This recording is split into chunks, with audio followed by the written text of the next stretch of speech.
Chapter 1. The Empty Room. An antiquated incandescent bulb dangled from the ceiling, suspended by a black wire, casting a dim and flickering light. The stillness in the room enveloped everything like ink swirling in clear water, spreading its dark hue throughout the space. At the heart of the room stood a large round table, worn and battered, with a small, ornate clock ticking rhythmically at its center.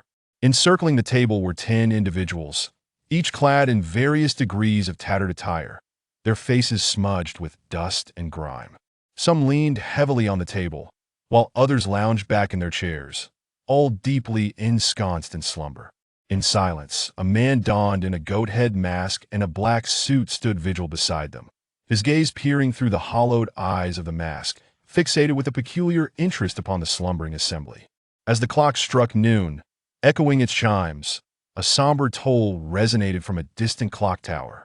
At this very moment, the 10 figures surrounding the round table slowly began to awaken. Rubbing the remnants of sleep from their eyes, they cast bewildered glances around the unfamiliar space, before exchanging confused looks among themselves. It seemed none of them could recall how they had come to be here. "Good morning, 9 of you," the goat-head man spoke first, a smile creeping across his face. "I am delighted to meet you here after you have slumbered for 12 hours in my presence." The eccentric appearance of this man startled the group, the dim light rendering his features even more grotesque. His mask, resembling an actual goat's head, was mottled and discolored, with strands of hair matted together. Through the hollow eyes of the mask, his shrewd gaze glinted with mischievous intent, the scent of goat mingling with a faint, fetid odor emanating from him. A man with elaborate tattoos on his arms stared blankly for a few moments, finally noticing the absurdity of the situation and hesitantly asked the goat-head figure, "Who are you?" "Surely this question weighs on your minds. Let me introduce myself," the goat-head man answered cheerily, waving his hands as if he had rehearsed this moment for ages.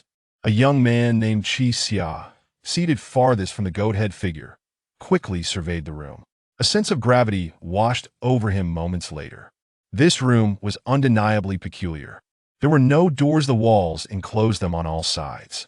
In other words, this place was a sealed chamber, with walls, ceiling, and floor meticulously constructed, all centered around the solitary table.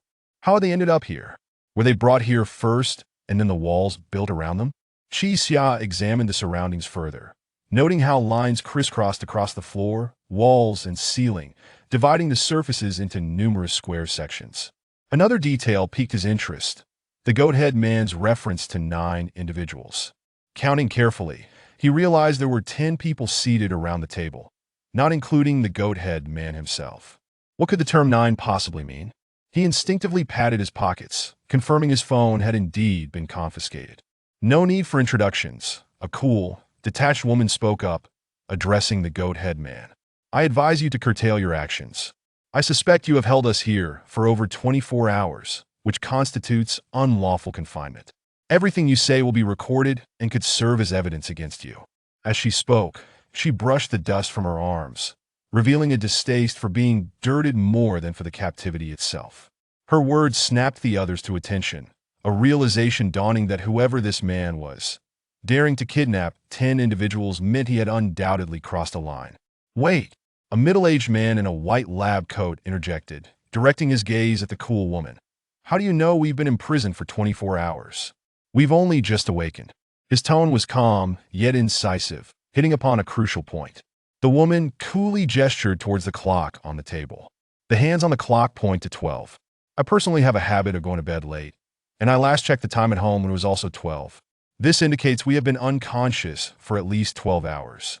After a moment, she gestured to the walls surrounding them. "You should also observe that there are no doors, signifying that considerable effort was made to confine us in this space. Our mysterious captor claims we have slumbered for 12 hours, and with the clock pointing to 12 once more, at least 2 full cycles have elapsed, thus leading me to believe we have indeed been here for more than 24 hours. Does that pose any issues?" The man in the lab coat scrutinized her, still skeptical. In an environment such as this, her remarkable composure was unsettling. Would an ordinary person respond so calmly in the face of abduction? At that moment, a burly young man in a black t-shirt spoke up. "Goathead, Why do you say there are 9 of us when we are clearly 10? The goat-head figure remained silent, momentarily at a loss for words. Damn it. I don't care how many people are here, the tattooed man cursed, pushing against the table in an attempt to rise. Realizing his legs were too weak to support him, he slumped again, glaring at the goat-head man. Listen here, you better come to your senses. You have no idea how dire the consequences will be if you cross me. I will end your life. With this declaration, the expressions of the men around the table grew increasingly serious. With a leader, perhaps they could restrain the goat-head figure and regain control. However, to their dismay, they found their legs utterly unresponsive, as if drugged into submission. The tattooed man could only hurl verbal threats at the goat-hearted man, cursing loudly. Chi Xia kept his silence, stroking his chin thoughtfully as he fixed his gaze on the clock. The situation appeared more complex than initially presumed. He understood the goat-head figure referenced 9 participants, and if there truly were 10 people in the room, then one among them must be the non-participant. But who could that be? Surveying the group of 6 men and 4 women seated together, could one amongst them be the kidnapper? The goat-head man, still silent, slowly moved to stand beside Chi Xia, positioning himself behind a young man seated nearby. Following his gaze, the others noted that this young man's face, though dirty, displayed an eerie smile that seemed altogether out of place. The goat-head man raised his palm and placed it on the back of the young man's head. The young man's smile intensified, his excitement apparent as he cast a knowing glance at the others, as if he had long expected this moment. With a sudden thud, the goat-head figure slammed the young man's head forcefully onto the table. A spray of crimson and pale pink erupted like spilled paint, instantly drenching the surface. Every face around the table was splattered with droplets of blood. The young man's head had been shattered against the table. The distant tolling of a bell reverberated once more outside the room. Chi Xia, seated nearby the deceased, felt something warm and sticky adhere to his face. The realization of its source sent a chill down his spine, and despite his formidable mental resilience, he trembled uncontrollably. The girl sitting to the right of the deceased stared blankly for 3 seconds before her features contorted in horror, releasing an ear-piercing scream. This scream shattered the fragile psyches of those present. How could a mere man obliterate the human skull with his bare hands against the table? Was this goat-head figure even human? How could such a frail body possess such immense strength? The goat-head man spoke slowly. The reason I wanted 10 individuals is so that one could help quiet the rest of you. Chapter 2. The liar, the woman's scream ceased, and the thoughts of the crowd came to an abrupt halt. The men who had been shouting and cursing moments ago fell silent. The matter at hand had transcended mere illegality. The bizarre figure before them was genuinely capable of murder. After a profound silence lasting over a minute, the goat-headed man nodded slightly. Very well, 9 of you. It appears you have all quieted down.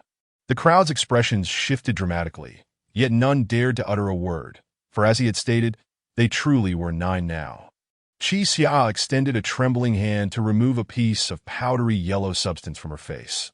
The shattered brain, still warm to the touch, pulsed faintly, but within seconds, it lost vitality, akin to a deflated balloon.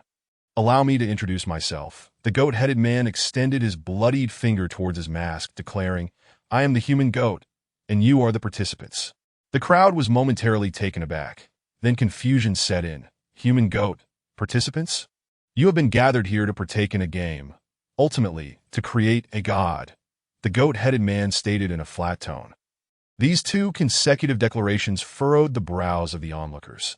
Through these few minutes of interaction, they had gathered that this man was indeed mad, yet this lunatic claimed to be creating a god? Create. What kind of god? A robust young man inquired, visibly anxious. A god akin to Enwa, the goat-headed man exclaimed, gesticulating wildly, his breath carrying a foul odor, his voice tinged with a sinister fervor. How marvelous! You shall witness history with me. Once, Enwa created humanity, yet transformed into a rainbow while mending the heavens. But we cannot lose Enwa. Thus, we must create another Enwa. A grand task awaits the god to fulfill.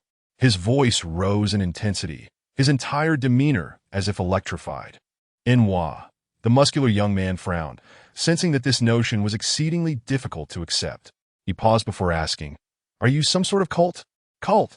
The goat-headed man seemed momentarily taken aback, turning towards the young man. We are far more magnificent than a cult. We possess a world. Upon hearing this proclamation, the crowd fell into silence once more. The young man's inquiry was astute. The goat-headed man's actions bore an uncanny resemblance to those of a cult. Yet most cults tend to fabricate a new deity rather than invoking a heroic figure, such as Enwa. Then, the robust man continued, "What is it that you wish for us to participate in here?" "I have already stated, merely a game," the goat-headed man replied without hesitation. "Should you win, one among you shall become the god." "Damn it." The tattooed man seemed to have regained his composure, cursing as he spoke. "The investiture of the gods. Is it? What happens if we fail to win?" "Fail to win." The goat-headed man glanced at the blood on his hands, disappointment etched on his face. It would be a pity indeed. Though he did not articulate it outright, the implication was clear to all. Failing meant death. There was no option among the choices he provided for escaping alive. One could either become his so-called god, or meet a fate akin to that of the young man whose head had exploded. If everyone understands, then this game officially commences, and it is titled The Liar. The goat-headed man slowly retrieved a stack of paper from his garment, then casually walked to each individual, placing a sheet before them. He subsequently distributed several pens to the crowd. The table was stained with blood. As each person's white paper fell upon it, it became tainted with red. Flipping the paper over and wiping it with their hands spread the crimson like paint, transforming the white sheets into a deeper scarlet. "Next, I require each of you to recount a story from just before your arrival here," the goat-headed man continued. "But heed this. Among all those telling stories, one person will speak falsely. Once all 9 have shared their tales, you shall begin voting that if all 8 of you correctly identify the liar, that individual will be eliminated and the rest shall survive. Should even one of you err in your choice, the liar shall thrive, and the remaining individuals shall be eliminated." The liar. The crowd expressed mild confusion. Could anyone truly lie at such a critical juncture? "Wait, may we discuss tactics?" the robust man suddenly inquired. "At your discretion," the goat-headed man nodded. "Before the game commences, you have 1 minute to strategize." "Will you do so now? Or later?" "I wish to do so now," the muscular man declared without a moment's hesitation. "Very well." The goat-headed man stepped back, distancing himself from the table. The muscular man pressed his lips together, surveying the crowd while deliberately avoiding the decapitated corpse sprawled across the table. He began, "I do not know who among you will lie, but this rule seems excessively arbitrary. If just one person casts an incorrect vote, we all perish. Even if we select correctly, the liar will still die, thus ensuring that someone will inevitably meet their end, that I have conceived a method through which everyone can survive." Upon hearing this, the crowd turned their attention to the robust man. Could it truly be possible for everyone to survive? That is, for all of us to tell the truth. Without allowing anyone to ponder, the muscular man promptly revealed his solution. "We all speak truthfully and ultimately, right? No one lies on this paper. This would not contravene the rules, and we could successfully live." The man in the white coat tapped his fingers lightly on the table and, after a moment, replied, "Your plan is commendable, but it hinges on a premise. That you are not the liar. How can we trust you? If you are indeed the liar, then by writing no one lies, only you would survive." "What do you mean by that?" The muscular man's expression soured slightly. "If I were the liar, why would I propose such a suggestion? I would only need to ensure my own survival." The goat-headed man waved his hand slightly, stating, "The minute has elapsed. Please cease your discussions." The 2 men exchanged cold huffs, falling silent. "Now, please draw your cards." The goat-headed man produced a small stack of cards from his pocket, each resembling a playing card, with the words "Enwa Game" inscribed on the back. The robust man blinked in surprise, asking, "What is this?" "This is your identity card." The goat-headed man laughed heartily. "If you draw the liar, you must lie." The muscular man clenched his teeth tightly. "Are you mocking us? Why not disclose such a rule in advance?" "This is to teach you a lesson," the goat-headed man sneered. "You inquired about discussing tactics before I had finished explaining the rules. It is you who squandered precious time, not I." The muscular man's expression darkened, yet recognizing the goat-headed man's lethal methods, he swallowed his anger. In the span of a minute, all 9 individuals drew a card from the goat-headed man's hand, Yet none dared to unveil their cards. If a card bore the designation of liar, it would become a dilemma of self-preservation versus that of others. The hands of the four women trembled slightly, and the faces of the men were equally grim. This was not merely a matter of identity, but a matter of life and death. Qixia took a deep breath, casually pinching her card, and brought it before her eyes. With a gentle flip, she revealed the 3 characters inscribed upon it. Liar. Chapter 3: The Technician's Liar. Qixia murmured these 3 words in his mind several times to confirm his identity, before discreetly concealing the card. Just a minute ago, he had indulged in the fantasy of everyone leaving alive. But now, the situation had changed. Although he was unfamiliar with the 8 individuals before him, this time, only they could meet their demise. If there are no objections, please remember the rules. In this game, there is only one liar. The goat-headed figure pointed a finger at the alluring girl to Qixia's left. Then you shall begin, proceeding in a clockwise manner. Me? The girl blinked in surprise, then pouted her lips. Qixia turned to observe her, realizing that the clockwise narration from the girl on his left was not in his favor. He would become the last storyteller. Under extreme tension and pressure, individuals typically only recall the first and last narrators. However, voicing doubts at this moment would be rather abrupt. He could only take one step at a time. The alluring girl furrowed her brows, her large eyes darting around, and eventually sighed, saying, "All right, I'll go first, but I've never been good at telling stories, so please don't hold it against me if I falter." At this moment, the crowd fell silent, unsure of what to say, and could only listen attentively. The captivating girl delicately tucked a strand of hair behind her ear and began, "My name is Tian, and I am a technical worker. We earn our living through our skills, and I don't feel ashamed of it." It was then that everyone noticed that the girl named Tian was scantily dressed, donning only a dirty, low-cut mini dress that left little to the imagination. Yet, she seemed unconcerned by her attire. I have many stories that aren't suitable for sharing. That in short, you can call me action, but description is truly difficult for me to articulate. After all, who in their right mind would pursue this line of work if they had any education? In any case, I was at work before I came here. But the customer I encountered was truly peculiar. That our establishment clearly offered a service area, yet he insisted on going to his car, claiming it would be more thrilling. Thus, in pursuit of profit, I had no choice but to accompany him. This was my first time working in a car, and I was taken aback. Despite its upscale appearance, the interior was so cramped that I was drenched in sweat in no time. I genuinely couldn't fathom what thrill could possibly exist in such a wretched place. Throughout this ordeal, the customer's phone incessantly rang, yet he resolutely refused to answer, driving me to the brink of irritation. Tian seemed eager to vent further about the customer, but her gaze inadvertently fell upon the corpse on the table, causing her to shudder in fright. She took a deep breath and said, "Well, I accept my choice of profession. I just didn't expect a quake to occur suddenly. Initially, I thought our movements were causing the car to shake, but lo and behold, it was a real earthquake."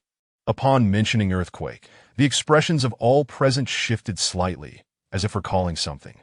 Our car was parked in a narrow alley, directly beneath a large billboard. At that moment, my head was sticking out of the car, and I happened to see it. Tianan pointed to her head, trembling as she spoke.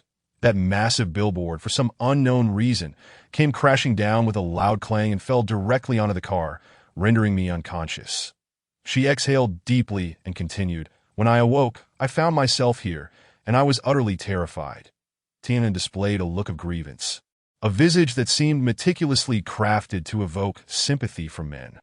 The heavily tattooed man beside her paused momentarily before asking, "Everyone, do we need to continue sharing our stories?" The man in the white coat blinked, looking at the tattooed man. "What do you mean?" "This miss has already lied. We can proceed directly to voting," the tattooed man asserted with conviction. "You? What are you talking about?" Tian gasped. "Where did I lie?" The tattooed man shot a cold glance at Tian and replied, "Your name. You claim to be Tian, but all escort girls use aliases. Names like Tian, Xiaofeng, and Lily are quite common, hence you have concealed your true name, which constitutes a lie." Upon hearing this, Tian's face flushed crimson.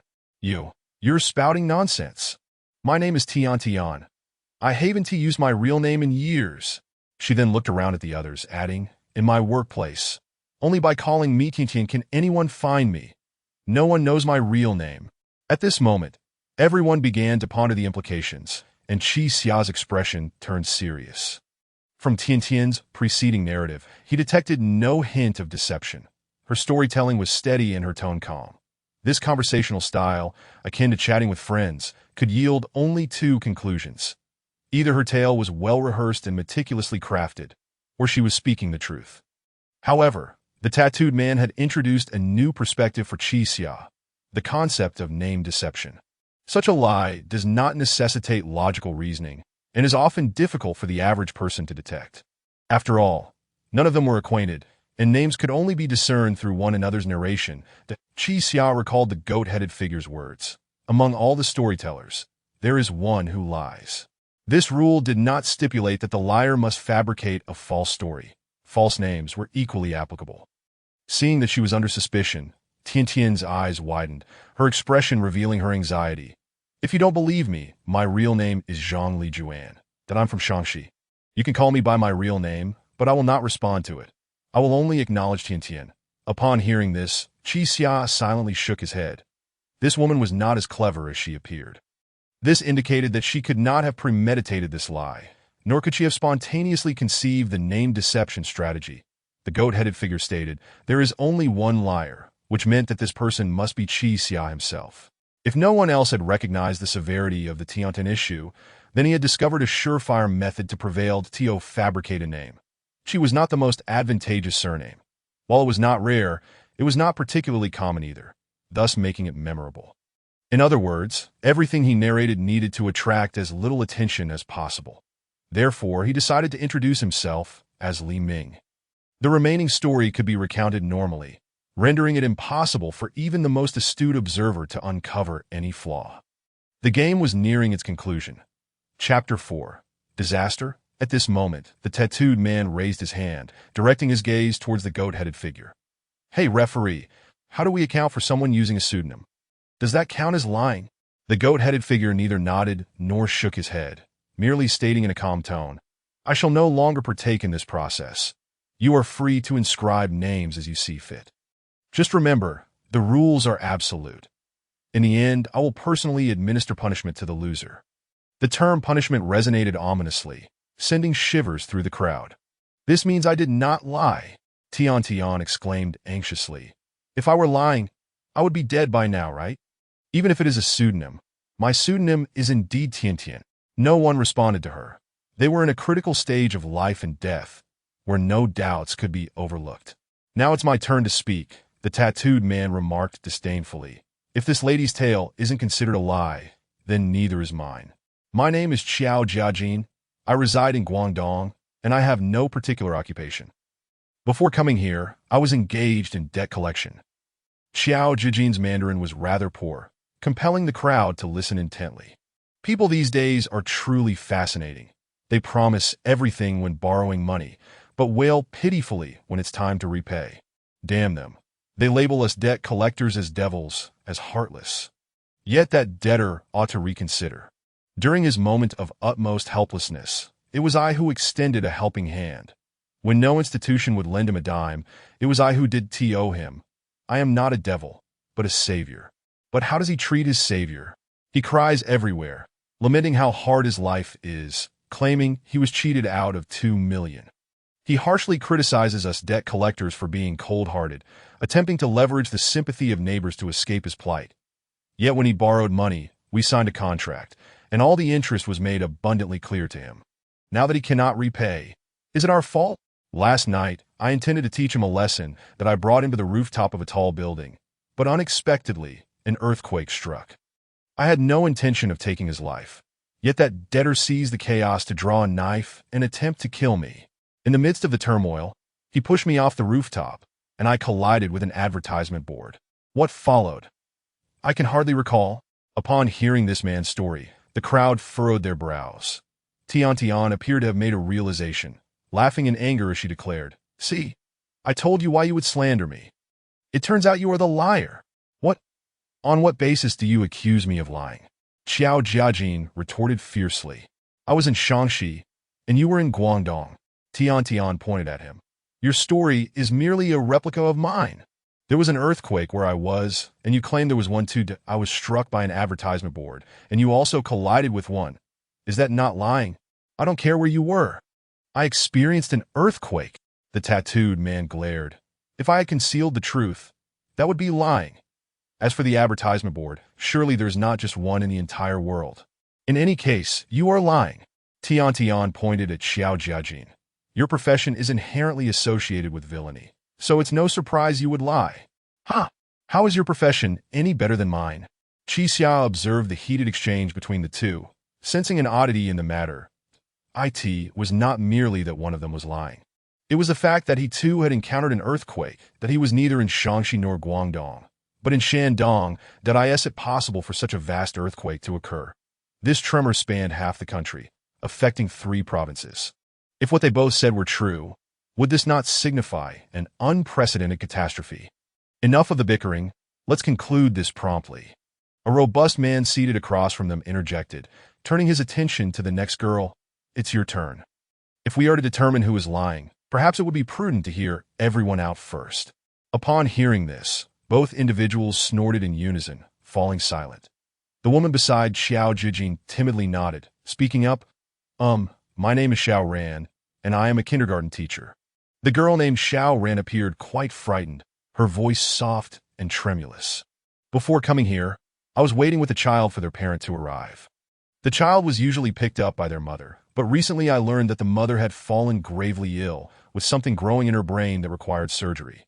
So for the past few days, the father has been coming instead, though he seems to frequently forget.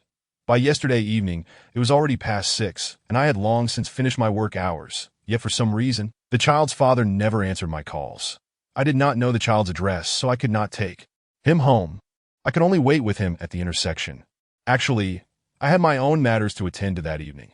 That I had an appointment with a psychologist, as I felt discontent with my current job, hoping the psychologist could provide some guidance. But I never anticipated that I would wait for several hours, causing my evening meeting to fall through. Just as I was lost in thought, the ground suddenly began to shake. I was terrified. That it took several seconds for me to realize it was an earthquake. The sensation of the earthquake was unlike anything I had heard. The earth did not tremble but swayed from side to side, as if I were standing on a table that someone was persistently shaking. I immediately scooped the child into my arms, but I was at a loss for what to do. I saw the 3 pagodas of Chongqing Temple cracking in the distance. Fortunately, we were standing in an open space. Then, I saw a runaway car racing towards us. I could only stumble while holding the child and attempt to escape to the side, but the trembling ground caused me to fall with every step. Ultimately, I fell and struck my head, and then I lost consciousness. When I awoke, I found myself here. This narrative lacked any particular highlights. The only detail that piqued Qi Xiao's interest was the mention of the 3 pagodas of Chongqing Temple. These 3 pagodas are located in Dali, Yunnan. Qi Xia gently touched the card on the table. Although he covered the 3 words with his hand, he understood that they read liar. Thus, could there be multiple liars? If the rules are absolute, then the goat-headed figure's earlier declaration of there is only one liar must also be absolute. Since he had drawn the liar card, it proved that the others could not be liars. There could only be one, that their words must all be truthful. Yet, the story spanning 3 provinces subtly intertwined. It was not merely the earthquake. Even the content of their narrative seemed connected. Wasn't that rather peculiar? At this moment, all eyes shifted to the next individual, a middle-aged man clad in a white coat. Chapter 5. The Doctor I. The figure in the white coat appeared markedly calmer than the others, unaffected even by the lifeless body on the table before him. My name is Zhao Haiba, and I am a physician, as you can discern from my attire. He tugged at his soiled white coat and continued. Before arriving here, I was performing surgery on a woman. She was diagnosed with an intraventricular tumor that had been growing rapidly, increasing in size over the past 6 months and causing mild hydrocephalus that if we did not proceed with a craniotomy promptly, her life would be in jeopardy. I opted for a frontal lobe approach, directly puncturing the ventricle under CT guidance. Such procedures invariably carry significant risks. However, the woman chose to take the chance to remain with her young son for as long as possible. Typically, the surgical room is maintained in a stable environment, where even a gentle breeze is unwelcome. Yet, no one anticipated the arrival of something far more formidable. When the earthquake struck, I had just removed the woman's skull and was in the process of incising the dura mater. Should anything go awry at this stage, it could easily result in a traumatic brain injury, leaving catastrophic sequelae. I made a swift decision to terminate the surgery and temporarily replace the woman's skull. Otherwise, amidst the swirling dust, her life would be in grave peril. However, I did not foresee that this task would prove more challenging than I had imagined. I could barely maintain my footing, let alone accurately replace a small piece of skull. The nurse beside me jostled me about, and everyone struggled to retain their balance. In the midst of the chaos, I could only cover the woman's head with a sterile sheet before swiftly turning to direct everyone to evacuate. At that moment, I was struck by a medical cart, causing me to fall to the ground. Before I could rise again, the ceiling of the operating room cracked, and I immediately lost consciousness. Upon hearing the doctor's account, the expressions of those present grew increasingly strained.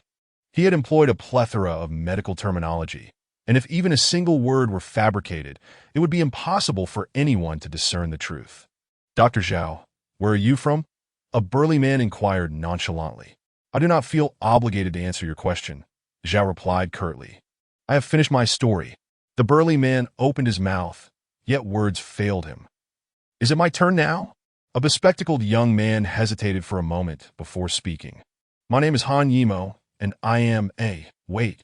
The goat-headed figure abruptly interrupted Han Yimo's speech, startling him into silence as he turned around in confusion. What is it?" "It is time for a halftime break." The goat-headed figure chuckled awkwardly. "We will take a 20-minute recess." Everyone appeared somewhat bewildered. How could there be a halftime break at such a moment? Qi Xia glanced at the clock in the center of the table. Half an hour had elapsed since he awoke. It was now 12:30. "Which means this break is mandatory," Qi Xia silently mused. At 12:30, regardless of who the speaker is, there will be a forced 20-minute intermission. Yet, the game had only lasted 30 minutes, and now they were to rest for 20. Qi Xia furrowed his brow. He knew this was not something he needed to ponder. The organizers of this game were evidently insane, and it was unnecessary to apply conventional reasoning. Thus, he could only repeatedly drill the phrase into his mind. "My name is Li Ming, and I am from Shandong." Only by instilling this statement in his mind countless times could he utter it effortlessly when his turn arrived. The atmosphere was thick with tension as everyone awaited in silence. Though termed a halftime break, the ambience felt increasingly oppressive. "May I ask, can we talk?" the burly man ventured to inquire of the goat-headed figure. "Oh, certainly, you are free to converse now. I have no authority to intervene." The burly man nodded and turned to Dr. Zhao. "Dr. Zhao, where exactly are you from?" Zhao's expression darkened. "I say, you seem quite dissatisfied with me from the very beginning. Why must I reveal my origins? Please do not misunderstand. I harbor no ill intentions," the burly man replied, his tone steady. "The more you share, the greater the authenticity.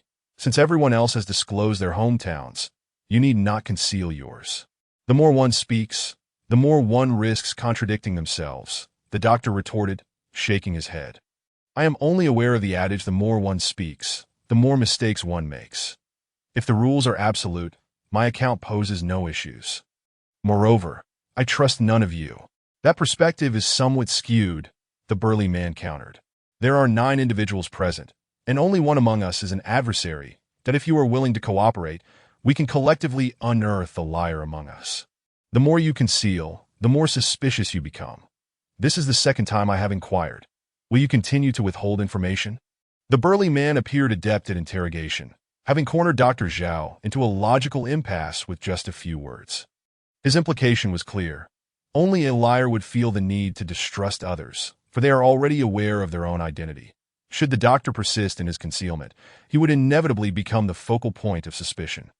However, one does not become a neurosurgeon without possessing considerable acumen. With a cold scoff, he retorted, "Then you shall answer me first. Who are you, and what is your profession?" "Me?" The burly man was taken aback by the doctor's sudden counterattack, his expression faltering. "Indeed, since you have relentlessly queried me after my narration, I too may inquire before you share your own tale," Dr. Zhao remarked with a smile. "Is that not fair?" The burly man pondered for a moment before nodding. You are correct. I have nothing to conceal. That my name is Li Shangwu, and I am a criminal police officer. Upon hearing this, the others turned their attention toward him. At that moment, the term criminal police officer instilled an unexpected sense of security among the group. You are a policeman? The doctor was momentarily taken aback. It was no wonder he had sensed this man probing for information from the outset. He was the first to advocate for ensuring everyone's survival, perhaps genuinely striving to rescue them all. The doctor's demeanor shifted significantly. If that is the case, I apologize for my previous attitude. I am from Jiangsu. At that moment, the tattooed man, Xiao Jiajin, wore a rather displeased expression. Tell me, Dr. Zhao, do you truly trust Officer Li? Dr. Zhao glanced at Xiao Jiajin, puzzled. What are you implying? Xiao Jiajin tapped the table lightly, his tone measured. This is not storytelling time. In other words, at this moment, everyone is free to lie. Chapter 6 Officer, you young man, should cease your attempts to sow discord. Officer Li admonished Xiao Jiajin with a stern glare. You are a loan shark, while I am a police officer. Do you truly believe that anyone would take your word over mine? Qixia glanced at the raucous crowd and discerned that Officer Li was likely not fabricating his claims. He was indeed a detective. Yet his approach was misguided. Perhaps it was his professional instinct, or perhaps a sense of justice, that compelled him to strive for order among the chaos. The intermission had already surpassed its midpoint, and the noise among the crowd gradually diminished. During this time, Qixia had repeated in his mind, "My name is Li Ming," countless times, to the point where he felt a twinge of irritation. After all, he was situated next to a corpse with a shattered skull, an unsettling presence that rendered tranquility elusive. Blood dripped steadily from the table to the floor, and the crowd had been in the same room as the body for nearly an hour, a strange stench beginning to waft through the air.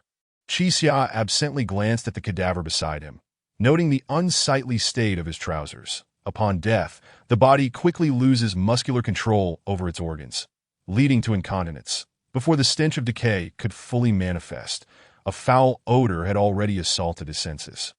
Seated on either side of the corpse, Qixia and another young woman found the smell intolerable. She had been covering her mouth and nose with her hand. Another 10 minutes passed before the goat-headed figure finally spoke. The 20-minute intermission is over. The game shall resume. The young man known as Han Yimo took a deep breath, steadying himself before declaring, I am Han Yimo, a writer of online novels. Prior to my arrival here, I was in my rented apartment, engrossed in writing the conclusion of a novel.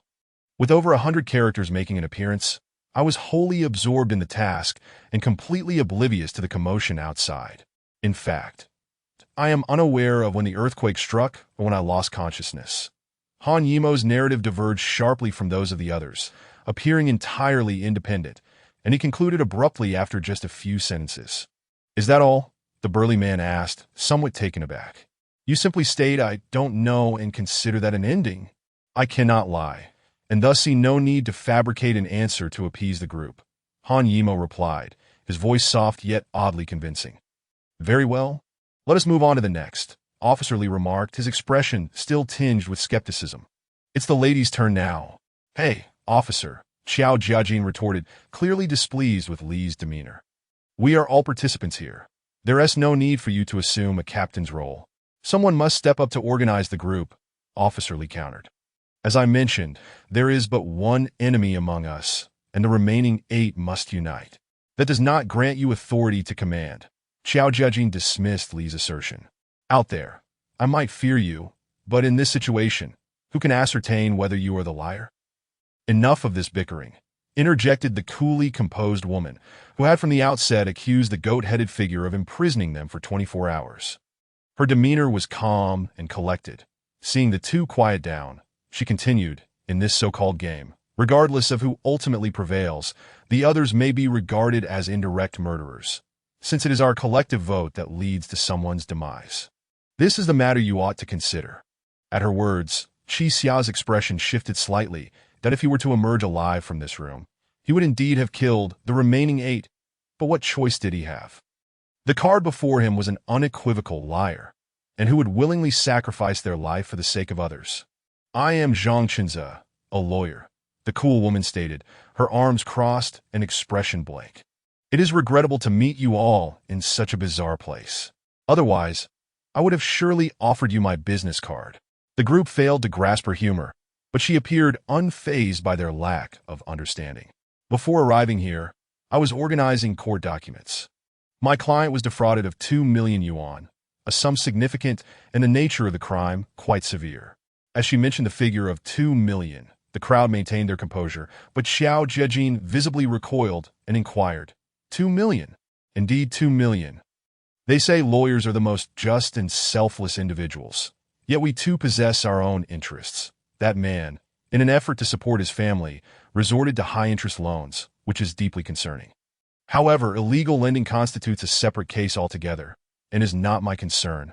When the earthquake struck, I was driving to meet my client, traveling along Qingyang Avenue, just past the Du Fu thatch cottage, near the Wuhou Shrine.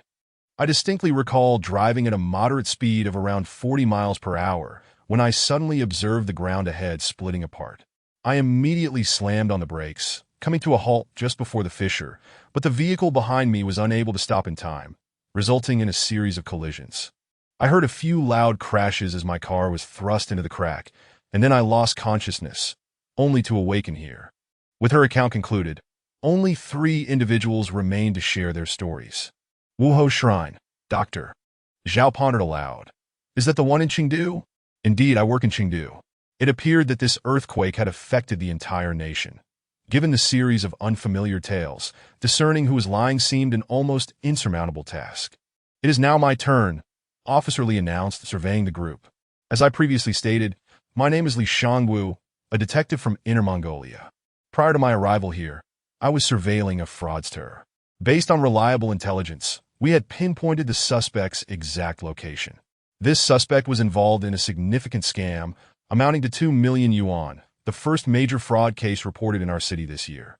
My colleagues and I had been monitoring from our vehicle, awaiting the appearance of the fraudster. Yet the suspect proved to be more cunning than we anticipated. He seemed to sense impending danger, evading detection for 3 consecutive days. We endured those 3 days confined within the vehicle, our spirits on the brink of collapse. But do you know what is more unbearable for an adult man than the absence of food or drink? It is running out of cigarettes. Neither of us had a single cigarette left. By protocol, we were not permitted to abandon our posts, yet the craving was intolerable. I instructed my colleague to run and procure some cigarettes while I remained vigilant at the entrance of the suspect's residence. However, to my surprise, shortly after my colleague departed, the earth began to tremble violently. I intended to exit the car to ascertain the cause of the disturbance, but was suddenly ensnared by a thin wire around my neck from behind. Though we are adept in close combat, the wire from the back seat was exceedingly difficult to contend with. I could neither reach the assailant nor remove the wire from my neck. As the crowd scrutinized Officer Li, they noted the distinct red mark around his neck. I promptly reclined the seat to restore my breathing, yet I was unable to turn around. My large frame had my legs wedged beneath the steering wheel. The assailant took advantage of my vulnerable position and struck me forcefully on the head with an unknown object, causing me to lose consciousness. Upon concluding his account, the crowd began to harbor doubts. He narrated a scenario entirely different from the others, who had all succumbed to injuries from the earthquake. Only he had been attacked and brought to this place that if one were to select the most suspicious individual among them, it would undoubtedly be him. Chapter 7. The odds listen. You are lying, Zhao Jiaqing said coldly. Humph. I knew you would say that, but what evidence do you have to prove I am lying? Just because someone attacked me? Of course not, Zhao Jiaqing replied with a faint smile. While the reasons remain unclear, the narrative shared by everyone bear a degree of correlation, with numerous common characters among them. Setting aside geographical considerations, the accounts from all parties are, by and large, plausible. What of it? The crux of the matter lies here. Zhao Jiaqing pointed at lawyer Zhang Xihen's, that I end both your account and that of the lawyer. There exists a shared figure. The swindler who deceived 2 million, yet your stories contradict each other, indicating that one of you is speaking falsehoods. Officer Li paused momentarily and inquired, where is the contradiction? Zhao Jiaqing shook his head and addressed Officer Li, saying, Lawyer Zhang is already preparing for court, which implies that in her narrative, the suspect has been apprehended. Meanwhile, you are still lying in wait, suggesting that in your account, the the suspect remains at large. That not a contradiction. Officer Lee pondered for a moment before replying, I must admit, your argument holds some merit. However, I believe you have been influenced by this game. First, you must understand a fundamental premise. All previous narrators were in different cities. In other words, even if our experiences bear resemblance, they cannot possibly pertain to the same incident. Since they are disparate matters, divergent outcomes are inevitable. Chi observed the ongoing dispute between the two men in silence, refraining from intervening. Yes, let them argue. The more fervently, the better. As long as either party casts a vote against the other, the liar emerges victorious. After all, the rules are absolute. Apart from the liar, any mistaken vote cast by another would lead to the demise of the rest. Although Officer Lee had provided an explanation, Zhao Jiaqing's words lingered in everyone's minds. This was the first time they had discerned conflicting elements within the stories of two individuals. Qixia couldn't help but regard this rogue, Zhao Jiaqing, with newfound respect. He appeared unruly, yet was far more astute than one might expect at It's my turn now, a young woman spoke up. The group turned their attention towards her. This girl had emitted a piercing scream when the first death occurred, but now she seemed to have regained her composure, though her gaze avoided the vicinity around her. Hello everyone, my name is Lin Qing, and I am a psychological counselor. Qi Xia paused slightly, intrigued by the name Lin Qing. In ancient times, Lin Qing referred to apple, a term replete with poetic significance, leaving a lasting impression. Perhaps Miss Lin's parents wished to bestow upon their daughter a name that stood apart, yet it was evident that such a name could prove detrimental in this context. Among those present were writers, teachers, lawyers, doctors, and police officers, all of whom might be familiar with the meaning of Lin Qing. With just a few moments of contemplation regarding this name, Lin Qing's tale would undoubtedly resonate with them. Noticing the lack of reaction from the audience, Lin Qing covered her mouth and nose and continued, I am from Ningxia, and prior to arriving here, I was awaiting a client, a kindergarten teacher. The crowd exchanged knowing glances at the teacher, Xiao Ran, as yet another connection emerged in the narrative. According to her, the kindergarten profession is quite challenging nowadays. Children cannot be struck or scolded. Parents treat teachers as nannies, while children regard teachers as servants. Every classroom is equipped with surveillance cameras, allowing parents to monitor in real time that if your tone is even slightly stern, a call to the principal is inevitable. But isn't the purpose of sending children to kindergarten to help them develop their worldview? If teachers cannot discipline them firmly, how will the children recognize their mistakes? She feels that for a long time, she has been trapped in a state of confusion and oppression. Thus, I compiled a treatment plan for her lasting about a month. Yet, for some unknown reason, the client never showed up for the appointment, and I found myself waiting in the studio. When the earthquake struck, I had no opportunity to escape. After all, my studio is on the 26th floor. The higher the floor, the more intense the tremors that I felt as though the entire building was swaying. I had never realized that Ningxia could experience earthquakes. This time, I truly felt it. Eventually, I vaguely recall the ceiling collapsing, darkness enveloping me, and then I lost consciousness. After listening to Lin Qing's narrative, the audience seemed to reflect on something. Zhao Jiaqing was the first to speak. I have two questions that go ahead. Lin Qing replied, covering her mouth and nose. You mentioned that every classroom is equipped with surveillance. What does that entail? The crowd was surprised that Zhao Jiaqing focused on this point, but Lin Qing, being a psychological counselor, patiently elucidated, I believe the purpose of installing surveillance is to allow parents to observe the classroom from anywhere. Oh, so it's closed-circuit television. Is it an elite kindergarten then? Zhao Jiaqing muttered himself before asking, is the kindergarten teacher you were supposed to meet this Xiao Ran beside you? I cannot say. Lin Qing shook her head that I only added her on WeChat. We intended to discuss further details in person. WeChat. Zhao Jiaqing paused, seemingly perplexed. Officer Lee intervened, saying, Rogue, here you go again.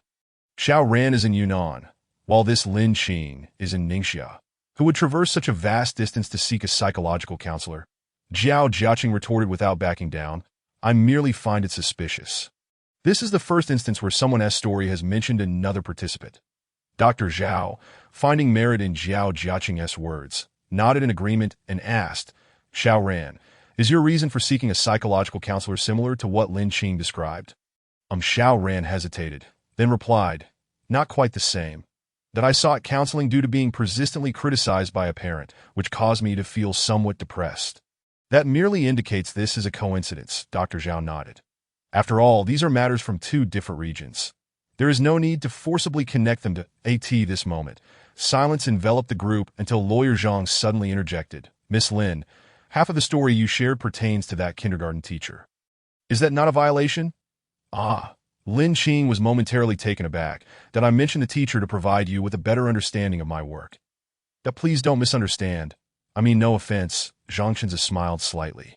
What I intend to convey is that if the experiences of that kindergarten teacher are fabricated, there will naturally be discrepancies with Xiao Ran's narrative, thus proving you are lying. You!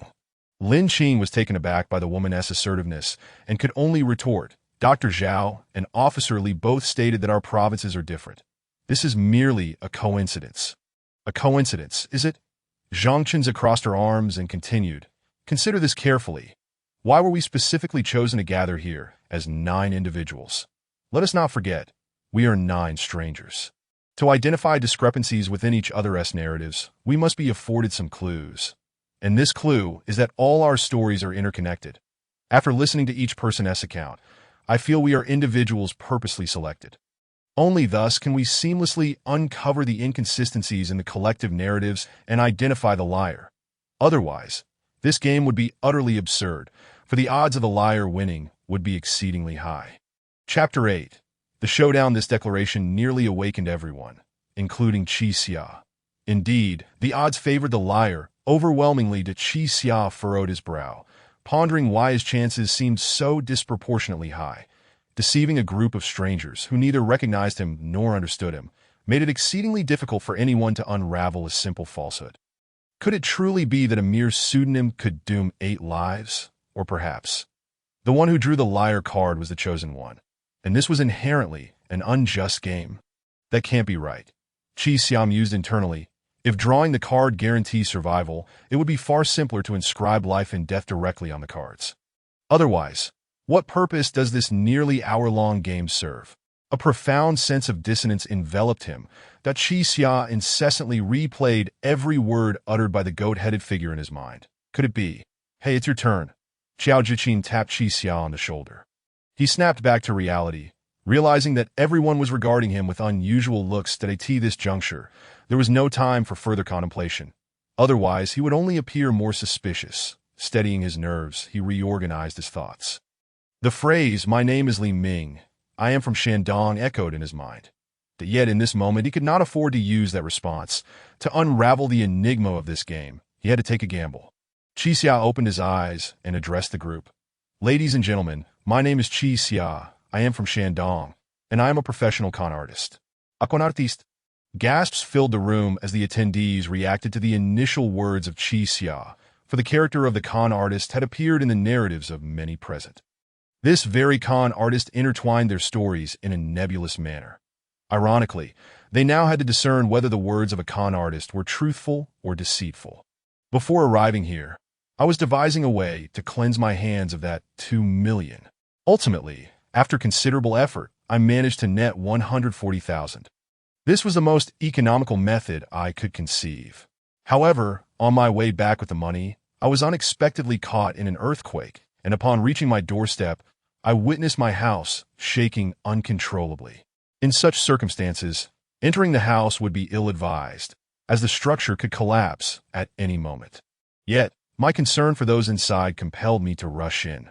Indeed, as I entered the room, the porch collapsed, trapping me and causing me to lose consciousness. Qi Xia recounted this tale in a calm manner, his sparse words drawing the vigilant gaze of the crowd. He was acutely aware that he was embarking on a perilous endeavor, but it was the only way to validate his suspicions that if the goat-headed figure spoke at that moment, it would confirm that his conjectures were nearly correct. Just as Qi Xia anticipated, the goat-headed figure slowly approached and addressed the group. Excellent, everyone has shared their story. Now, you have 20 minutes for open discussion. After 20 minutes, each of you must write a name on the white paper before you. Just as I thought. Qi Xia's brow lifted. There truly is a 20-minute window. This revelation clarified everything. The atmosphere grew chaotic as the reality of their impending life-or-death decision loomed with only 20 minutes remaining. Xiao Jiaqin and Li Shangwu were eager to cast their votes for one another, their professional rivalry fueling palpable animosity. Meanwhile, Dr. Zhao began to interrogate the writer Han Yimo, as the story bore no relation to anyone else's. Lawyer Zhang and Xiao Ran appeared skeptical towards Qi Xia, whilst Lin Qing, Han Yimo, and Tian Tian remained indecisive. By the surface rules, it seemed the liar was poised to win, given the disunity of votes. The rules were explicit. Only if everyone identified the liar could all 8 survive. Qi Xia refrained from participating in the discourse, silently closing his eyes. Countless clues swirled in his mind. The goat-headed figure had stated, "Among the storytellers, there is only one liar." He also declared, "The rules are absolute." Furthermore, he mentioned, "You have all been asleep for 12 hours. Qi Xia opened his eyes. He was now merely missing one final piece of information to unravel this riddle. But where could that information be found? Suddenly, a spark of insight illuminated his mind. The intersecting lines on the walls and floor jolted him to clarity, and he glanced at the clock on the table. It was nearly 1 o'clock. "So that is how it is." Qi Xia's eyes widened. "What a close call. I am indeed a con artist, yet I almost fell victim to your ruse." The crowd seemed to sense Qi Xia's unusual demeanor. However, this con artist had spoken little from the outset, leaving them oblivious to his thoughts. "Could you please provide me with another sheet of paper?" Qi Xia inquired of the goat-headed figure. The goat-headed figure visibly paused at this request, cautiously responding, "You want another sheet of paper?" "Yes." Qi Xia nodded. "I require a piece of draft paper." After a moment of silence, the goat-headed figure retrieved another sheet from his suit pocket and handed it to Qi Xia. Without hesitation, Qi Xia accepted the paper and began to calculate, but he counted the large squares on the wall. There were 9 in total, while the squares on the floor and ceiling amounted to 16. If I am not mistaken, Qi Xia swiftly began to jot down his calculations. Each square represents 1 square meter, implying we are currently situated in a room 3 meters high, with both length and width measuring 4 meters. 4 times 4 times 3. 48 cubic meters. Qi Xia's hand trembled slightly. Not enough. Utterly insufficient. The crowd stared at Qi Xia in confusion. What had begun as an inquiry into who was lying had turned into a mathematical conundrum that he once again listed numerous vertical calculations, ultimately arriving at the figures 54, 6 inch, and 49, 14. Upon beholding these numbers, Qi Xia's visage turned ashen, as if he were grappling with an unsettling realization. If his conjecture were entirely accurate, the current predicament would indeed be horrifying. His eyes flickered incessantly, his thoughts having soared far beyond the earthly realm. The clamor of debate among the crowd gradually subsided. This man standing before them refrained from engaging in any discussions, solely engrossed in his calculations. Had he truly discovered the answer to this conundrum? After an extended silence, he finally lifted his gaze to meet those of the others. His expression bore the weight of fear, hesitation, doubt, and bewilderment. "Ladies and gentlemen," Qi Xia cleared his throat and spoke softly. "Initially, I had no intention of rescuing you. However, should you make the wrong choice, my life too would be forfeit. I absolutely cannot perish here. Someone awaits my return outside. Therefore, by all means, I must devise a way to escape that I can only disclose the answer now, and I implore you to listen to me attentively." "Handsome fellow, what do you mean by the answer?" queried Xiao Jiajin, standing closest to Qi Xia, momentarily taken aback. "Do you know who has been lying?" Qi Xia remained silent, merely reaching for his identity card, which he then slowly revealed to the assembly. "This is the identity I drew." The crowd fixated on the card, where the words liar stood out conspicuously. Chapter 9: The Unbearable Truth. Upon seeing these 3 words, everyone's expression turned to one of astonishment. "That I drew the liar," Qi Xia said slowly, "but it matters not whether this card is revealed, for it is of no significance." He picked up the card and casually tossed it onto the center of the table. "If I am not mistaken, each of you holds the liar in your hands." That no one moved upon hearing this. After a moment, Officer Li finally spoke up. "So are you suggesting that everyone was lying just now?" "Indeed." Qi Xia nodded. "You are all more astute than I anticipated. Each of you has woven a small lie into your narrative, allowing the story to remain intact without affecting its logical progression." Officer Li pondered for a moment, As if grasping something, if what you say is true, he sighed meaningfully. Then the situation becomes even more complicated. The others turned to look at Officer Lee, bewildered. He continued, according to the rules, only if we all select the liar can we survive together. However, if that is the case, the liar loses. Thus, Dr. Zhao was the first to comprehend Officer Lee's implication. Are you suggesting that we can vote freely, since everyone is lying, turning this into a foolproof game where only the person voted for must die? Precisely, Officer Lee nodded. The optimal strategy now is to consolidate all votes onto a single individual, thereby minimizing losses. After all, those remaining will survive. His words cast a pall over the atmosphere. While the goat head remained utterly still did so, they were merely voting for one among them to perish. Chi Xia sighed resignedly and gazed at Officer Lee, saying, Officer, is interrupting others a hobby of yours? Does it bring you a sense of achievement? What do you mean by that? Officer Lee frowned in response. Am I not assisting you in strategizing? I require no assistance from you. Chi Xia replied without hesitation, your ideas will endanger everyone. What? Officer Lee was taken aback. How could I endanger everyone? Am I not correct? If everyone is lying, then surely any vote cast would be valid. Officer Lee, the goat head stated, the rules are absolute, and there is only one liar. Do you not recall? This Officer Lee pondered for a moment, recalling that the goat head indeed made those two statements. Allow me to clarify our thoughts, Chi Xia said coldly. In this game, it appears that the liar has a significant advantage, as each person believes they are destined to win. Yet, should we vote carelessly, it will ultimately be our demise. Sitting beside Chi Xia, Xiao Zhejin touched his tattooed arm and murmured, because we have violated the rules indeed. Chi Xia nodded, but the intriguing aspect of this game is that we cannot deduce whether another is lying. As Lawyer Zhang stated, we can only infer contradictions based on our experiences. Yet we hail from disparate regions, and even the most conflicting events cannot give us 100% certainty that someone is lying. Chi Xia surveyed the pensive faces around him, then added, the organizer deliberately chose us 9 to be seated here, undoubtedly with a purpose, to lead us to mistakenly identify flaws within what seem to be interconnected stories. But is that truly correct? What assurance do we have that the other is lying? Chi Xia scoffed. In this game, the only liar we can unequivocally confirm from the known clues is this one individual. What he has said is entirely incongruent with our current predicament. Chi Xia took a pen and swiftly wrote the characters for human goat on a piece of paper. That I have long been curious why the goat head introduced us to such a peculiar name as human goat at the outset. It seems superfluous to in retrospect. This too was part of the game. The others slowly turned to glance at the human goat, who remained motionless. Officer Lee was momentarily stunned, then shook his head. Deceiver, I have a question. The goat head stated the rule, as among all storytellers.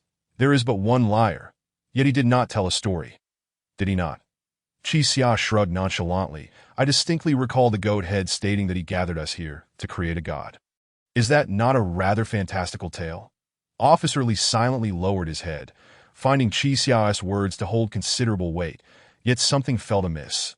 However, Dr. Zhao interjected, all your hypotheses rest upon the premise that everyone is a liar. Why are you so certain we are lying? What if, upon revealing the cards, you alone are the liar? It is impossible for you to have spoken the truth. Chi Xia replied with a wry smile, his expression tinged with despair. I have also spent time verifying this issue. I not only know that each of you is lying, but also where the lies lied. He pushed his draft paper forward and looked at Tian beside him.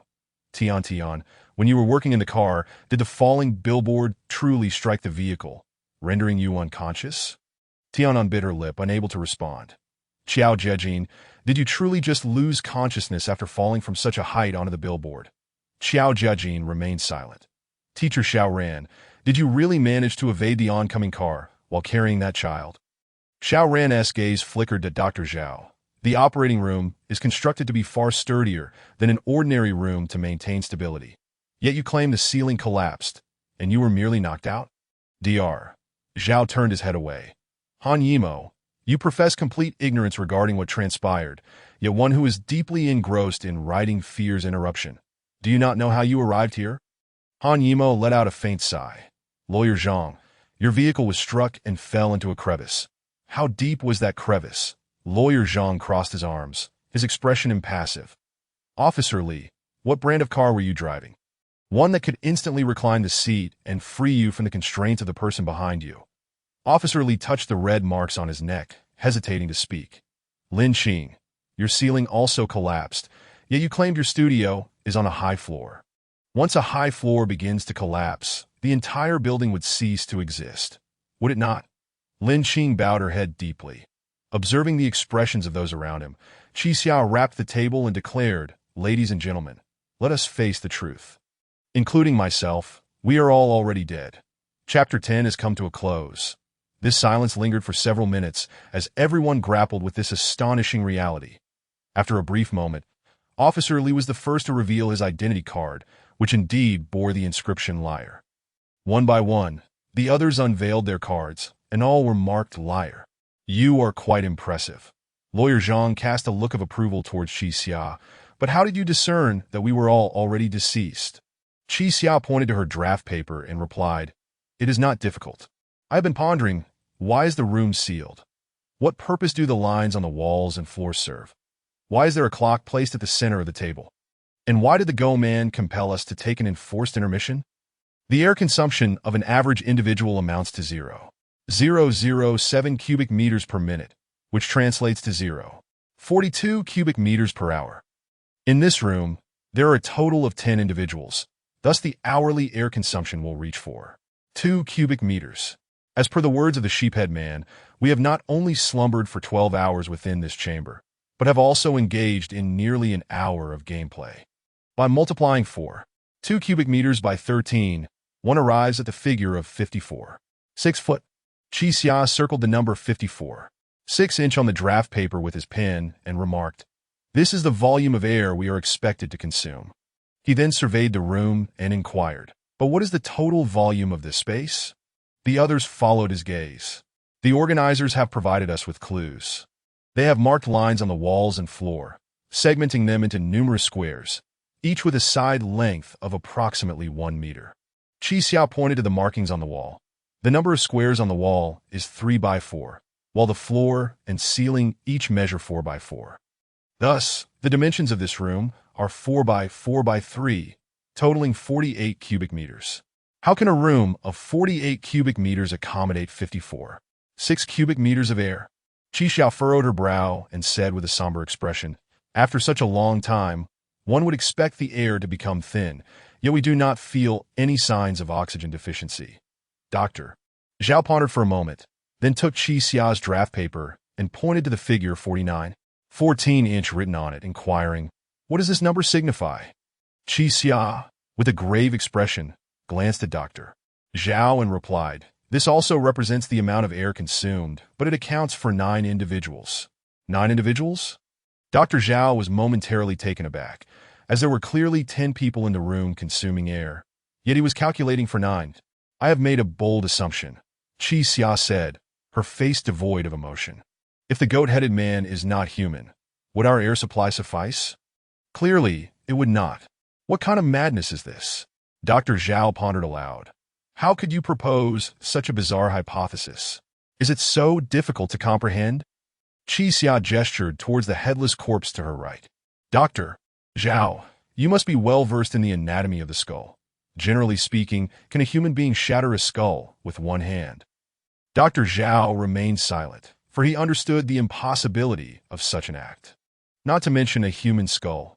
Even breaking a rabbit's skull with one hand upon a table would prove to be quite a formidable task. That Qi Xia withdrew her gaze and surveyed the others, stating, "Time is of the essence. I have already written down my choice. Now it is your turn. But remember, should even one person's answer differ from mine, all present shall face punishment." A sense of trepidation enveloped the group. The prospect of voting to eliminate a being capable of arbitrary murder was daunting. With a sidelong glance at the goat-headed man, Qiao Jijin noticed that he remained still, his inscrutable gaze emanating from beneath the goat mask, seemingly lost in contemplation. "To hell with it. I'm going all in," Qiao Jijin declared, raising his hand decisively to inscribe the words "Goatman." The others hesitated briefly before following suit, each scribbling their answers. Qi Xia scanned the submissions and found, without exception, they all read Goatman. As the clock struck 1, the game concluded. The goat-headed man slowly approached and proclaimed, Congratulations to all. You have survived the liar game. Now, I shall personally administer punishment to the losers. Before anyone could react, the goat-headed man drew a handgun from his cloak, pressed the muzzle to his own heart, and pulled the trigger. A deafening blast reverberated through the confined space. The sound lingered, causing the others to experience a disorienting ringing in their ears. That in the aftermath, the goat-headed man clutched his chest and began to wail. His agonized cries swiftly overpowered the echo of the gunshot, resonating throughout the room and sending chills down the spine of everyone present. As he shrieked and coughed up blood, it took more than a minute for his cries to subside into pitiful groans. What on earth? Xiao Jejin stared in disbelief at the goat-headed man. Is he serious? Minutes passed, and the groans faded into silence. The 9 onlookers suddenly realized they could muster strength in their legs. Once more, Dr. Zhao was the first to rise, moving to the side of the goat-headed man to check the pulse at his neck, only to find it had ceased. Hey, doctor! Zhao shouted at the goat-headed man. The game is over. How do we get out? But the quiet corpse offered him no response. The others gradually stood as well. The room remained unchanged, save for the addition of a lifeless body. How strange. Have we truly perished? Tian seemed preoccupied with this question, extending her delicate hand to slap herself sharply. Ouch, she exclaimed. That still hurts. Why can I feel pain if I'm dead? Xiao Jejin shook his head in exasperation. What? Have you died before? Tian hesitated. I suppose I have never actually died. Then who knows what happens after death? Given the circumstances, perhaps this is indeed hell. Xiao Jejin mused, glancing at the 2 corpses within the room, feeling an unsettling sensation. I can not only feel pain, but I can also smell something foul. What are we then? Souls? Inquired the writer Han Yimo. Upon hearing this, Dr. Zhao examined his own body, discovering his heartbeat, temperature, and pulse were all normal. He was breathing regularly, yet somehow not consuming oxygen. That it seemed death was indeed a mysterious phenomenon, one that defied all medical understanding. Regardless of what we are, I do not wish to remain trapped in this small room for the foreseeable future, Officer Lee stated. Let us find a way out.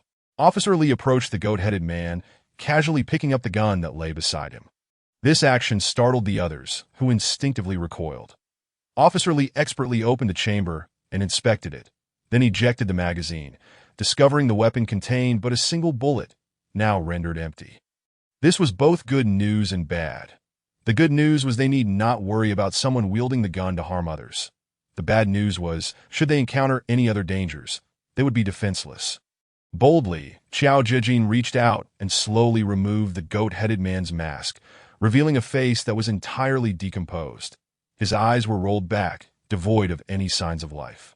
What a terrifying visage, Lawyer Zhang echoed from the side. Chapter 11 continuing on. Qi Xia remained seated, neither standing nor searching for clues, but he felt an odd sense of discomfort. Equally stationary was the psychologist Lin Qing. What are you thinking about? Lin Qing asked nonchalantly, covering her mouth and nose. Me? Qi Xia was taken aback. What? Do you intend to conduct a psychological evaluation on me? Not at all. Though it is true that intelligent individuals like yourself often harbor some psychological issues, this situation is hardly conducive to therapy, Lin Qing replied with a slight smile. I merely wish to inquire about your thoughts. After a moment of contemplation, Qi Xia responded, I am pondering the reasons behind this. Reasons? Ignoring Lin Qing, Qi Xia called out to Dr. Zhao, asking, Doctor, how long can an average person survive after being shot in the heart? Dr. Zhao turned around, pondering for a moment before answering. If I recall correctly, when shot in the heart, an individual will enter an unconscious state within seconds. However, since death in medical terms refers to brain death, the brain may continue functioning for a few minutes even in an unconscious state.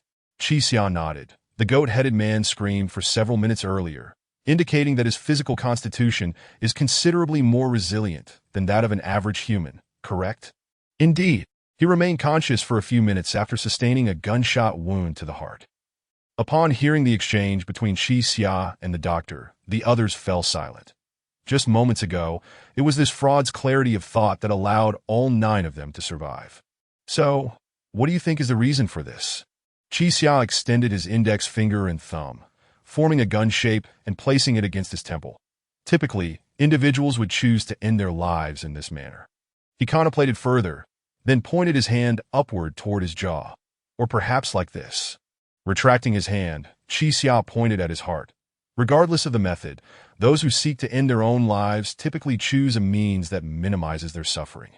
Yet, why did he aim for his heart? Zhao Jiaqin toyed with the goat mask, then flipped the man's head over, saying, "Perhaps this fellow's brain is even tougher. A single bullet wouldn't suffice to kill him.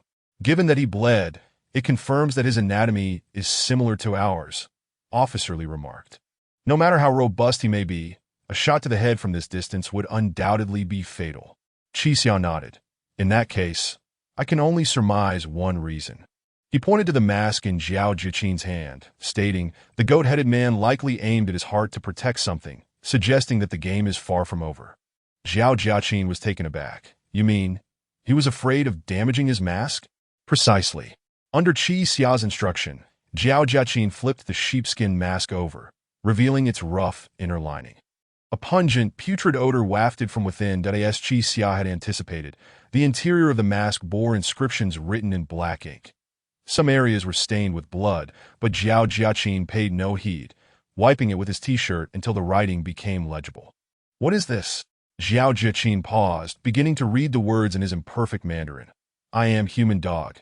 You are cursed. I hope you survive. The clock ticks incessantly.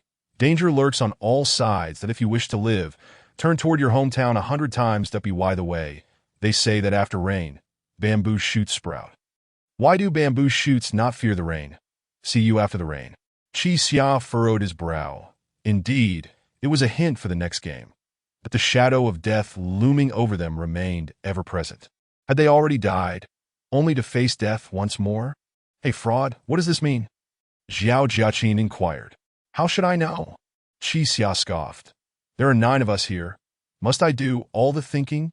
Lawyer Zhang Chenza gradually sat down, saying, "Though I hesitate to admit it, your line of reasoning aligns closely with that of the organizer. If you have any thoughts, you should express them." Before Qi Xia could respond, the walls around them suddenly began to shift. To their astonishment, numerous holes appeared seemingly out of nowhere. The once solid concrete walls now resembled an ever-changing mass. Moments later, rows of holes aligned neatly along the walls, as if they had always been there. At the same time, the sound of chains being pulled echoed from all directions. "What is happening?" Panic ensued among the group. "Look at the ceiling," someone shrieked. They gazed upward, discovering that the ceiling too was riddled with holes. Qi Xia finally stood up, taking the sheepskin mask from Zhao Jiaqin, closely examining the last line. "See you after the rain." "Rain?" Zhao Jiaqin stealthily approached the wall, peering into one of the holes, only to recoil in shock, stumbling back several steps. "Oh my," he shouted, desperately searching for a place to hide, yet finding none. "What's wrong? What did you see?" Xiao Ran asked, fear creeping into her voice. The others recognized that if Zhao Jiaqin, who was already quite bold, was now retreating in terror, it must be something truly dreadful. "I'm telling you, it's a harpoon. The holes are filled with retreating harpoons." "What does retreating mean?" Dr. Zhao asked, confused. "It likely means they are cocked," Qi Xia explained. "Since earlier, there has been a constant sound of chains. These harpoons are now drawn and could be fired at any moment." "Hey, fraud, think of something." Zhao Jiaqin rushed to Qi Xia's side, anxious. "If they all fire at once, where can we hide?" Qi Xia contemplated carefully. Preserving his own life was not particularly difficult, given that there were already 2 corpses on the scene. The penetration power of the harpoons was limited.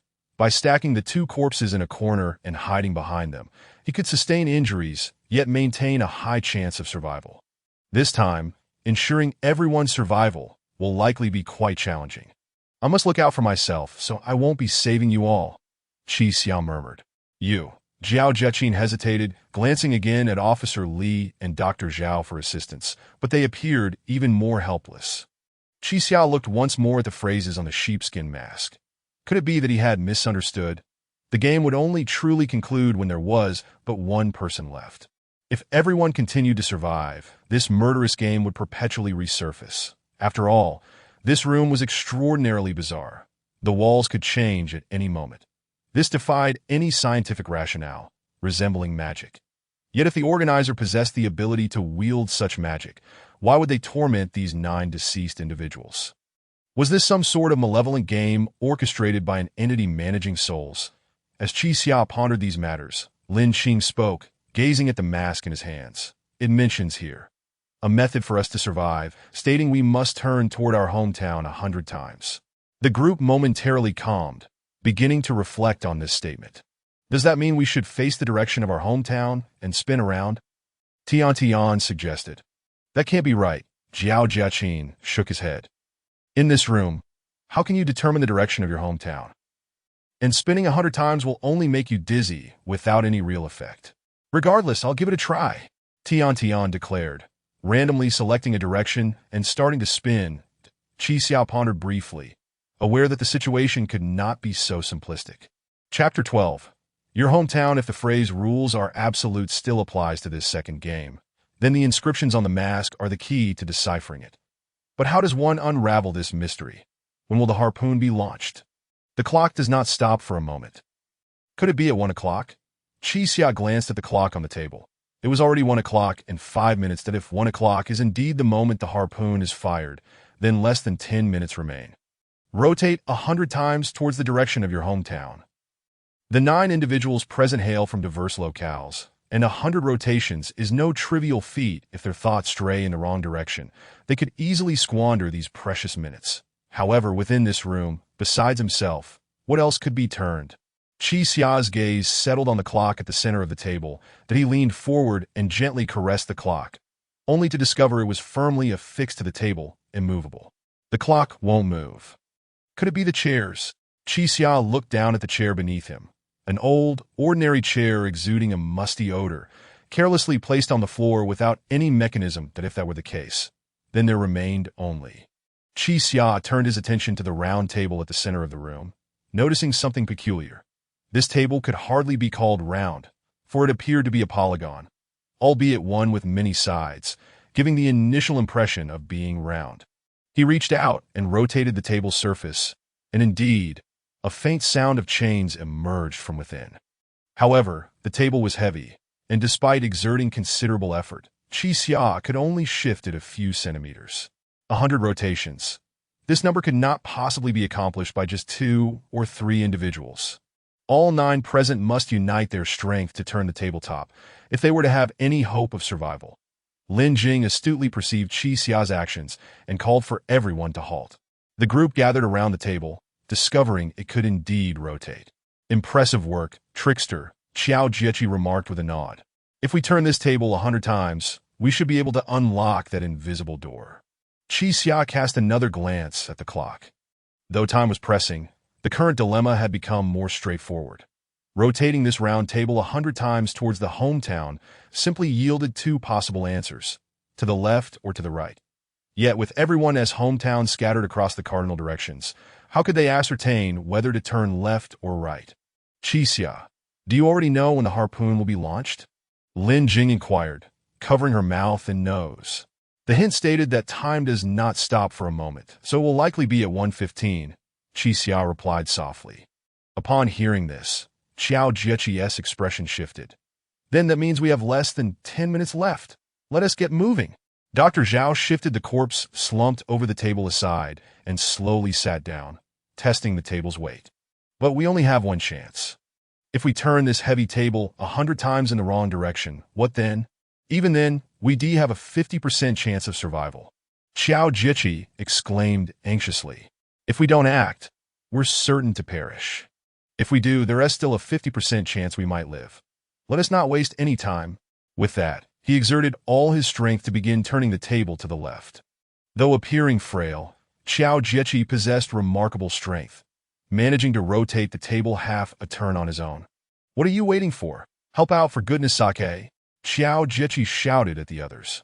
Realizing the validity of his words, the remaining individuals reluctantly joined in, turning the table alongside him. There was no correct answer at this moment. All they could do was take a gamble.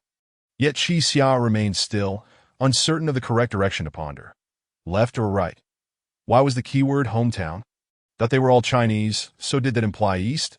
North is up, south is down, west is left, east is right. Could the answer be right? What of those hailing from the west?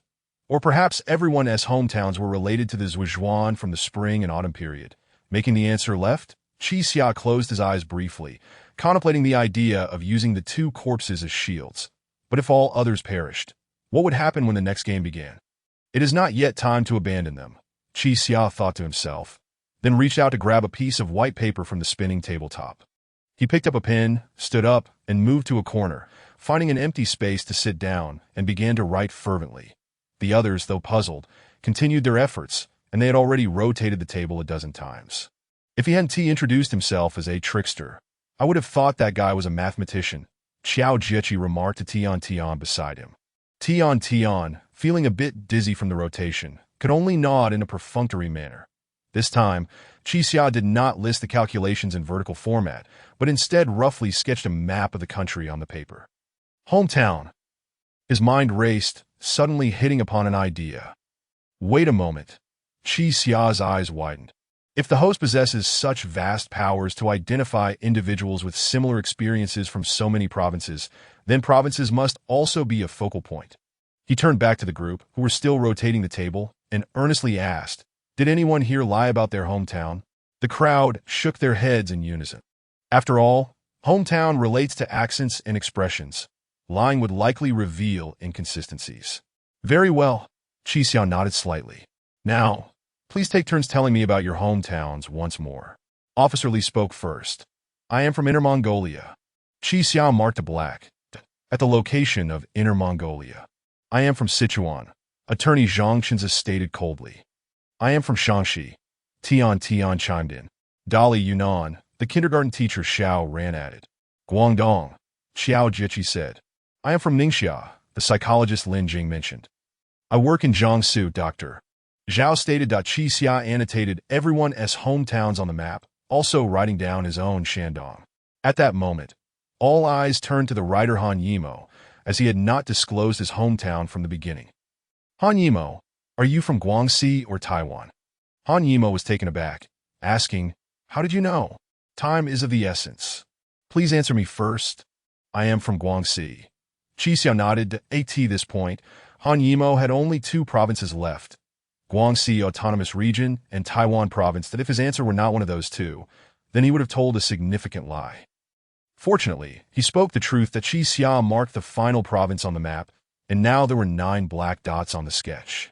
Indeed, Qi Xia murmured, quickly stop and turn to the right. Right? Qi Xia hastened to the table, tossing the white paper onto it and beginning to rotate the tabletop in the opposite direction. Though the others were somewhat bewildered, they followed suit. That Dr. Zhao glanced at the map on the table and the 9 black dots. Why right? Chapter 13a Rain. As Qi Xia struggled to rotate the table, he remarked, the locations of Ningxia and Shandong can be connected to form a horizontal line. Inner Mongolia, Sichuan, and Yunnan can be arranged to create a slope. Meanwhile, the 4 points of Guangxi, Guangdong, Shaanxi, and Jiangsu can be connected to form a square, precisely resembling the character right. Regardless of where Han Yimo's hometown may be, as long as it is either Guangxi Province or Taiwan Province, it will invariably create the character mouth, thus confirming the answer from the outset. The group hastened their movements while casting peculiar glances at Qi Xia. His thought process was exceedingly unconventional, yet he had unveiled the riddle not once, but twice, leading others to begin harboring doubts. That Qi Xia, aware of this, addressed them, saying, Please do not misunderstand. Should the next game entail sacrificing your own lives, I would resolutely choose to ensure my own survival. Upon hearing this, the group fell silent, gritting their teeth as they continued to rotate the table. 9 individuals sat around it, persistently pushing to the right. How many circles have we completed? Xiao Jiajin inquired. 26 circles, Lin Qing responded. You could count that? Xiao Jiajin blinked. The table appears identical all around. I counted the bloodstains on the table, Lin Qing stated earnestly. Counting is crucial for us psychological counselors. Qi Xia furrowed his brow. We're still short of 30 circles. We need to hasten our pace. The group fell silent, redoubling their efforts. However, as they progressed, the table became increasingly difficult to move, as if the internal chains were tightening. What the hell is going on? Xiao Jiajing gritted his teeth. This is excessively heavy. Keep going. Perhaps it truly connects to a door. Tian grinned through the strain. Her words ignited a flicker of hope amidst the despair that adored that if this room could conjure a hole from thin air. Why not a door? Everyone's arms ached, yet they continued to rotate the table, circle by circle. Do not give up. Only 5 circles remain.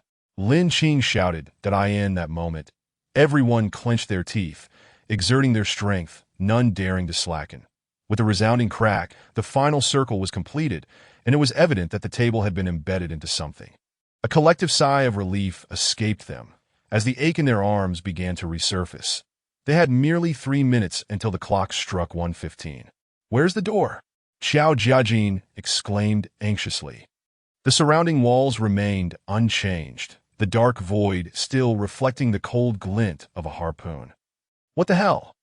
There's no door? A note of despair crept into Xiao Jiajing's voice. Wrong. We miscalculated. Xiao Ran screamed. It should have been a left turn, right? We shouldn't have trusted that liar. We're all going to die. Qi Xia frowned slightly. That miscalculated? Before anyone could react, the clock at the center of the table began to behave strangely. It trembled slightly, then emitted 8 beams of laser light. The 8 beams extended from the clock, gradually halting at the edge of the table. To the bewilderment of the group, the clock precisely sliced the table into several equal-sized segments, akin to a pizza. With a thunderous crash, the table shattered into pieces. The clock now stood precariously on a small wooden stump. Qi Xia observed closely. There were 9 small segments and 1 large segment. Rather than segments, they resembled triangles, as the base of each piece was flat. Time was of the essence, and the group was in disarray. What is this? Han Yimo exclaimed. How did the table break?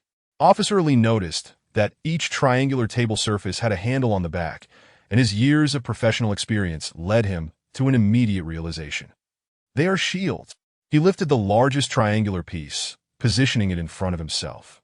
We can use this shield to block the harpoons. Upon hearing this, the others also raised their table pieces, but tragically, there was only 1 large piece. Everyone else could only manage a small triangle, barely sufficient to shield their own bodies. Yet within mere seconds, the group recognized the dilemma. How do we defend ourselves? Lawyer Zhang Qinzi revealed an unusual hint of panic. With harpoons coming from all directions, we can only cover one side. We need to cooperate. Qi Xia regained his composure. Let us form a circle to shield each other's backs. After hearing this, the group hurriedly adjusted their formation, awaiting the impending threat. At that moment, the only sounds were their collective breaths. 9 strangers had become teammates, each indispensable. Qi Xia casually glanced back at the author Han Yimo, only to find him drenched in sweat, trembling, evidently on edge. A distant chime echoed from outside the room once more. Are you all right? Qi Xia inquired. I'm fine. Han Yimo shook his head. Hey, Dr. Zhao, flip your table piece over. Zhang Qinzi suddenly interjected.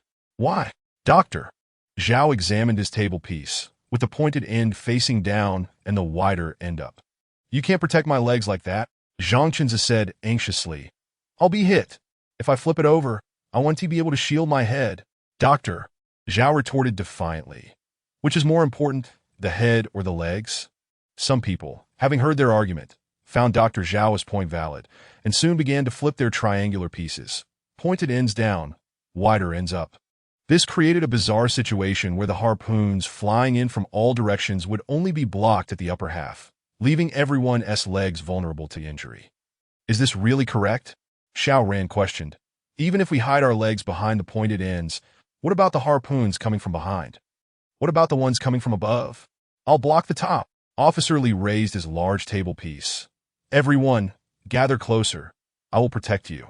This approach appeared to be the most viable solution, with one person holding the largest piece overhead while others shielded the sides. Yet Qi Xia still felt something was amiss. Lin Qing pondered quickly and suggested, the remaining people should alternate positions. We can stagger ourselves. Yes, that makes sense. Xiao Jiajing concurred. Incorrect, Qi Xia interrupted. If everyone's table pieces are perpendicular to the harpoons, they can be easily pierced through. Handsome guy, what do you propose we do? Xiao Zhejin asked. Qi Xia's gaze fell upon the sheepskin mask on the ground. Why do spring bamboo shoots not fear the rain? The final clue caused Qi Xia to contemplate deeply. Wait. Give me a moment. Qi Xia furrowed his brow. The group held their breath, watching the seconds tick away, with merely 1 minute remaining until the harpoons were launched. Let us not dwell on that, Dr. Zhao snapped. Let us follow Lin Qing's suggestion and stagger the arrangement. You brat, be quiet, Xiao Zhejin shouted. I trust the liar's words. You, doctor. Zhao gritted his teeth, swallowing his retort. What could the large and small table pieces signify? Wait. Qi Xia's eyes widened. It's lies, the large table piece will be our downfall. What? Officer Li looked at Qi Xia, puzzled. Officer, discard the large piece. Take the last small table piece, with all of us positioning our pointed ends upward.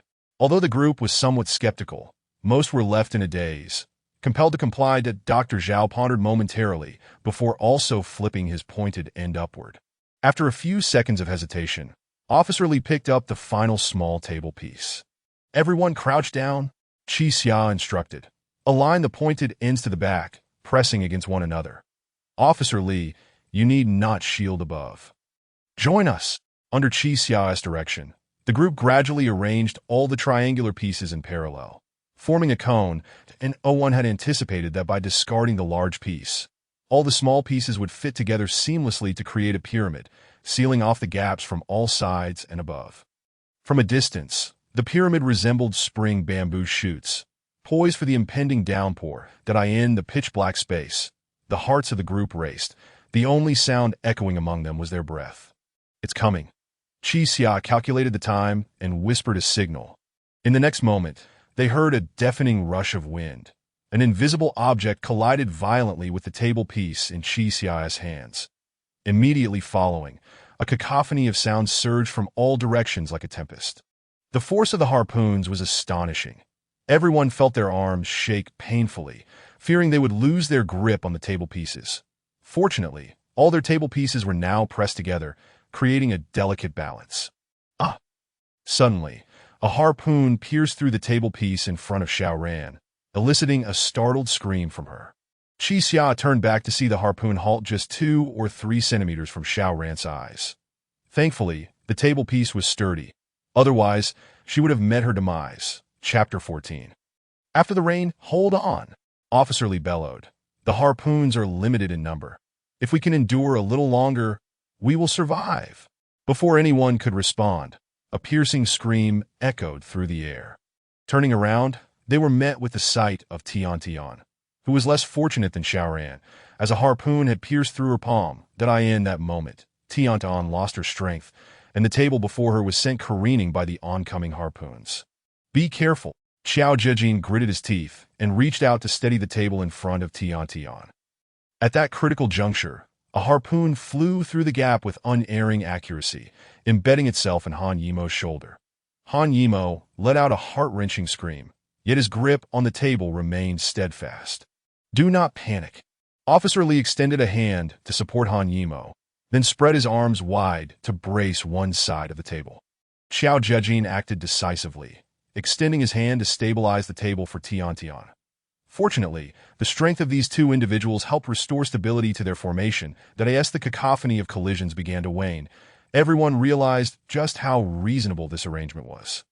Had they followed the plans of Officer Li and Dr. Zhao, where the table boards were held vertically by the group, the harpoons would have easily penetrated them. Now, the bamboo shoots after the rain configuration transformed the contact points of the harpoons with the table into angled surfaces, significantly reducing the penetrating force of the harpoons, especially the ones shooting from above, which altered their trajectory due to the conical shape. After a while, the sounds from outside ceased entirely. Is it over? Han Yimo asked through gritted teeth. Wait another minute, Qi Xia replied. The group continued to hold the table board in silence for a minute, only to discover that the outside was indeed silent. Xiao Zhejin cautiously shifted a small gap to peek outside. Oh my! He was instantly stunned by the scene before him. The other slowly began to move the table aside, revealing the ground and tabletop nearly bristling with harpoons. The two bodies on the floor were a gruesome sight, resembling two hedgehogs, their bodies covered in an array of sharp spikes. Each harpoon was tethered by a rope, the other end connecting to a hollow in the wall, leaving the room in utter disarray. Dr. Zhao wasted no time rolling up his sleeves and moved to Han Yimo's side. His condition was dire. The harpoon had pierced his shoulder and required immediate attention. Han Yimo slowly lowered himself, a bitter smile crossing his face. I was just thinking how unlucky I might be, and lo and behold, it came true. Tiantian's expression was filled with guilt, and she hurriedly apologized to Han Yimo. However, everyone understood that this was not solely Tiantian's fault. She too had been impaled by a harpoon. "Hey, pretty girl, come here," Xiao Jiajin beckoned.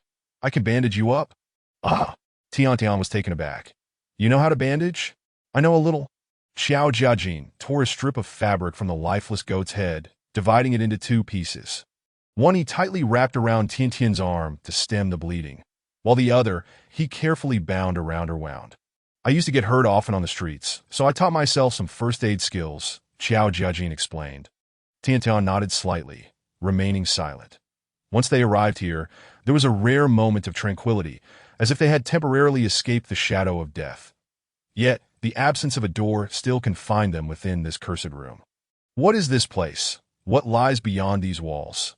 Within a minute, a sigh emerged from Dr. Zhao's direction. Qi Xia turned to see Dr. Zhao, who was tending to Han Yimo's wound, wearing a troubled expression. "What is wrong?" Officer Li inquired. "Is the injury severe?" "The injury itself isn't grave," Dr. Zhao shook his head. "It's just that I cannot remove the harpoon." The group leaned in closer, realizing the predicament was indeed quite tricky. The barbed tip of the harpoon would cause greater harm if withdrawn, while the tail remained attached to the rope that at this moment. Han Yimo resembled a fish caught on a line, tethered no matter where he swam. "We can only cut the rope and then extract the harpoon from the front," Dr. Zhao stated, "but I have no sharp tools at hand." Han Yimo's lips turned pale, the harpoon embedded in his scapula causing him excruciating pain. "Use another harpoon," Officer Li declared resolutely. "Though harpoons are sharp, they can serve as a tool." "That will have to suffice," Dr. Zhao nodded.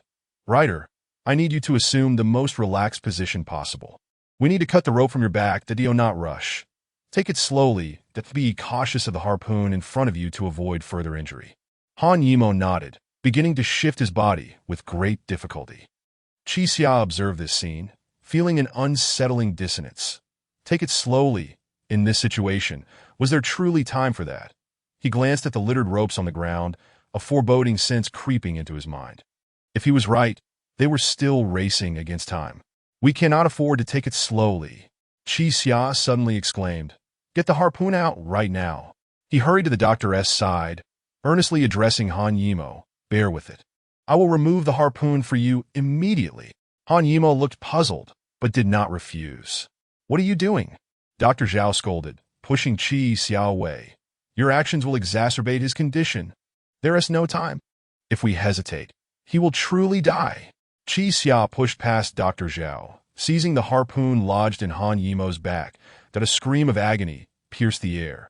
Extracting a barbed harpoon was infinitely more challenging than embedding it. "Hey!" Officer Li rushed over, forcefully pulling Qi Xia away and shouting, "Are you trying to kill him?" Qi Xia's frustration grew as he faced obstruction twice.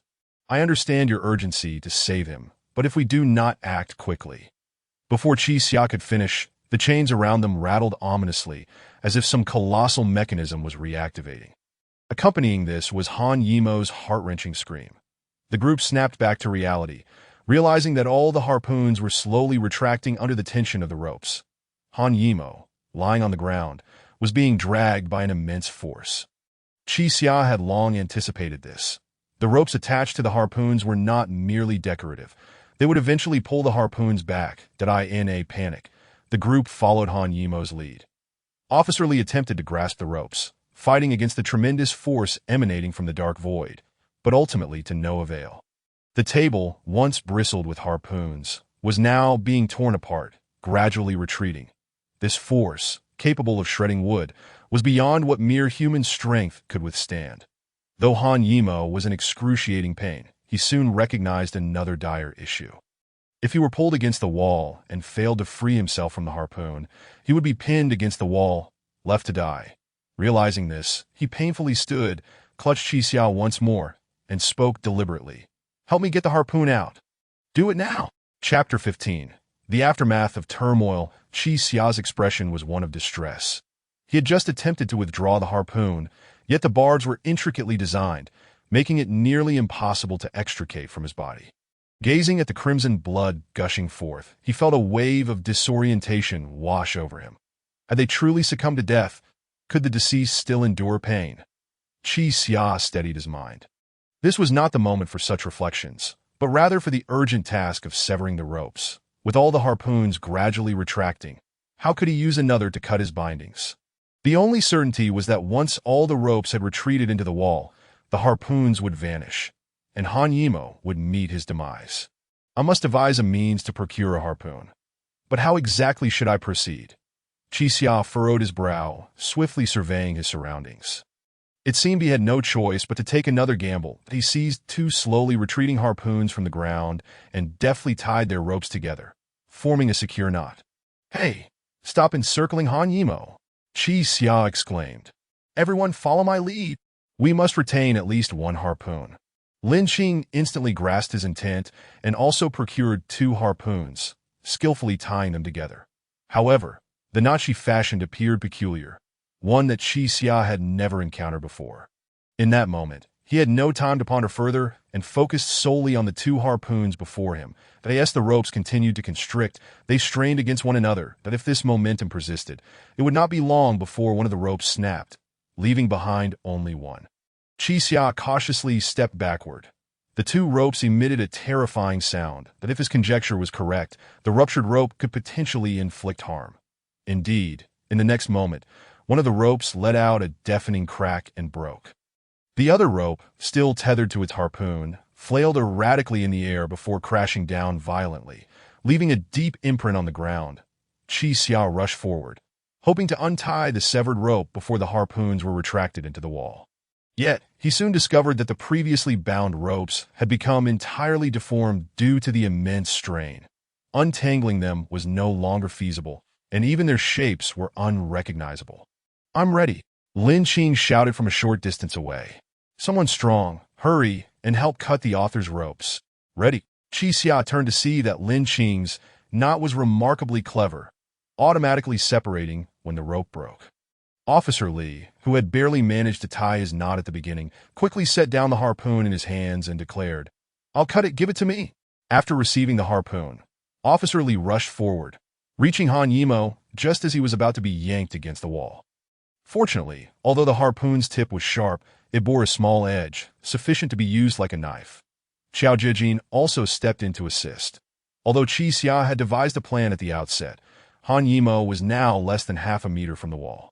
The searing pain was unbearable, forcing Han Yimou to retreat slowly, lest the barbs in his chest inflict excruciating agony. Officer Li grasped the rope behind Han Yimou, briefly pausing to aim at the rope closest to his body before beginning to slice through it with the sharp harpoon. His hand remained steady, each cut precisely targeting the rope. However, it proved even tougher than anticipated. After several attempts, only a small notch remained. He quickly assessed the situation and realized it was more challenging than he had expected. Though the rope would ultimately be severed, time was of the essence. Within a minute, Han Yimou's body would collide with the wall, rendering any attempt to cut the rope from behind impossible. "Damn it. Is it done yet?" Xiao Jiajin asked anxiously. "You're moving too slowly.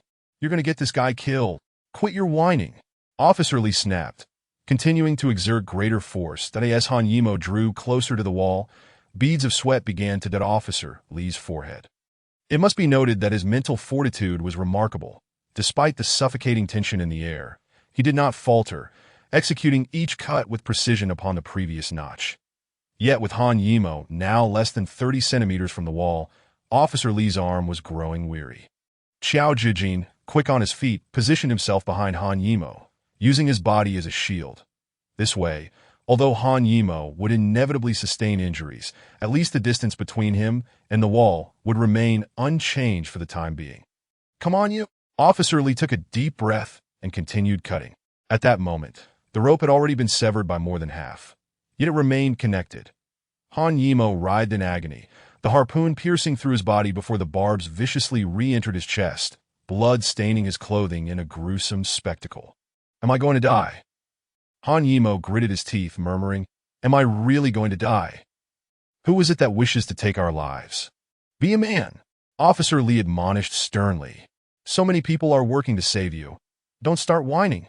Upon hearing this, Han Yimou immediately silenced himself, realizing Officer Lee spoke the truth. With everyone running about, he could not afford to hinder their efforts.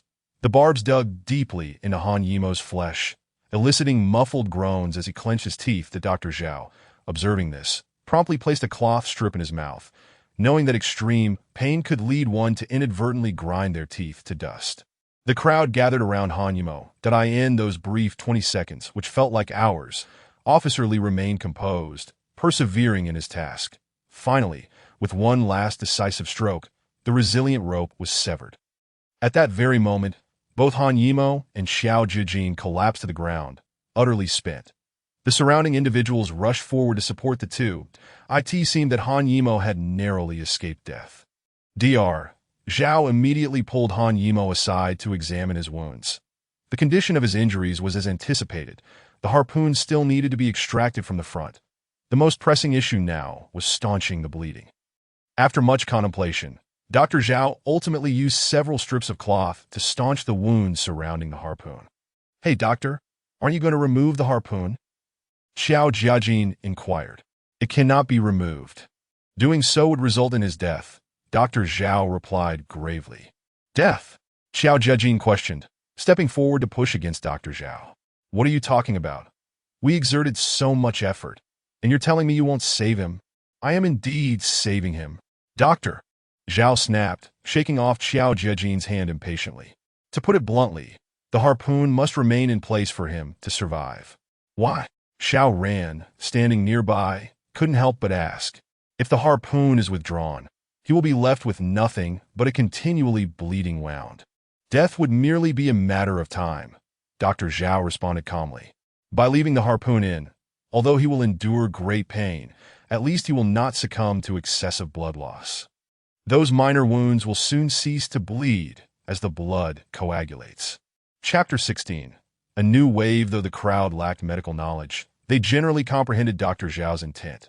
For them, extracting the harpoon was a simple task, while suturing a wound proved to be a formidable challenge. The writer's life has been preserved. Our sole responsibility now is to swiftly depart from this place and find a suitable environment to properly tend to his injury. Dr. Zhao's words jolted everyone back to reality, that if they could not escape this bizarre room, their fates would inevitably mirror that of Han Yimou. "But how do we leave? Has the game concluded?" Lin Qing inquired, covering her mouth and nose. Qi Xiao pondered deeply for a moment before shaking her head. The mask had clearly stated that the entity known as the Man-Dog wished for their survival and mentioned a meeting after the rain. Logically, after the chaotic flurry of harpoons akin to a torrential downpour, the so-called Man-Dog would reveal himself, likely introducing the next game. But why had he not appeared? "Hey, fraud." Xiao Jiqi approached Qi Xia with slow, deliberate steps, his expression serious. "You have a way to survive, don't you?" "What of it?" Qi Xia replied coldly. "What does my survival have to do with you? I'm not as clever as you, so I need to find someone to collaborate with." Xiao Jiqi seemed to propose himself. "You possess intellect, and I have strength. Let us join forces." At this suggestion, Qi Xia furrowed her brow slightly.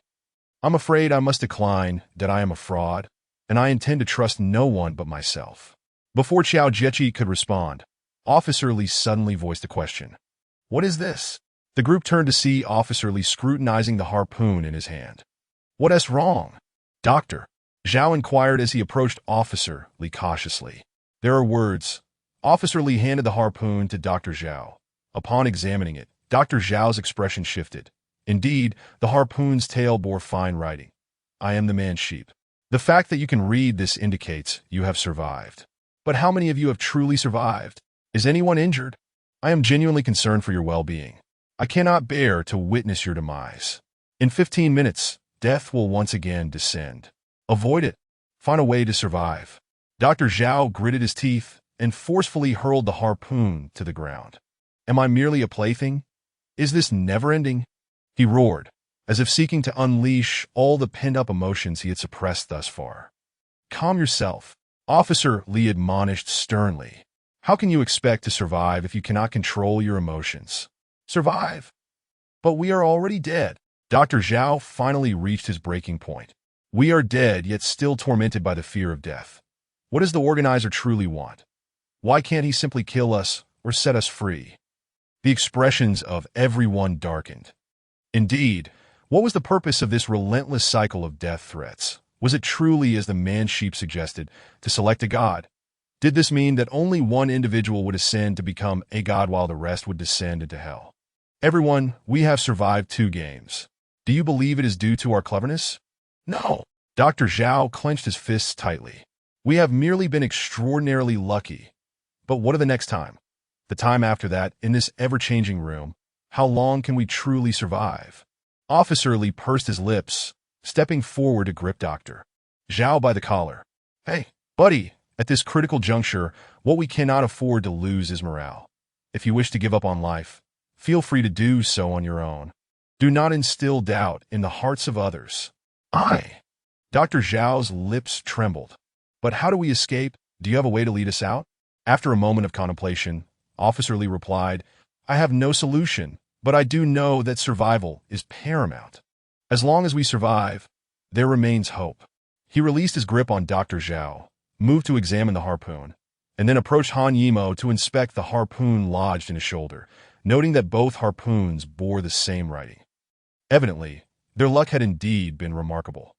This particular trial required not only evasion of lethal assaults, but also the retention of at least one harpoon to glean clues for the next challenge.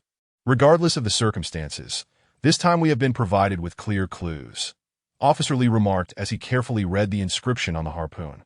Unlike before, this time the threat will only come from above. He pointed to the words inscribed, Death will once again descend. As soon as he finished speaking, the entire room began to transform once more.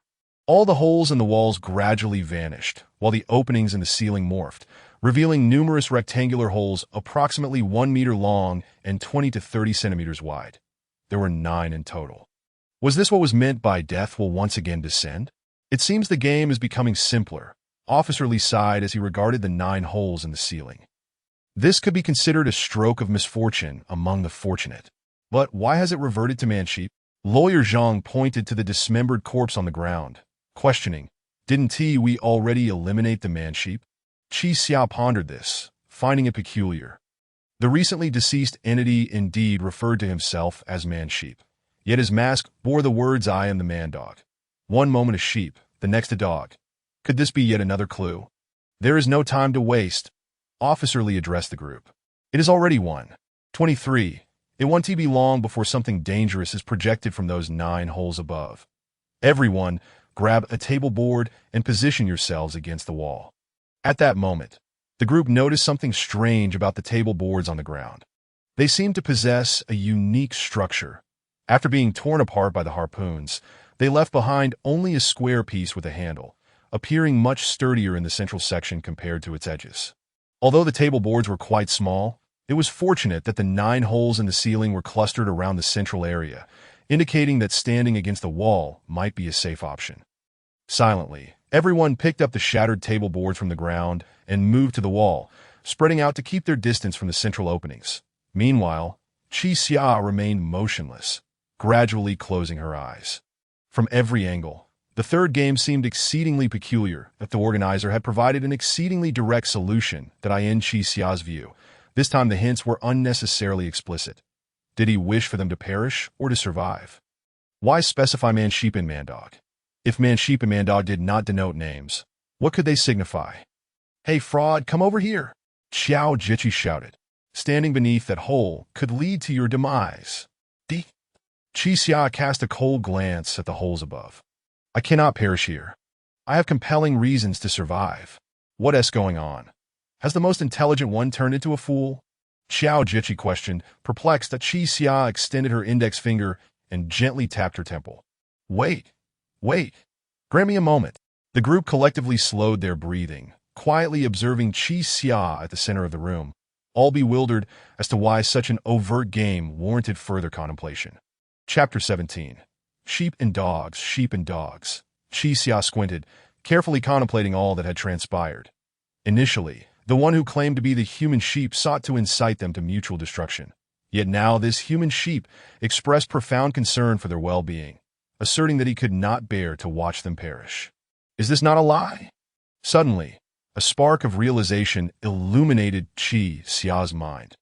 Yes, this was it. Lies. Everything unfolded precisely as Qi Xia had anticipated. Sheep and dogs were not names of individuals at all, but rather types of games. Could sheep possibly represent the tale of the boy who cried wolf? The shepherd boy, having lied too many times, found himself abandoned when genuine danger arose. Thus, the sheep game was rife with falsehoods, a game of lying. Conversely, dogs might symbolize loyalty, as demonstrated in the earlier harpoon game. Had they not collaborated, none of them would have survived. Might it then represent cooperation? Qi Xia once again lifted the harpoon, pondering deeply. He understood that the sheep possessed the potential to deceive while explaining the rules. But among those few words, which statement was a fabrication? I cannot bear to watch you die. If this statement were a falsehood. Wait a moment. Qi Xia's eyes widened slowly. This statement is not the answer, but rather a trap designed to ensnare us all. What do you mean? Xiao Jiqi inquired, perplexed. Every word in this statement is a lie. Qi Xia declared decisively. To stand by the wall means death, while standing beneath the hole signifies life. Dr. Zhao and Officer Li exchanged bewildered glances, unsure of Qi Xia's intended message. Everyone, do you remember? The sheep are capable of lying. Qi Xia positioned himself at the center of the room, attempting to draw the others closer. If we adhere to the rules as he described, we will ultimately meet our demise. This is a distinction between the sheep and the dogs. But is that truly reasonable? Xiao Ran asked timidly. There is only one hole above your head in this entire room. Surely that must be the most perilous spot. Qi Xia had not fully contemplated this point either. What could possibly fall from that hole to endanger those by the wall? Qi Xia pondered for a moment, then rephrased. It matters not. Once this round concludes, we stand a significant chance of escaping, so you should choose according to your own judgment. How do you know we can escape? Officer Li questioned warily. Because this time, the clues provided no forewarning regarding the next game, Qi Xia responded. Thus, there are two possibilities. Either this represents the final game, or the organizers possess immense confidence in their ability to eliminate us all in this round. The group's expressions darkened, yet they found no words of rebuttal. Regardless, I will remain here, Qi Xia pointed to his feet. As for how you choose, that is entirely up to you. Aware that all his assertions were mere conjecture, Qi Xia prudently picked up a square tabletop from the ground. Upon hearing Qi Xia's declarations, Xiao Jiqi cautiously approached his side, stating, I told you, I believe in you. But I am a liar, Qi Xia replied coldly. It matters not. Lin Qing contemplated for a moment before covering her mouth and nose, walking toward the center of the room. Hey, what are you doing? Xiao Ren shouted from the wall. Do you really trust him? Lin Qing nodded slightly. Yes, think carefully. Who has enabled us to survive thus far? Xiao Ren paused, suddenly recognizing the validity of Lin Qing's words. After a brief internal struggle, she followed suit. Han Yimou covered the wound on his shoulder with his hand and also moved forward. Your name is Qi Xia, right? I believe in you too. Tian Tian and Zhang Chenze followed suit. At that moment, only Dr. Zhao and Officer Li remained pressed against the wall. Hey, aren't you coming over? Tian Tian called out. Dr. Zhao appeared hesitant, seemingly undecided on his choice. There is no need to force anyone. Qi Xia waved his hand. This round does not involve cooperation. One must merely survive. The clock on the floor gradually approached 1:30. Officer Li squinted at Qi Xia, not believing that this deceiver would choose to face death. Yet he wondered why Qi Xia would lead them to stand beneath the hole. At that moment, Lin Qing discerned the thoughts of the two and addressed them.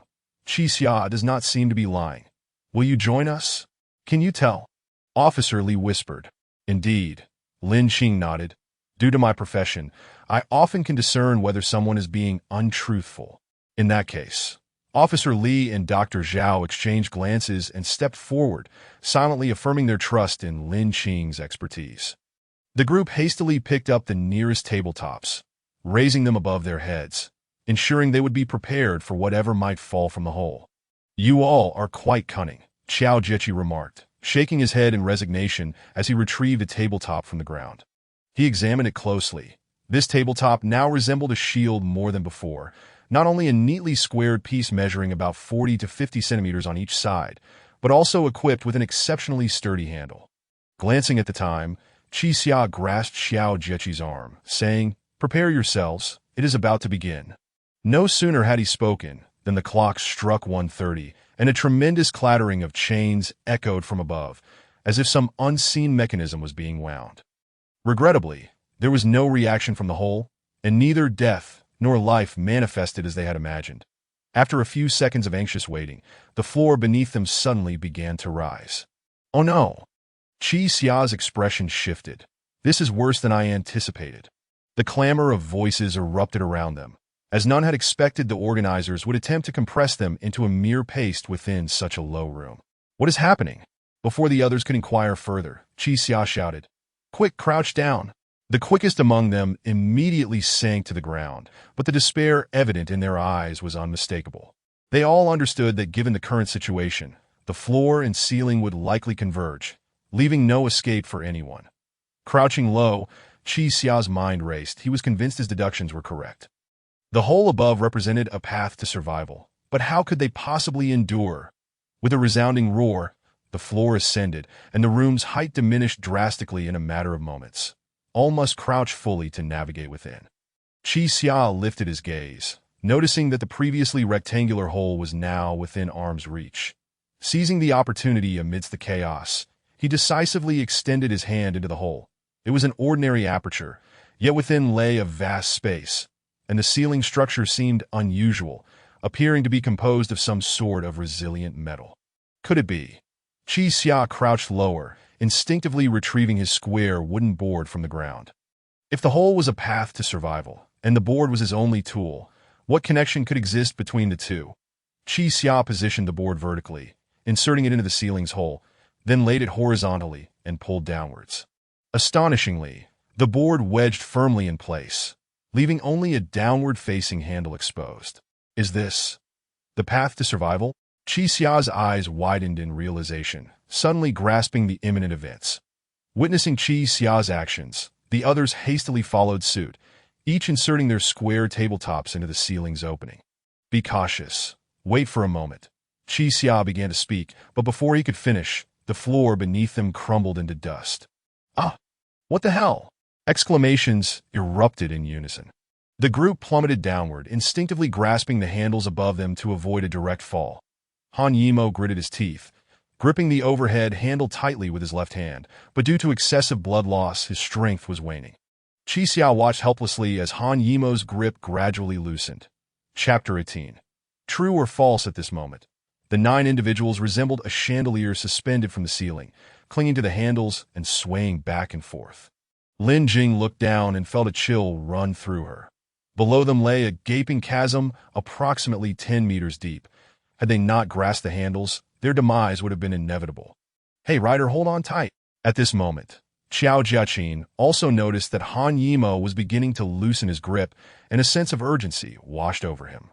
Why are you so weak at such a critical moment? The muscles on Han Yimo's face strained, yet his body continued to slide downward inch by inch. Xiao Jiaqin was positioned close to him and immediately released one of his hands to grasp Han Yimo's trousers, pulling upward with great force. Han Yimo felt as if he were being lifted, and in that instant, he hurriedly reached out to secure his hold on the handle once more. Officer Lee, witnessing the scene, also extended his hand to assist, and together they supported Han Yimo, preventing his imminent fall. Just as the group was about to breathe a sigh of relief, a muffled groan echoed through the air. Turning around, Tiantian could not help but exclaim, and it dawned on everyone that her hand had also been injured. However, this girl appeared remarkably resilient, only letting out a sound of discomfort once her blood had thoroughly stained the handle. Releasing her right hand, she clung to the handle with only her left, but as a girl, her strength was inherently limited, making it exceedingly difficult to support her entire weight with just one hand, causing her to slide downward abruptly. Qi Xia's expression shifted, and he quickly grasped her injured wrist. Upon brief contact, he felt Tiantian's emaciated body trembling slightly, her wrist icy to the touch. "Well, you're quite the deceiver, aren't you?" Xiao Jiaqin remarked. Qi Xia sighed in exasperation and replied, "I simply do not wish to witness any more corpses. Do not read too much into it." As time ticked by, the arms of everyone began to ache. The prolonged suspension was no easy feat for anyone, and even Officer Li's forehead began to bead with sweat. "How long must we hang here?" Lin Jing inquired of Qi Xia. "I do not know," Qi Xia responded solemnly.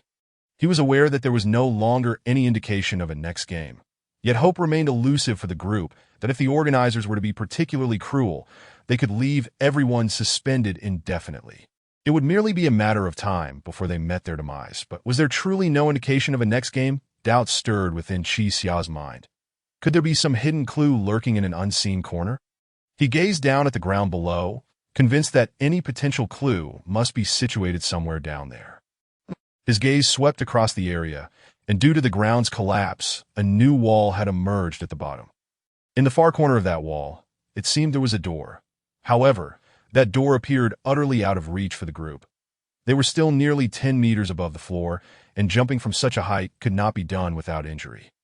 Lin Jing followed Qi Xia's gaze for a prolonged moment before she too recognized the situation.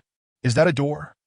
Upon hearing this, everyone looked down and indeed spotted the dilapidated wooden door at the bottom. Just as despair enveloped the group, the door began to creak open, that a shadowy figure clad in black stepped forth from the darkness. Qi Xia beheld him, noting that he was also dressed in a black suit, yet his mask was entirely different from that of the goat-headed man. Instead, he wore an enormous, dark green serpent's head.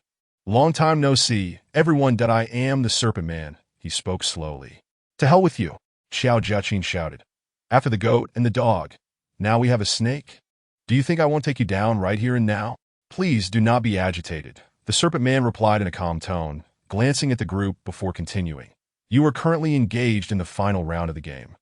I possess a lever. Should I pull it, your ceiling will descend slowly, and no one will be harmed."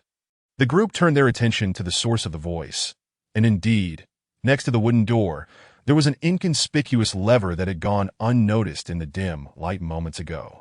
Then, "Can you pull it down now?" Xiao Rand timidly asked. "Aye," the Serpent Man subtly smiled, saying, "I propose a game. Whether you can survive depends on your performance." Another game. Dr. Zhao's hair was disheveled, and he clenched his teeth, seemingly ready to lash out. "Listen closely, everyone. This game is called True or False." The Serpent Man advanced a step, addressing the group swaying in midair. "You will have a total of 3 questions to ask me, and my responses will be limited to yes or no. Be mindful, I will not lie. After all 3 questions have been posed, if I agree to save you, I will pull the lever. Should I refuse, I will lock this door, leaving you to your fates." Qi Xia furrowed his brow. 3 questions? Only yes and no answers? This game seemed excessively convoluted. Regardless, the group's objective was to compel this serpent-headed figure to lower them, so their inquiries could only revolve around that topic. But would he acquiesce? Seizing the moment while the others pondered, preschool teacher Xiao Ran boldly spoke up. "Hey, can you let us down?" "Stop!" Qi Xia exclaimed, rushing to cover Xiao Ran's mouth, but her words had already reached the Serpent Man's ears. The Serpent Man let out a cold laugh, replying, "No." "Hey, beautiful lady," Xiao Jiaqin shouted. "We only have 3 questions. Don't waste one." "Aye." Xiao Ran lowered her head, her expression filled with regret. "You have 2 questions remaining," the Serpent Man said impassively, stepping back to position himself nearer to the wooden door. It appeared he had already given up on them. Xiao Ran's inadvertent question had turned this game into a hellish ordeal. The Serpent Man certainly would not make it easy for them. If he truly intended to save them, why would he set up such a game? Conversely, if he had no desire to assist, how could they compel him to agree to pull the lever? Even if they rephrased the question to "Will you not let us down?" his response would still be yes. Deceiver, do you have a plan? Xiao Jiaqin turned to Qi Xia, that Qi Xia gently closed his eyes, his thoughts in disarray. A plan? As a mere human, how could he devise countless solutions? Each step taken since entering this room had required his ingenuity. Why should he bear the weight of so many lives? Yet, despair began to seep in that if he surrendered, would anyone else have a chance of survival? I cannot die here. Qi Xiao's eyes flickered with a faint glimmer of hope. She is still waiting for me. A gentle voice resonated in his mind. Xia, do you know? There are many paths in this world, and everyone has their own to follow. He opened his eyes slightly, and his thoughts became much clearer. Indeed, he had erred in entirely following the path laid out by the other side. Serpent Man, Qi Xia called softly. Officer Li paused, turning back to inquire. What are you going to ask?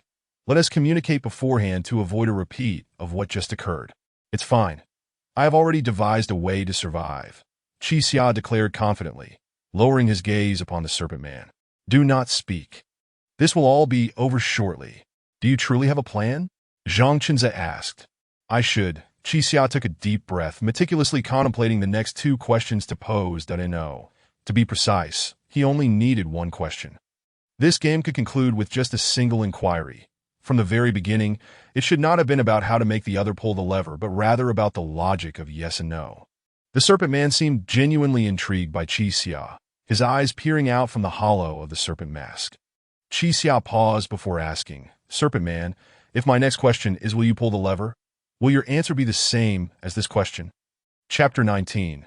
Omnipotence. The serpent-headed man hesitated momentarily, grappling with the selection of an answer, only to realize that any response would be futile. He suddenly burst into laughter, his body shaking with mirth, and after a brief interlude, he composed himself and remarked, You are truly amusing. Amusing? Qi Xia shot a cold glance at the serpent-headed man. Where lies the amusement?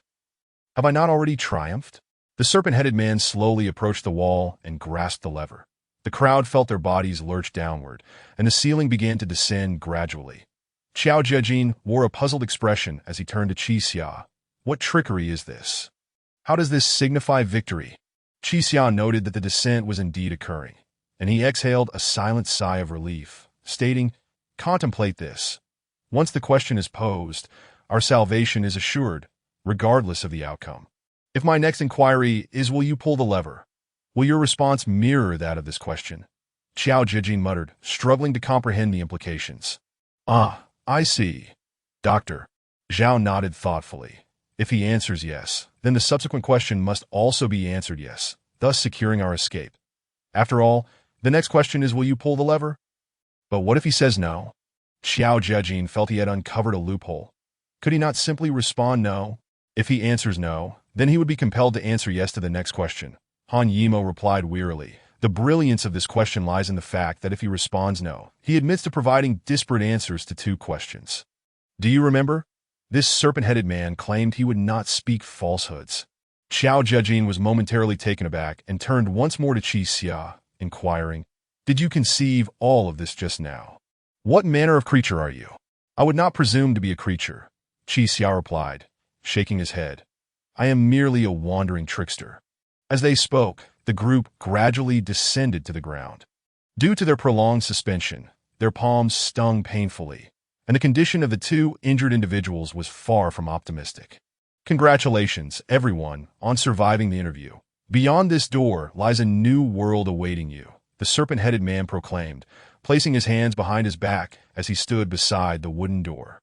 Scoundrel. Xiao Jiajin strode forward menacingly, seemingly intent on venting all his frustrations regarding the human sheep and human dog upon the serpent-headed man.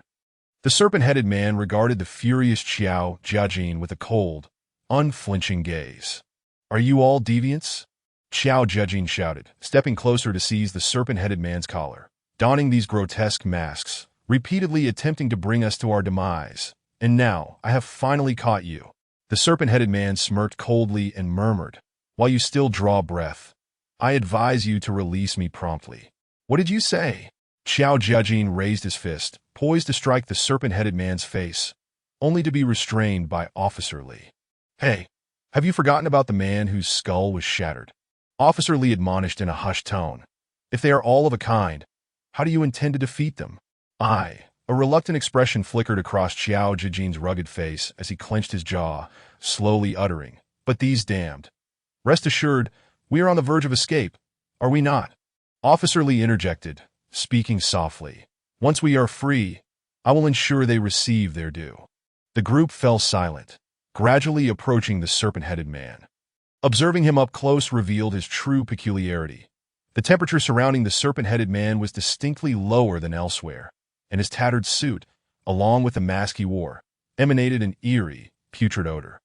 His eyes, visible through the mask, unmistakably belonged to a human, yet the scent he exuded was reminiscent of a long-deceased serpent.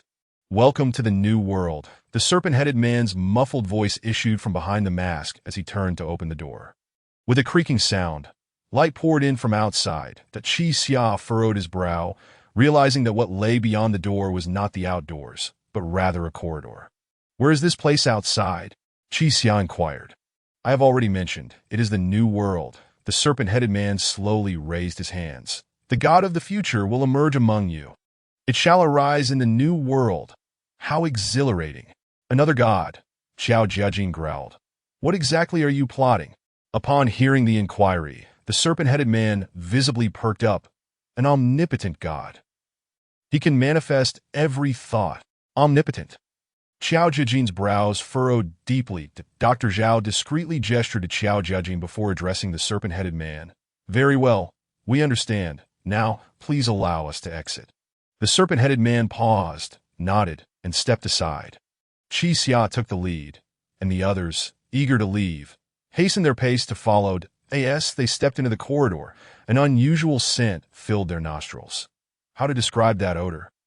Heavy, an overwhelmingly oppressive aroma. It was akin to the stench of billions of lives extinguished, left to decay in the open air, a putrid scent that attracted countless insects to feast upon the remains. They proliferated in vast numbers, only to perish and rot away themselves. After a period of time, when the overwhelming stench had dissipated, it transformed into the current heavy aroma. Qi Xia took a moment to collect himself, then opened his eyes to a sight that filled him with despair. They found themselves in an interminable corridor, its low ceiling oppressive, stretching endlessly before them. Then on either side of the corridor, countless wooden doors began to creak open, much like the door behind them. Before long, silhouettes began to emerge from the doors. Most were masked figures drenched in blood, while only a scant few appeared to be normal individuals. Yet even those normal individuals bore weary expressions, trembling as they moved. Like Qi Xia, they too had survived. What is happening? Han Yimo asked weakly. Are there not just 9 of us captured? Qi Xia's expression darkened significantly. The situation before him exceeded all expectations.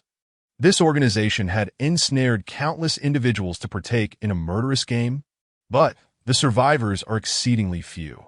Zhang Qinzi lamented. Gazing at the thousands of doors, only a handful of people emerged. Not a single soul had been seen from the room where Qi Xia had been, where everyone survived. Please, everyone, the serpent-headed man gestured to them, indicating the direction to proceed, then stood by the door with his hands clasped behind his back, seemingly unwilling to leave. Let us go. The group, sensing the urgency of their situation, formed a long line and departed slowly. As they passed through the dilapidated wooden doors, they caught sight of those wearing animal masks. Among them were representations of cows, horses, and dogs, alongside the sheep and serpent they had encountered earlier. Each one exuded an unsettling aura, permeated by the scent of decay. The scenes behind the doors were predominantly strewn with corpses, leaving them to ponder what games had transpired. After taking several more steps, the group was startled by 2 masked figures before them. The one on the left wore an enormous rat mask, leaning against the wall, while the one on the right donned a massive rooster mask, arms crossed over his chest.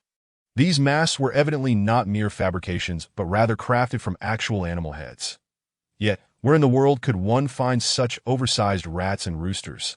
Like the others adorned in animal masks, these 2 merely cast a fleeting glance at Qi Xia and the rest, devoid of any further action. What are these creatures? Lin Qing murmured, instinctively stepping back from the pair. Qi Xia's brow furrowed slightly, as if a realization struck him.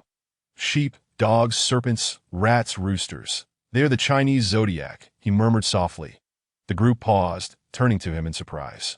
Indeed, the animal masks worn by those in tattered suits corresponded to the 12 animals of the zodiac. Chapter 20. The Quest for the Path. What do the 12 zodiac signs represent?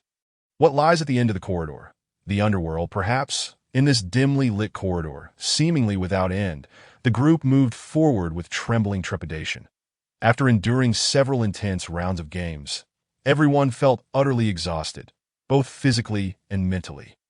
At this moment, as they suddenly relaxed, the deathly aura that had clung to them began to dissipate, but Qixia inadvertently turned her head and caught sight of Lin Qing standing beside her, her hand persistently covering her mouth and nose. Don't you find that uncomfortable? Qixia mimicked Lin Qing, placing her own hand over her mouth and nose. Although the scent here is quite unpleasant, doing that might make it hard for you to breathe. Breathing? Lin Qing paused for a moment, then flashed a smile. I don't find it difficult to breathe. It just feels odd not covering my mouth and nose like what? Like not wearing clothes? Lin Qing chuckled shyly, then removed her hand from her face. Her nose was elegantly shaped, and her lips were delightfully rosy, rendering any covering unnecessary. Qixia did not grasp the meaning of like not wearing clothes. Lin Qing smiled faintly, still feeling a bit uncomfortable, and once again covered her mouth and nose with her hand. A bit shy? You all don't find it awkward? Lin Qing queried Qixia, just exposing your mouth and nose like this. Why would it be awkward? Qixia found it rather strange. It's just the mask. Lin Qing looked at Qixia with a puzzled expression, as if she were gazing at an extraterrestrial being. Why can you be so nonchalant without wearing a mask? Mask. Before Qixia could process her words, a strange light flickered in the distance. The group was drawn to this illumination, all turning their gaze forward. At it was the exit that a radiant light, reminiscent of the twilight glow, streamed in from the entrance. We're getting out, Xiao Jiajin exclaimed excitedly. I see the light of the setting sun. This proclamation undoubtedly served as a shot of adrenaline for the group. Dr. Zhao supported Han Yimo, hastening their pace alongside the others. The setting sun. Qixia pondered for a moment before addressing the group. We awakened at midnight, and after over an hour of gameplay, it should now be around 2 o'clock. Whether it's 2 in the morning or 2 in the afternoon, it is impossible to witness the setting sun. I think you're overthinking it. Officer, Li shook his head. Time in the room may not be accurate. It could very well be evening now. Qixia nodded slightly, acknowledging that Officer Li was correct. His entire perception of time stemmed from the clock in the room, yet no one could guarantee its accuracy.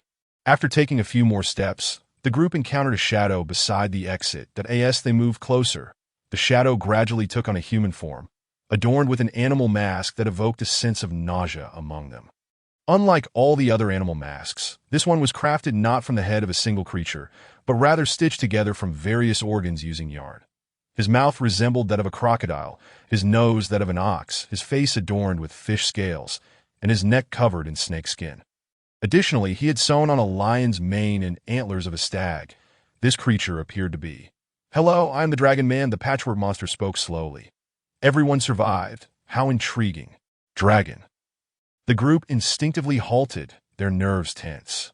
It wasn't the concept of a dragon that instilled fear, but rather the familiarity of this introduction. Each time someone introduced themselves in such a manner, it was invariably followed by a terrifying game. Do not be alarmed. Your trial has reached a conclusion. The Dragon Man waved his hand, and the group noticed he wore gloves resembling eagle talons. The animal organs adorning him were somewhat decayed and bloated, emitting an unpleasant odor. Yet he spoke as if oblivious to it all. I shall not present you with new trials, only offer a piece of advice. The group remained silent, huddled closely together, their expressions wary as they regarded the Dragon Man before them. You have 10 days. 10 days to alter this reality. The Dragon Man continued. If within those 10 days you do not acquire 3,600 Dao, the world you inhabit shall perish. Everything within your sight will be laid to rest alongside it. This brief statement left the group in a state of bewilderment. 3,600 Dao? Qixia furrowed his brow. What exactly is Dao? When you say our world will perish, what does that mean? Questions. Ha ha ha, splendid. The dragon man nodded. Questions signify that you remain quite alert. The so-called dough is. The dragon man reached into the pocket of his black suit, rummaging for a moment before producing 4 golden orbs. The outer layer of the orbs was white, while the inner layer gleamed with gold, radiating a peculiar brilliance.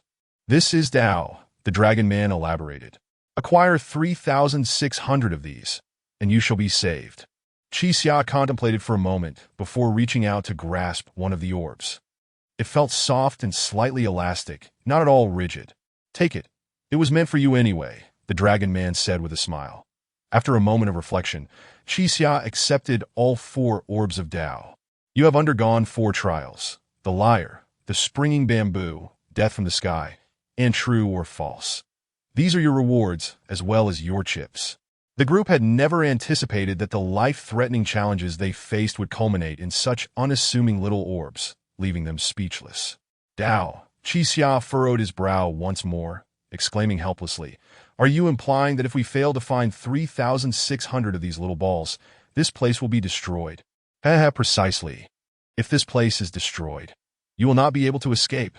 The dragon man nodded, the fish scales and lion's mane adorning his face, swaying awkwardly with his head movements. It seems you possess quite a few of these orbs. Can't you gather 3,600 yourself? Officer Lee interjected decisively. Moreover, you are more powerful than we are. You could easily seek them out on your own. Why choose us? Me? The dragon man scoffed lightly. We are all sinners. Sinners cannot obtain Tao. Only those chosen like you can acquire Tao and ultimately become gods. This is utterly absurd. Zhang Qinze interrupted the dragon man, her arms crossed defiantly, her expression tinged with anger as she demanded, "Do you even comprehend the words you are uttering?" Chapter 21. The Abyss, of course. Haha, I am fully aware of what I am saying. The figure known as Renlong took a deliberate step forward, addressing the gathered crowd. Countless individuals have emerged from this door, and I have conveyed this very sentiment to each and every one of them. Countless. The crowd paused, momentarily taken aback. Officer Lee, with a fierce glare, demanded, "What exactly are you? How many people have you captured?" Captured? Renlong tilted his head slightly, revealing murky eyes from within the hollow of his mask that he fixed a cold stare upon Officer Lee and replied with a sinister smile. "Could it be that you are mistaken? Were we truly the ones who captured you? Isn't that the case?" Officer Lee gritted his teeth. "Did we come here of our own accord?" Lin Jing sighed and addressed Qi Xia and Officer Lee. "You both understand they are madmen, so do not attempt to argue with them. We must find a way to leave." Her words served to awaken the group. Those donning animal masks were inherently deranged, and the individual before them, with various animal skulls stitched together, was particularly unhinged.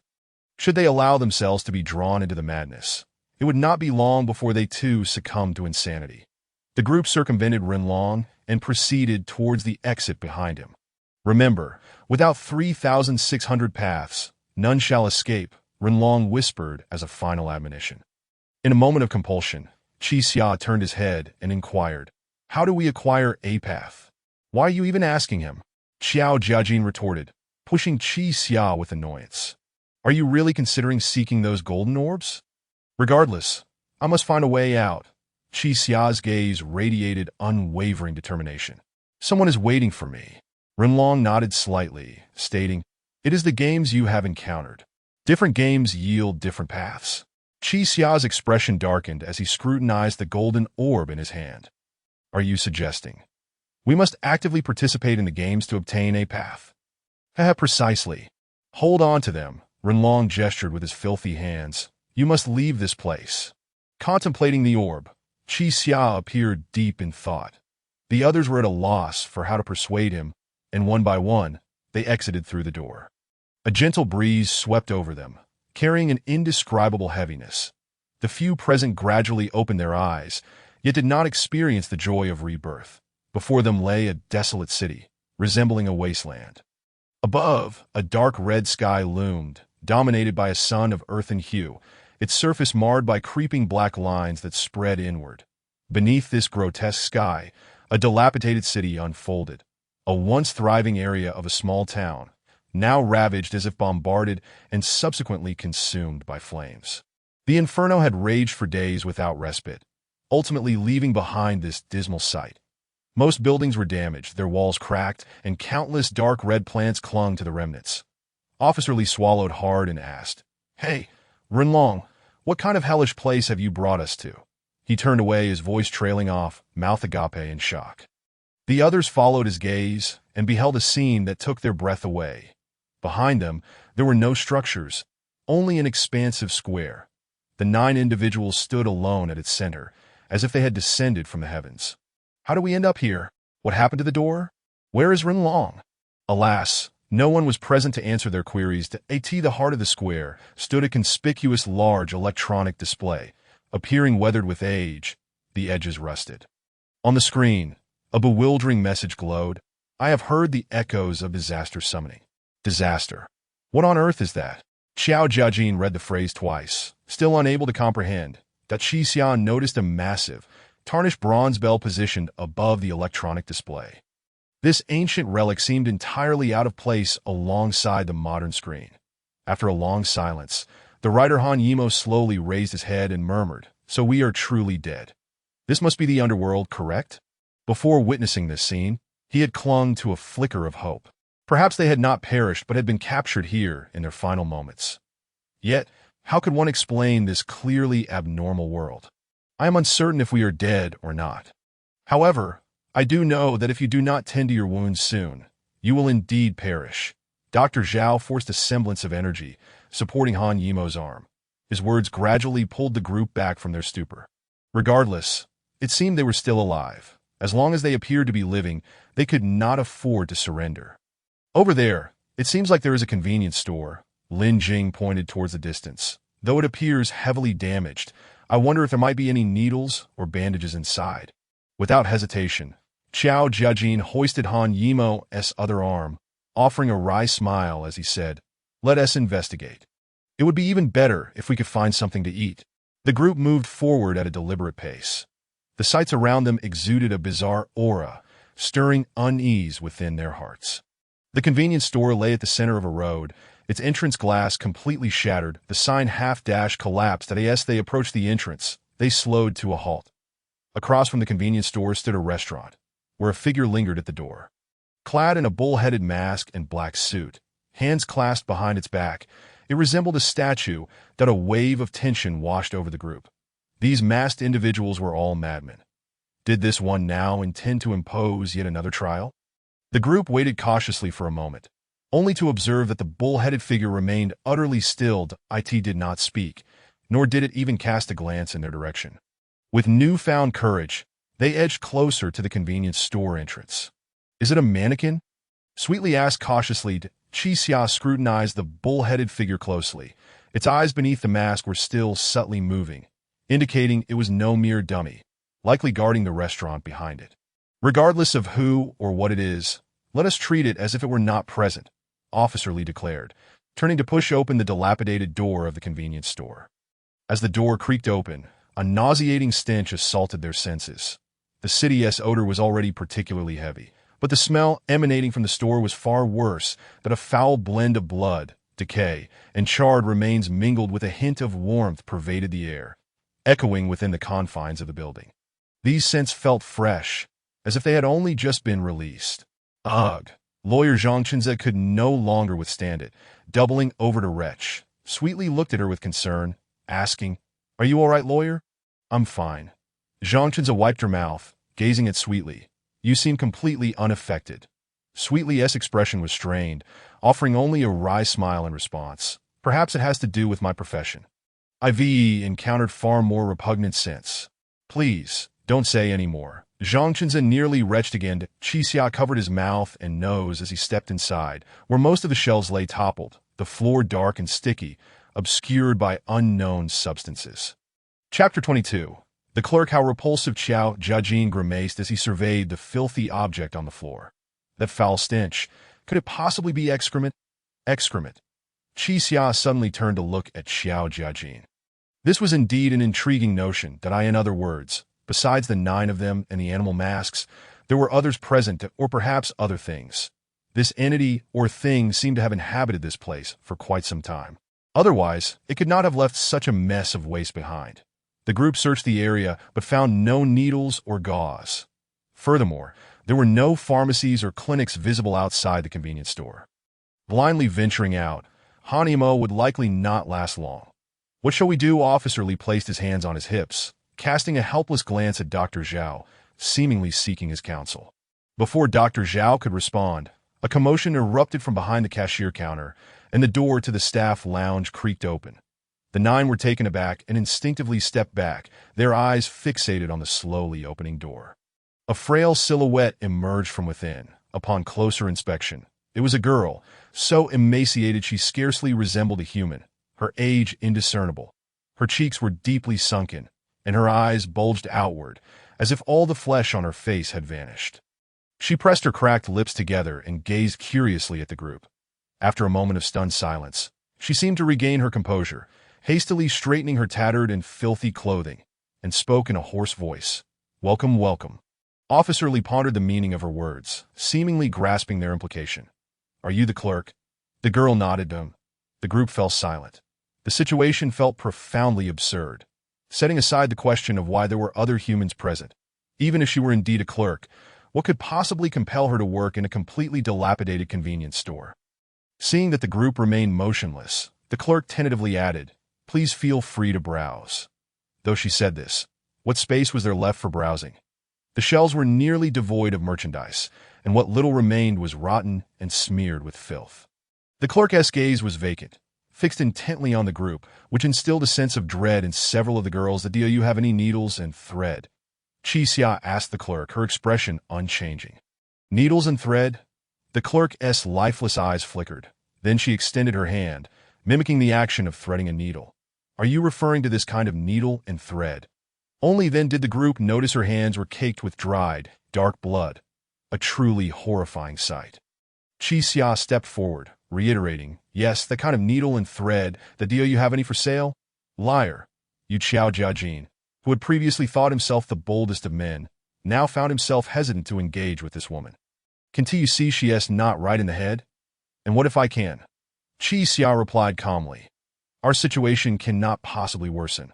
The female clerk appeared to ponder this for a moment before suddenly swinging open the counter's partition and darting out. The group finally got a good look at her. She was clad in a filthy, oversized white shirt that hung from her frame like a garment on a clothes hanger.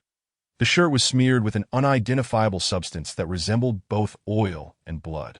It reached almost to her knees, and it seemed she wore no pants, her thighs stained with dried blood.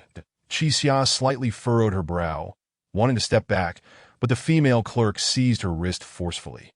Chi Xia felt as though her wrist were ensnared by an ancient vine, dry and agonizing. "I have it here," the clerk exclaimed, revealing her yellowed teeth. "That I have needles and thread. Follow me."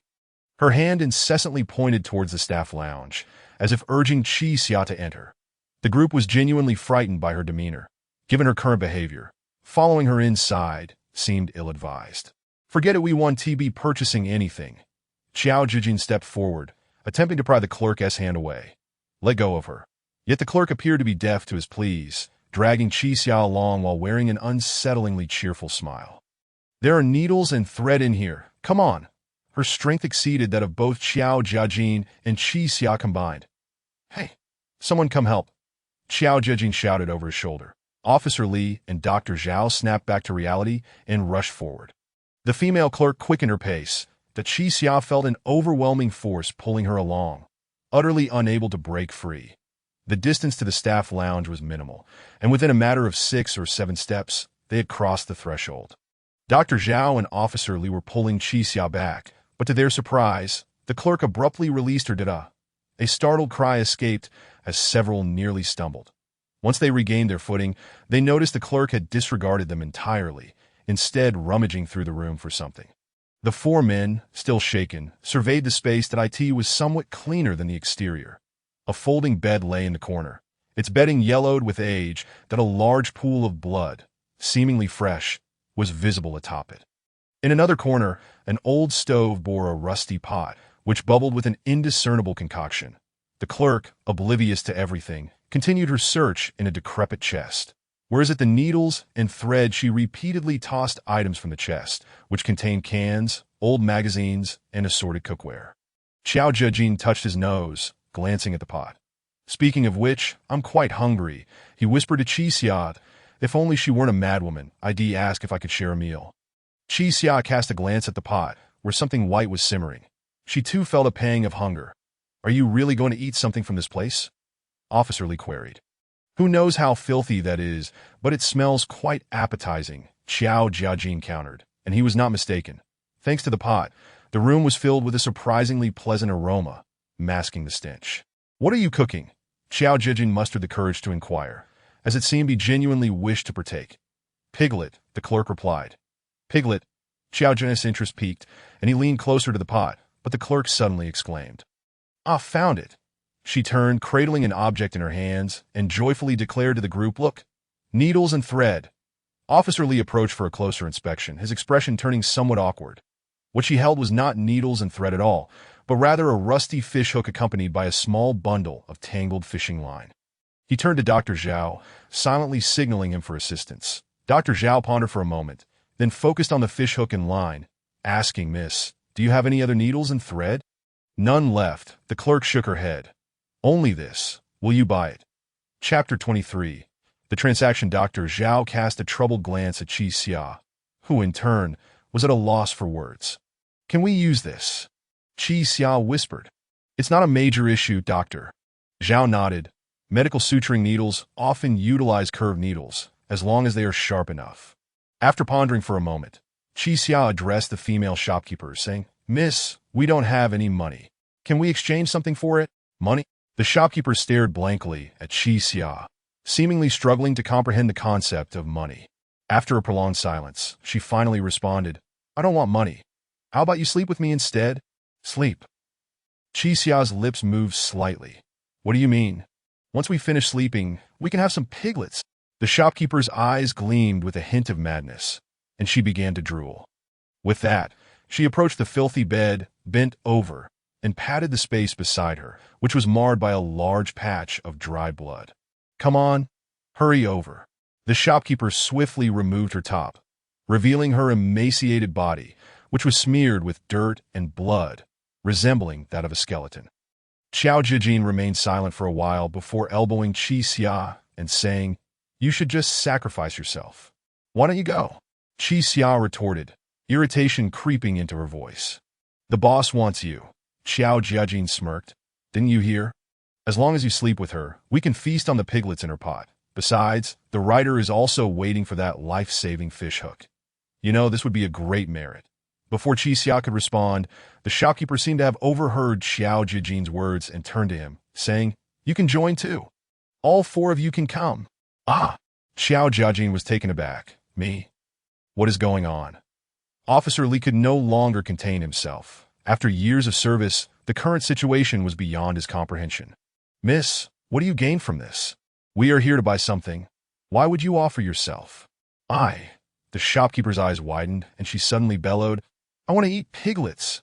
Upon saying this, she seemed to remember something and hurriedly placed the fish hook and line on the bed before rushing to the iron pot to peer inside. Little piglets, don't get overcooked. She picked up a stick with concern and poked around in the pot. Seizing the opportunity, Qi Xia quietly approached the bed, picked up the fish hook and line, and turned to Dr. Zhao, saying, You go save the person. We can handle this. All right. Dr. Zhao took the fish hook and line outside, finding a relatively clean stone on the ground to begin preparing the fish hook. He briefly explained the situation inside to the few girls to a professional. Tian still couldn't comprehend the shopkeeper's behavior. Forget about that. Qi Xia is right. We should save the person first. Lin Qing took the line and turned back to check on Han Yimo's condition. Dr. Zhao used the stone to scrape off the rust from the fish hook, sharpening it as much as possible, while Lin Qing tidied up the tangled fishing line nearby. Almost there. Once Dr. Zhao confirmed everything was ready, he turned to Han Yimo and said, I will remove the fish spear and then stitch up the wound. Okay. Han Yimo nodded slightly. However, we have no anesthetics, Doctor. Zhao said, his expression troubled. The pain may surpass your expectations. It's fine. As long as I can survive, right? Han Yimo forced a smile and asked. As long as the wound doesn't get infected. Survival is not an issue. That's good. Let's do it. Meanwhile, inside the room, 3 men stood behind the shopkeeper, watching her stir the pot. Despite her lack of clothing, the 3 men's hearts remained unperturbed, though they felt an urge to flee. Hey, scammer, Xiao Jiajin whispered. You stole her goods. What if she gets angry later? I don't know. Qi Xia shook her head. Officer Li remained silent for a moment before softly saying, Don't we still have the Dao? I wonder if she wants it. That won't do. Xiao Jiajin said, somewhat displeased. That Dao was exchanged with our lives. You would just give it to this lunatic? We're saving lives here too. As the two quarreled, the shopkeeper slowly turned around. She seemed relieved, walking calmly to the bed, where the fish hook and line had once been, now completely empty.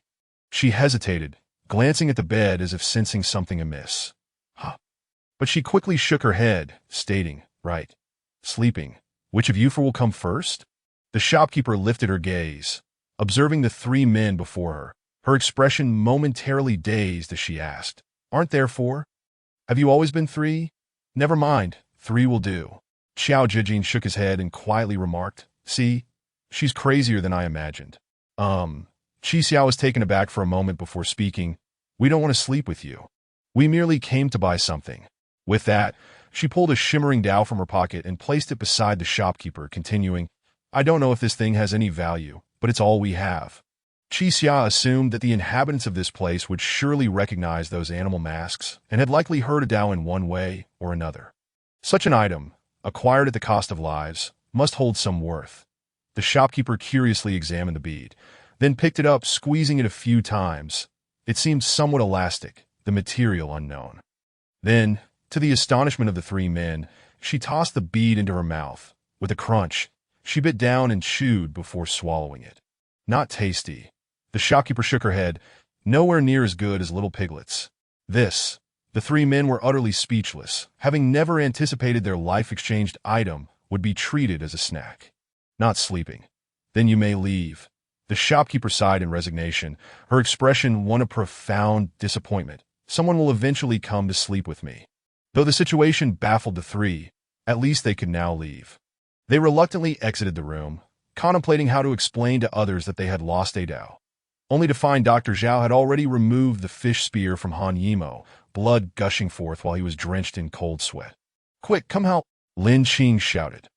Xiao Jiajin and Officer Li rushed forward, assisting in restraining Han Yimo's limbs that are in such excruciating pain. One instinctively thrashes about. Han Yimo, look at me, Dr. Zhao said sternly. Do you still know who I am? You are Dr. Zhao. Han Yimo frowned, gritting his teeth. That's right. You need to stay alert.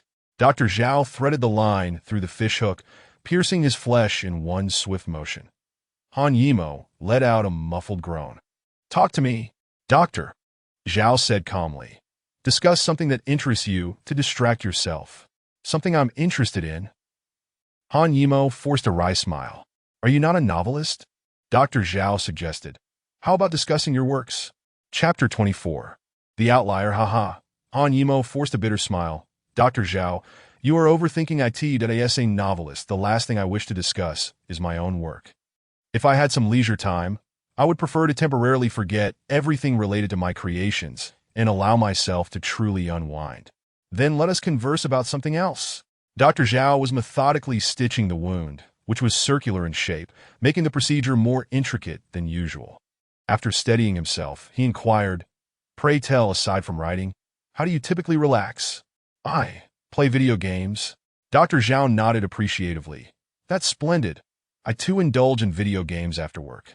What games do you play?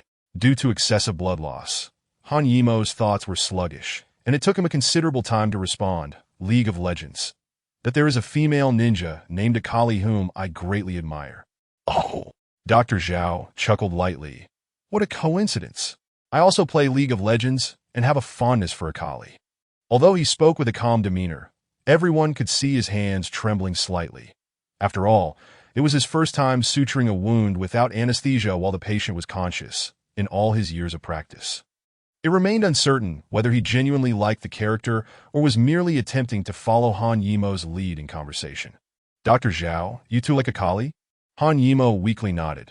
I am utterly captivated by everything about Akali. This female ninja, known as the Fist of Shadows. I feel her backstory is. Dr. Zhao's hands paused momentarily as he gently caressed Han Yimo's face and asked, Han Yimo, can you see me? Ah. Han Yimo was perplexed by Dr. Zhao's sudden inquiry and could only reply, I can see you. And who am I? You are Dr. Zhao. Upon hearing this, Dr. Zhao nodded again and said, Han Yimo, you are experiencing hallucinations. It is imperative that you remain alert. Hallucinations? Han Yimo felt his current state was rather normal and did not comprehend the meaning behind Dr. Zhao's words. Am I not conversing with you normally? How could there be hallucinations? It is likely a symptom of excessive blood loss. Your brain is not receiving adequate blood supply. As you mentioned, Akali, her hero title is the Star Chaser, not the Fist of Shadows. The Star Chaser? Han Yimo squinted, hesitating slightly, as he had never heard of that name. Could this be the cause of his hallucinations? Xiao Jiaqin, standing nearby, nudged Qi Xia and asked, What are they talking about? I have no idea. Qi Xia shook her head. I don't play games, so I can't understand. I have played video games before. Xiao Jiaqin scoffed, but I have never heard of the game they are discussing. Is this hero battle game more interesting than Fatal Fury? Not wishing to engage in this topic, Qi Xia moved aside and found a clean rock to sit upon. She was contemplating another matter. The conversation between Han Yimo and Dr. Zhao had fallen silent, likely due to Han Yimo's numerous hallucinations, which rendered their discussion unable to proceed. The atmosphere among the group gradually turned somber. Lin Qing, realizing she could be of no assistance, sat down beside Qi Xia. What are you thinking about? Lin Qing inquired. Qi Xia turned to glance at Lin Qing, her expression aloof. This is the second time you have asked me what I am thinking, Qi Xia remarked. Do you always pose such direct questions to your clients during psychological consultations? But you are not my client. Lin Qing shook her head. We do not refer to those we consult as patients. That would be quite impolite. I am merely curious as to what occupies the mind of someone as intelligent as you. I harbor thoughts of my wife, Qi Xia stated with a hint of melancholy. Your wife? Lin Qing nodded silently. Earlier you mentioned someone was waiting for you outside. That person is your wife, correct? Indeed, Qi Xia affirmed with a nod. Lin Qing smiled faintly. I did not anticipate that answer. So you are already married? Why should I not be married? Qi Xia sensed an underlying implication in Lin Qing's words. I meant no offense. Yet, you are a deceiver. What sort of person is your wife? You, Qi Xia, uncharacteristically agitated, slowly stood up, his gaze icy. What do you mean? Because I am a deceiver. The one who could marry me must be of lowly character. Is that it? Lin Qing was taken aback by Qi Xia's intensity. I truly did not intend to offend. I was simply curious. I advise you not to be curious about me. Qi Xia continued to speak coldly. I am a deceiver, and my words are unlikely to be the truth. Their conversation ended on a sour note, but Lin Qing's expression suggested she was not overly concerned. Dr. Zhao had finally completed stitching the wound. That should suffice, Dr. Zhao said while wiping the blood from his hands. We have done all we can for now. Let us hope the wound does not become infected. Thank you. Han Yimo's lips were pale as he slowly expressed his gratitude to Dr. Zhao. Seeing that everything had reached a conclusion, Qi Xia slowly stood and addressed the group. Everyone, it is time to bid farewell. The other 8 individuals exchanged puzzled glances upon hearing this. Farewell. Where are you going? Xiao Jiaqin inquired. That is of no concern to you.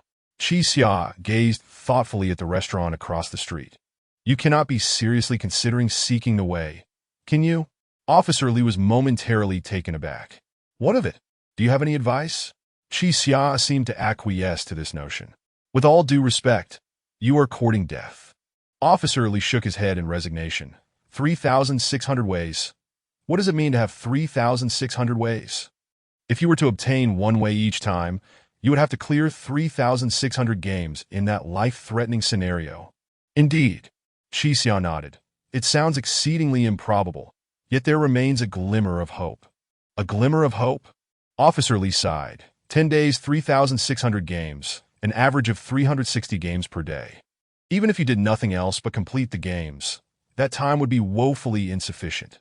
Moreover, you risk dying at any moment within the games. Yet if you do nothing, you would perish 10 days later. After a brief pause, he added, "Furthermore, this death is predicated on the assumption that everything said by the Dragon Man is entirely accurate. In other words, 10 days from now, we may not necessarily die, nor will this place inevitably be destroyed. Even if you gather all 3,600 ways, he may not grant you freedom." "I understand the logic." Chi Xiao interrupted Officer Li, saying, "But I do not intend to wait here. Even if I merely step outside for a stroll, it is far better than remaining here." "But you—" Officer Li wished to debate further with Chi Xia when the door to the staff lounge creaked open once more. Everyone turned to look, and the female clerk emerged. She was completely unclothed, her mouth smeared with grease. Clutching something in her hand, her emaciated frame resembling little more than a skeleton. Zhang Qinza furrowed his brow slightly, removed his blazer, and approached her, draping it over her shoulders. She turned to glare at the men, her expression one of anger. "What exactly did you brutish men do in that room? Where are this girl's clothes?" Xiao Zhiqing shook his head helplessly and replied, "It would take too long to explain. I advise you not to concern yourself with her." "You are truly kind." The female clerk's eyes darted to the blazer draped over her, and then to Zhang Qinza. "What a pity you are not a man. Otherwise, I would surely want to sleep with you." "Sleep?" Zhang Qinza was startled by the girl's words. "What nonsense are you spouting? Since we cannot sleep, I will offer you this." She opened her filthy hand, revealing a boiled and mutilated infant's arm. Chapter 25. The Divergence Point. Zhang Qinza's eyes widened in disbelief, rendering her speechless as she instinctively retreated. "What is the matter?" Xiao Jiaqing, momentarily obstructed from view, was oblivious to the unfolding drama. The once haughty lawyer staggered back several paces before collapsing onto the filthy ground. You, Zhang Qinja stammered, pointing a trembling finger at the female attendant. The onlookers followed her gaze and beheld the attendant cradling a small, severed arm in her outstretched palm. The limb was dainty, unmistakably not that of an adult, and its fingers were distinctly human, ruling out any possibility of it belonging to an animal. It became evident that the attendant had indeed cooked a. The arm exuded an irresistible aroma. Seeing this, Chi Xia connected the dots, recalling the peculiar ambience of the room. "Is this a piglet?" Chi Xia inquired tentatively. "Indeed," the attendant nodded. "Aren't you going to try it?" Chi Xia maintained a serious demeanor and pressed further. "Are you saying that if we sleep with you, you can eat the piglet, specifically this piglet?" "Yes," the attendant replied, her gaze fixed vacantly on Chi Xia. "The piglet is quite delectable." The air was thick with the stench of blood, with traces of it smeared across the attendant's thighs and the bed. If Chi Xia's intuition was correct, this woman had recently given birth. Her invitation for men to share her bed was merely a desperate plea for sustenance. "I can only indulge in a piglet once a year." The attendant chuckled, revealing her dry, yellowed teeth. "I merely wanted to ask if anyone was willing to sleep with me in exchange for a pig's trotter." We don't eat." Officer Li shook his head. "If you don't eat, then it's settled." She fumbled and stuffed the overcooked morsel into her clothing pocket, wiping the grease from her hands. Zhang Qinja, aghast at the state of her garments sullied by the attendant, could not find her voice. Never had she imagined that such ingredients could be so greasy. Tian slowly approached the attendant, her expression a mix of emotions, and spoke. "Miss, what you consumed is not a piglet." Not a piglet?" The attendant's vacant eyes flickered. "But it is indeed a piglet." It suddenly burst forth and struck me. The group exchanged glances, none able to contribute further. "Hey, I'm hungry again," the attendant said, raising an eyebrow. "I'm off to have some pork soup. It feels wonderful to be satiated." With that, she turned and re-entered the staff lounge, pausing before closing the door to grin foolishly at the onlookers. "Please feel free to choose." Then she slammed the door shut with a heavy thud.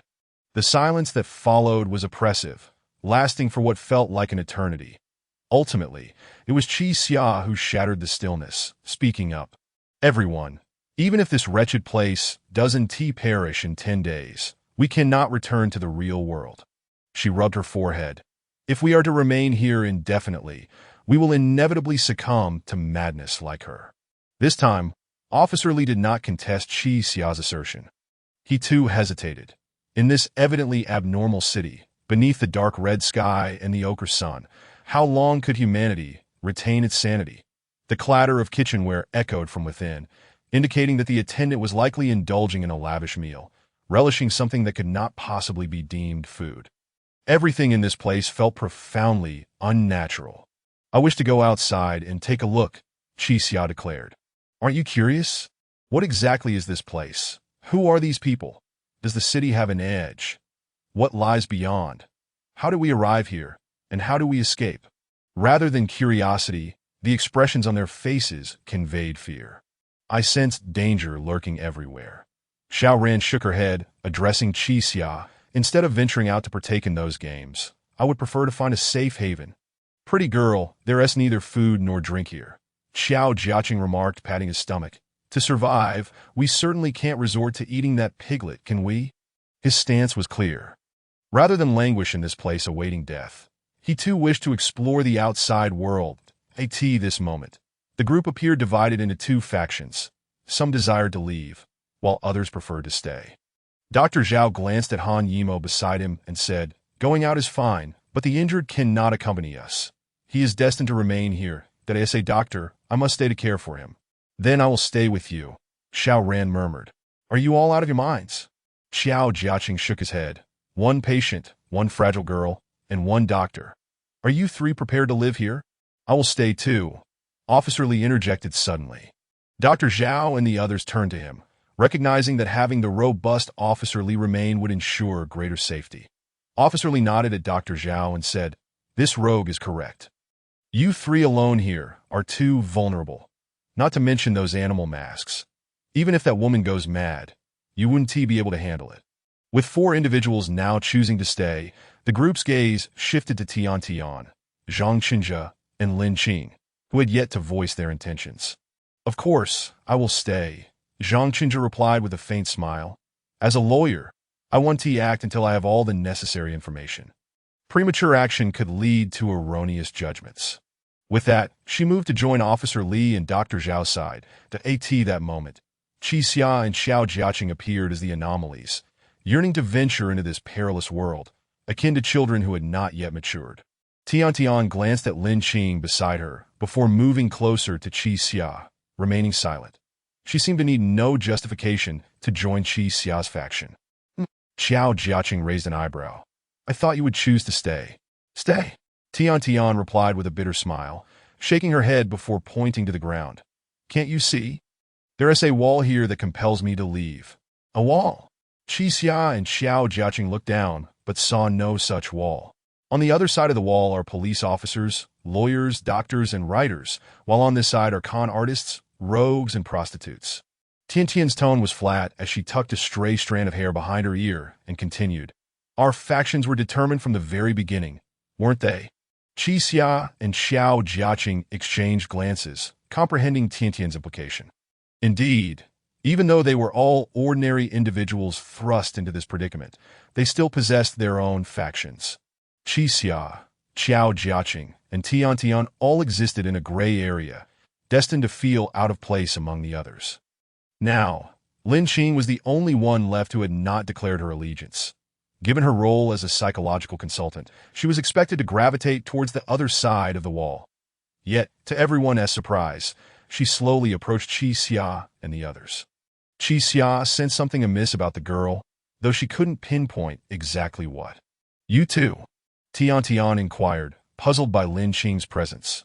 "You're not one of us. Following them might. But I am quite useful," Lin Qing interjected, covering her mouth and nose with a smile. "I understand human nature. Perhaps I can be of assistance." Xiao Jiaqing stretched languidly and remarked, "Well, with two pretty girls for company, I want to be bored with this con artist." "Don't call me a con artist," Qixia said, frowning. "And I don't need you both following me." All right. Xiao Jiaqing conceded. "When shall we depart?" "Now." Before Qixia could finish, Lin Qing interjected, "It's getting quite late.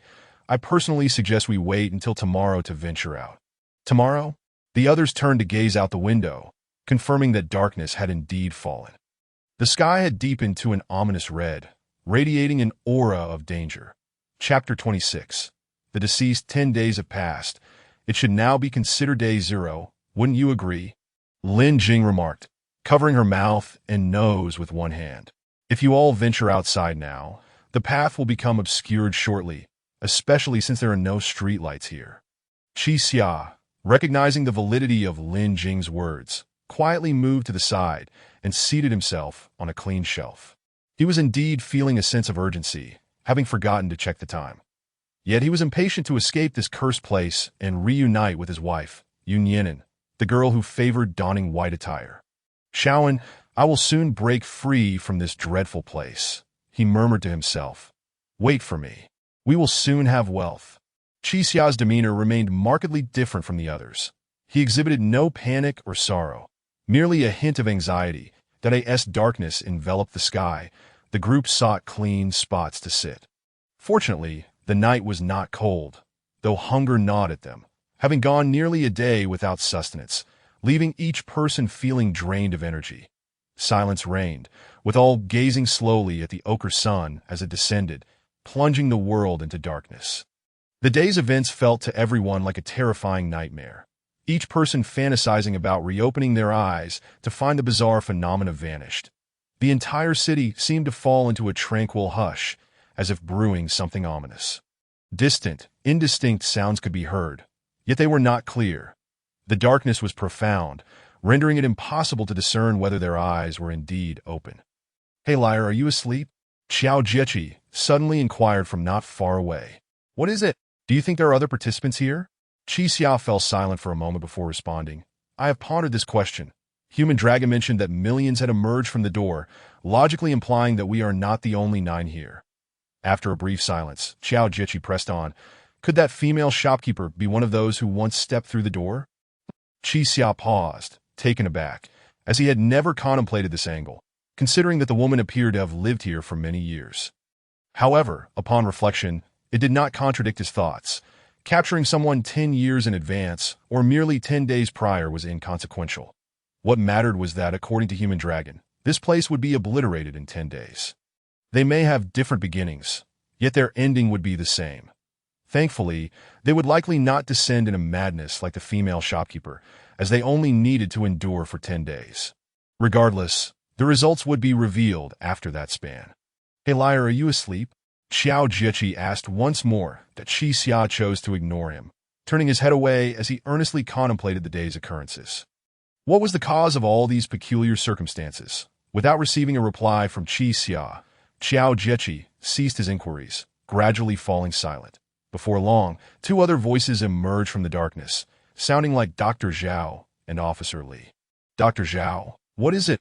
"I wish to inquire. If a woman suffers from prolonged malnutrition, can she still conceive?" Dr. Zhao paused briefly, grasping Officer Li's implication.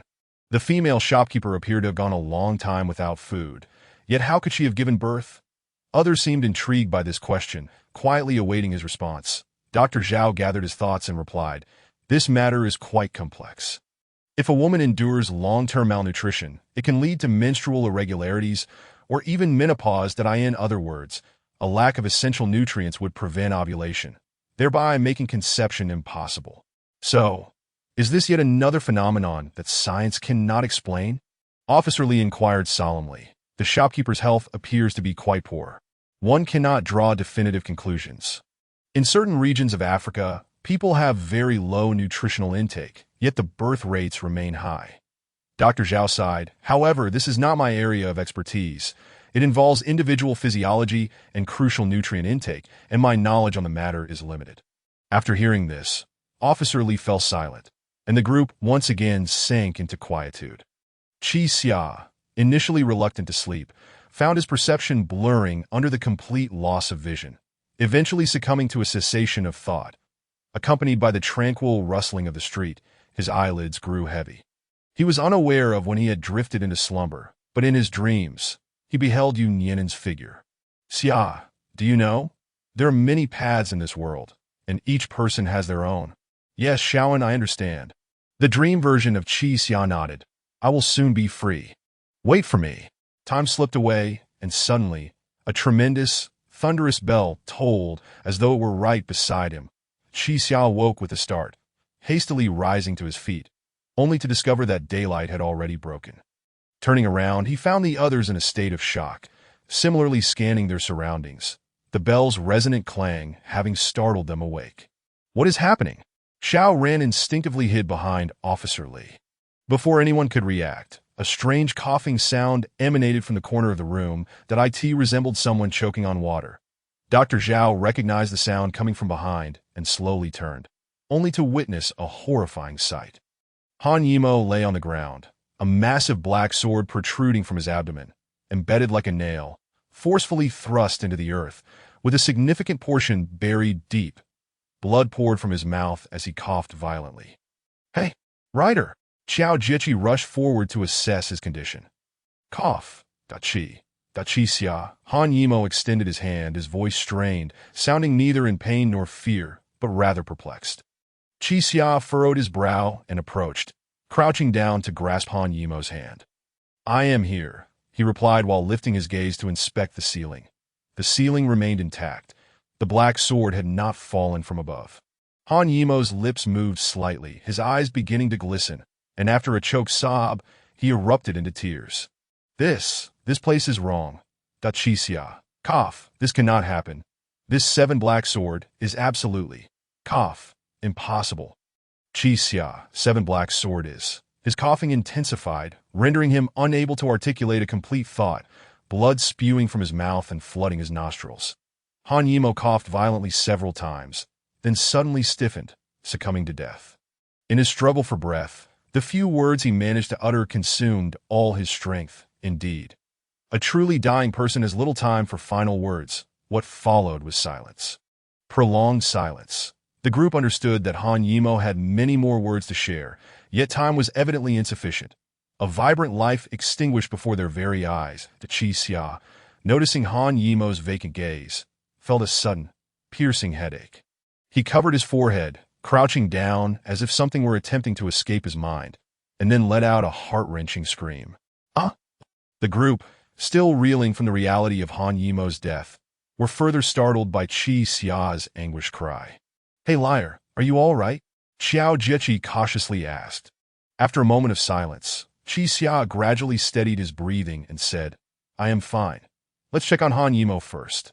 Seeing that Qi Xia appeared unscathed, the others turned their attention to Han Yimou's lifeless body, their hearts a tumult of emotions. A singular thought spiraled through their minds. Had they truly died? After death, could one die again? Han Yimou was murdered, Xiao Ran whispered. This phrase jolted the group into awareness. Yes, the pressing concern was not the question of whether one could die after death, but rather the matter of the murderer. When Han Yimou was discovered, he still possessed awareness, indicating the sword had only recently pierced his abdomen. In other words, the one who killed him had not strayed far and was likely concealed among the remaining 8. Chapter 27. Foolishness, Qi Xia. Zhang Qinzi stated expressionlessly, arms crossed. "The first person Han Yimou called out after he was injured was you. Were you acquainted prior to this?" Qi Xia did not even lift her eyelids, resting her forehead on her right hand as she replied, "I do not know him. Do you have any insights into his death?" Zhang Qinzi pressed on. Qi Xia ceased her responses, instead scrutinizing the enormous sword that lay beside Han Yimou. The sword, archaic and elegant, resembled a fine piece of art. Its surface bore scars from countless battles, suggesting it had endured much turmoil. Yet in this modern age, who would wield such a massive sword in combat? "Qi Xia, I am inquiring of you," Zhang Qinzi said irritably. "Are you not going to offer any explanation? What is there to explain?" Qi Xia retorted. "Are you suggesting that I killed Han Yimou? Regardless of whether you are the murderer, you ought to provide some statement to clear your name. Do you not think?" Qi Xia remained silent, instead reaching for the sword. "Hey!" Officer Li hastily approached. "Qi Xia, regardless of whether you are the culprit, we must preserve the crime scene. Otherwise what?" Qi Xia interrupted. "Should I wait until you officers arrive to investigate, only for evidence to be lost?" Officer Li's lips moved, but he was at a loss for words. It was not merely a matter of waiting for the police. Even his own survival was uncertain. Noticing Officer Li's silence, Qi Xia exerted herself, continuing to draw the sword from the ground. She nearly expended all her strength to fully liberate the blade. Qiao Jiajin, witnessing this, stepped in to assist, only to realize that the sword was heavier than he had anticipated. The pitch-black ancient sword seemed to be forged from an unknown metal, weighing approximately 150 pounds, akin to a robust adult male. Gasping for breath, Qi Xia cast the sword onto the ground, producing a thunderous clatter. After a moment, once she regained her composure, she finally addressed Zhang Qinze. "Lawyer Zhang, let me clarify. This iron sword is a person's length and weighs over 100 pounds. You now suspect that I wielded this sword and silently murdered the incapacitated Han Yimo at dawn, and that I drove the blade deep into the earth." Zhang Qinze pressed his lips together, his expression darkening. "And prior to that, to evade detection, I had concealed this iron sword within my pants pocket, correct?" Qi Xia inquired further. Officer Li, sensing the atmosphere turning sour, stepped in to mediate. "Qi Xia, since you did not kill Han Yimo, why must you draw the sword?" Qi Xia chose not to engage with Zhang Qinze, instead lowering her gaze to the bloody giant sword. She examined it closely, shook her head, and flipped the iron sword over. Indeed, on the opposite side of the hilt were engraved the three characters, Seven Black Sword. Among Han Yimo's previous utterances, there was little useful information.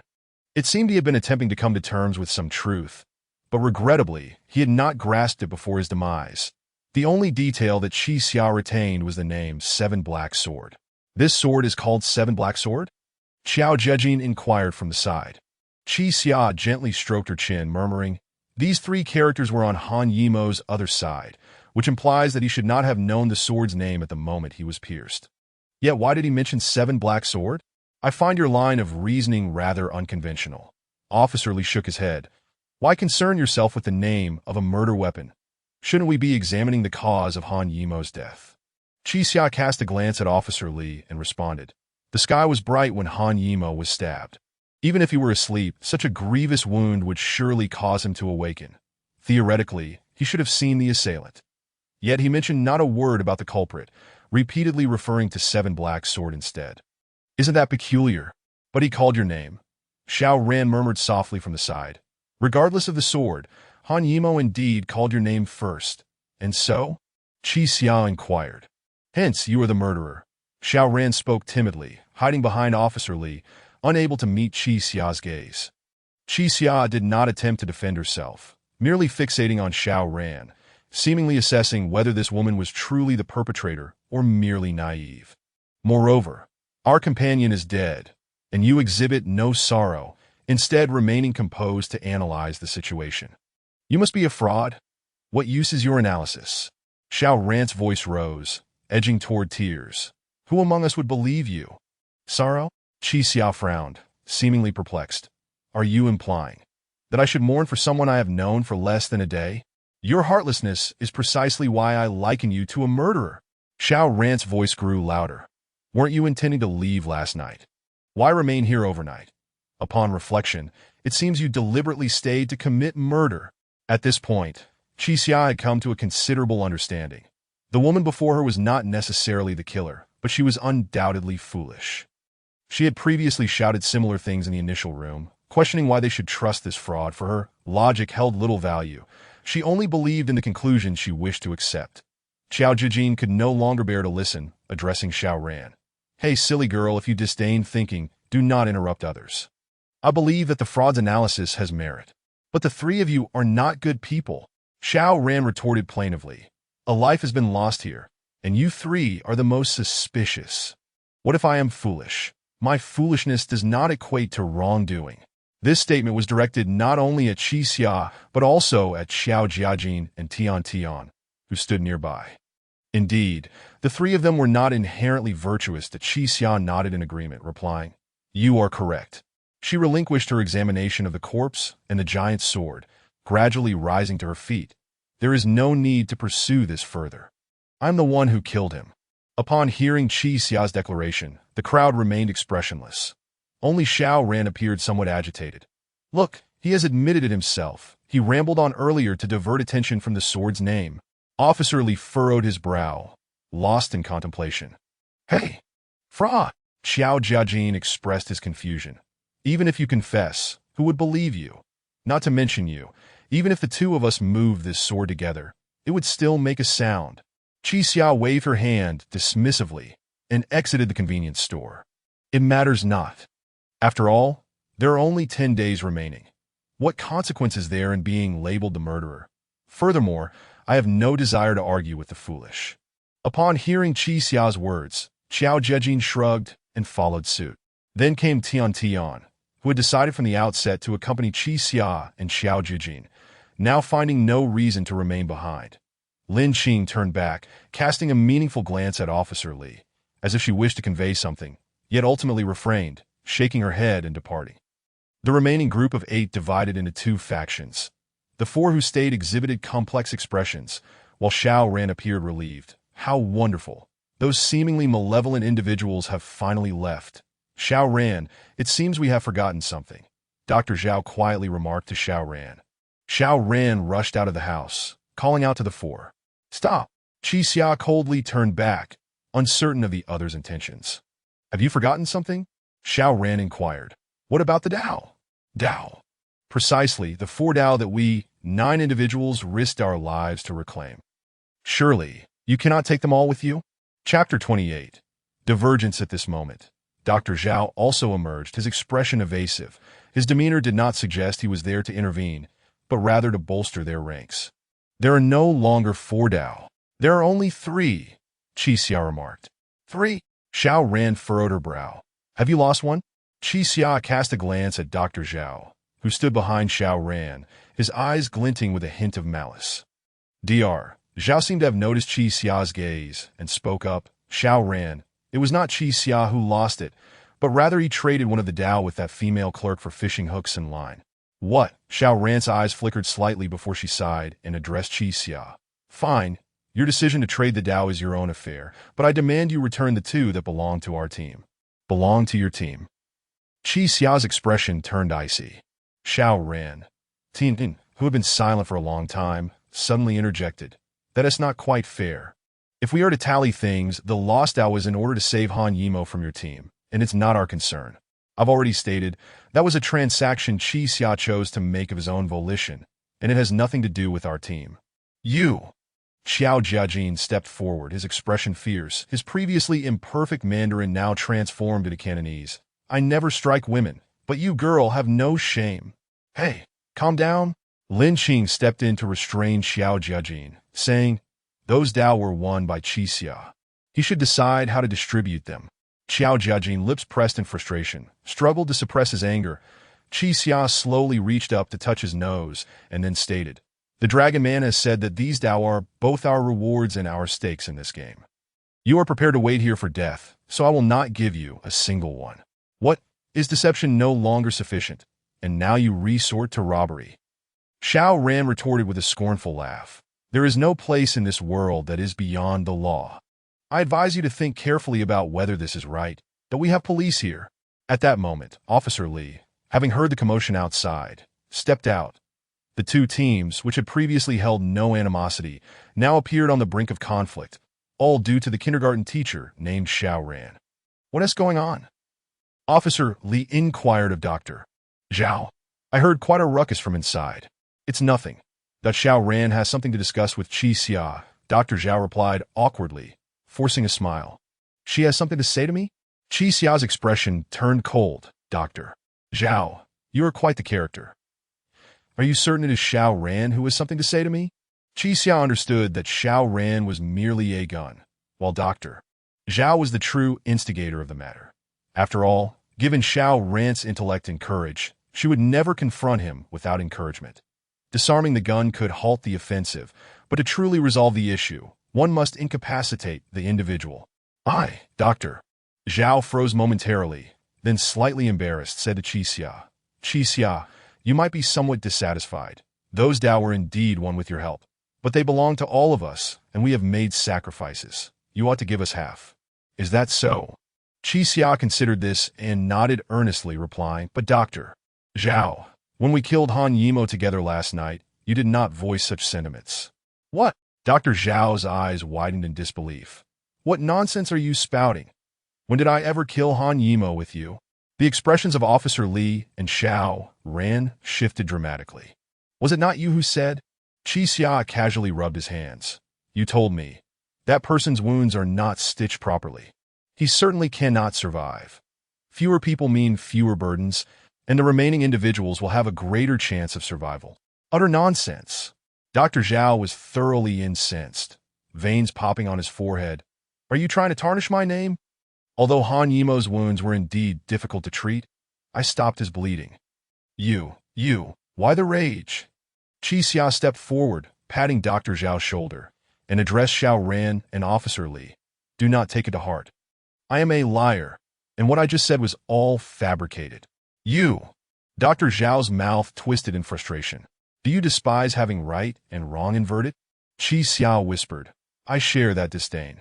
If you and that woman continue to entangle me, demanding what does not belong to you, I shall certainly teach you a lesson. Dr. Zhao was considerably frightened by this declaration, finally realizing that the man before him was no ordinary foe. In previous games, Qi Xia had repeatedly extended his hand to assist, but that did not imply he could be easily manipulated. Xiao Ran, meanwhile, had an epiphany and murmured, so that's how it is, because you are a doctor. When faced with the injured, you are compelled to care for them, and you killed him to rid yourself of that burden. How could that be? Before Dr. Zhao could respond, Qi Xia shook his head in denial. Xiao Ran, what I just said was truly a fabrication. You must not believe it. Yet the seeds of doubt had already taken root in Xiao Ran's heart. And how could they be easily uprooted? Qi Xia, what kind of play is this? What on earth has transpired? Officer Li asked, his brow furrowed. Qi Xia regarded the robust man before him, holding a generally favorable impression of the officer, hoping they had not conspired together in their pursuit of his doubt. Xiao Ran claims I should distribute the doubt of both of you. What do you think? Qi Xia inquired. Officer Li paused, then shook his head. We have already tested this. Doubt cannot serve as currency here. Keeping it would serve no purpose, and besides, it was won by you. Better for you to retain it. How can that be? Xiao Ran exclaimed, her agitation rising. Those doubt were exchanged for our lives. Officer Li chuckled wryly. Since you understand those doubt were paid for with your lives, you should be even more grateful that Qi Xia once saved your life. Xiao Ran was momentarily at a loss for words. Officer Li's reasoning was not without merit. Had it not been for Qi Xia, she would have perished in that terrifying room long ago. Qi Xia silently nodded, retrieving a small orb from his pocket and tossing it to Officer Li. He caught it, turning it over in his hand to discover it was indeed Ada. He looked at Qi Xia with confusion. What is this for? I want to be participating in the game. Giving me Dao is pointless. Just temporarily store it with you. Qi Xia waved his hand dismissively. Consider it money laundering. One for you, and my two will be clean, so you need not bother me further. This. Officer Li remained perplexed, unsure of how to respond. Dr. Zhao and Xiao Ran's expressions were exceedingly complex, both feeling a tumult of emotions within. After a moment of waiting, they noticed Officer Li still standing there, not departing. Officer, do you have further business? Xiao Zhejing inquired. Chapter 29. The Enigma Officer Li did not cast a glance at Xiao Zheji, but instead turned to Qi Xia and inquired, I indeed have a matter concerning Han Yimo. Were you about to say something earlier?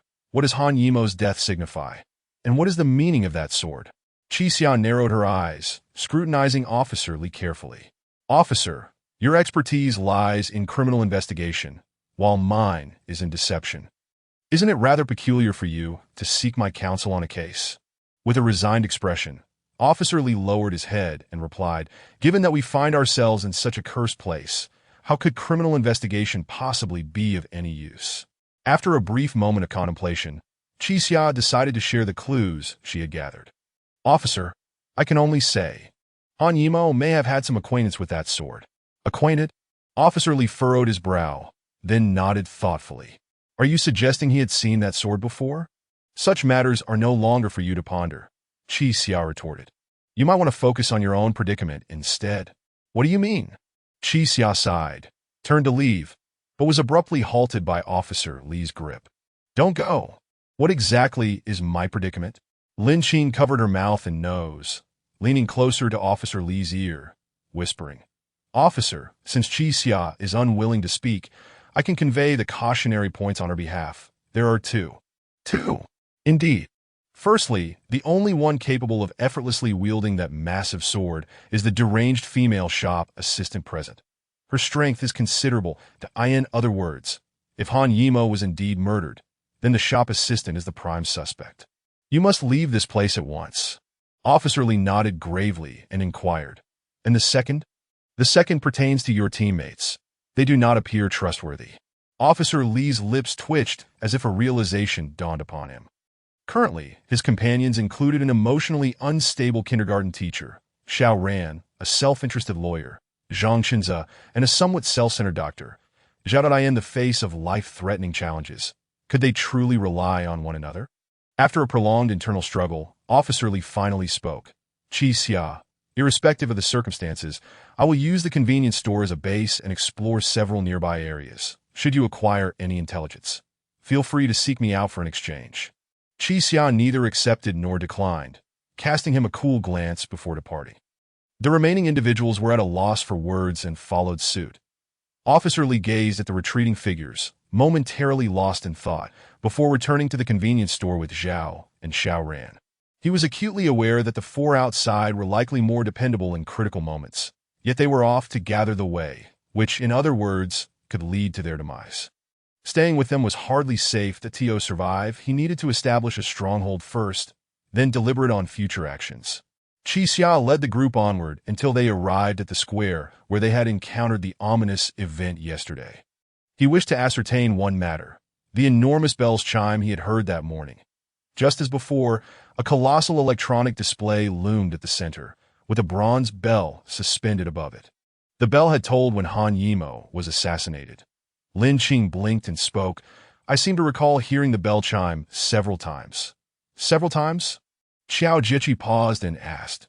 When? Lin Qing's pupils shifted slightly as she recalled. Do you remember? The man whose skull was shattered by the human sheep when we first awoke in the room. It seemed there was also a bell tolling at the moment of his death. Tian appeared to grasp the implication. Could it be that each time someone dies, the bell tolls? The others nodded in agreement, believing this hypothesis to be plausible. The bronze bell seemed to act as a death knell, signaling the tally of the deceased. That can't be right. Qi Xia shook her head. The corridor we traversed contained at least 1,000 rooms. As we engaged in the game, countless lives were lost in each room. That if this bell were indeed a death knell, we would not have only heard it toll twice. Tian conceded Qi Xia's viewpoint, but if so, what precisely were the conditions for the bell to toll? Lin Qing looked up at the display screen, noticing it was now devoid of any text. I remember there were words there yesterday. The group glanced upwards. Indeed, finding the words were gone. It seemed to say something about echoes. Xiao Jiqi mused, stroking his chin. Did I echo a disaster? I heard the echo of inviting disaster, Qi Xia stated. Ah, right.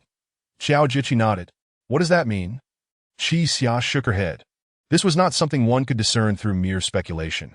Their understanding of this city was far too limited. What was inviting disaster? What did echo signify? And who was I? Never mind. Let's explore another location. Qi Xia turned to leave, but suddenly froze. Before him was a withered, smiling face. This visage had appeared behind him at some point. Now gazing intently at him, Qi Xia's pupils dilated as he hastily stepped back. The remaining three were equally startled, confronted by a gaunt old man who stood on tiptoe, his body bent like a dead tree. I have remembered. The old man smiled faintly, revealing the single tooth remaining in his mouth. The question you posed. I have recalled. Qi Xia felt a chill run down his spine under the old man's unwavering gaze. Are you speaking to me? The old man pressed his cracked lips together. Young man, I have discovered the answer. It is betting one's life. As long as you wager your life, everything will fall into place. He extended a hand, filthy nails reaching out to grasp Qi Xia. We are so close to escaping. If you are willing to stake your life. Furrowing his brow, Qi Xia stepped back again. Although he could not comprehend the old man's words, the incessant mention of his life felt exceedingly eerie. Hey, old man, who are you? Xiao Jiqi inquired suspiciously. Have you met Qi Xia before? The old man's expression shifted as he turned to face Xiao Jiqi. His features twisted in contemplation as he opened his mouth to speak. You do not recognize me? Why would I recognize you? A heavy silence enveloped the atmosphere as the old man's murky eyes flickered. After a lengthy pause, he finally recalled something. I see. You have already encountered Tianlong? Tianlong? The four exchanged confused glances. There's no hope left. The old man shook his head, slowly turning away. We cannot defeat him. We shall forever remain lost here. No wonder the Zodiac has returned once more. He muttered to himself as he walked away, his back appearing incredibly forlorn. Chapter 30. The man-rat, damn it, another lunatic, spat Xiao Jixin disdainfully onto the ground. I can't shake the feeling that if we linger here too long, we too shall succumb to madness. Qi Xia found himself increasingly vexed by the antics of this old man. Qi Xia, are you all right? Lin Qing inquired, concern etched on her face. I'm fine. Qi Xia steadied himself. These individuals cannot deter me. I intend to partake in the game. You need not accompany me. I shall go with you, Lin Qing declared resolutely. Regardless of the nature of this game, I will stand by your side. Upon hearing her words, Qi Xia halted his stride, turning to regard Lin Qing with an icy glare that sent chills down her spine. What is it? She stammered. Lin Qing, what is your motivation? Motivation? Lin Qing replied, perplexed. Must I possess a motivation? Qi Xia fixed his gaze upon her, reiterating, what is your purpose in approaching me? Surely, you should align yourself with another team, for we three are not of the same ilk, nor should we be comrades. At this, Lin Qing merely smiled faintly, responding, I've told you, I find you most intriguing. I wish to understand your thoughts. I wish to escape, Qi Xia replied without hesitation. I have stated it countless times. I must return to my wife. She cannot endure without me. Do you comprehend? Lin Qing blinked, acknowledging, I understand. My wife's name is Yun Yinan. She has endured suffering for my sake, and she is the entirety of my existence. Thus, I must return to find her. Did I ask that clear enough? Quite clear. Now that you grasp my intentions, are you not prepared to depart? Qi Xia's voice was frigid. Lin Qing lowered her gaze, contemplating for a considerable time before responding. I apologize, but for certain reasons, I cannot leave. Qi Xia furrowed his brow as he scrutinized Lin Qing. Although he sensed neither danger nor deceit from her, her true motives remained elusive. Do as you wish, he replied, resigning himself to continue onward. Xiao Jixin followed suit, remarking, You're a slippery one. We agreed upon this arrangement. You possess intellect, while I possess strength. Let us collaborate. Do you have a compelling reason to escape as well? Indeed, Xiao Jixin nodded. Though I harbor no desire to die, I refuse to await my doom passively. Collaboration is agreeable, but let me be clear. Qi Xia glanced at Xiao Jixin and continued, We are strangers. Should it come down to a singular survivor, I shall not hesitate to abandon you. How? You possess no sense of loyalty? Xiao Jixin shook his head in exasperation. Truly, you are insufferable. As the conversation unfolded, Tian silently lowered her head. Each person appeared to have a definitive goal. Yet in comparison, what was she truly pursuing? If she were to overcome all obstacles and escape this wretched place, what awaited her? Would she revert to her dreary existence, embracing those unsavory old men once more? Contemplating this led her to consider that perhaps dying here might not be such a poor fate after all. Tian, what troubles you? Lin Qing asked. Nothing, she replied. Departing from the plaza, the group arrived at another street. This area differed from the one near the convenience store, as it seemed to consist mainly of modest residences, low buildings arranged haphazardly, with uncertainty regarding their occupancy. After a few steps, the four encountered yet another individual wearing an animal mask. This person stood at the entrance of a dilapidated room. Hands clasped behind their back, Qi Xia approached them directly. Upon closer inspection, he discerned that the individual wore a large rat mask, exuding an unpleasant odor. However, their stature was slight, lacking the imposing physique of the previously encountered masked figures. Xiao Jixin broke the silence, asking, You're the rat person, yes? The masked figure finally acknowledged the quartet, smiling as she replied, I am not the rat person, but rather the man-rat. Her voice was melodious. A girl, indeed. This marked the first instance of encountering a woman beneath an animal mask. How cheeky of you, Xiao Jixin retorted irritably. I care not what you are. The man-rat is the man-rat. Misnaming me could lead to complications, she replied with a mischievous laugh. It's rare for someone to visit my domain. Are you interested in participating in a trial? Chi Xia surveyed the house behind the man-rat before asking, what are the rules? The trial of the rodents requires a single ticket, the man-rat explained patiently, akin to a diligent salesperson. You will find it difficult to locate a trial of such low difficulty in other districts. And what game lies behind you? Chi Xia inquired further. The man-rat opened the door and stepped inside, revealing a small warehouse. My game is called Warehouse Quest. Within this room lies a ticket. One person may enter, and if you locate the ticket within 5 minutes, it is yours. Chi Xia felt a sense of unease and pressed on. What if we fail to find it? Fail to find it? The man-rat chuckled. In that case, your ticket becomes void, resulting in the loss of 1 ticket. Loss of a ticket? Chi Xia was taken aback. Just like that? What else should it be? The man-rat looked at him quizzically. What was the meaning of this? Chi Xia furrowed his brow, contemplating that a ticket costs 1 ticket. Winning grants 1 ticket. Failure results in the loss of 1 ticket. This game felt disjointed, neither yielding additional tickets nor posing a mortal threat. If that were the case, what was the point of engaging in these games? Isn't this a splendid opportunity? Tian interjected. We should seize this chance to better comprehend our situation. But Chi Xia remained skeptical, questioning what victory in this game would truly signify. I can go and give it a try first, Tian suggested, turning to Chi Xia. If I die, it matters not. What sort of talk is that? Lin Qing remarked, sensing something was amiss with Tian's demeanor. Truly, Tian replied calmly. I have come to realize that whether I escape or not makes little difference. With that, she requested a ticket from Chi Xia and handed it to the man-rat. Is this sufficient? Tian inquired. Indeed, the ticket has been received. The game will commence once you enter the room, the man-rat affirmed eagerly. Let me reiterate the rules. Within this room lies a ticket. If you find and retrieve it within 5 minutes, it is yours. Understood. Tian nodded once more. Are you prepared? The man-rat asked. Prepared, Tian affirmed with a nod. Excellent, the man-rat declared. The game begins. I wish you luck. With that, she closed the door. Chapter 31. The rodent game outside the room. The few individuals were participating in the game for the first time, and each felt a twinge of nervousness. Chi Xia, Lin Qing called out. What is it? You once mentioned that different animals represent different types of games, correct? That seems to be the case. After hearing this, Lin Qing glanced at the rat before her and quietly inquired, what do you think the rodent game entails?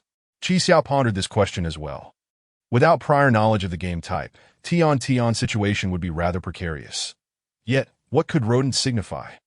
It appears that the ongoing game aligns perfectly with the characteristics of a rodent, which involves searching for a target amidst a plethora of clutter, Chi Xia whispered.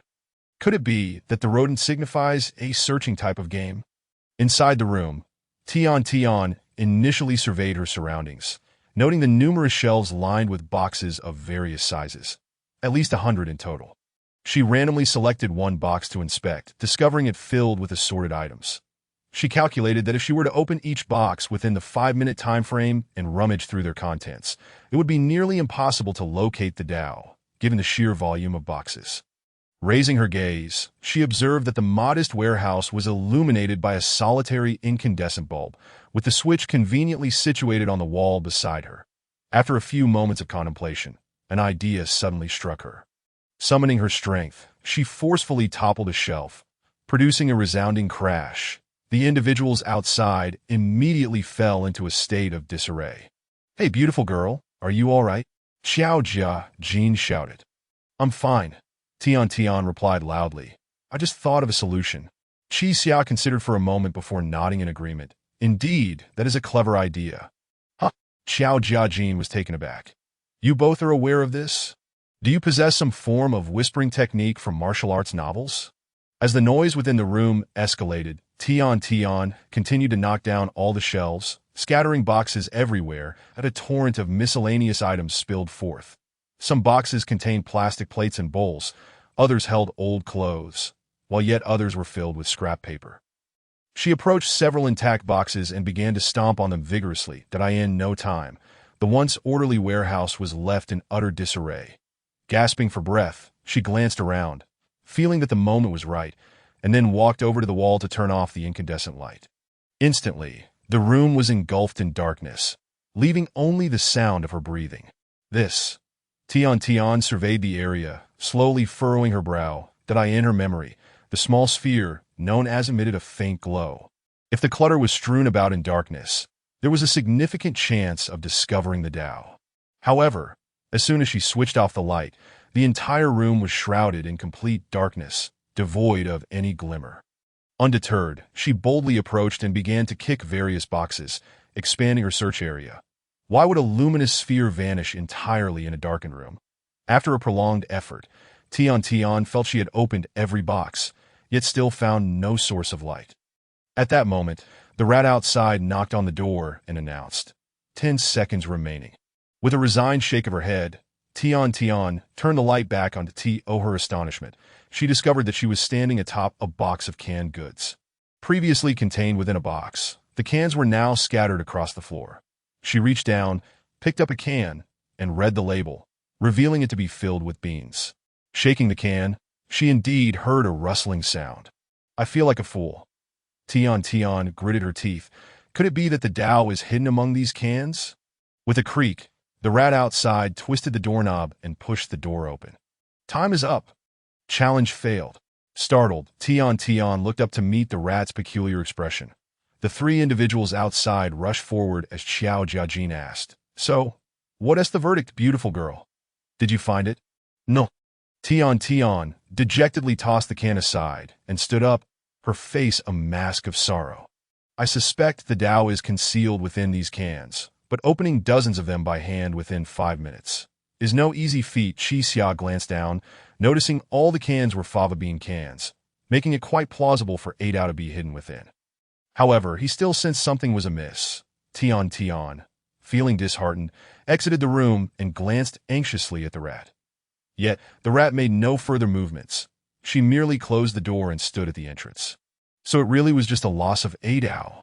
Tian murmured, "She doesn't intend to take my life." The rat smiled and asked, "When did I ever say I would take your life?" Xiao Jiajin, witnessing this exchange, began to comprehend. "I see. So, if that's the case, can we try again?" "Try again?" Xia furrowed his brow. "Now that we know the Tao is likely hidden in those cans, we can go in and directly open them. After all, she wouldn't kill us." Xia glanced into his pocket, where only a single Tao remained, that Long had previously stated. These Tao served as both their rewards and their bargaining chips. It seemed that participating in these games required a certain Tao as a stake, and should they expend too many Tao here, future games would become untenable. "Beautiful girl, are you certain you searched through all the boxes?" Xiao Jiajin confirmed with her. "I didn't thoroughly rummage. I merely opened all the boxes and then turned off the light," Tian replied, shaking her head. "But I didn't find any sources of light, so the Tao must be sealed within a container." "Excellent. Then I shall try once more," Xiao Jiajin declared, nodding. Yet at that moment, Xia abruptly reached out to stop him. "Wait!" Xia looked at the rat and asked, "May I hear the game rules once again?" "Of course." The rat smiled and turned back to open the door. Only then did everyone realize that the room was restored to its original pristine state. All the shelves returned to their places, and the boxes neatly arranged. "What the?" Xiao Jiajin exclaimed in surprise. Lin Qing and Tian gasped in astonishment. The rat slowly walked inside, surveyed the surroundings, and asked, "How about that? My game is quite extraordinary, isn't it?" Xia nodded in agreement. The rat continued, "My game is called Seeking the Tao. The entry fee requires the expenditure of 1 Tao. There is currently 1 Tao hidden in this room. If you can find it within 5 minutes, it shall belong to you." With that, she broke into a warm smile. After hearing this, Xia slowly nodded. "I wish to play again," he stated. "Very well, no problem," the rat replied. "You can play as many times as you wish. This time, I am willing to wager my life," Xia declared. Chapter 32. A gamble for life. Upon uttering those words, a wave of astonishment swept through the gathered crowd. even causing the rat-masked figure to momentarily falter. You wish to gamble your life? The rat confirmed, incredulously. Indeed. Qi Xian nodded resolutely. I am wagering my life. The rat's throat quivered as it swallowed hard before responding. And no need for that, is there? Its reaction surpassed Qi Xia's expectations. She had assumed that these masked creatures would be eager to stake their own lives, so why was it so flustered? I merely proposed a simple search game. To wager your life is rather excessive. Moreover, my ticket requires only a Dao. There is no need for you to wager your life. Lin Qing and Xiao Jijin, standing nearby, shared the same bewilderment. Is it even possible to gamble one's life in this game? Xiao Jijin furrowed his brow in inquiry. But why would the trickster want to gamble their life? Are we running low on Dao? I recalled the words of that withered old man and wished to test it here. Qi Xiao murmured, observing the other party's apparent fear regarding her life gamble. I know you are eager to win, Lin Qing interjected. But if you stake your life to open a can, what will you do if something goes awry? What if the Dao is not inside? I will win, Qi Xiao asserted, raising her gaze towards the rat. I have placed my bet. May we commence? The rat remained silent for a protracted moment before finally stammering. If you truly wish to gamble your life, then do not regret it. The game begins now. Qi Xia stepped into the room. Just as the rat was about to exit and shut the door, Qi Xia seized her arm. This sudden motion rendered the rat momentarily rigid. Qi Xia, with an impassive expression, extended her hand and slowly retrieved a Dao from the rat's coat pocket. I found it. The three at the entrance gaped in astonishment. Did I ask this permissible? At the very onset of the game, to find the Dao on the referee. Does this not contravene the rules? The rat trembled incessantly, visibly terrified. If I am not mistaken, once you close the door, there can no longer be a Dao in this room, correct? Qi Xia pressed, her tone assertive. How do you know? Quite simply, Qi Xia replied softly. Each time you elucidate the game rules, you must stand within the room and inform us that there is a Dao present now in this room. While your statement holds truth, it is regrettably a colossal trap. Noting the rat's silence, Qi Xia continued. Indeed, there is currently a Dao in the room, but alas, it shall soon vanish. The rat's eyes behind the mask began to dart frantically, and after a prolonged pause, it queried, You staked your life based on this audacious hypothesis. Hypothesis? Certainly not, Qi Xia countered. What truly convinced me was your proclamation of Sweet's game failure. What? At that moment, she had the door closed, and logically, we should have been oblivious to the situation within. Yet, the instant you opened the door, you informed Sweet of her failure. Qi Xia shook her head in exasperation. How did you know she had not found it? The answer is glaringly evident. You were aware that there could be no Dao within the room. The rat's body shuddered slightly. And the rodent game is yet another trap that we all believe that rodents prefer to remain hidden during the day and seek their targets in darkness. That was Sweet's line of reasoning, and she was not mistaken. However, there are other types of rodents in this world that conceal vital items within their mouths, are there not? The rat stared at Qi Xia for a long while, realizing she had indeed lost. After a moment's pause, she suddenly exerted considerable force, pushing Qi Xia down and turning to flee. I'll be damned, Xiao Jiajin exclaimed, immediately reaching out to grasp the rat, but she evaded him like a true rodent, spinning away. Her speed was remarkable as she darted down the street. The remaining trio stood momentarily stunned. They had never anticipated that these masked creatures would take flight. What on earth is happening? Trickster? Xiao Jiajin asked as he helped Qi Xia to her feet, confusion etched upon his face. Why did she run away? I do not know. Qi Xia shook her head, though her expression suggested a dawning realization. Could gambling one's life imply that glancing towards the direction the rat had fled, he sought confirmation of his thoughts, only to widen his eyes in shock? What is it? Qi Xia extended her hand, trembling as she pointed into the distance. The three turned to look and were instantly rooted to the spot that in mid-air, a figure floated, blocking the rat's escape. Goodness, is that the Terminator? Xiao Jijin's voice trembled, the scene before them exceeding his wildest imagination. The figure in the air waved gently, causing the rat to collapse as if all strength had drained from her. Moments later, the two vanished from sight, only to reappear before Qi Xia and her companions the next second. This celestial-like descent left the four momentarily speechless. The figure hovering above was a tall, slender man, his body bare save for a blood-red feathered cloak draped around him, with several feathers adorning his disheveled hair, giving him the appearance of a bird in flight. The four were struck by awe and fear, rendered mute by the spectacle. Meanwhile, the rat trembled uncontrollably, and beneath her mask, it seemed she was weeping. "Rat, what do you intend to do?" the man inquired softly. "Were you attempting to flee just now?" I, the rat stuttered, quaking, her voice barely recognizable. "Fleeing is not an option." The man descended gracefully, tenderly stroking the rat's head. "You must behave. A gamble for life is indeed a gamble for life." "Lord Zhuke," the rat cried, "please spare me." "That is not permissible," the being referred to as Zhuke said, extending his long fingers to trace the contours of the rat's mask. "To wager is to accept the consequences.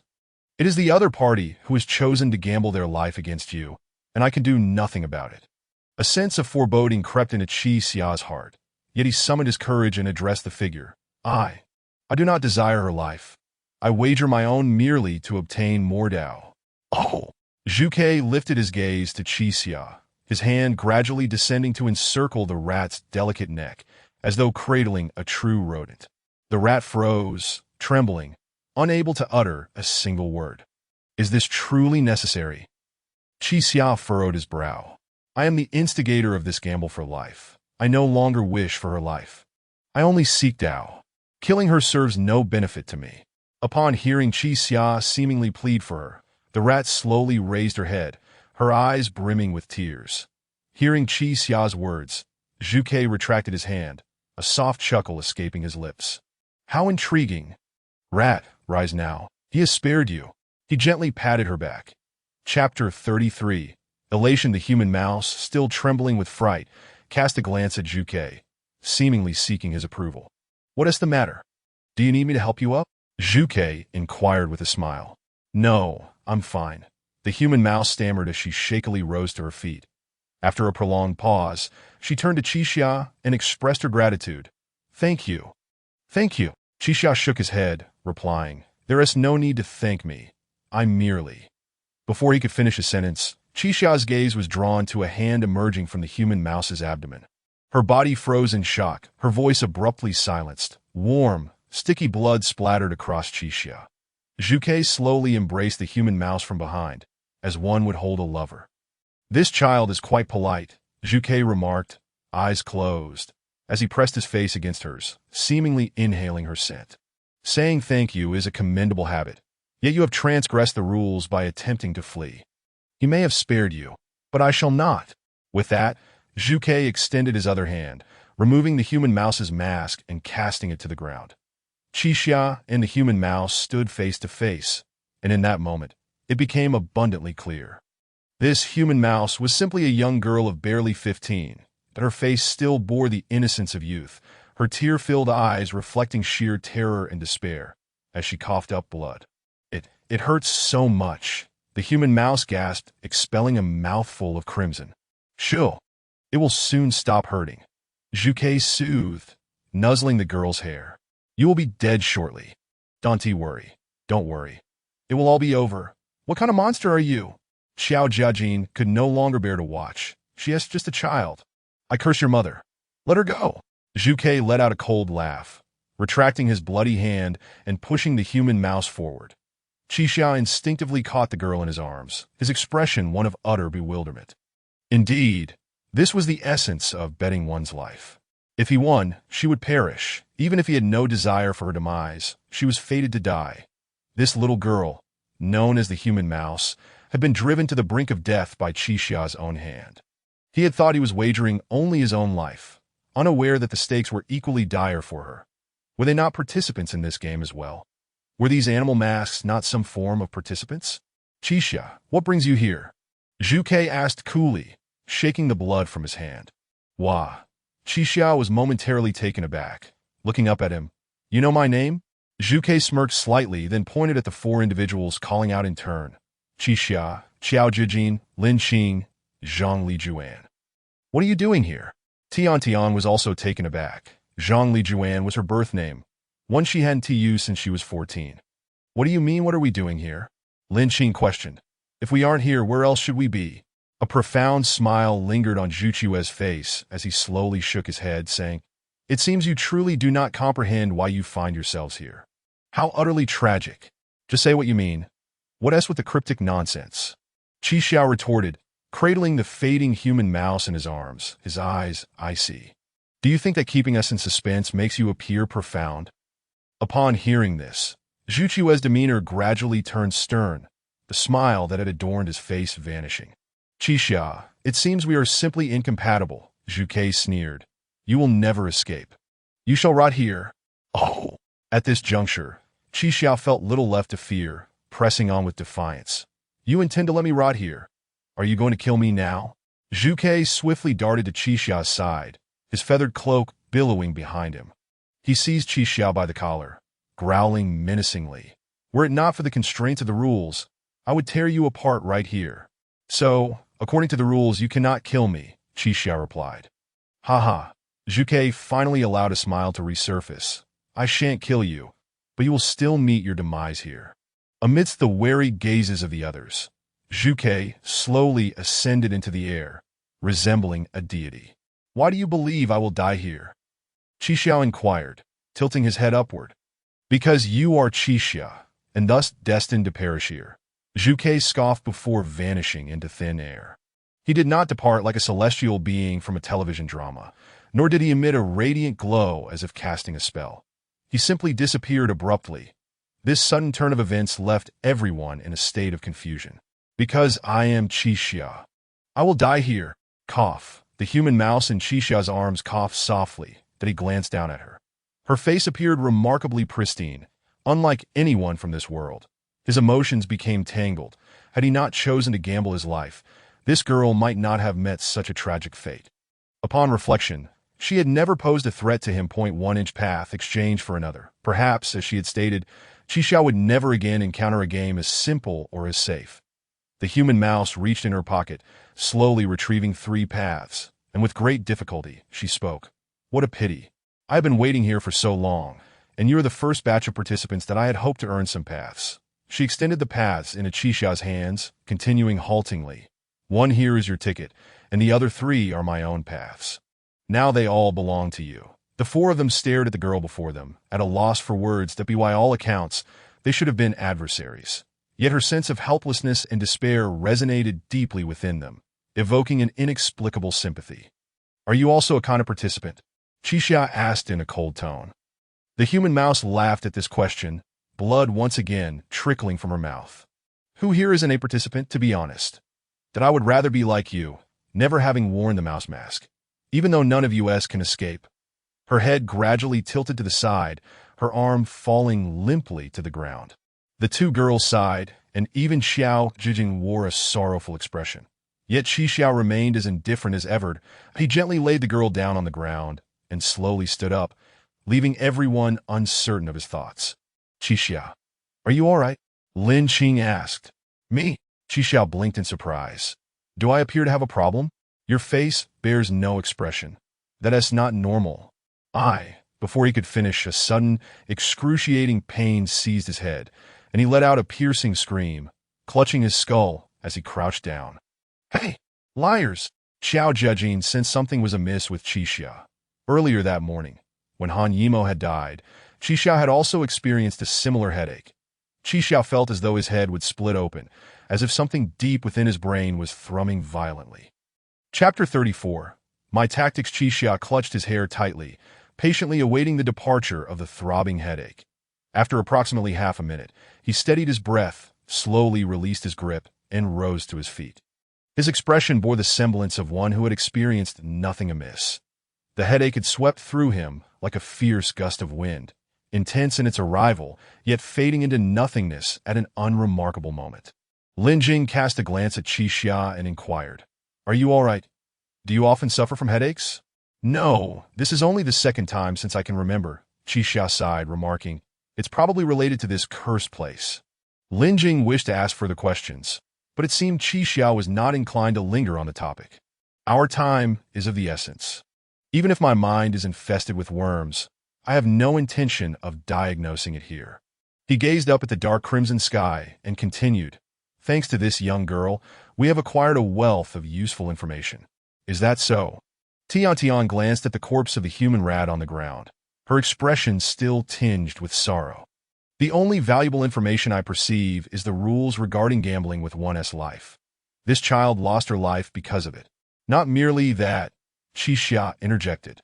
"I initially believed this land to be rife with chaos and madness, but it appears that it possesses its own peculiar rules." "Rules?" "Indeed," Qixia affirmed with a nod. "The man called Juque is likely one of the overseers of this realm." "Overseer? Are you referring to that birdman?" Zhao Jiaqing asked. "Yes, his appearance was to ensure that the rules remain unbroken. But why is the overseer not clothed?" Tian queried, perplexed. "He is bare-skinned yet wears a cloak. It seems quite strange, compared to his various eccentricities. Not wearing clothes is merely the most ordinary aspect." Qixia paused before adding, "This is merely the evidence before our eyes. There may be individuals above the overseers." Lin Jing seemed to recall something. "By the way, that man named Zhuke once said something akin to, 'If it weren't for the rules, I would certainly kill you.'" Zhao Jiaqing nodded in agreement. "To restrain such a person with extraordinary abilities, I believe those above him would be even more formidable." "Extraordinary abilities?" Qixia furrowed his brow. "I have not heard that term in quite some time. Isn't it extraordinary abilities?" "Like the Terminator," Zhao Jiaqing gestured. "That man can fly in the sky." At this statement, the three paused momentarily. "What does Terminator mean?" Lin Jing inquired, her curiosity piqued as she looked at Zhao Jiaqing. "You dress quite fashionably, yet you are so out of touch." Zhao Jiaqing chuckled. "Haven't you ever seen the Terminator?" "Fashionable?"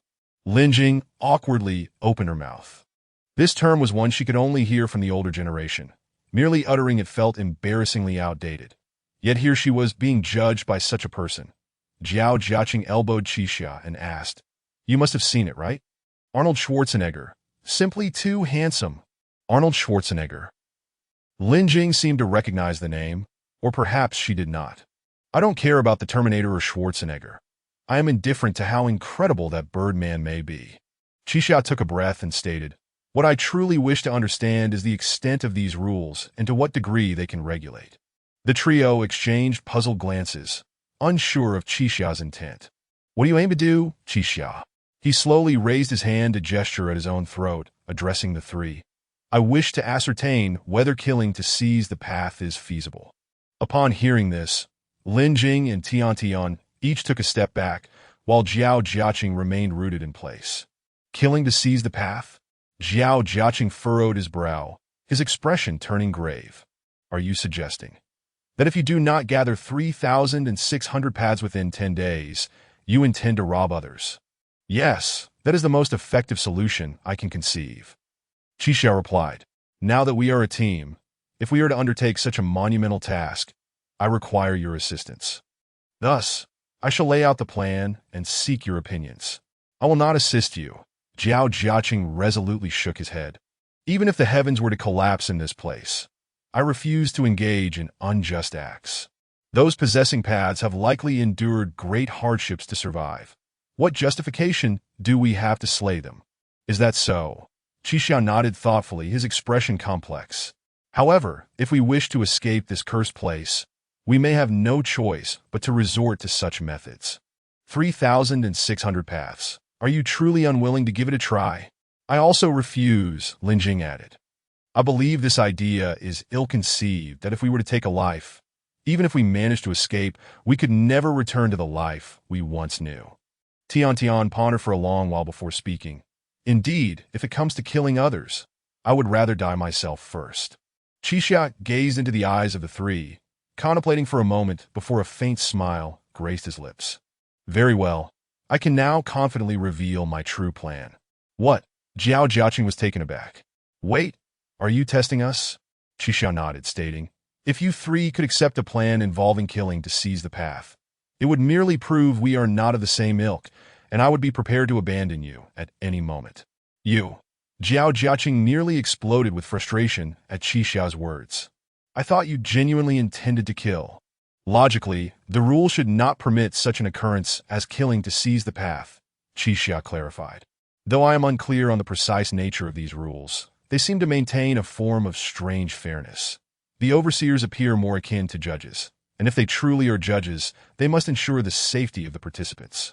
He paused before continuing. In other words, they desire for us to perish within the game, rather than turning against one another. Upon hearing Qixia's words, the group fell into silence. After a moment, Lin Jing regained her composure and asked, "If that is the case, what is your actual plan?" "My plan is not complicated," Qixia responded. "Since these games do not entail death, we shall proceed to test one by one. You will first ascertain the rules of the game while collecting clues. Once we have sufficient confidence, that I will then gamble with my life. All the paths we obtain will be evenly distributed, and until we reach 3,600, we can continue employing this tactic." Chapter 35. What is a flyer? The three individuals stared at Qixia in astonishment. Although the plan was not overly complex, it was fraught with peril. "You intend to gamble your life against theirs?" Lin Qing inquired. "That sounds rather. This is the only method available for us to break through," Qixia stated resolutely. "If you are in agreement, we can commence our actions immediately."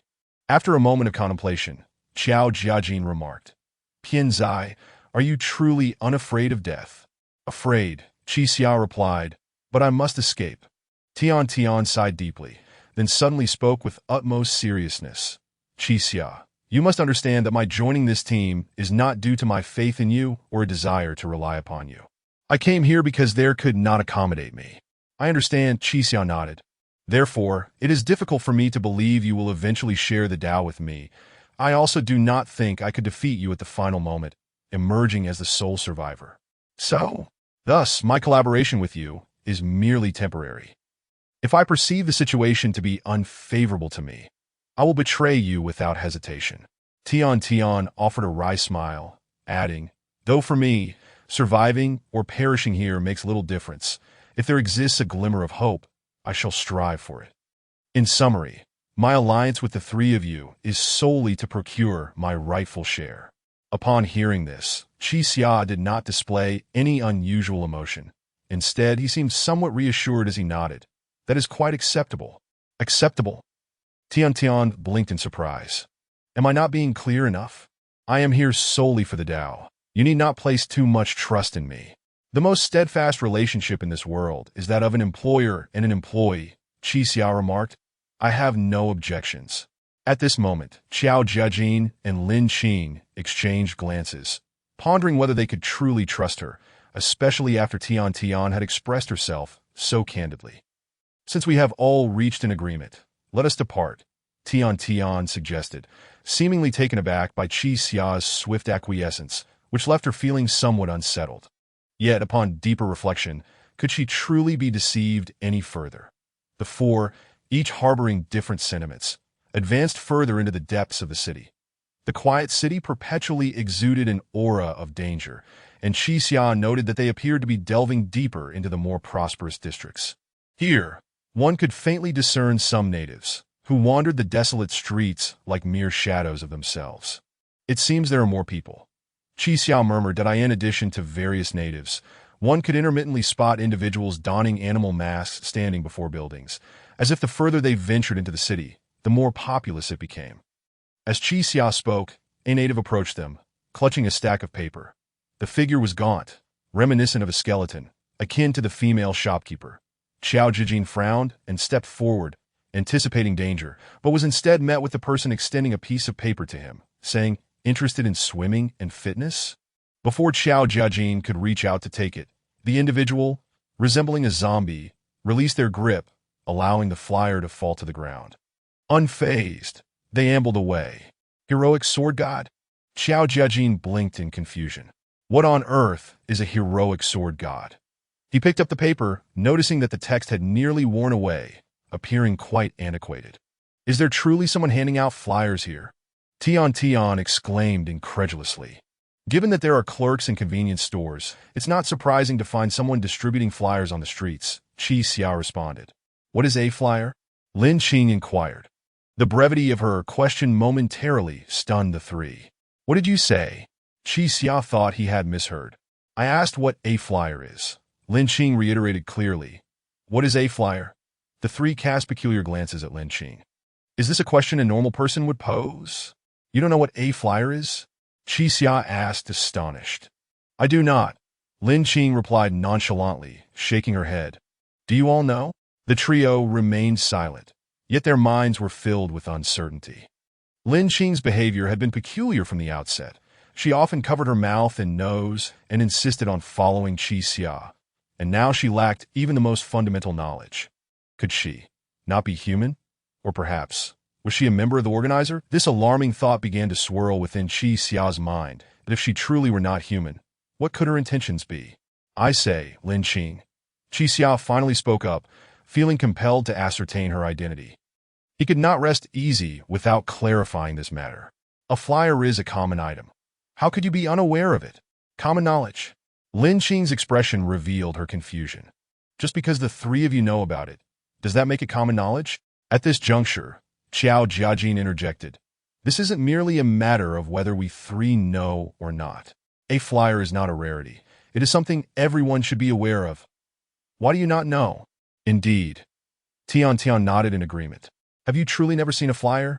You are all truly strange, Lin Qing responded, somewhat exasperated by the questioning. I do not know what a flyer is. So what? Are you going to suspect me over this piece of paper? Qi Xia observed the girl before him, finding her actions difficult to comprehend that if she were indeed a member of the organizer, she would have likely fabricated a lie to cover such an obvious flaw. Yet, she appeared genuinely upset, as though she saw no fault in her ignorance of the flyer. Could it be that she is innocent? But is it common for a person not to recognize a flyer? Qi Xia pondered that if one were to force a scenario, there indeed exists a minuscule probability that an individual might have never encountered a flyer. Perhaps Lin Qing was the daughter of a wealthy family, sheltered in aristocratic circles, always chauffeured around. Or perhaps she had been studying abroad and had only recently returned. However, regardless of the circumstances, such probabilities were exceedingly slim. Furthermore, she was merely a psychological counselor. A flyer is essentially an advertisement printed on paper, Qiao Jiajin explained to Lin Qing. Have you truly never seen one? Never, Lin Qing affirmed earnestly. Qi Xia, unsure of how to proceed, continued to furrow his brow in contemplation. Hey buddy, a sudden shout from across the street startled the group. They turned to see a disheveled man wearing glasses waving at them. Look over here, buddy. This was the first time the group had encountered another normal person in this place, causing them to feel a twinge of anxiety. Was the newcomer friend or foe? Are you calling me? Qi Xia attempted to engage in conversation. That's right. You all are normal people, aren't you? The bespectacled man grinned. Normal people? Yes, just normal folks, the man replied. Isn't that what you call yourselves? Qi Xia paused, then responded. We don't appear to be lunatics, do we? Huh. I knew it, the man laughed. We've stumbled upon a great game. Are you interested in joining us to earn some Dao? He maintained a cautious distance from Qi Xia and the others, seemingly wary. Qi Xia and Qiao Jiajin exchanged glances, uncertain whether to place their trust in him. However, upon closer reflection, the rules of this place forbade the seizure of Dao. If he had ulterior motives, he could only attempt to deceive. But when it came to deceit, Qi Xia had never feared anyone. Chapter 36. The Earth Bull, How Do We Earn Dao? Qi Xia inquired once more that we have discovered a game involving bulls, and according to the rules, it can yield a substantial amount of Dao. However, the game requires 20 participants to commence, and we are still 5 short. Would you care to join us? Still 5 short? Qi Xia was taken aback. Have you already gathered 15 people? It appeared that there were indeed numerous participants here. Indeed, the bespectacled man affirmed, nodding as he gestured towards the distance, where a throng of individuals was visible, bustling with activity. After a moment of contemplation, Qi Xia nodded and said, All right, let us go take a look. Excellent.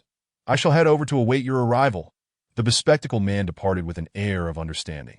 Hey, Qiao Jiaqin felt a twinge of unease. Are we truly going over together? What if it's a gang of thugs? Do you want me to show you a thing or two? Not a chance, Qi Xia replied. Each room accommodates a maximum of 9 individuals that in such an environment, it would be quite challenging to form a group of over 10 people.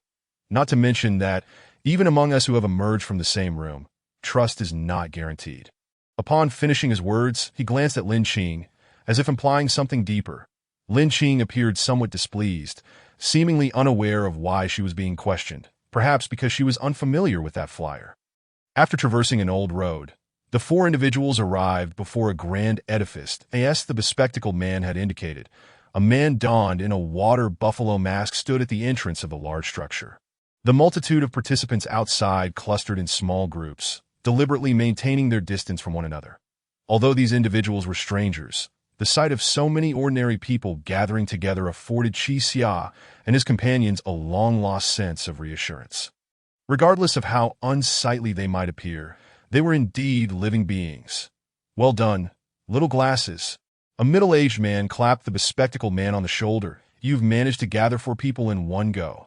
Qi Xia approached the bull-headed man and asked, "What are the rules of the game?" The bull-headed man replied nonchalantly, "The bull game requires a ticket costing 1 Dao per person and necessitates 20 participants to commence.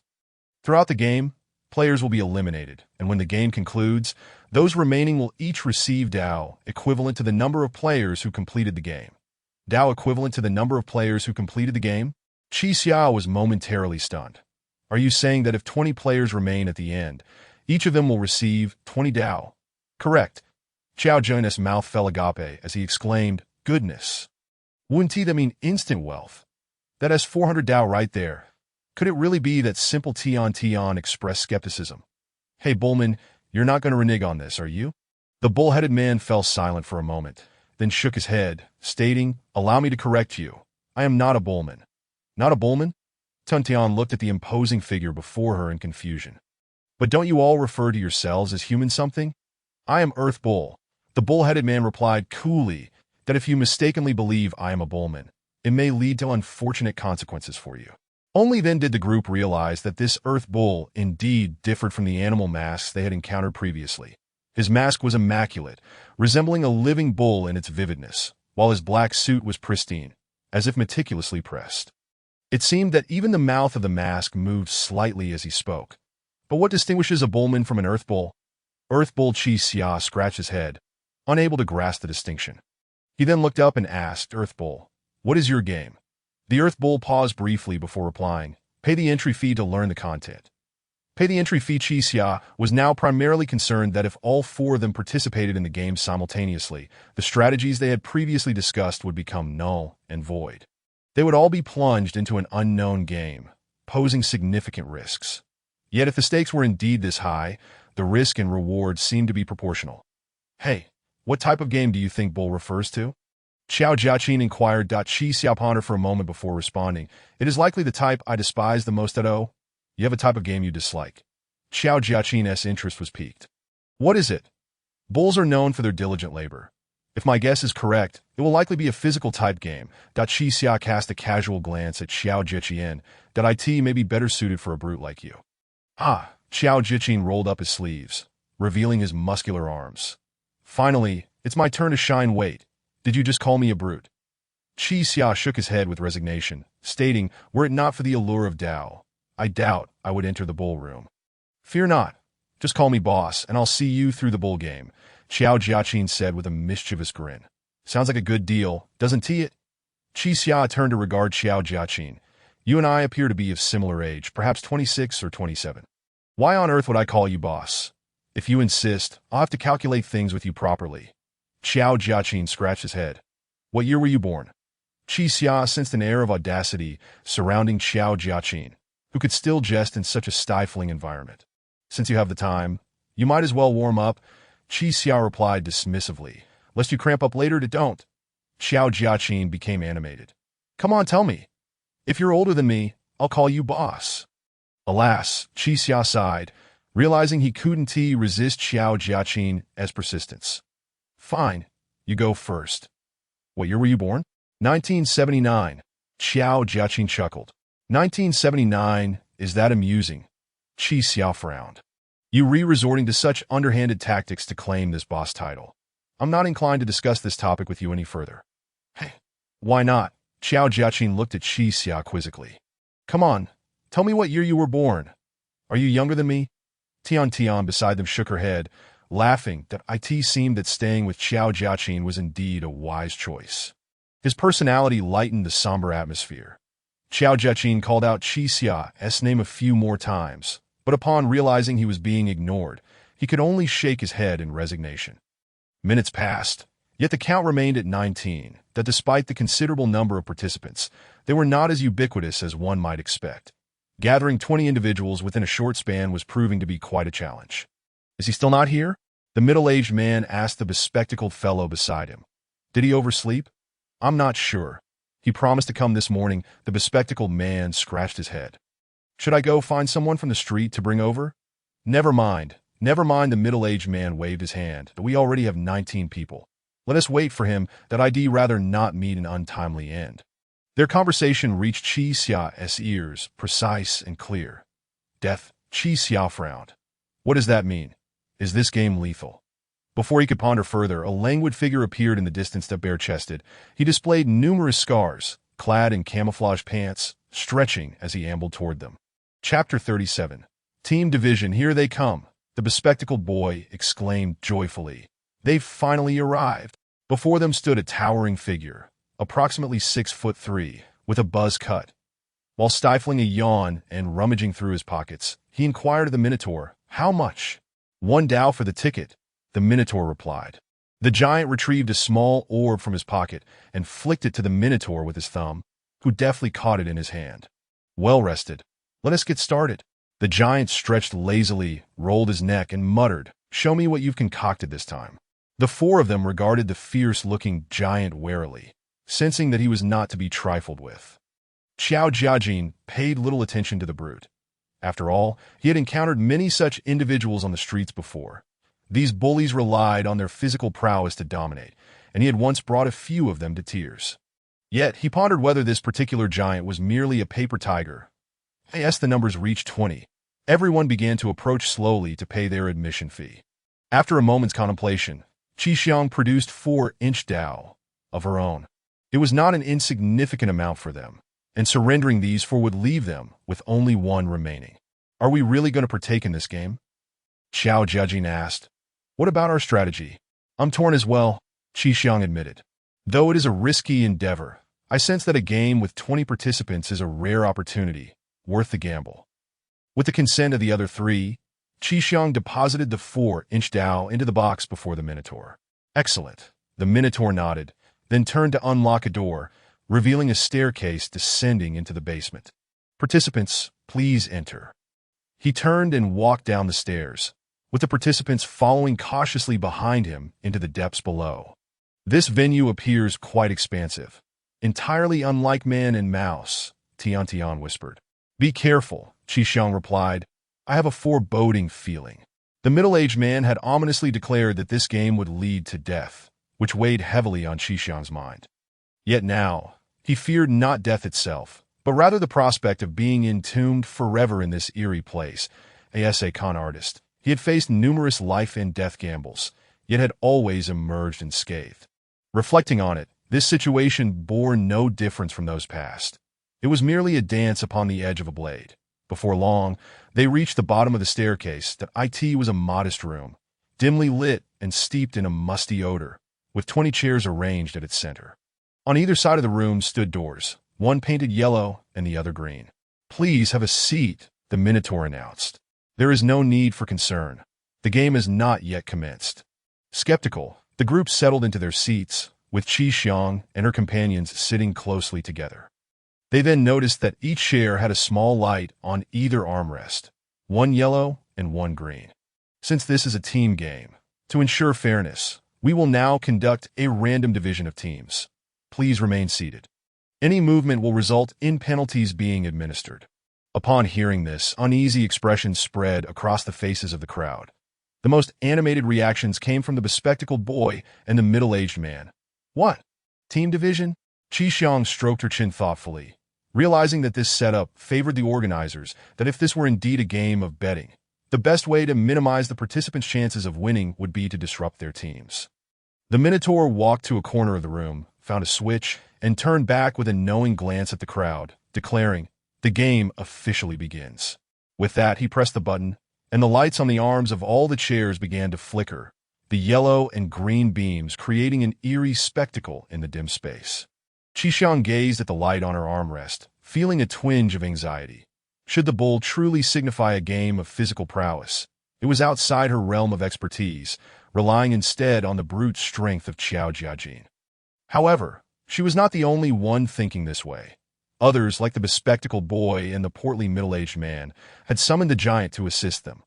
Yet it seemed all their schemes were under the Minotaur's control, who would strive to prevent such alliances, hence the necessity for random team division. Qi understood that if she were exceedingly unlucky and ended up on a team separate from Qiao Jiajin, the potential gains of this game would become elusive. Before she could devise a comprehensive strategy, the dual lights ceased their flickering. Some lights glowed yellow, while others shone green. This appeared to be the random team division. Qi turned to survey the teams, feeling a mix of joy and concern. The good news was that she and Qiao Jiajin both illuminated with yellow lights, indicating they were on the same team. The bad news was that the two girls had lit up green, placing them on a separate team. If this was indeed a physically demanding game, it would be particularly challenging for them. Murmurs of discontent rose from the crowd, and it seemed that apart from Qi team, the others were equally dissatisfied with their divisions.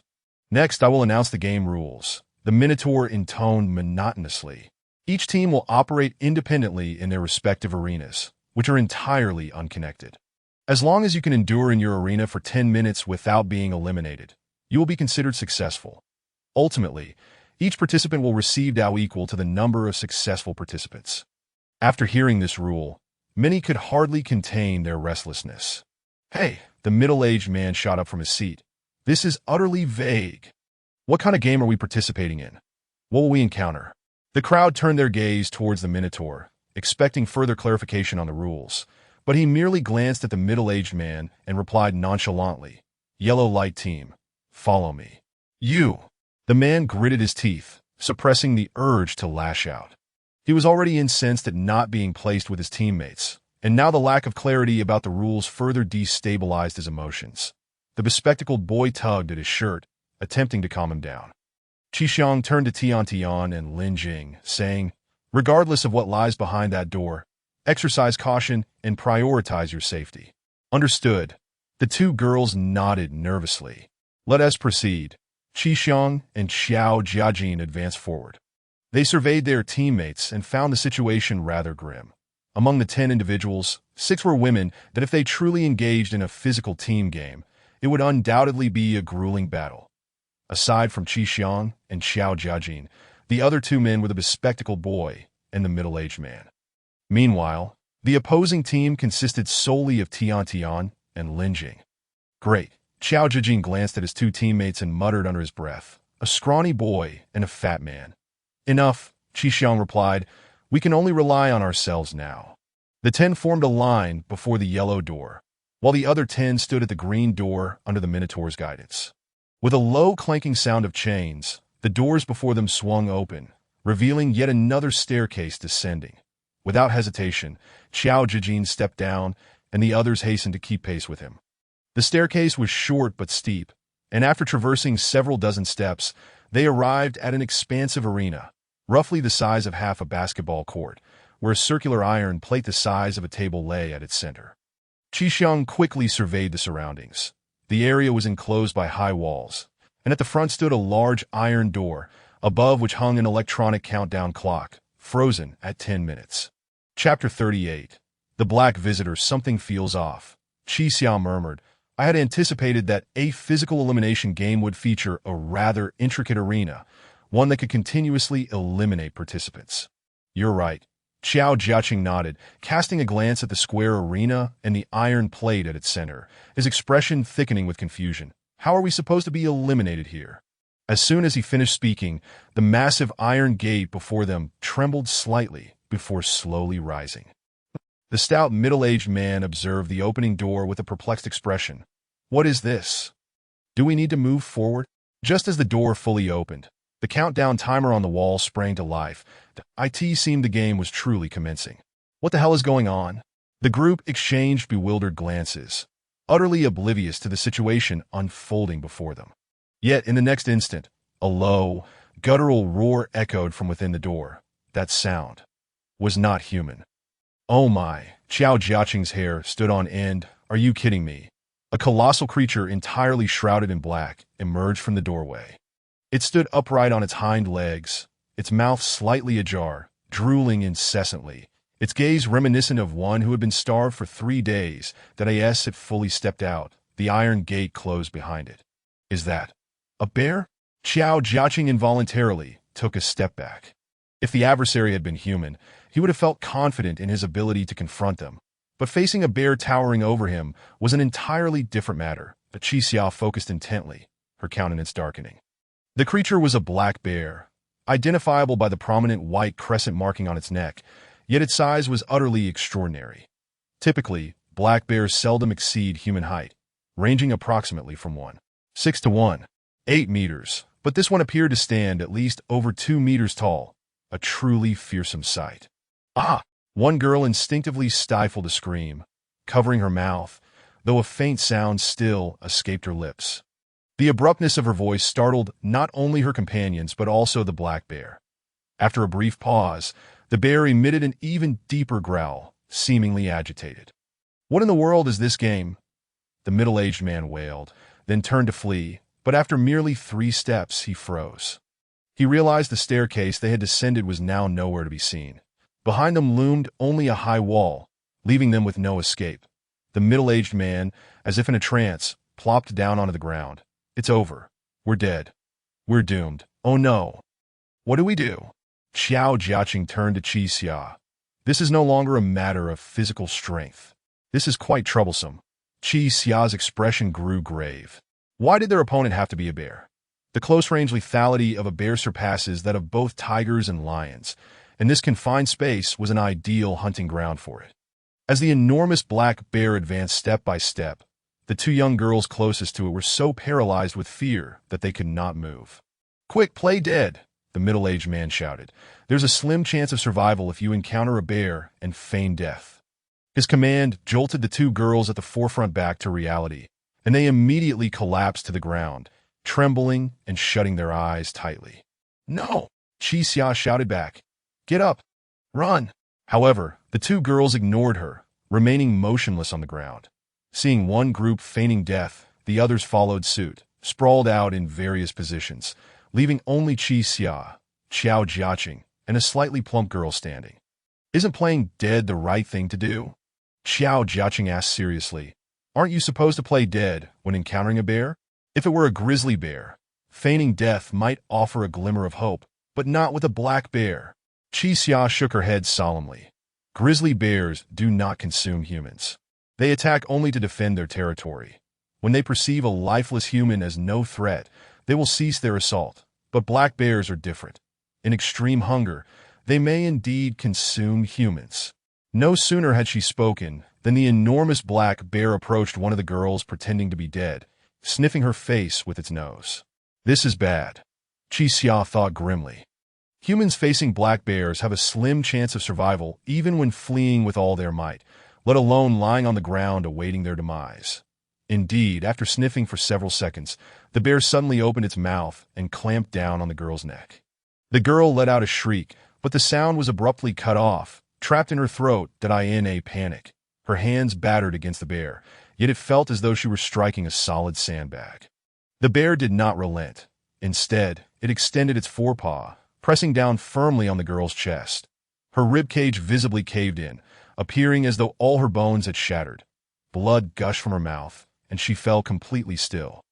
Witnessing this scene, Qixia felt as though her heart had skipped a beat.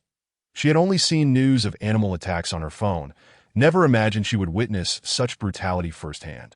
It was nothing short of a massacre. A collective gasp echoed through the group, as everyone finally grasped the futility of playing dead, scattering in all directions.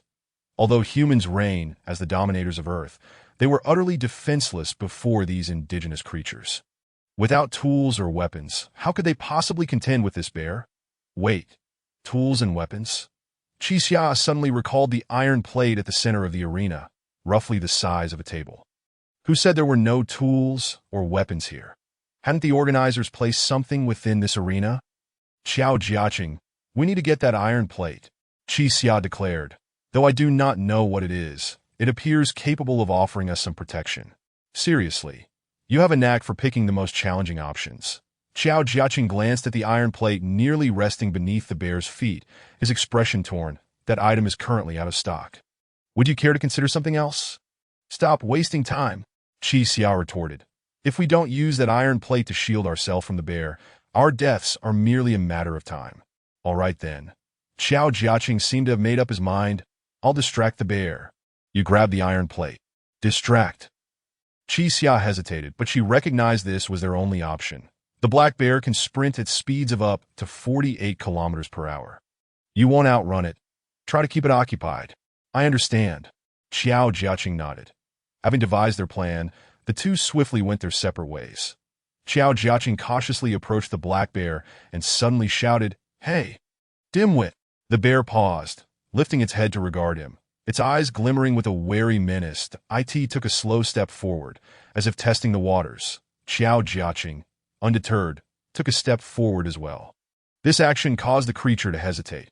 It could not gauge Xiao Jiaqing's intentions. "Yes, dimwit. Do you want to throw a few punches with me?" Xiao Jiaqing forced a smile, waving his hand at himself. "Come at me." Although the bear did not comprehend human language, it was evidently provoked by Xiao Jiaqing's demeanor. It gradually rose to its full height, standing on its hind legs, making its form appear even larger. Roar! The bear let out a bellow, seemingly to bolster its own confidence, the stench of decay wafting from its mouth. The enormous roar reverberated within the confined space, sending chills down everyone's spines that a bead of cold sweat trickled down Xiao Jiaqing's brow, as he realized he had stirred something formidable. Chapter 39. The iron plate. The black bear advanced a step closer, now merely a meter away from Xiao Jiaqing. This time, Xiao dared not move forward. The bear's long reach meant that any further advance would place him squarely within its lethal range, a certain death. Thus, he could only retreat slowly, taking a step back. Observing this scene, Qi Xia revealed a flicker of anxiety. The rules of confrontation among animals are rather straightforward. If one party retreats, it signifies fear. And fear transforms one into prey. The black bear, witnessing Xiao's retreat, felt its hesitant demeanor shift to one of ferocity, now nearly convinced that the creature before it posed no threat. After a brief pause of 3 seconds, the bear lunged forward, its robust forelimbs striking down like a stone pillar. Xiao, realizing the peril, refrained from bravado, ducking to evade the blow and rolling backward on the ground before springing to his feet. The bear let out a ferocious roar and pursued him on all fours. The black bear had now fully regarded Xiao as its quarry. "Liar! Hurry up!" Xiao shouted as he ran. "I'm entrusting my worthless life to you. Dante put too much faith in me." Qi Xia replied, her voice tinged with tension. "I don't even know what that iron plate is. What the hell are you babbling about?" Xiao cursed. "Get the goods now." Seeing the bear charge away, Qi Xia rushed towards the iron plate lying on the ground. Logically, having witnessed all previous games, there must be a way out. In this open room, the escape route would undoubtedly relate to the iron plate. Upon closer inspection, she noted that the surface of the plate was mottled with numerous rust spots. What Qi Xia reached out to feel it, discovering that it was merely an ordinary round iron plate, devoid of any mechanisms or inscriptions. What a joke. Qi Xia felt as though she had been deceived. This plate was nothing more than an inconspicuous piece of refuse. After running a dozen steps, Xiao realized the bear was now mere inches behind him. He abruptly halted, pivoting to bellow, "Fool!" The bear was startled by Xiao's sudden outburst, taking a large step back, returning to its hind legs. Xiao smirked coldly, pointing an accusatory finger at the bear. "Did I catch you off guard? You re the fool. Do you think I fear you?" Listen closely. The bear stared blankly at Xiao, seemingly awaiting his words. The onlookers were equally bewildered, all glancing at Xiao, unsure of what he intended to convey to a black bear. However, to everyone's astonishment, once Xiao had steadied the bear, he wasted no time turning and fleeing. The bear, realizing it had been tricked, let out a more furious roar and gave chase once more. Meanwhile, Qi Xia had flipped the iron plate over, scrutinizing it. The it was heavy and lacked any handles, rendering it useless as a shield against the bear's assault. Before Qi Xia could comprehend the situation, she suddenly felt a sharp pain in her back, as if something had collided forcefully with her. Already crouching on the ground, she struggled to maintain her balance and fell to the side. That it was then that she recognized the middle-aged man from their group who had collided with her. He glanced at Qi Xia, who was now on the ground, and muttered an apology before propping the iron plate upright, gritting his teeth as he slowly pushed it across the floor. Within moments, he had maneuvered it to the corner wall, using the plate as a barrier. Trembling as he huddled in the corner, Qi Xia frowned, sensing trouble. This was a strategy she had previously considered. Using the iron plate for cover and hiding in the corner of the room would significantly increase the chances of survival. However, this approach would only allow one person to survive, rendering the game meaningless. To stake one's life on a path only to emerge with a single path was not a result Qi Xia would choose. Liar, are you done yet? Qiao's voice boomed again. Do you really not take me seriously? Wait, Qi Xia hesitated. Just give me a little more time. Her mind raced, realizing that even if she were to reclaim the iron plate, it would be of little use. After all, she needed to save both herself and Qiao. Yet the plate's limited size could barely shield one person. What could be done? Thanks to Qiao, the remaining 8 participants were momentarily safe, but only a minute had passed. Surviving the next 9 minutes could not hinge solely on Qiao's efforts to AT that moment. A slightly plump girl rushed towards the middle-aged man, her voice trembling as she pleaded, "Can I please hide in there? I beg you, I don't want to die, no." The middle-aged man shouted from behind the iron plate. "Only one person can hide here. If you come in, we'll both perish." "It won't." The girl insisted, her voice quaking, her legs growing weak. "We'll take turns hiding. We won't die." As they spoke, a bespectacled young man from the same team as the middle-aged man hurried over, not bothering to consult him. He simply lifted the iron plate and squeezed into the corner. "Hey, little glasses," the middle-aged man exclaimed in panic. "What are you doing? Old Lou, you can't just think about saving yourself," the young man retorted through gritted teeth. The iron plate, which had been leaning against the wall, began to wobble precariously due to the addition of the young man, whose size made it impossible for the plate to support both of them.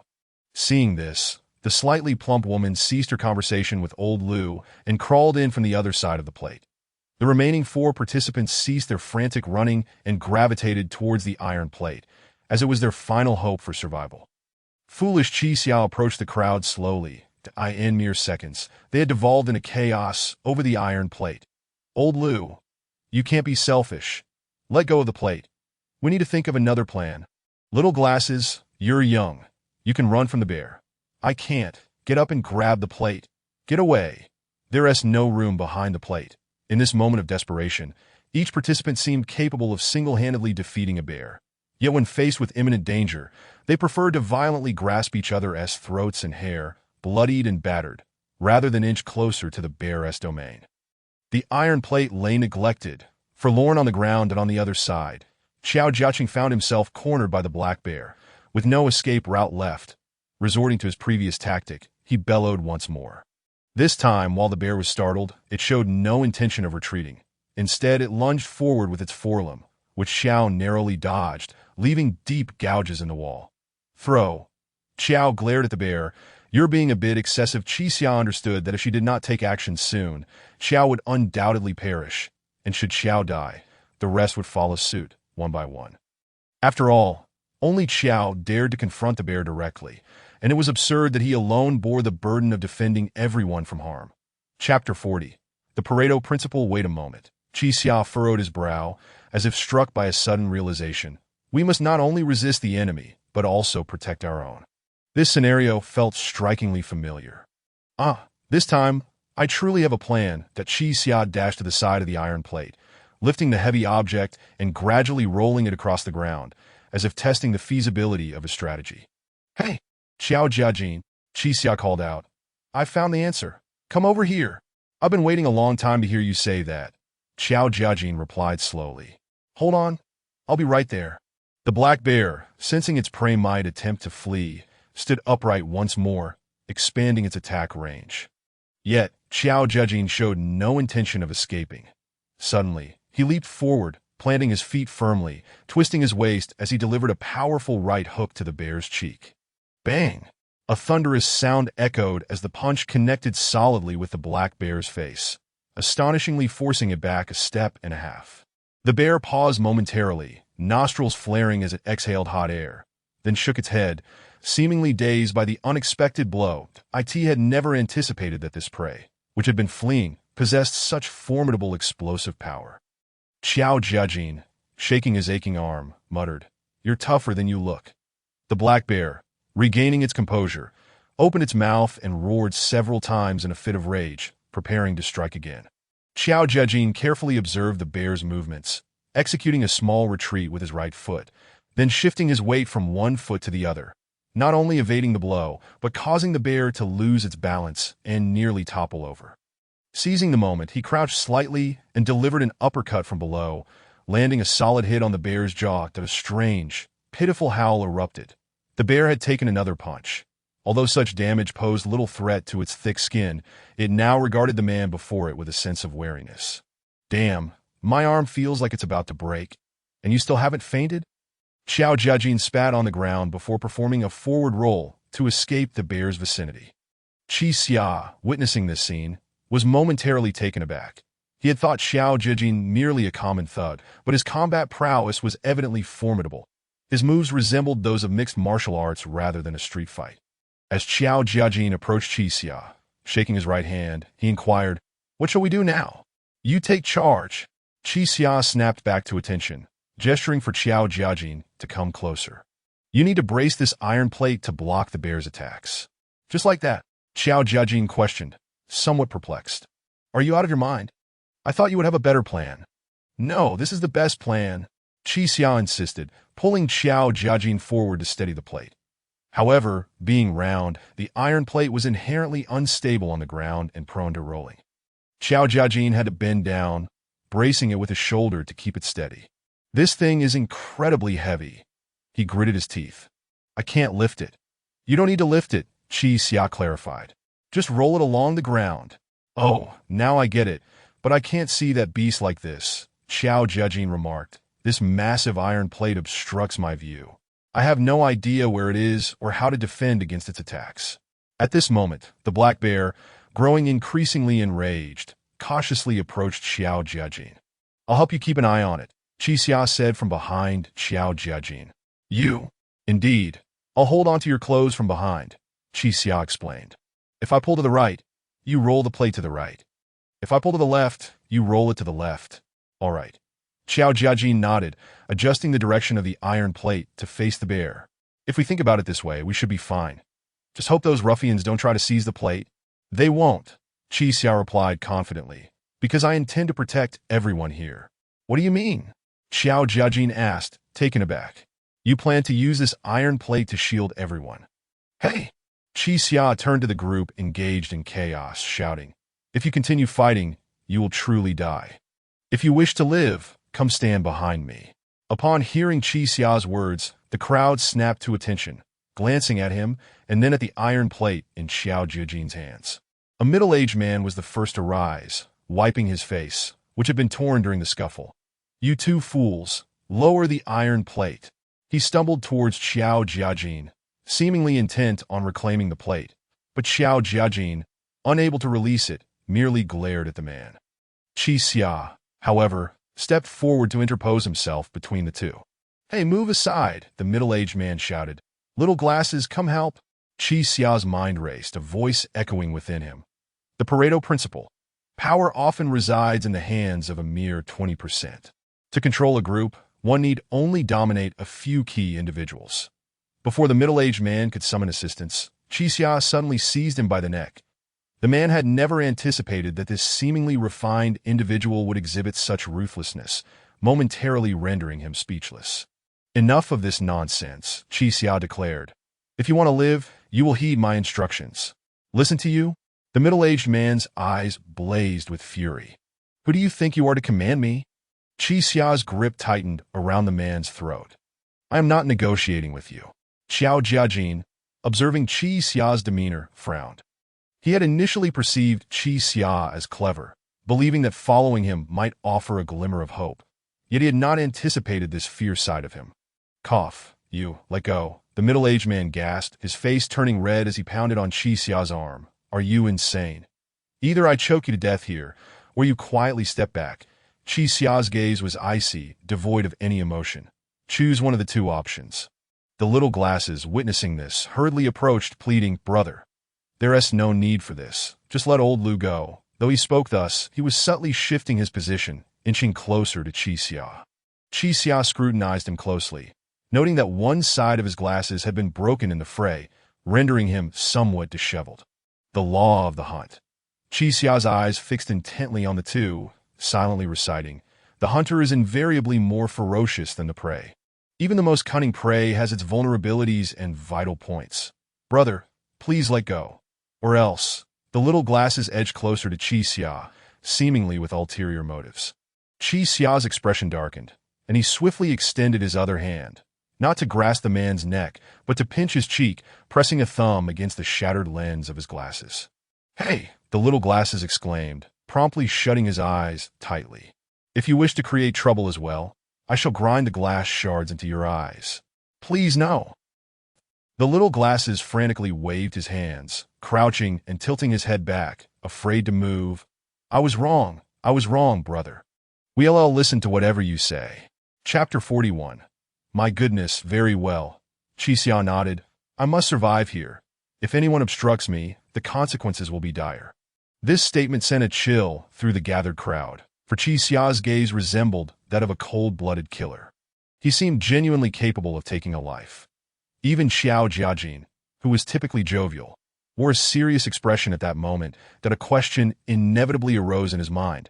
What kind of person is Qi Xia, truly?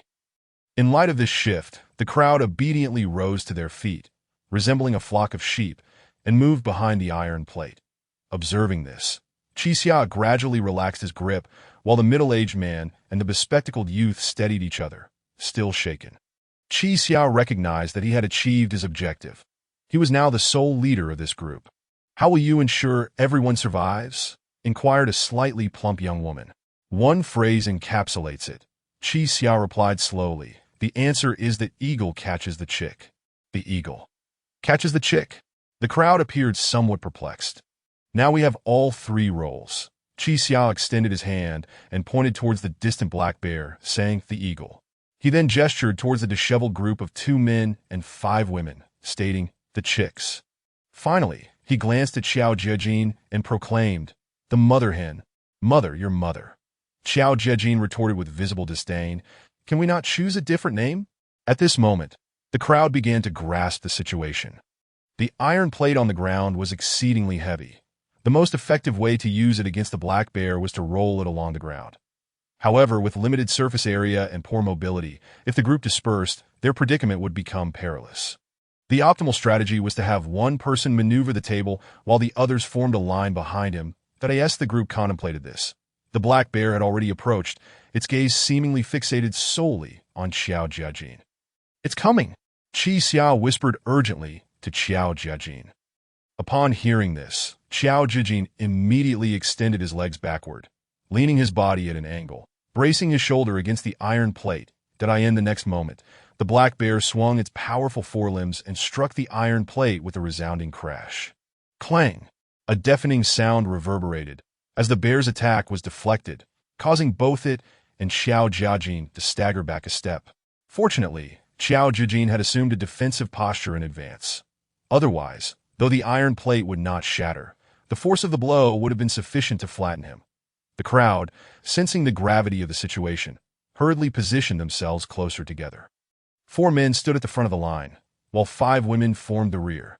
The middle-aged man obediently clutched Qi Xia's clothing. Hey, trickster, how many more attacks can we expect like this? Qi Xia glanced at the clock on the distant wall and replied, don't worry, only 7 minutes remain. 7. Xiao Jiajin was taken aback. Wait, isn't this just the beginning?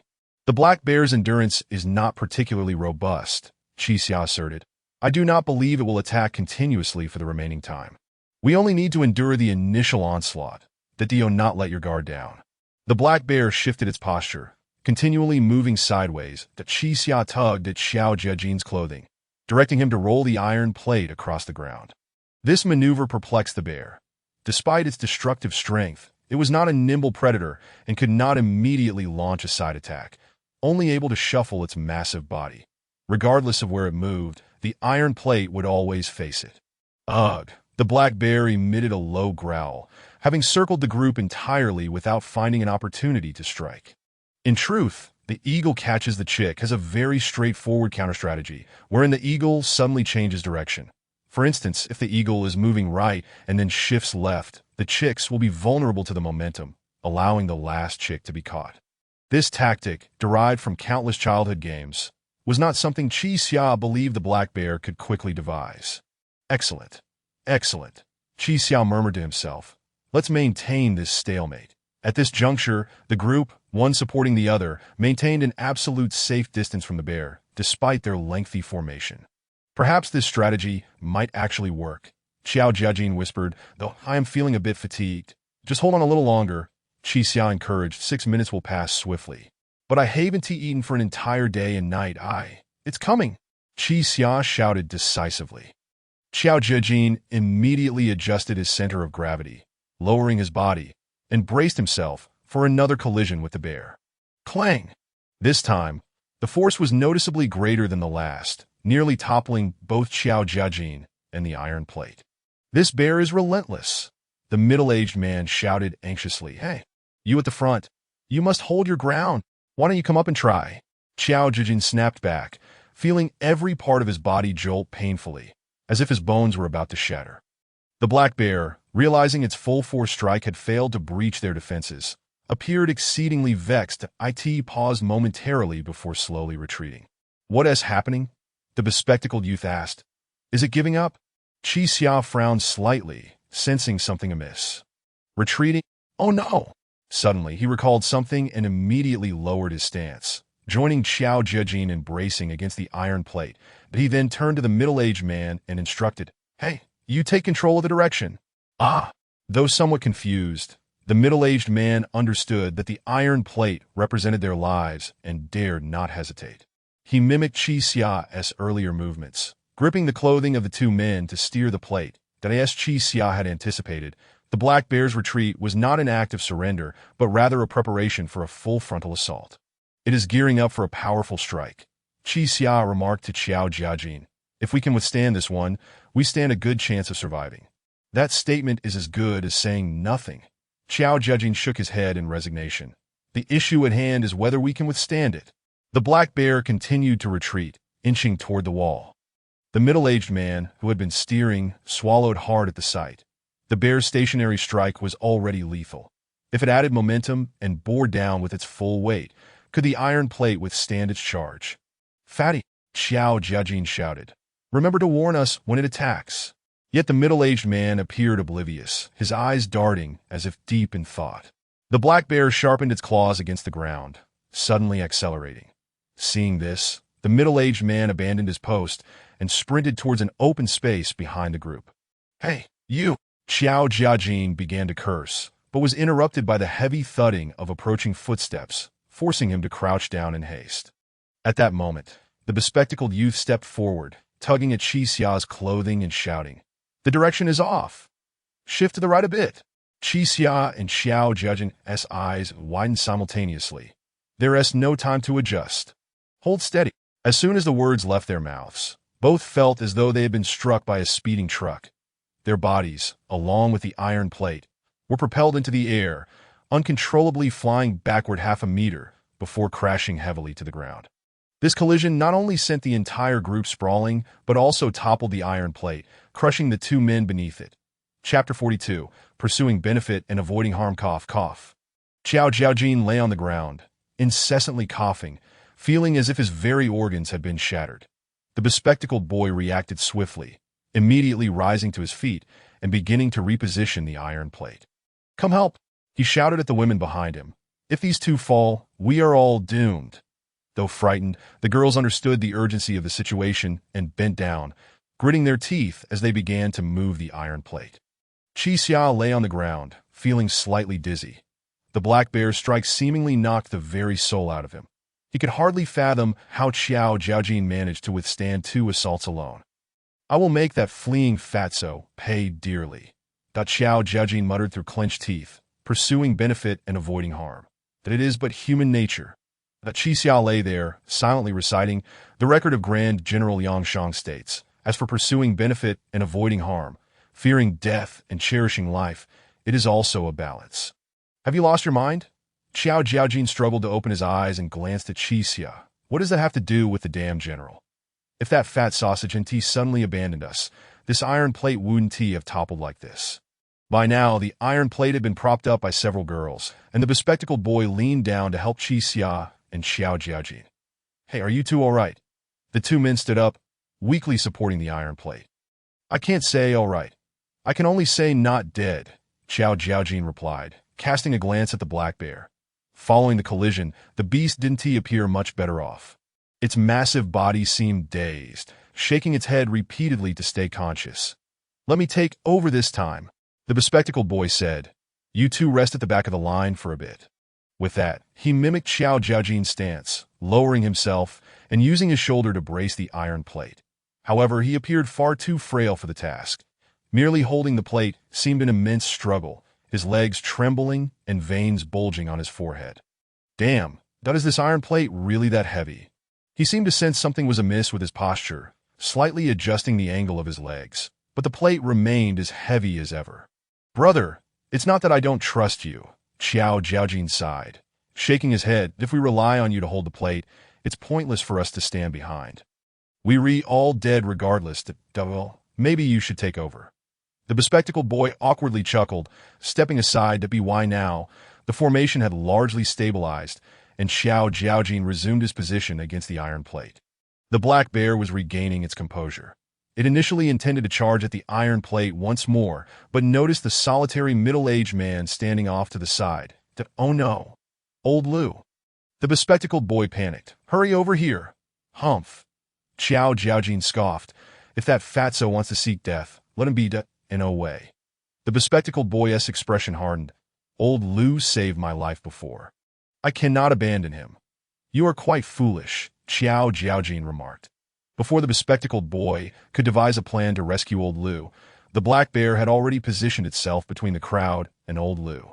It seemed to comprehend that once old Lu took refuge behind the iron plate, there would be no chance left to kill him. The bespectacled boy looked increasingly anxious. After a prolonged moment of contemplation, he turned to Qi Xia and pleaded, Can you save old Lu? Qi Xia's gaze turned icy as he replied, Yes, you can save him. I want to stop you. I have no way. That's why I'm asking you. The bespectacled boy stammered, You seem like a formidable person. Could you assist me?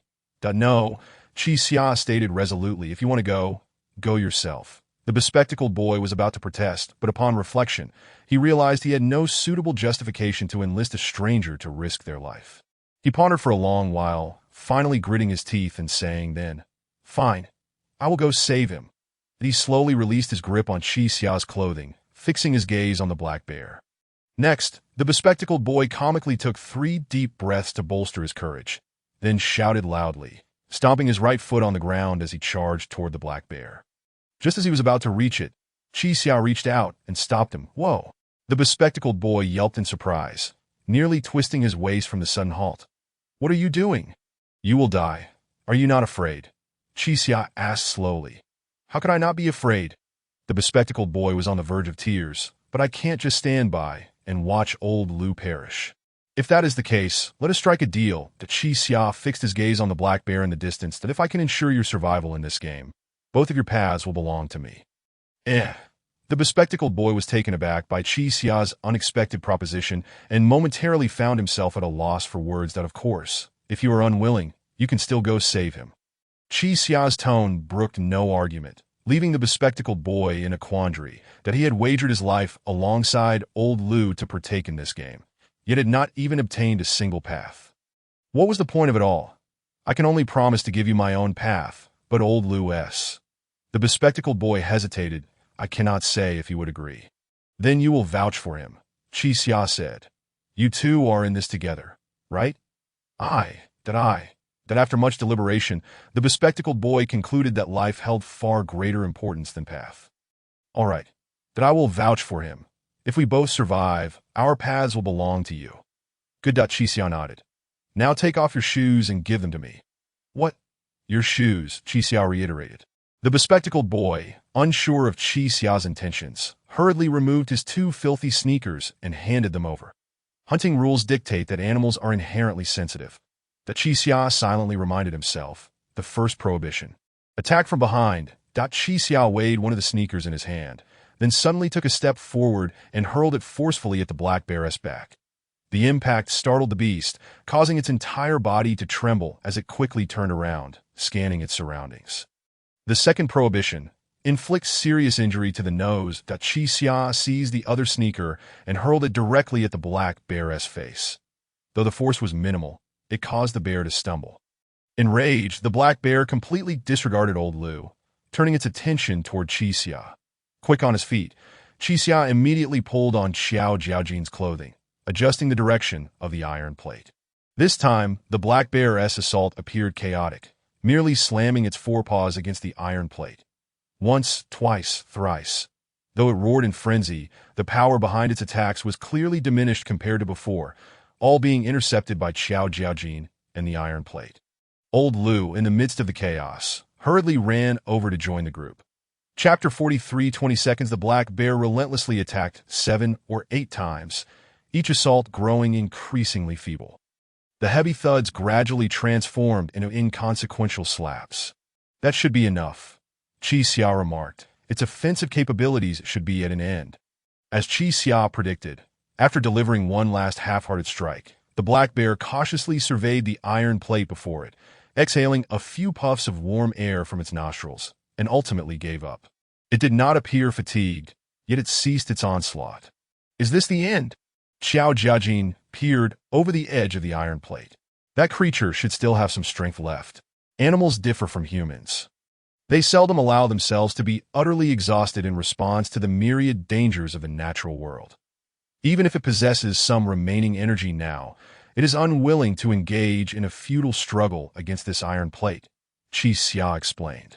Indeed, the black bear silently turned away and ambled toward a corpse lying on the ground, the body of a woman who had perished at the onset of the game. She represented a more stable and secure source of sustenance for the bear. Fixated on the direction of the iron plate, the black bear sniffed the ground where the corpse lay, then opened its mouth and with a pop, punctured the abdomen of the deceased. The sound resembled that of a plastic bag filled with water being torn apart, and a crimson substance spilled forth. Subsequently, the bear began to root around with its nose, selecting its preferred organs with its tongue, and soon the sound of smacking could be heard, indicating it was relishing its meal. The onlookers averted their gazes, unable to bear the gruesome sight. While the bear feasted, it occasionally cast its eyes toward the iron plate, creating an eerie standoff. Fortunately, time was running short. Amidst the tense and oppressive atmosphere, the black bear did not advance further. It simply consumed the entirety of the corpse's abdomen, exposing several prominent ribs that Qixia glanced at the timer. Only 30 seconds remained, indicating the game was nearing its conclusion. Suddenly, the satiated black bear let out a low growl and began to lumber back toward them with renewed vigor. It seemed aware that time was scarce and was prepared to make a final charge. "It's coming! Get ready!" Qixia shouted, alerting Xiao Jiajin. Xiao Jiajin braced himself against the iron plate, while the line of individuals behind him quickly steadied themselves, each person firmly supporting the one in front. Initially believing they could withstand this attack as well, they were taken by surprise as the bear approached the iron plate, rising onto its hind legs, towering over 2 meters tall, instilling a profound sense of dread among the group. This is bad. Qixia sensed an impending calamity. In the next instant, the black bear placed its forepaws atop the iron plate and leaned its head forward, revealing a mouth still stained with remnants of human flesh. "Roar!" The deafening roar resonated, causing Qixia to feel as though his ears might shatter. The bear's foul saliva sprayed across his face. "Hold your ground," shouted Xiao Yanjing. Xiao Jijing gritted his teeth and pushed against the table with all his might, acutely aware of the hundreds of kilograms of weight pressing forward, attempting to flatten him. Damn. Speaking became a challenge for Xiao Jiajin, prompting Qixia to rush over and assist him in bracing against the onslaught. The bear's strength was so terrifying that it left the others momentarily stunned. The black bear pushed forward several more times, realizing the iron plate would not budge, and then, with a sudden movement, it clawed at the edge, yanking it violently toward itself. Xiao Zhijin and Qi Xia, already straining against the table, were unprepared for the bear's forceful pull, which sent the table crashing to the ground. The two men lost their footing and fell.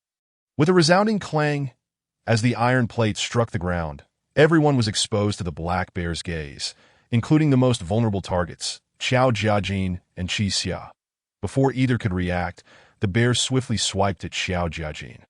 In a desperate maneuver, Xiao Jiajin rolled to the side, narrowly evading the attack. "Hey, you scoundrel! Get up!" Xiao Jiajin shouted from his position on the ground.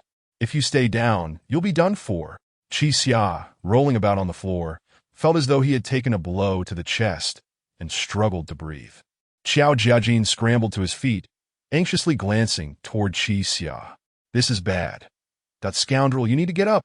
Qi Xia wished to comply, but was in excruciating pain, and despite several attempts, he collapsed back onto the ground. The black bear, seemingly aware of Qi Xia's predicament, abandoned its pursuit of the agile Xiao Zhijin and lunged toward Qi Xia instead. With gritted teeth, Xiao Zhijin took a few steps back, then propelled himself forward, executing a knee strike that connected with the bear's face. The bear let out a howl of pain, instantly closing its eyes and swiping its paw, striking Xiao Jiajin in the abdomen. Ugh! This seemingly casual blow landed on one of the human body's most vulnerable points, sending Xiao Jiajin hurtling backward. Cough, cough. Damn. Xiao Jiajin felt as though his ribs had fractured. What?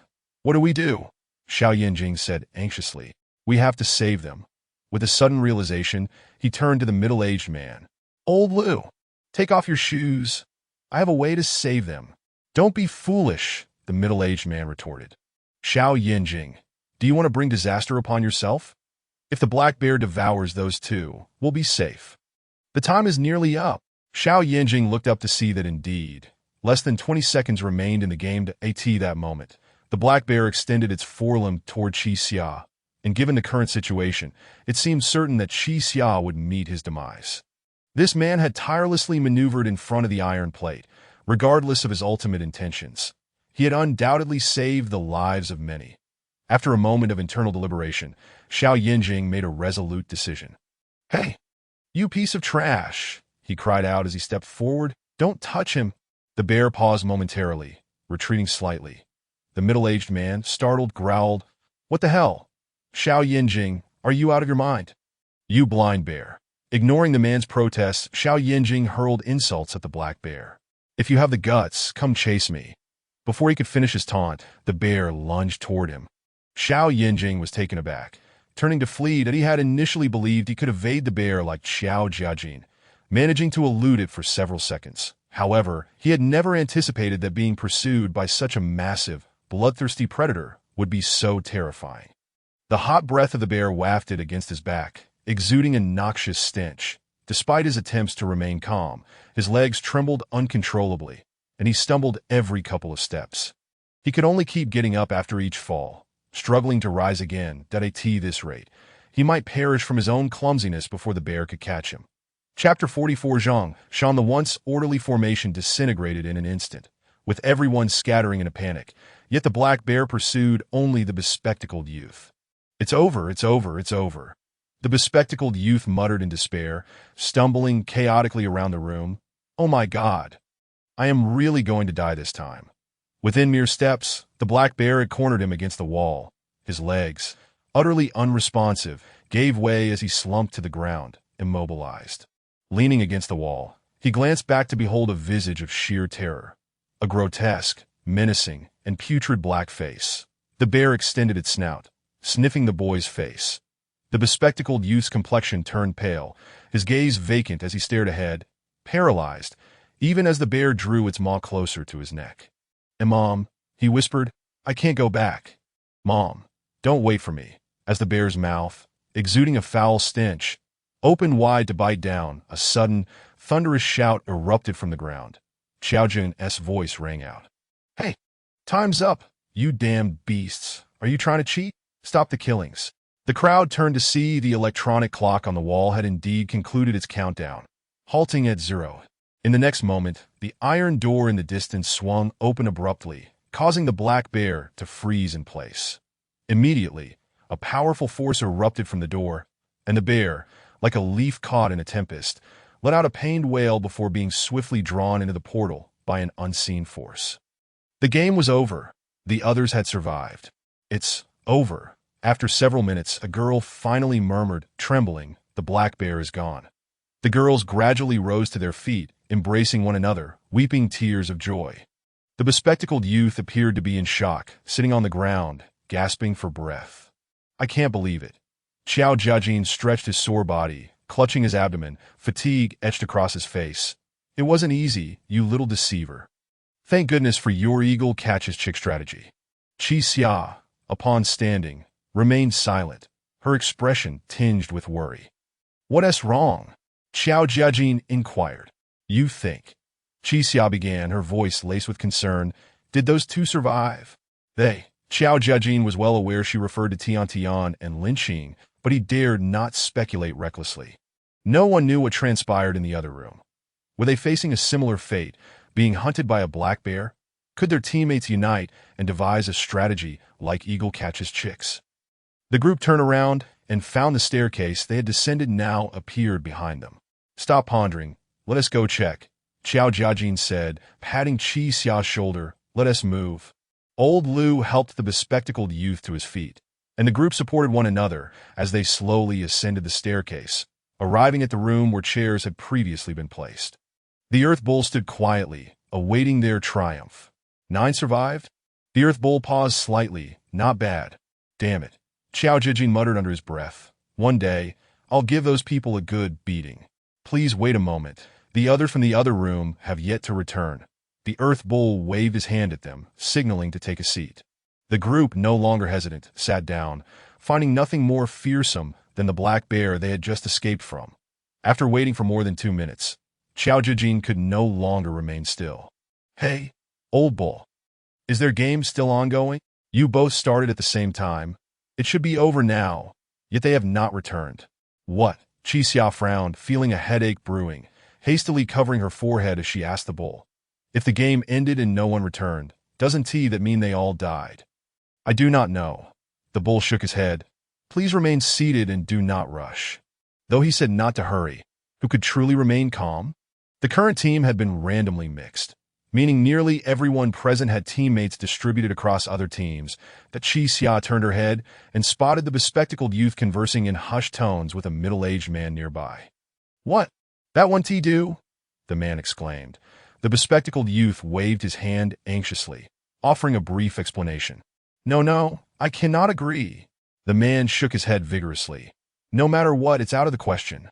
Turning around, he happened to meet Qi Xia's gaze, but quickly averted his eyes as if he had seen nothing, continuing to speak in a lowered voice. "If it truly comes to that, I'll have to let Zhongshan decide for me." "Huh."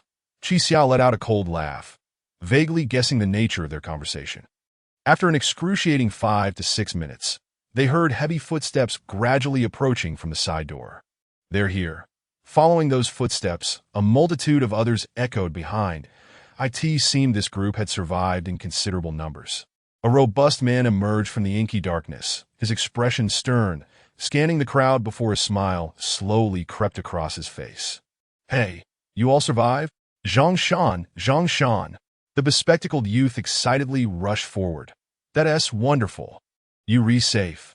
"Oh my goodness," he yelled, quickly retreating a step. The sight before him was utterly horrifying. The man named Zhongshan had stood in the shadows, his full appearance concealed. But as he stepped into the light, the ghastly wounds on his body became apparent. He was smeared in blood, with 3 deep claw marks across his chest, and his right arm clutched 2 dark, thick objects resembling tree trunks. Tian and Lin Qing gradually emerged from the doorway. "Beautiful girls," Xiao Jiajin appraised the two. "Are you both all right?" "We're fine."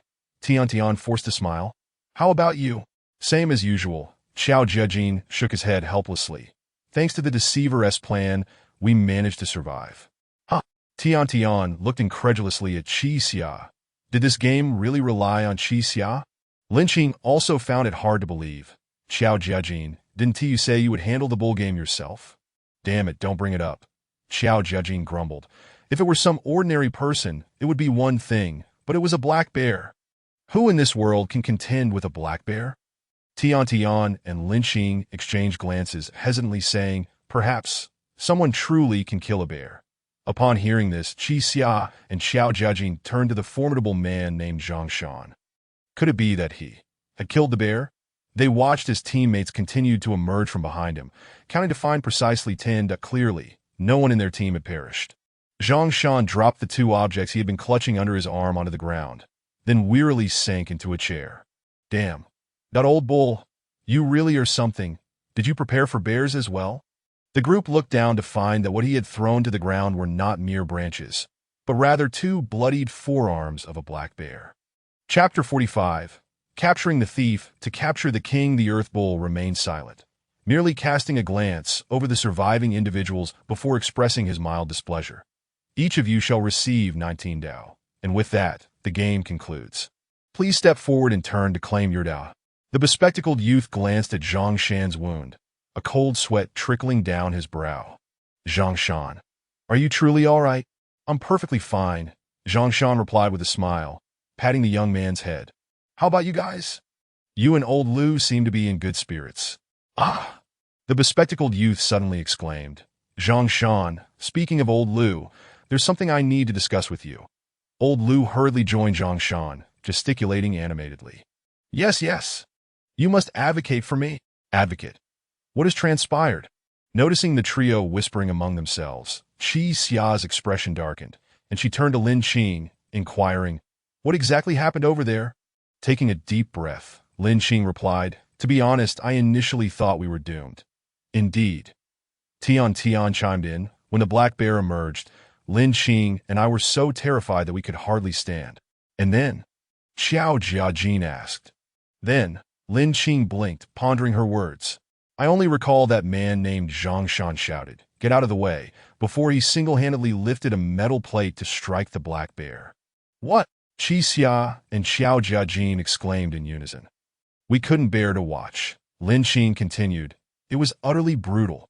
He used the metal plate to pin the black bear down, then mounted it and repeatedly struck its head, leaving the entire area drenched in blood.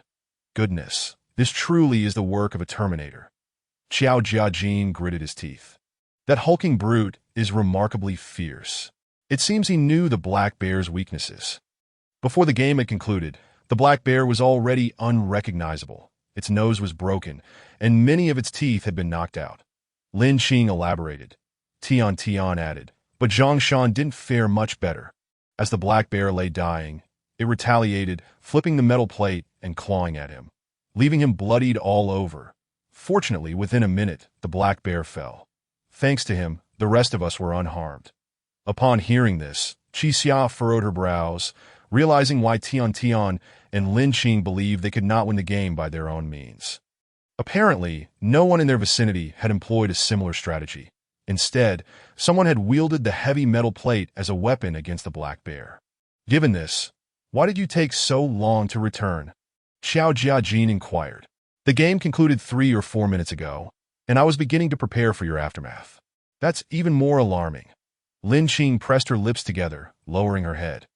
After that hulking man killed the bear, he suddenly remarked, I haven't eaten in days. Bear paws are quite a delicacy, and then directed us to join him in using the metal plate to sever the black bear's forelimbs. So those 2 bear arms. Xiao Jiajin was about to say more when he noticed the hulking man, the bespectacled youth, and old Lu striding towards them. The trio bore small cloth bags at their waists, indicating they had already received their Dao. The leading giant wore a cold expression, his gaze fixated on Qi Xia, suggesting he harbored ill intentions. Oh! Xiao Jiajin suddenly recalled the transaction between Qi Xia and the bespectacled youth, sensing that the situation was turning dire. What is happening, pseudo? The Matthew effect. Qi Xia murmured softly. To those who have, more will be given, and they will have in abundance. But from those who have not, even what they possess shall be taken away. What do you mean?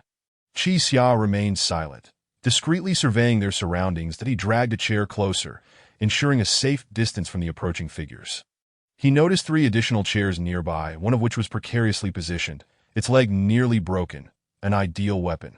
The Minotaur was still 10 paces away, unable to intervene immediately. That Qi Xia knew that if all went smoothly, he could surely take Zhang Shan down. Not a problem. Qi Xia regarded Zhang Shan with a chilling gaze. He may have slain the bear, but regrettably for him, I am not a bear. What do you intend to do? Lin Qing asked, her voice tinged with fear. Xiao Jiajin also regarded the advancing trio with a serious expression, slightly stretching his neck. The atmosphere grew tense, the air thick with the scent of gunpowder. If the hulking man was indeed there to advocate for the others, it would undoubtedly lead to a fierce confrontation. Zhang Shan approached Qi Xia, contemplating him thoughtfully. Qi Xia lifted his gaze to meet the eyes of the towering figure. I've heard. You had an encounter with my friends, Zhang Shan stated coolly. Indeed, Qi Xia replied, that uncle purchased a life from me using his Dao. What? Who do you think you are? Zhang Shan scratched his ear with his pinky, buying lives from me. Are you the king of hell? I could be. Qi Xia stepped forward, positioning himself closer to the chair. I can save lives, and I can also take them. Zhang Shan frowned. What is wrong with you? Can't you speak properly? My ability to converse civilly largely hinges on whether you will relinquish the Dao to me. You truly are insufferable, the giant scowled. If I refuse, what do you plan to do? The bespectacled youth was taken aback, quickly whispering, Zhang Shan, what is going on? This isn't what we agreed upon. Mind your own business, Zhang Shan retorted quietly. I have my own plans. If you refuse, I shall take it by force. Are you looking for trouble? Before Zhang Shan could react, Qi Xia swiftly kicked the chair at his feet forward, colliding with Zhang Shan's knee. Zhang Shan winced in pain and staggered back 2 steps. Seizing the opportunity, Qi Xia lunged forward, swiftly grasping the fallen chair. Seizing its leg, aware of Zhang Shan's injury, he recognized this as the perfect moment to take him down. Using the 36 stratagems, capture the thief by seizing the king, Qi Xia silently thought, raising the chair overhead. Zhang Shan sensed the impending danger and immediately crouched, shielding his head with his arms. In the next instant, the chair shattered against his forearm. Crack! Though the blow was painful, it did not inflict serious harm. Strike its stronghold, seize its leader, and free its body, Qi Xia mentally recited once more. Zhang Shan was clearly enraged. Are you genuinely serious? But before he could voice his anger, he noticed that Qi Xia still clutched a broken chair leg. With momentum on his side, Qi Xia spun around and swung the chair leg toward Zhang Shan's head. Zhang Shan was no novice. He instantly turned his head, colliding his solid forehead against the wooden stick. Crack! The chair leg splintered upon impact, leaving a red mark on Zhang Shan's forehead. Intriguing. Zhang Shan gritted his teeth. You fight to the death. Then I shall not hold back either. Chapter 46. 2 tigers on one mountain. Upon seeing that Qi Xia did not launch a follow-up attack, Zhang Shan immediately took a large step forward to Qi Xia. Undeterred, pushed the 2 chairs beside him forward once more, placing them as a barrier between himself and Zhang Shan. The towering Zhang Shan was already somewhat sluggish in movement, and now impeded by the chairs, he nearly stumbled. The dragon battles in the wild. Its path is perilous. Qi Xia took a running leap, stepping onto the chairs and jumping up. Before Zhang Shan could stabilize himself, Qi Xia lunged directly at him. Mounting him, he understood that Zhang Shan was fundamentally different from Xiao Yinjing and Old Lu. He could never be coerced into submission merely through intimidation.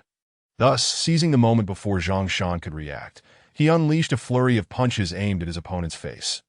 Zhang Shan instinctively curled his arms to shield his chin and cheek, focusing his gaze on Qi Xia's shoulders to anticipate his strikes, continuously deflecting Qi Xia's onslaught.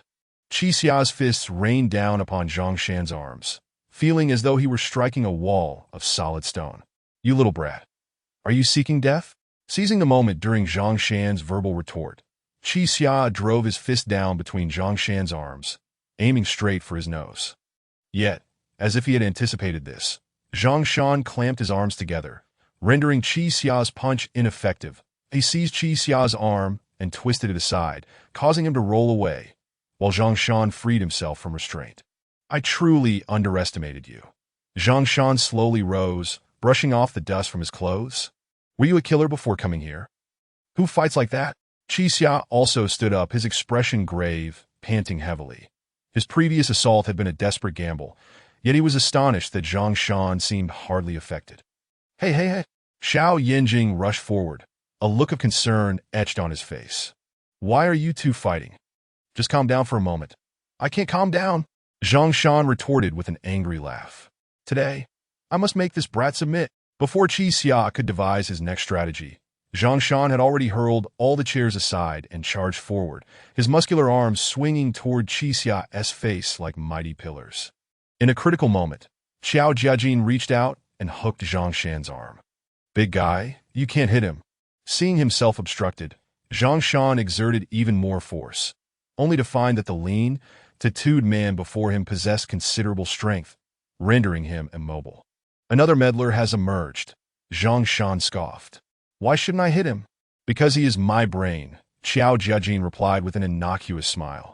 If you damage his head, we both might end up foolish. He is your brain? Zhang Shan found the man intriguing. Then what do you consider yourself? As for me, Xiao Jiajin released Zhang Shan's arm and removed his jacket, revealing a body adorned with tattoos and well-defined muscles. If I must say, I am his fist. Zhang Shan raised an eyebrow. Interesting, then I shall spar with you, this fist. With that, Zhang Shan assumed a boxing stance, curling one arm to guard his chin while the other swung toward Xiao Jiajin in a powerful motion. Xiao Jiajin bent forward, evading the punch, and immediately closed the distance, delivering an uppercut with his right hand. Zhang Shan tilted his head back to evade, quickly adjusting his stance, placing his right hand in front, establishing distance from Xiao Jiajin. In that brief exchange, both men recognized that the other possessed skills. Such prowess could not be achieved without training. Zhang Shan pondered for merely half a second before stepping forward again, delivering a heavy left punch. This time, Xiao Jiajin did not dodge. Instead, he seized Zhang Shan's entire arm, propelled himself into the air, and executed a spin, hooking one leg around Zhang Shan's neck, using his weight to bring Zhang Shan crashing to the ground. He gripped Zhang Shan's arms between his thighs, pulling backward while searching for optimal leg positions, one pressing against Zhang Shan's neck, the other poised to pin down his chest. Zhang Shan found it hard to believe, but he soon regained his senses. This was a common ground technique known as the cross-lock in mixed martial arts that if Xiao Jiajin managed to secure his arm, defeat was inevitable. Realizing this, Zhang Shan clasped his right hand tightly with his left, interlocking his fingers to prevent Xiao Jiajin from straightening his arm. He could not fathom how a brash ruffian could execute such a standard maneuver. Fortunately, he had a modicum of knowledge about combat techniques. While he could not break free from the cross-lock, he had not succumbed either. Observing that Zhang Shan's left arm was immobile, Xiao Jiajin placed a foot on his right arm, using the strength of his thigh to forcibly separate Zhang Shan's hands. Zhang Shan was now drenched in sweat. After all, his grip was merely an interlock of fingers, lacking stability under pressure. Soon his hands broke apart, and his left arm was yanked straight, sending a wave of pain through him, prompting a howl of agony. Yet he was a large man, and he quickly twisted his body, launching his right hand toward Xiao Jiajin's abdomen. Xiao Jiajin retracted his right leg, using his knee to block the blow. Zhang Shan perceived a glimmer of hope, relentlessly striking at Xiao Jiajin with his right fist, forcing Xiao Jiajin to defend with his knee. For the cross-lock to succeed, two critical elements were essential. One must firmly control the opponent's arm, and the legs must dominate the opponent's neck and chest to fend off Zhang Shan's relentless attacks. Xiao Jiajin was compelled to retract his leg, losing the constraint of his right leg, thus granting Zhang Shan the opportunity to rise. He yanked his left arm with all his might, flipping himself over in an attempt to seize the upper hand and pin Xiao Jiajin down. Spotting his chance, Xiao Jiajin swiftly extended his right foot to block him. Unable to close the distance, Zhang Shan continued to rain punches upon Xiao Jiajin. Xiao Jiajin covered himself with his arms and maintained distance with his right leg. Seizing a moment of distraction from Zhang Shan, Xiao Jiajin suddenly dropped his raised right leg, delivering a fierce kick to Zhang Shan's calf. Zhang Shan lost his balance once more, teetering on the brink of a fall. Xiao Jiajin capitalized on this momentum, maneuvering behind Zhang Shan, encircling his neck with his right arm while locking his left hand with his right to increase the pressure. With a leap, he brought both of them crashing to the ground, executing a naked choke. Just as Xiao Jiajin prepared to tighten his hold on Zhang Shan's neck, he suddenly sensed something amiss. Upon closer inspection, he realized Zhang Shan had placed one hand defensively against his neck, thwarting the naked choke's execution. Although he had blocked Xiao Jiajin's advance, Zhang Shan was not without difficulty. While he shielded his vital areas, his own hand was now trapped at in that moment. Neither could break free, locked in a stalemate. "Hey, big guy." Xiao Jiajin gritted his teeth. "Do you want to concede? Just call me big guy, and I'll let you go right now." "No way. Even if I die at your hands, I will never concede." Zhang Shan tightened his muscles, desperately searching for a breakthrough, but Xiao Jiajin's hold remained remarkably stable, leaving him unable to find any openings. Chapter 47.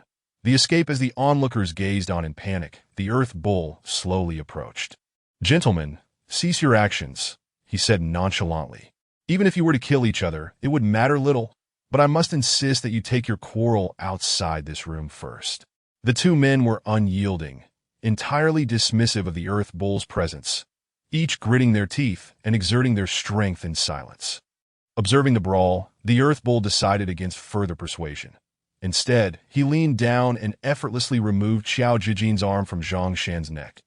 Grasping Zhang Shan's collar with his left hand and seizing Xiao Jiajin's arm with his right, he tossed them aside as if they were mere pebbles, sending them crashing into the chairs scattered about the room. "I'm flying." Xiao Jiajin felt as though his bones might shatter. On the other side, Zhang Shan fared little better, writhing on the ground in agony, blood seeping from his wounds. "Curse you, old bull. One day, I shall flay your skin." Meanwhile, the crowd hurried over to assess the condition of the two combatants. "Hey, Xiao Jiajin, are you still alive?" Upon hearing this, Xiao Jiajin managed a bitter smile. "What do you think?" Sweet and Lin Xing also gathered around, and the three of them helped Xiao Jiajin to his feet. On the opposite side, Zhang Shan was likewise assisted upright by Little Glasses and Old Lu. "Are you all right, Zhang Shan?" Little Glasses inquired. "I'm fine," Zhang Shan replied, scratching at his wounds, which were far from comfortable. Yet he regained his composure and said to Little Glasses, "It seems you were right. Those two have some merit." "Indeed." Little Glasses appeared delighted, as if receiving a compliment. "The tattooed man possesses immense strength, and the one known as Liars is exceptionally clever. They are undoubtedly worthy." Old Lu, however, stood by with a disdainful expression, seemingly unconvinced by Little Glasses' assertions. "Come, let us converse further," Zhang Shan said with a hearty laugh, leading the two forward once more. Yet, barely 3 steps had been taken when the Earth Bull placed a dark hand upon Zhang Shan's shoulder. "Are you still intent on causing trouble?" Zhang Shan glanced at the Earth Bull and replied, "Do not worry. It is merely a conversation." The Earth Bull pondered for a moment before retracting his hand. "Be cautious. I shall be watching you." In a matter of moments, Zhang Shan stood face to face with Qi Xia and Xiao Jiajin once more. Xiao Jiajin stepped forward, positioning himself protectively in front of Qi Xia. "Big guy, are you prepared to settle our scores once we step outside?" "Let it go," Zhang Shan said, scratching at the gruesome wound on his chest. "I lack the strength today. Let us arrange a rematch another time." "Huh." Xiao Jiajin chuckled, amused by the response. "Since you are not here to brawl, what do you seek from us?" "That is quite unreasonable." Zhang Shan shook his head in exasperation. "From the very beginning, I did not come seeking a fight. It was your companion who suddenly attacked me." Xiao Jiajin contemplated this and realized it was indeed the case. "You did not come to provoke us?" Qi Xia remarked, finding the man before her somewhat peculiar. "Then what is your purpose?" Zhang Shan turned back, waving at Little Glasses and Old Lu, who promptly retrieved cloth bags from their belts and handed them over. Although Old Lu wore a reluctant expression, he seemed wary of Zhang Shan and complied with his request. Zhang Shan weighed the 2 bags in his hands before tossing them to Qi Xia. "Here are 38 Dao in total, for you." Qi Xia received the bags with incredulity, opening them to reveal gleaming golden orbs within. "What does this mean?" Xiao Jiajin eyed Zhang Shan suspiciously. "We have yet to determine a victor. Why do you bestow the Dao upon us?" "Because it was agreed upon in the game. One must honor their bets," Zhang Shan responded, glancing at Little Glasses before continuing. Moreover, Little Glasses has repeatedly praised you both in my presence, asserting that you are quite remarkable. Remarkable? Qi Xia and Xiao Jiajin exchanged puzzled glances, unsure of the man's intentions. When I first approached you, it was not to seek trouble, Zhang Shan stated, tapping his temple with a finger. Did Little Glasses inform me correctly that you defeated that black bear here? Is that true? Qi Xia did not respond, maintaining a cautious gaze upon Zhang Shan. Do not overthink it, Zhang Shan said. We are gathering a formidable group of individuals to escape this place together. Would you two be interested in joining us? No, Qi Xia replied firmly. Do not be so hasty in your rejection. Zhang Shan chuckled innocently, placing a hand on Qi Xia's shoulder. You might want to reconsider. Indeed, Little Glasses stepped forward, addressing Qi Xia and Xiao Jiajin. Mr. Liar, both of you possess exceptional abilities. We stand a significant chance of escaping together. Mr. Liar? Qi Xia thought she misheard. Did you call me that? Yes. Little Glasses realized he might have misspoken. As a mister, Xiao always referred to you as liars. Qi Xia shook her head in resignation. Forget it. A name is merely a label. Call me what you will, but I will not join you. Why such determination? Little Glasses questioned, perplexed. As the saying goes, strength lies in numbers, and I have participated in the game alongside you. I know you to be a trustworthy ally, if we work together. But I do not trust you, Qi Xia interrupted. Moreover, there is only one person who can escape this place. What does it matter how many of you gather? In the end, will you not merely serve as cannon fodder? Only one person can escape. Little Glasses paused in disbelief. What nonsense are you speaking? Why can only one person escape? Is that not the case? Qi Xia countered. The animal mass have said as much. Just as Qi Xia was about to say more, she suddenly froze. Wait a moment. Why did she believe that only one person could escape? Had someone stated something similar? No, they had not. The sheep had once told Qi Xia that if they won the game, one of them would become a god. At that time, Xiao Jiajin had clearly asked the sheep, what happens if we lose the game? The sheep's response was, losing would be a pity. He had never mentioned the issue of escaping from this place. Could it be that I misunderstood? The term pity is quite ambiguous. Whom was the sheep lamenting for at that moment? For himself? Or for the participants? Qi Xia blinked, feeling as if she had grasped something significant. Did I end this haunted place? Aside from becoming a god and being destroyed, could there be an option for escape? Why do you believe you can escape this place together? Qi Xia inquired. Of course, because we have encountered those who have escaped from here, Zhang Shan replied. Chapter 48. The Harvest. What did you say? Qi Xia's eyes widened in disbelief. You claim that someone escaped from here? Indeed. Zhang Shan nodded affirmatively. However, to be precise, we merely discovered that person's notes. Qi Xia felt an oddity in the situation. You found only notes and concluded that the individual managed to escape? Zhang Shan chuckled and clarified to Qi Xia. Let me be clear, my friend. If you wish to join us, we can share this information with you. But for now, believe it or not, this is all I have to say. Qi Xia grasped Zhang Shan's implication, yet he found it difficult to ascertain the truth of the matter. At that moment, a slightly plump girl, having overheard Zhang Shan, approached and inquired, Hey, are you still accepting new members? I can do anything. Zhang Shan scrutinized the girl and replied with a smile, My dear, it's not that I don't want to take you in, but our objective is to conquer all games. Do you possess the resolve to face the impending dangers? The plump girl lowered her head in silence, pondering for a moment before replying, I can. Huh? Zhang Shan appeared skeptical of her assertion, slowly approaching her and saying, Girl, don't overestimate yourself. Just focus on surviving. The girl's unsuccessful attempts to persuade Zhang Shan darkened her expression. Noticing the stillness in the room, Zhang Shan turned to Qi Xia, rummaged through his pocket, and produced a scrap of paper. He dipped his finger in his own blood and sketched a rough map. Here is our location, he said, handing the scrap to Qi Xia. If you come to your senses, feel free to seek us out. Qi Xia accepted the scrap, his gaze still cautious toward the three individuals. Unfazed, Zhang Shan embraced the bespectacled one, picked up the two bare arms from the ground, and limped toward the door. Hey, Qi Xia called out. Yes. Zhang Shan turned back, only to see something pale and fluffy flying toward his face. He hastily reached out to catch it. It was a cloth bag. This time I've changed my mind. I'll only take half, Qixia declared. That bespectacled individual isn't bad. I want to require his Dao. Zhang Shan glanced at the bag in his hand, paused for a few seconds, and suddenly burst into hearty laughter. Ha! You read something else? The bespectacled one looked on in confusion. Why, I volunteered for this. You clearly said. I'm a liar, Qixia replied coldly. You shouldn't trust my words. But Mr. Liar. My name is Qixia, he interjected. Do not call me Mr. Liar. It sounds dreadful. Qixia. Zhang Shan repeated the name thoughtfully. Interesting. I shall remember you. With that, he raised a bear's forearm and tossed it to the floor.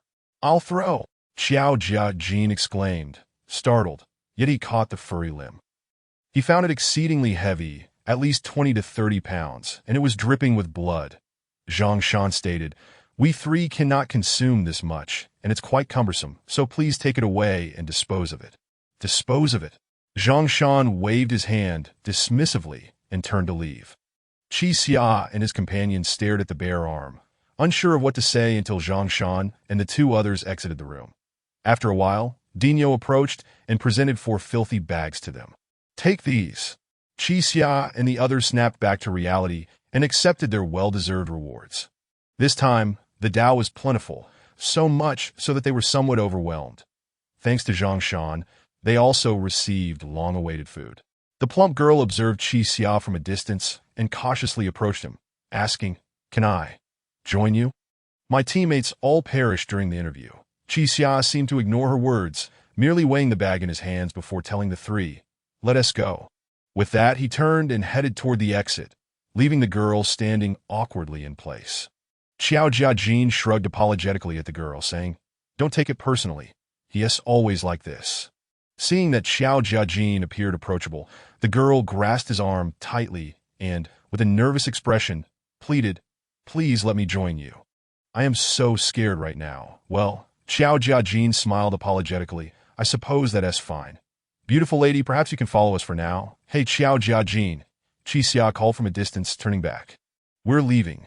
Xiao Jiajin glanced at Qixia, noticing him slightly furrow his brow. Oh, all right, I'm coming.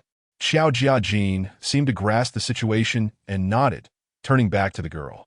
I'm sorry, but it won't work this time. Let us try again next time. With that, he, like Qixia, chose to disregard the girl and proceeded toward the exit. Once the plump girl saw Xiao Jiajin leave, her previously pitiful expression turned cold, gradually morphing into a sinister glare. At that moment, only she and Dino remained in the room, as the participants had departed. While Dino tidied up the fallen chairs, he glanced at her and, after a pause, asked casually, Are you still engaging in old tricks? Indeed. The plump girl nodded. It's a pity. Our line of work is becoming increasingly difficult. Why can't you just act normally? Dino turned to her and inquired. Wouldn't it be better if we followed the same directives? Ha! The plump girl chuckled in a mix of anger and amusement. She stepped closer, grabbing Dino by the collar, and fiercely demanded, Who do you think you are to speak to me like that? When it comes to normal, how much stronger can your zodiac be compared to us? Dino turned his head away and quietly replied, At least we are striving toward the same goal. Then let us each strive and see who is right. The plump girl released her grip, walked toward the exit, and sternly added, Zhang Shan cannot be allowed to remain. As for Qixia, that I'll think of a way. That liar. After exiting, Xiao Jiajin cautiously glanced back and whispered, What is going on? Is that woman a problem? I'm not certain, but it's highly likely, Qixia responded. Best to remain cautious in such places. Can you read faces? Xiao Jiajin chuckled. With that woman's kind and gentle appearance, I couldn't detect any issues. This is not merely about appearances, Qixia shook his head. First, she claimed her teammates all died during the interview. If that is true, she must have employed some extreme measures. Otherwise, I find it hard to believe that a weak girl could survive among 9 others. Secondly, she has managed to survive alone until now, and considering her survival tactics in the game, it's evident she is no ordinary person. She is likely drawn to us for our Dao. Upon hearing this, Xiao Jiajin nodded in realization. I see. Then I thought she was quite pitiable. Of course, what I've said could also be entirely false, Qi Xia remarked. I just prefer not to trust others easily. With that, he turned back to the three and asked, By the way, may I use your Dao? Chapter 49. The internet. Upon hearing this, Xiao Jiajin did not hesitate to hand over the cloth pouch at his waist, with Lin Qing closely following suit. Tiantian glanced at the two, her expression somewhat awkward. Yet recognizing her position of disadvantage, she deliberated before ultimately surrendering her own cloth pouch. Qi Xia collected all the pouches, seated himself nearby, and began to tinker with something that in a short while. He discarded an empty pouch and stood up to address the three, saying, This time, we've earned 5 shares, totaling 95 Dao. This number cannot be evenly divided among 4. We must add the one we had left over at the start, making it 96 in total, which means each of you will receive 24. He handed the 3 pouches forward, instructing them, I've already prepared your portions.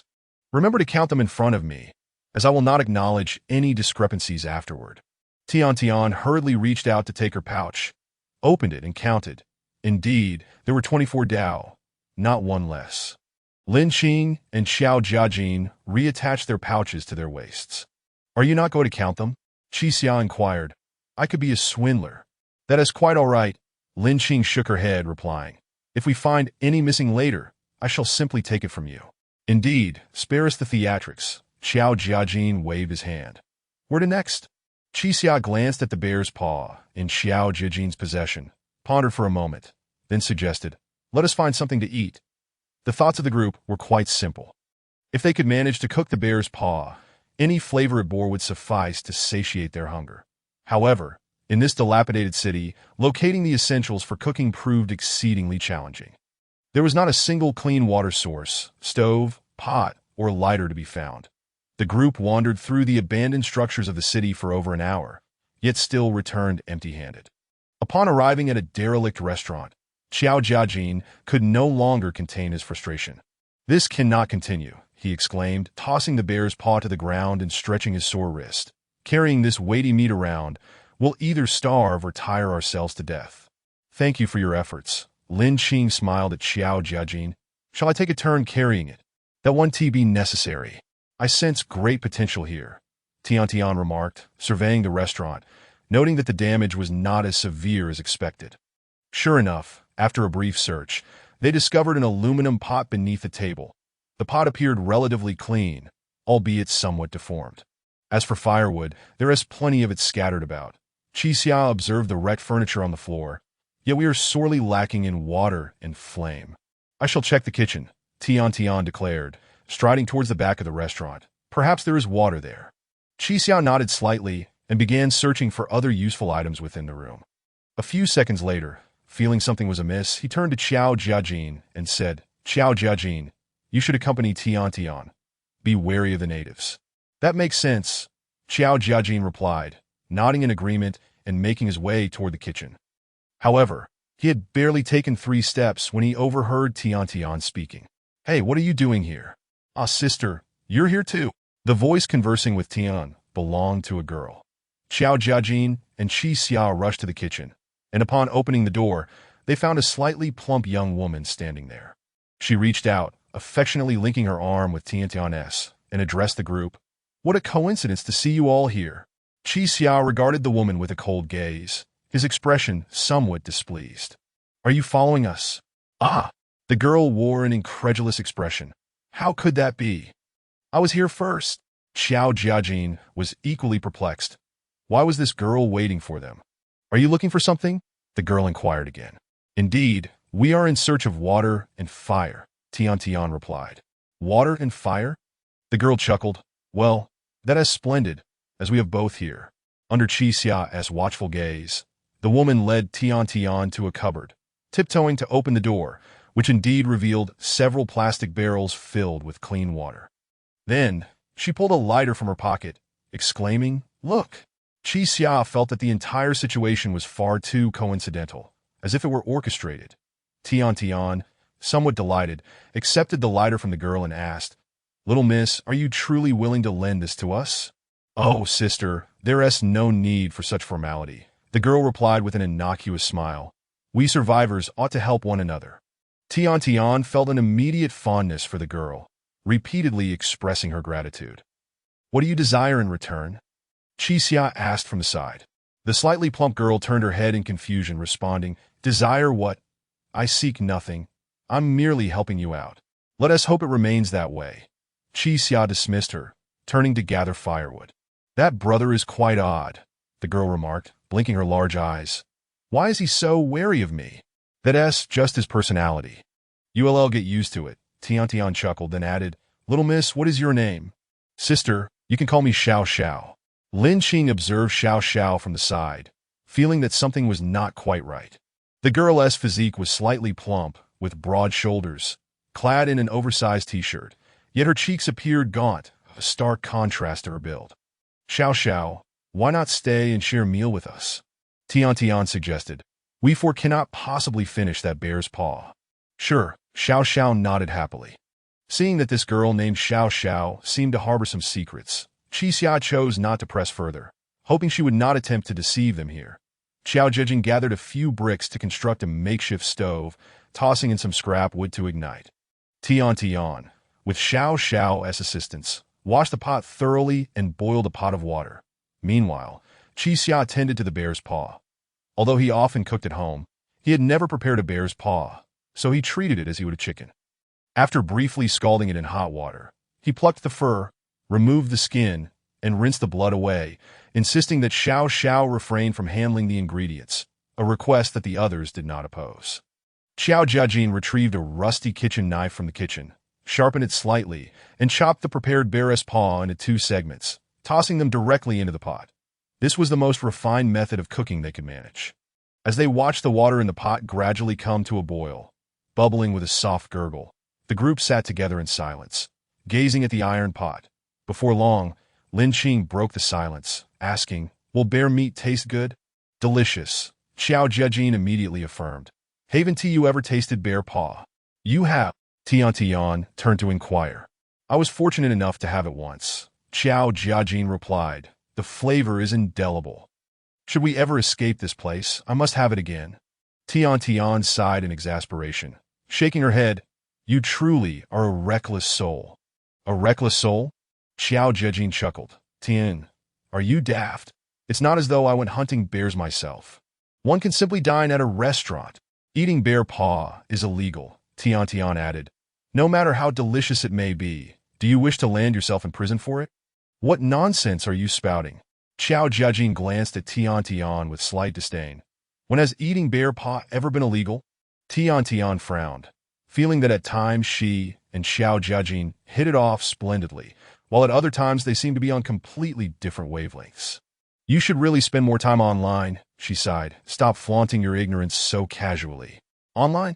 Xiao Jiajin scratched his head. Are you referring to that internet that gained popularity a few years back? Chapter 50. Bear paw. As Lin Qing stirred the pot, she was startled by the word she heard, causing her hand to tremble and nearly drop the utensils onto the floor.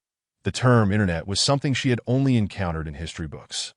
Tianqian's eyes also quivered slightly as she turned to Xiao Jiaqin, her expression solemn as she inquired, Xiao Jiaqin, when you last spoke, which year did you say you were born in? I already told you, 1979. Xiao Jiaqin replied nonchalantly, scratching his nose with a finger. What about it? Tian Tian slowly rose to her feet, her gaze fixed cautiously on Xiao Jiaqin's eyes. You're not joking with me, are you? If you were indeed born in 79, you should be over 40 this year. Lin Qing, upon hearing this, paused momentarily and turned to Tian Tian. That doesn't seem right.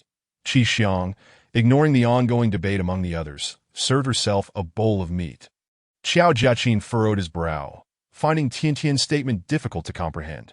Tian Tian, what's wrong with you? Have you lost your mind from hunger? How could a strapping lad like me possibly look over 40? Indeed, he did not appear to be in his 40s. Given his looks and physique, it was inconceivable for him to be that age. Meanwhile, Xiao Xiao, having overheard the conversation, remained motionless like Qi Xiang. Lin Qing moved her lips to ask, Xiao Jiaqin, what year is it now? Xiao Jiaqin stared at her with suspicion. It's 2006. When he turned his gaze, He found Tian and Lin Qing staring at him in disbelief, which only added to his confusion. "Why are you all looking at me like that?" Lin Qing felt an inexplicable strangeness enveloping the situation, and she turned to Tian once more, asking, "Which year do you come from?" "I come from 2019. Tian replied, her brow furrowed. "What is going on?"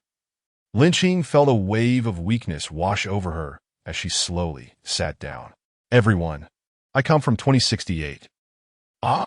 Xiao Jiaqin exclaimed, his face pale with shock. 2068? Upon hearing this, Qi Xiang silently nodded. Indeed, she bore the traits of someone from the future. With this revelation, everything began to make sense.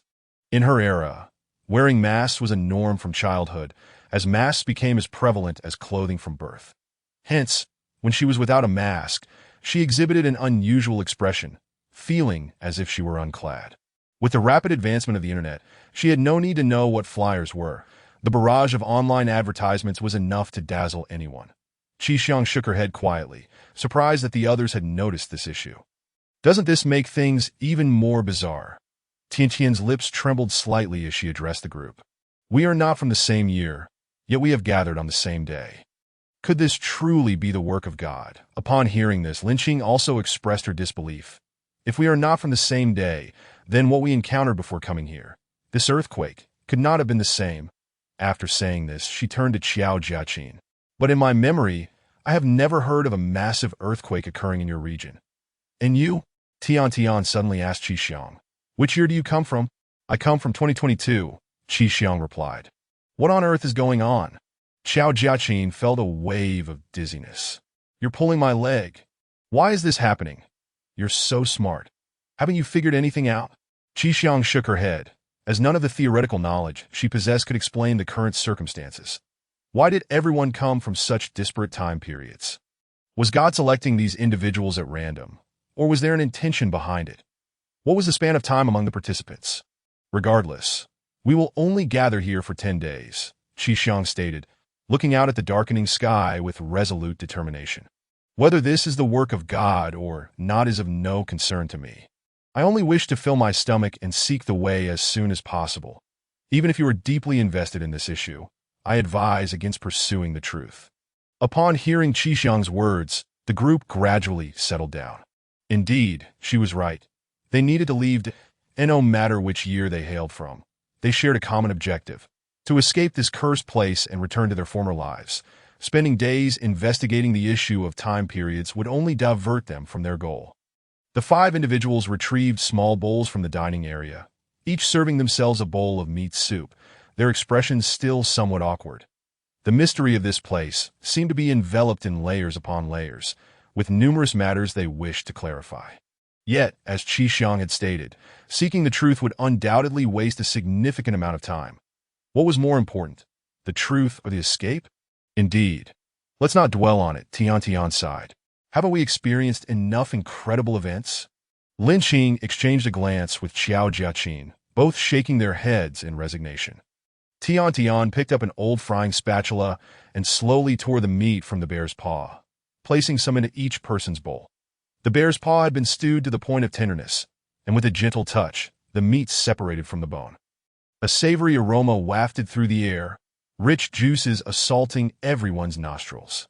"It smells quite good," Xiao Jiaqin swallowed, taking his bowl. Qi Xiang also held her bowl, remaining still. She cast a sidelong glance at Xiao, and upon seeing her begin to eat, Qi Xiang waited silently for a moment. Only after confirming that the food before her posed no issues did she tear off a piece of white meat from the bone. Bringing the bear meat to her nose, she inhaled its fragrant aroma before tossing it in her mouth, where the hot juices burst forth. Whoa! Qi Xiang was momentarily taken aback by the heat, exhaling several breaths of warm air before chewing hastily and swallowing the white meat. It was unpalatable. She had never anticipated that bear meat could taste so dreadful. The texture in her mouth was both greasy and rich, leaving a lingering gamey flavor after just a few chews. Perhaps it was due to the absence of any seasoning, or perhaps bear meat simply tasted like this. Regardless, Qi Xiang had no desire to touch this bowl of food after just the first bite. She glanced at Lin Qing beside her, who similarly frowned, her features contorted as if she had just tasted an exceedingly sour lemon. Yet Xiao Jiqin and Tiantan seemed unfazed, chewing heartily as they watched the two. What's wrong? Not to your liking, Xiao Jiqin inquired. What do you think? Qi Xiang replied. We come from different eras. Could our taste buds differ as well? It really is quite bad, Xiao Jiqin mumbled with a mouthful of food. But we need to survive, right? You must have never eaten leftovers from the trash when you were a child, right? Upon hearing Xiao Jiqin's remark, Qi Xiang found it amusing. She set her bowl down and replied with a hint of mockery. Xiao Jiqin, your usual diet must be quite diverse if you've eaten bear paws and trash alike. Now you're getting a bit excessive, aren't you? Xiao Jiqin stuffed another large piece of meat into his mouth, saying, Do you know how much older I am than you? From now on, call me Elder Xiao, and I will look out for you that I've eaten more trash in my lifetime than you've had bear paws. I'll say it again. I've neither eaten bear paws nor trash. Tian and Lin Xing were once again amused by their banter, as if the food in front of them had become somewhat more palatable. Indeed, no matter which era they hailed from, they were comrades at this moment. Qi Xiang ceased her verbal sparring with Xiao Jiqin, taking a few more pieces of meat from her bowl. Regardless, consuming something was far preferable to going hungry, especially since they had no idea what kind of games awaited them ahead. They needed to maintain their strength. The bear's paw lay conveniently in Qi Xiang's bowl, and she had initially assumed that this bear paw would differ from the other parts. However, after merely one bite, she found herself gagging repeatedly. This part was even fattier than the others, entering her mouth like a lump of fat-laden mucus, utterly nauseating. Did ancient people truly consider this a delicacy? Chapter 51. A few of them consumed a modest portion of the bear meat, subsequently finishing off the broth with enthusiasm. It must be said that the broth had a more pleasing flavor than the bear meat itself. Perhaps it was merely that everyone was exceedingly thirsty, rendering anything they drank taste sweet and delightful. Let us leave the remaining bear meat here, Qi Xia suggested, stretching her limbs. If we are fortunate enough to return alive tonight, we can indulge once more. Xiao suddenly interjected. I wish to have another bowl. With that, she seized her bowl and ladled more bear meat into it. Suit yourself, Qi Xia replied, slowly rising to her feet and glancing at the sky, which indicated that it was indeed afternoon. We must hasten our pace, she declared. The four of us have only accumulated 95 Dao. At this rate, we are far from sufficient that today's objective is 360. True enough, Xiao Jiaqin concurred, rising as well. Let us be on our way. Tian and Lin Jing tidied their belongings and brushed off the dust from their clothes. When they turned to look back, they found Xiao still seated, seemingly oblivious to her surroundings as she continued to devour the meat in her bowl. Xiao, are you not coming? Tian inquired. Xiao tossed a sizable piece of fatty meat into her mouth and licked her fingers, remaining silent. Pay her no mind, Qi Xia remarked, aware that the woman harbored ulterior motives. It would be better for them to part ways sooner rather than later. Let us depart. Xiao Jiaqing nodded in agreement and turned to approach Qi Xia. At that moment, a resounding chime echoed from afar. Dong!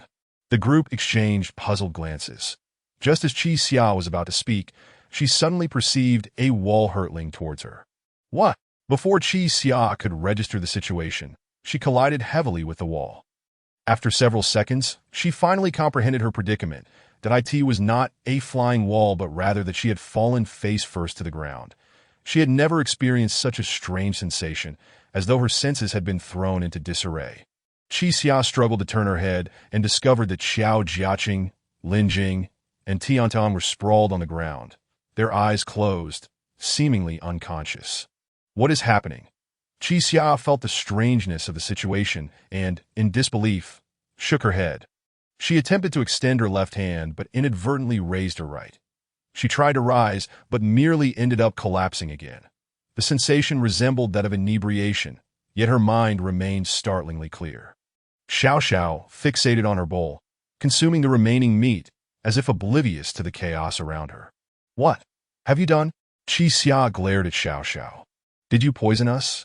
Though she posed the question, Qi Xia could not shake her doubts. Xiao had consumed more bear meat than anyone else.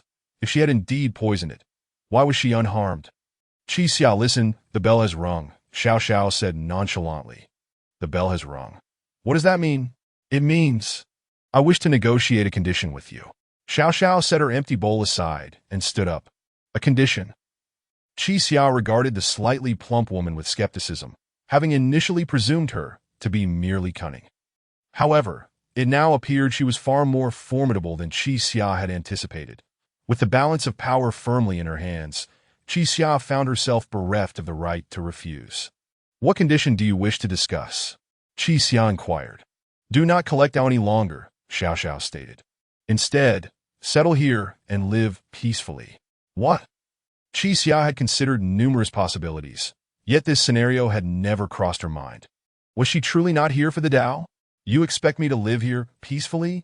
Qi Xiao attempted to rise but found her limbs entirely unresponsive, forcing her to lay there, seething. Why on earth would I choose to live here? Xiao Xiao wiped the grease from her hands onto her pants and approached the three individuals, removing the Tao from their waists. Finally, she squatted beside Qi Xia and, with a stoic expression, said, Because you are far too powerful, you have a chance of collecting a sufficient quantity of Tao. Isn't that a good thing?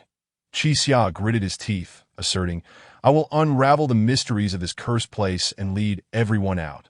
No, I cannot allow such a thing to transpire, Xiao Xiao replied coolly, shaking her head. I will not permit anyone to succeed in their collection. I must protect this place. Should you continue to pursue this folly, I will ensure you regret it. I see. Qi Xia scoffed. You seem like a rational person, yet you are truly a madwoman. You wish for me to exist here like those soulless beings, forever trapped in this place. Has no one informed you that this cursed location has but 10 days left to live? It is destined for annihilation. It is destined for annihilation? Xiao Xiao nodded, seemingly unfazed by this revelation. Let me rephrase. I want you to quietly await the obliteration over these next few days, with no further attempts to collect Tao. You, lunatic, Qi Xia said slowly. If I refuse to comply, what will you do? Will you kill me? Perhaps. You would not. Oh, why is that? Because you have the opportunity to kill me right now, Qi Xia replied. You could easily have dispatched me, but chose instead to negotiate. What is your reasoning? Xiao Xiao furrowed her brow at his words, turning away to remove the pot and cast all the Tao into the flames. Hey, Qi Xia shouted. What is wrong with you? With a crackling sound, the Tao they had fought for turned to ashes in the fire. At that moment, Xiao Xiao turned back, a sorrowful expression crossing her face as she said to Qi Xia, I do not kill you because I hope that one day you might join us. Qi Xia felt utterly incapable of communicating with this woman named Xiao Xiao. Do you not understand? There are only 10 days left. After 10 days, everything will vanish. What do you mean by joining you in some future day? After a brief pause, he added, And who exactly are you? Qi Xia, Xiao Xiao replied. In 10 days, you will understand everything. This place, these people. She gestured toward the three individuals lying on the ground, addressing Qi Xia. They are insignificant. Their deaths would be of no consequence. But you are different. You must survive here. Stop this nonsense, Qi Xia retorted. How could you possibly know how much they matter to me? Xiao Xiao hesitated for a moment, as though an idea had struck her. I can prove to you that their deaths are inconsequential. What are you planning to do? With that, Xiao Xiao removed her outer garment, revealing a sports tank top beneath. In that instant, Qi Xia realized that the woman before him was far from slightly plump. Her muscular physique surpassed even Xiao Jiaqing's, with defined abdominal muscles and arms like pillars of stone. Previously, upon witnessing her imposing stature and broad shoulders, one might naturally assume her figure to be overweight. Although her face was slender, no one could have imagined the robust muscles concealed beneath that loose-fitting t-shirt. Chapter 52. The underworld. Xiao Xiao casually shattered a table and picked up a wooden plank embedded with nails from the ground, slowly walking over to Xiao Jiajin. Hey, Qi Xia sensed impending doom. What are you going to do? Wait a moment. These people are dead, and their deaths are inconsequential, Xiao Xiao declared. I will show you. Don't, Qi Xia exclaimed in a panic. I understand. I will do whatever you say. Just put that down. Xiao Xiao seemed to hear nothing and slowly raised the wooden plank in her hand. Hey, I agree to all your terms. You don't need to prove anything to me. Seeing Xiao Xiao had gone mad, Qi Xia hurriedly called out to Xiao Jiajin. Hey, Xiao Jiajin, stop playing dead. Get up. No sooner had he spoken than Xiao Zhao's plank descended, the nail-laden side piercing directly into Xiao Jiajin's skull. Long live the underworld, she said with a smile. Xiao Jiajin trembled, his limbs spasming violently a few times before falling silent. Hey, Xiao Jiajin. Qi Xia's eyes widened, his lips moving in disbelief. Speak, Xiao Jiajin. What are you pretending for? A bear didn't even kill you. How could a nail possibly do you in? Qi Xia received no response from Xiao Jiajin. Instead, he witnessed the spreading bloodstains that he knew that a nail driven into the brain would leave no one alive. Xiao Jiajin was dead. Xiao. Qi Xia stared in disbelief at the scene before him, a phrase echoing repeatedly in his mind. You have the brains, I have the brawn. Shall we collaborate? Qi Xia, look, Xiao Xiao said with a smile. Their deaths are regrettable. Ah! Qi Xia suddenly screamed in agony, a searing pain coursing through his mind, his hands and feet regaining sensation, yet he could only clutch his head and roll in anguish. Noticing Qi Xia's sudden ability to move freely, Xiao Xiao paused momentarily. This bout of headache lasted an eternity. Qi Xia felt as if the nail had not pierced Xiao Jiajin, but had instead lodged itself in his own brain, incessantly churning his thoughts, rendering him in agony. 2 minutes later, the pain in Qi Xia's head abruptly vanished, and he stood up expressionless. Impressive, Qi Xia, Xiao Xiao remarked with a smile. Can you truly ignore my echo? I advise you to know when to stop. Qi Xia said coldly, if there is something to be done, come at me. No, Xiao Xiao replied, I must make you understand that these people can be killed at will, and you can kill them too. Why should I kill them? Qi Xia's eyes turned icy, his demeanor devoid of emotion. I am not like you madmen. Do not conflate me with your ilk. It seems you still do not comprehend. Xiao Xiao shook her head in resignation. Then with a flick of her wrist, she pulled the nail-studded plank from Xiao Jiajin's head, shaking off the blood before saying to Qi Xia, once I have eliminated them all, you will naturally understand. With that, she strode directly towards Tian. Madwoman, enough already. Qi Xia's lips moved slightly. We have struggled to survive until now. Who are you to decide our fates? That's why I say it is meaningless. Xiao Xiao lifted the plank once more. This time, Qi Xia did not grant her the opportunity. He charged forward, intending to knock her down, but the force of his impact failed to budge her. He had to quickly adapt, wrapping his arms around her solid waist, attempting to push her backward. Xiao Xiao took 2 steps back, her expression turning frosty. Qi Xia, I am clearly helping you, yet you remain obstinate. It chills my heart.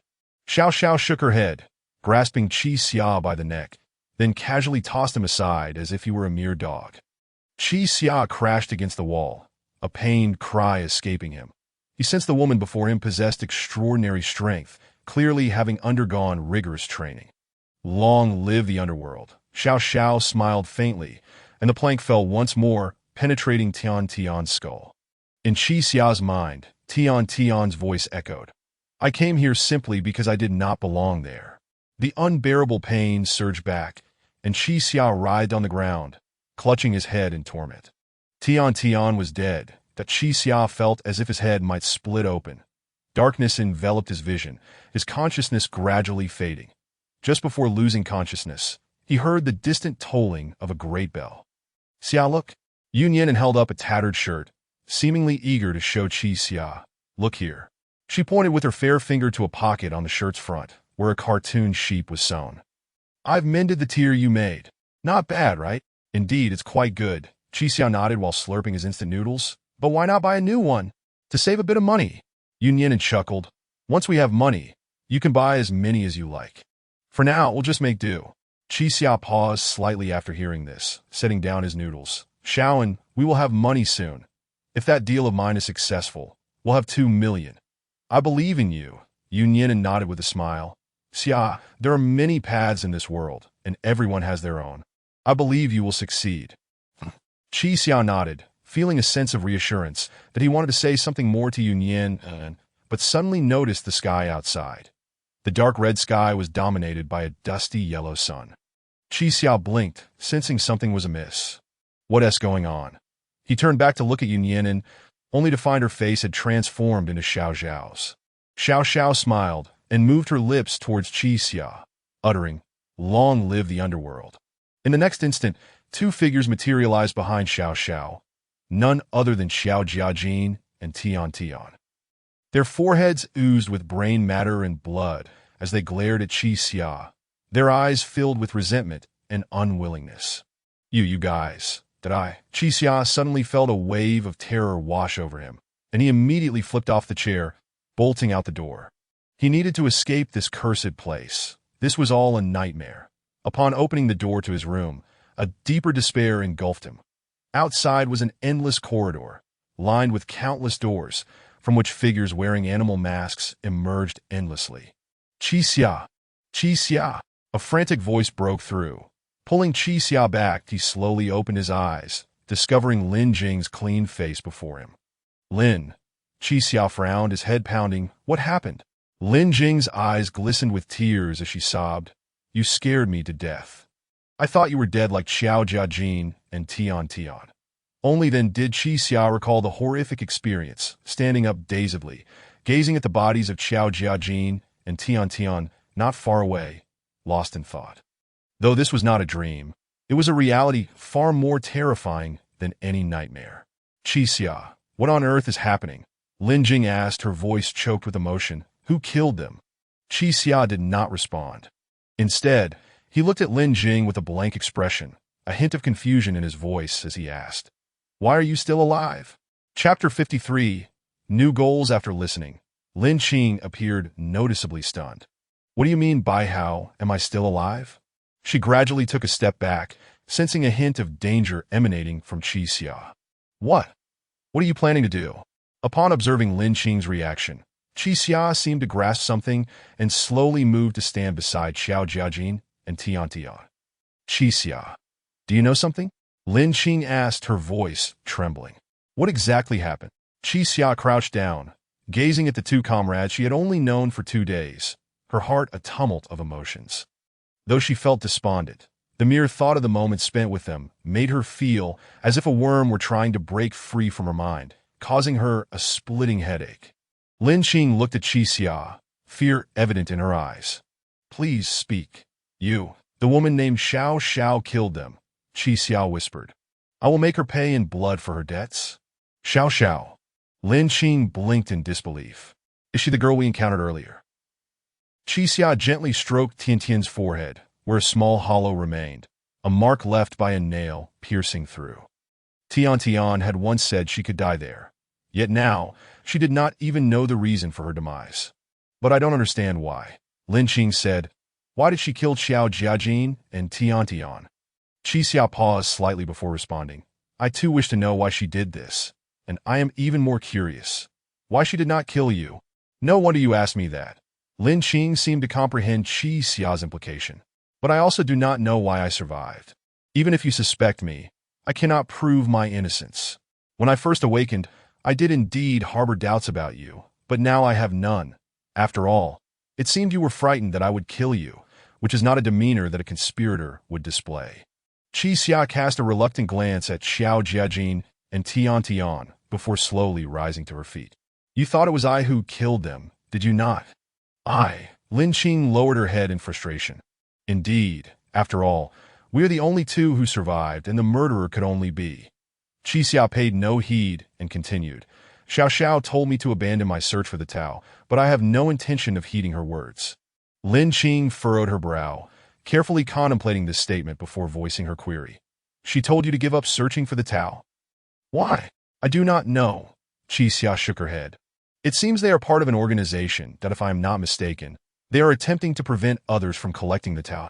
That is truly peculiar. Lin Jing murmured, reaching to touch her waist. Huh? Where is my Tao? She then glanced at Qi Xia's waist and down at Xiao Jiajin and Tian Tian's waist that everyone's Tao had vanished. This is precisely what I wanted to discuss with you, Qi Xia murmured. That woman is not collecting the Tao. She is destroying it. After saying this, Qi Xia pointed at the extinguished stove not far away and told Lin Jing, I witnessed her burn our Tao. But that doesn't make sense. Lin Jing appeared bewildered. Did you not say that the judges would never permit such acts of murder for the Tao to occur? Qi Xiao pondered for a moment before responding. That woman named Xiao Xiao is quite clever.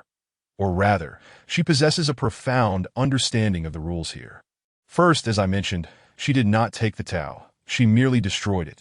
Second, when she removed or destroyed the Tao, Xiao Jijin and Tian Tian were still alive. From any angle, she did not violate the rules. So, murder is permitted, but taking the Tao is not. Lin Qing lowered her body, her expression one of deep sorrow as she sat down on the ground and asked Qi Xia, "Now that we have no Tao left, even if we wish to participate in the game, we cannot. Correct?" Qi Xia glanced at Lin Qing and said flatly, "Are you truly concerned about participating in the game? Previously, I did not sense any desire from you to leave this place." Lin Qing nodded. "Indeed, I had no interest in this place whatsoever, but now that I must return to confirm something." "Return to confirm?" "Yes." Lin Qing gazed earnestly at Qi Xia. "I need to return to the real world to verify a matter." Qi Xia stared into Lin Qing's eyes for 3 seconds, seemingly assessing whether she was lying. After a moment, he slowly rose to his feet and said, "Lin Qing, regardless of the circumstances, we should part ways." "Part ways?" "Yes, part ways." Qi Xia nodded. "That woman is after me. Staying with me will place you in grave danger." Lin Qing also stood, responding, "I cannot leave. I must act alongside you. Otherwise, I will be unable to confirm that matter upon returning to reality." Upon hearing this, Qi Xia paused momentarily and asked, "Does the matter you mentioned concern me?" "Yes." "Is your interest in me also related to this matter?" Qi Xia inquired. "Yes." "What exactly is this matter?" Qi Xia rarely encountered a situation he could not fully comprehend, and this girl named Lin Qing piqued his curiosity immensely. "I'm sorry, but I truly cannot disclose that." Lin Qing shook her head. "You only need to remember that we are not enemies." Qi Xia remained silent for a moment before earnestly advising, "Staying with me could lead to your death." Lin Qing appeared hesitant, but ultimately replied, "I am prepared to take a gamble. Perhaps I will not die, and I may even escape from here."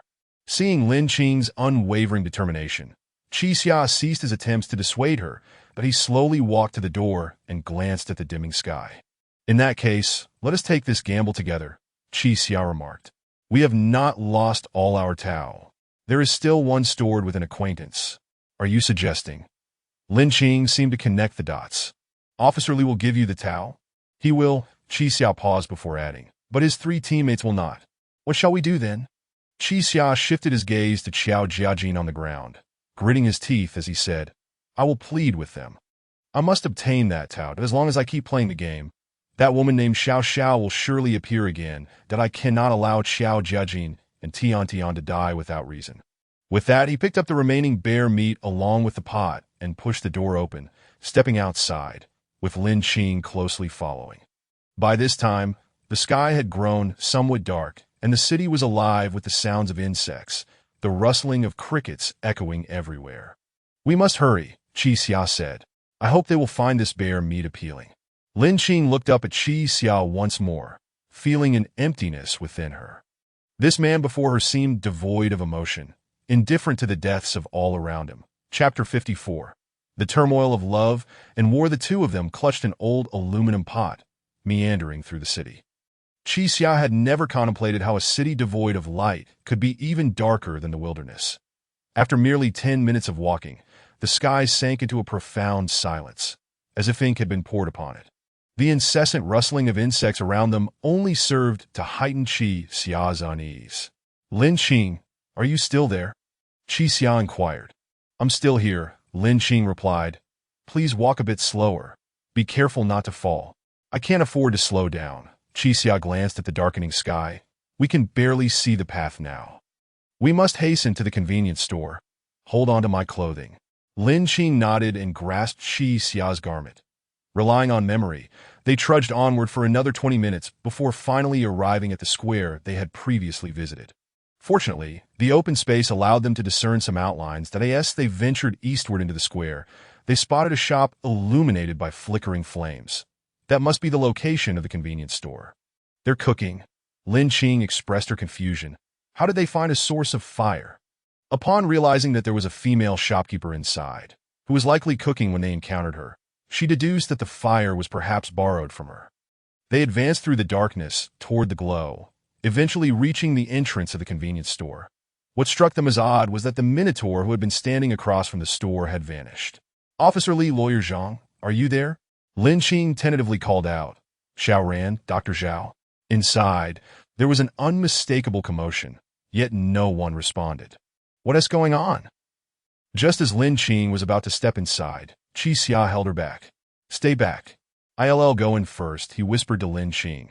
Accompanied by the rustling of insects, they entered the store.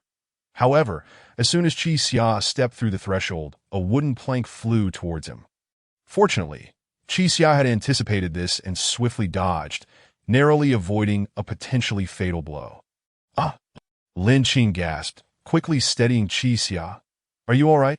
Only then did they realize that the one wielding the plank was none other than Dr. Zhao, with Xiao Ran behind him. Dr. Zhao glanced at Qi Xia and then at Lin Qing before managing a strained smile. "Ah, so it's you two. I thought it was someone else." Qi Xia scrutinized the two of them, his expression slightly perplexed. Dr. Zhao was clad only in a white coat, barefoot, awkwardly wrapping the coat around himself, his demeanor decidedly uncomfortable. Behind him, Xiao Ran's hair was disheveled, her clothing in disarray, and her makeup smeared. They resembled a couple who had just been robbed, huddled closely together. Qi Xia pieced together the situation, but was at a loss for how it had come to be. Qi Xia, please don't misunderstand," Dr. Zhao said with a conciliatory smile. "Xiao Ran mentioned she seemed to be injured, and I was just examining her." "Why are you explaining yourself to him?" Xiao Ran jabbed Dr. Zhao with her elbow. "Stop stammering. Are you even a man?" Qi Xia shook his head. "I have no intention of meddling in your affairs. Where are Officer Li and Lawyer Zhang?" "Ah." Dr. Zhao's face took on an embarrassed expression. "They went out during the day to investigate the area, and haven't returned yet."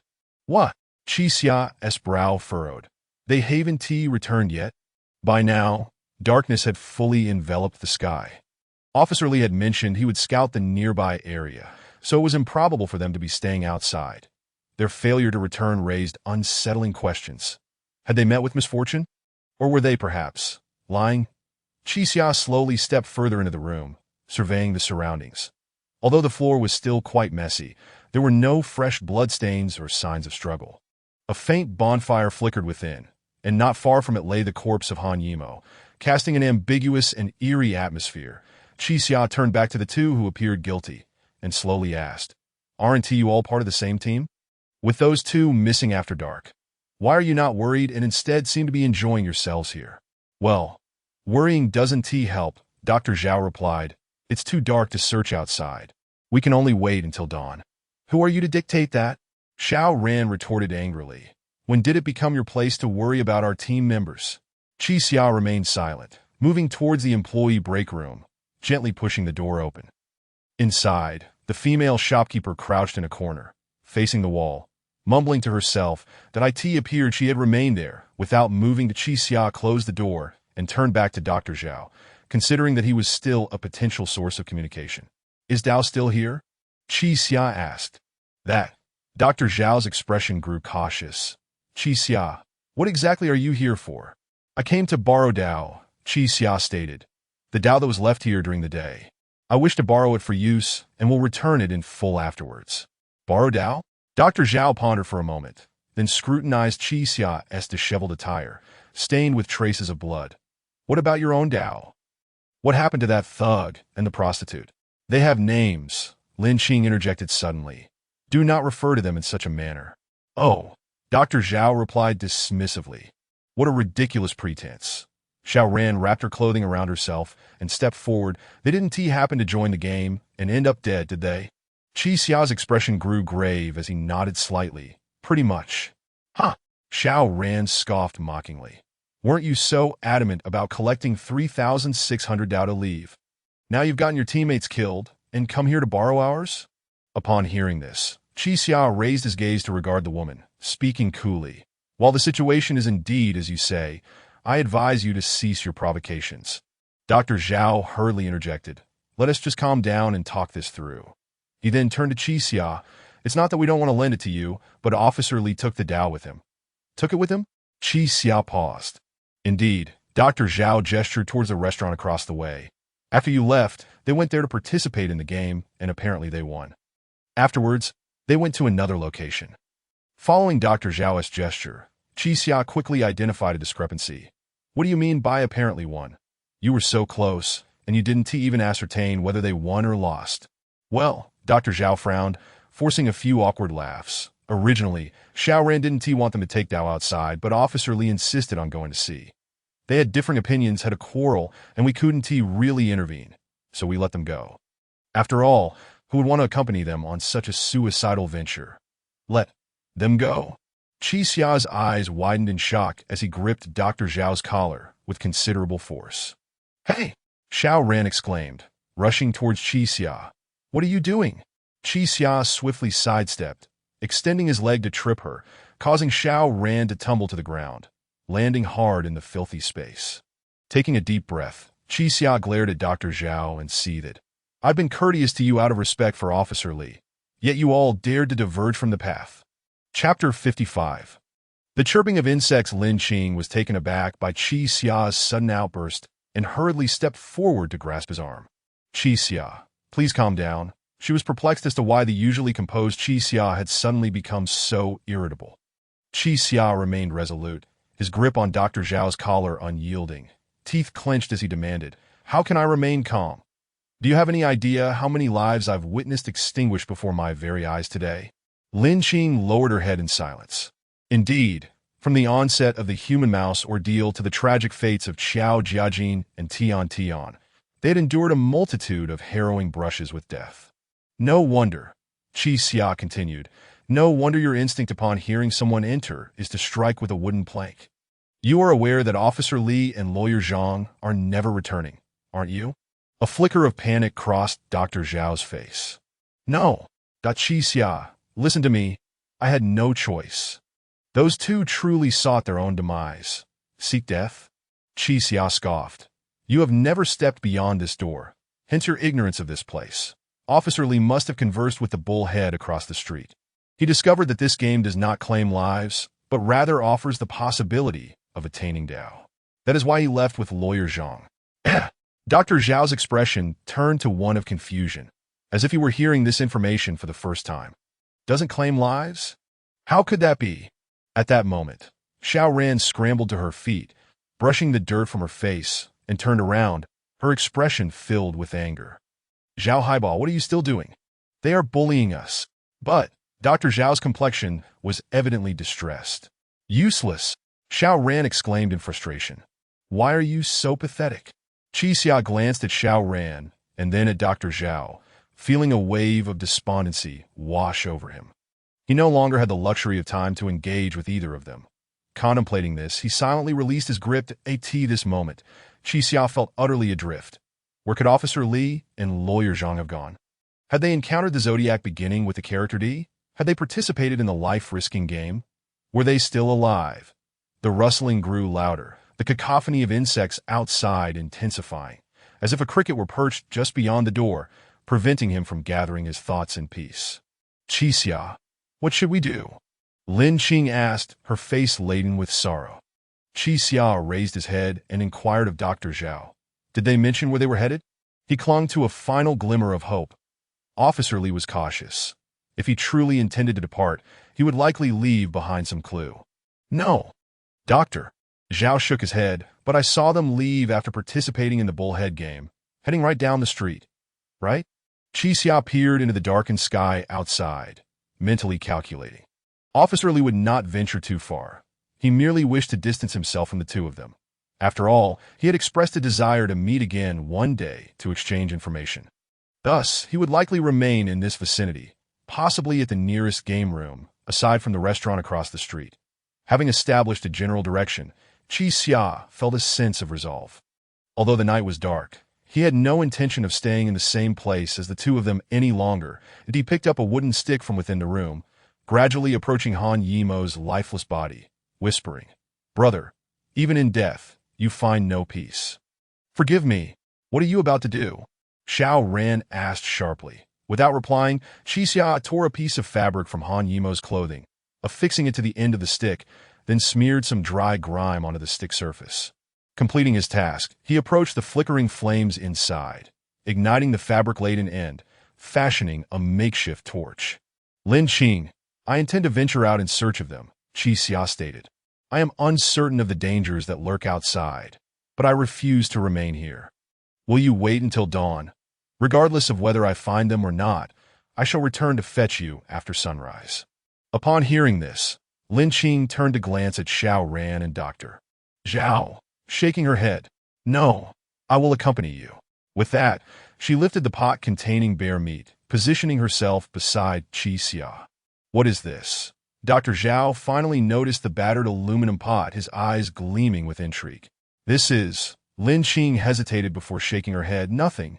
Is it food? Doctor. Zhao took a step forward eagerly. Have you found something to eat? Xiao Ran's expression shifted as well, her demeanor changing. Is there something to eat? The gazes of both individuals transformed into that of famished beasts. Qi Xia pulled Lin Qing behind him, placing her between them, and spoke slowly. I apologize, but this food is not for you. Qi Xia. Dr. Zhao stammered. No, Brother Xia. We may have overstepped earlier. Please do not take it to heart. Indeed. Xiao Ran forced a smile. Who among us has not exchanged barbs? Besides, as a man, do you truly intend to take offense with a woman like me? I was merely jesting. Exactly. Dr. Zhao chimed in. There is plenty in that pot. We would not consume it all. Qi Xia's expression darkened once more as he replied. The contents of that pot were hard-won by Qiao Jiajin. You may inquire with him, and if he consents, I shall have no objections. Upon hearing this, Xiao Ran's features shifted, and after a brief pause, she lunged toward the pot. Qi Xia had anticipated this move and could only sigh in resignation as he reached out to block her. What? Is deception no longer sufficient, and now you resort to theft? Qi Xia remarked with a hint of mockery. There is no such thing as a lawless realm. I advise you to reconsider, for there was once a police officer among your ranks. You, Qi Xia scoffed, pushing Xiao Ran aside as he brandished the torch and stepped outside, Lin Qing closely following. Xiao Ran and Dr. Zhao then grasped the meaning of the phrase, a cooked duck flies away. The pot, emanating a faint aroma, was tantalizingly close, yet they could not even touch it. Do not leave, Xiao Ran shouted, sprinting after Qi Xia into the darkness beyond the door. Outside, the world was engulfed in a murky void, save for the flickering light of the torch and the incessant chirping of insects. What Xiao Ran did not anticipate was that Qi Xia and Lin Qing stood quietly 3 steps away from the door, their backs turned to her, completely still. Within seconds, she noticed Qi Xia and Lin Qing taking a slow step backward. Hey, what is wrong with you? Xiao Ran called out. Lin Qing turned her head stiffly, her eyes filled with terror, placing a finger over her lips in a gesture for silence. Are you out of your minds? Xiao Ran snapped. If you wish to leave, fine. Just leave the pot behind. After uttering those words, Xiao Ran felt an unsettling sensation. The light from Qi Xia's torch illuminated a small area, and beneath that dim glow, something appeared to be stirring. The next moment, Xiao Ran's eyes widened in horror as she discerned what lay within the flickering light. Before Qi Xia, there was a gaunt, almost unrecognizable figure, a naked man whose body was pale and emaciated. He crawled on all fours, his legs splayed awkwardly behind him, moving in a grotesque manner across the ground that on his sunken face, 2 hollow eye sockets stared vacantly, and his mouth twisted as he emitted a sound. Rustle, rustle, rustle, rustle. Chapter 56. Sitting as Xiao Ran was about to let out a scream, Dr. Zhao swiftly covered her mouth from behind. The scream transformed into a muffled groan, stifled in her throat to Dr. Zhao. Noticing that the 3 individuals who had just exited were silent, grew curious and ventured outside, only to be met with an eerily bizarre scene that nearly caused him to lose his composure. The 4 of them dared not make a sound, quietly observing the figure before them, which resembled a cricket in form. The creature moved its hind legs with the rapidity of an insect, continuously changing direction as if searching for something, occasionally raising its face to peer around through the 2 gaping wounds where its eyes should have been. Its neck twisted with an unnatural speed and an alarming range of motion, reminiscent of an insect rather than a human. Moments later, the figure suddenly leaped high, bounding toward the convenience store's wall. Qi Xia hurriedly raised a torch to illuminate the area, attempting to follow the creature's shadow, for in this inky darkness, losing sight of the target was the gravest misstep. Yet, the instant the torch was raised, even Qi Xia, with his steady nerves, felt his legs weaken, nearly collapsing to the ground. The wall, now illuminated by the flickering flame, was teeming with similar beings. A glance revealed at least a dozen, all scuttling swiftly along the surface. As the firelight struck them, they seemed to sense something, retreating into the shadows. They resembled crickets, cockroaches, and spiders. Definitely not human, that Qi Xia felt the hairs on his body stand on end. On their journey to the convenience store, he and Lin Qing had heard the intermittent sounds of insects, sometimes distant, sometimes near. It dawned on him that these were not insects, but rather individual humans. The realization that he and Lin Qing had traversed this path, with such creatures lurking just beside them on the ground and walls, was a sensation that transcended mere aftershock. A cold sweat trickled down Qi Xia's brow as he slowly turned to beckon the others with a wave of his hand. They understood his unspoken command and began to retreat cautiously. Holding the torch aloft, Qi Xia kept his gaze fixed on the creatures on the wall, gradually backing into the confines of the room alongside the others. They dared not utter a single sound, moving with excruciating slowness. The figures appeared to have their eyes gouged out, likely relying solely on sound to navigate. Thankfully, they all understood the paramount importance of survival, remaining silent. After closing the door, Qi Xia secured it with a wooden board, and they continued to back away until they reached a corner. The cold, mottled wall offered them a semblance of security. "What exactly are those things?" Xiao Ran asked, trembling. "They're human, doctor," Zhao replied, then shook his head vigorously. "No. The skeletal structure of a human could not perform such movements. They must be insects." Qi Xia took a deep breath and said, "Last night, I also heard rustling sounds, indicating that these beings did not just appear today. They have been here all along." He turned to Lin Qing, his expression grave. "We have been incredibly fortunate not to have stepped on any of them along the way." Lin Qing nodded, still shaken, clearly affected by the frightening encounter.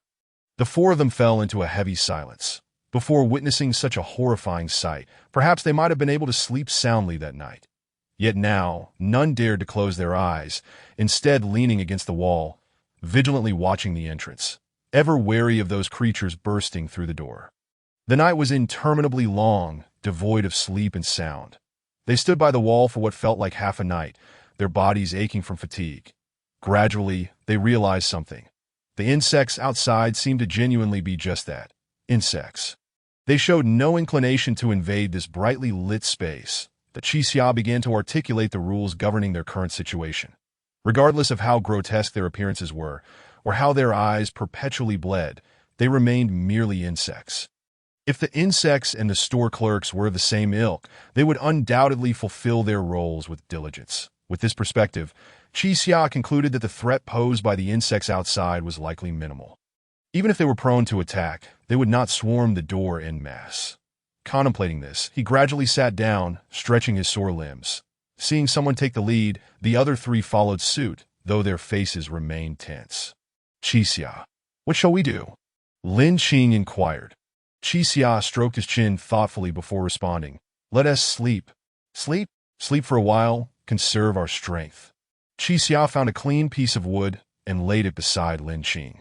"At dawn, we'll set off to find Officer Li. But what about those outside?" "Do not worry," Qi Xia replied nonchalantly. "They want to come in. As long as we remain inside, we should be safe for now."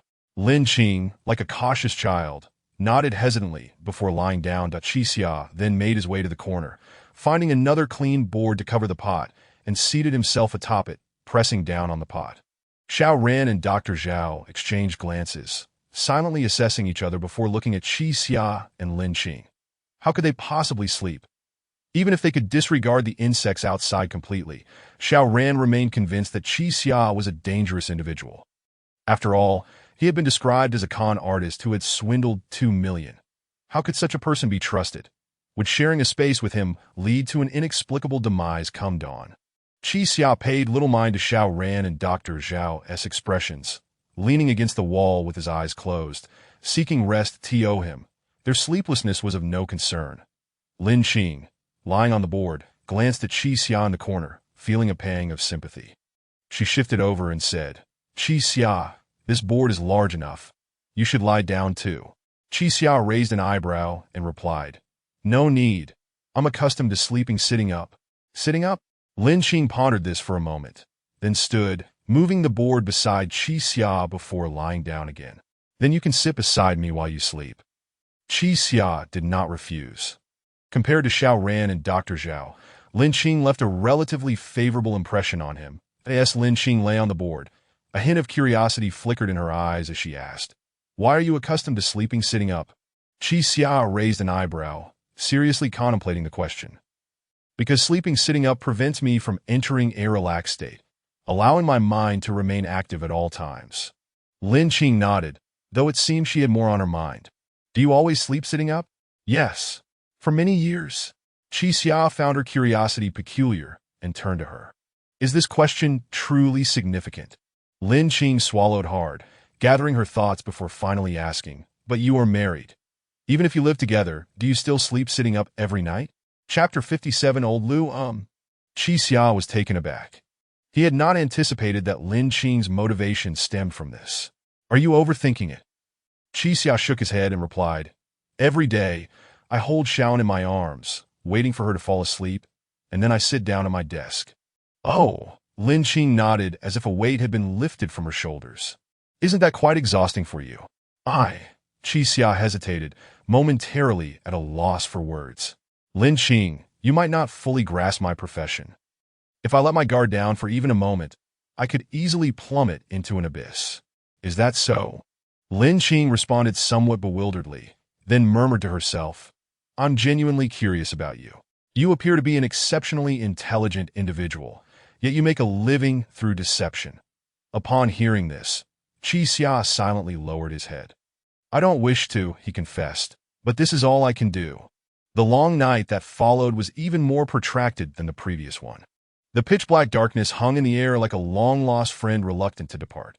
Although both Qi Xia and Lin Qing managed to catch some sleep, they awoke at dawn feeling achy and fatigued. Dr. Zhao and Xiao Ran appeared as though they had not slept a wink. They had been vigilantly observing the door, and Qi Xia, their faces drawn and heavy with dark circles. They were not only apprehensive about the bugs outside, but also feared Qi Xia might wield a black sword at dawn to murder them. Fortunately, as dawn broke, neither of these events transpired.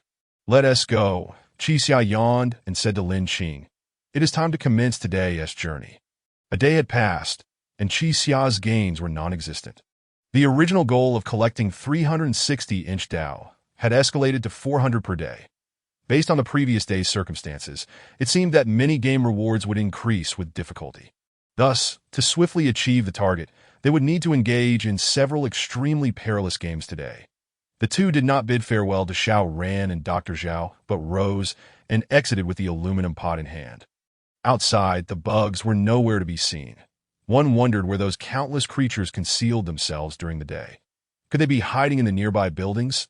The air remained murky, yet Qi Xia had gradually grown accustomed to the foul stench of decay. After stepping outside with Lin Qing, they passed by a restaurant across the street and proceeded to the right. The buildings in this area differed from where Qi Xia had encountered the human rats. Most were shops. They walked down the street until they reached the end, but found no signs of human activity. Now standing at a T-junction, Qi Xia glanced left and right. If they had been here, would they have gone left or right? Qi Xia pondered, realizing he did not truly understand Lawyer Zhang or Officer Li, making it difficult to deduce their decisions at that moment. Lin Qing spotted something near the wall on the right. "Qi Xia, look." She pointed to a corner where some pale marks were visible. Qi Xia leaned closer and discerned two crooked symbols resembling the numbers 5 and 2, or perhaps the letters S and Z. Could this be their mark? Lin Qing asked, her brow furrowed in confusion as she examined the symbols.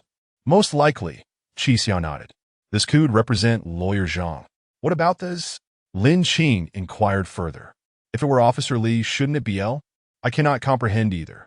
After a brief pause, he asked, "Lin Qing, do you recall Officer Li's real name?" "Real name?"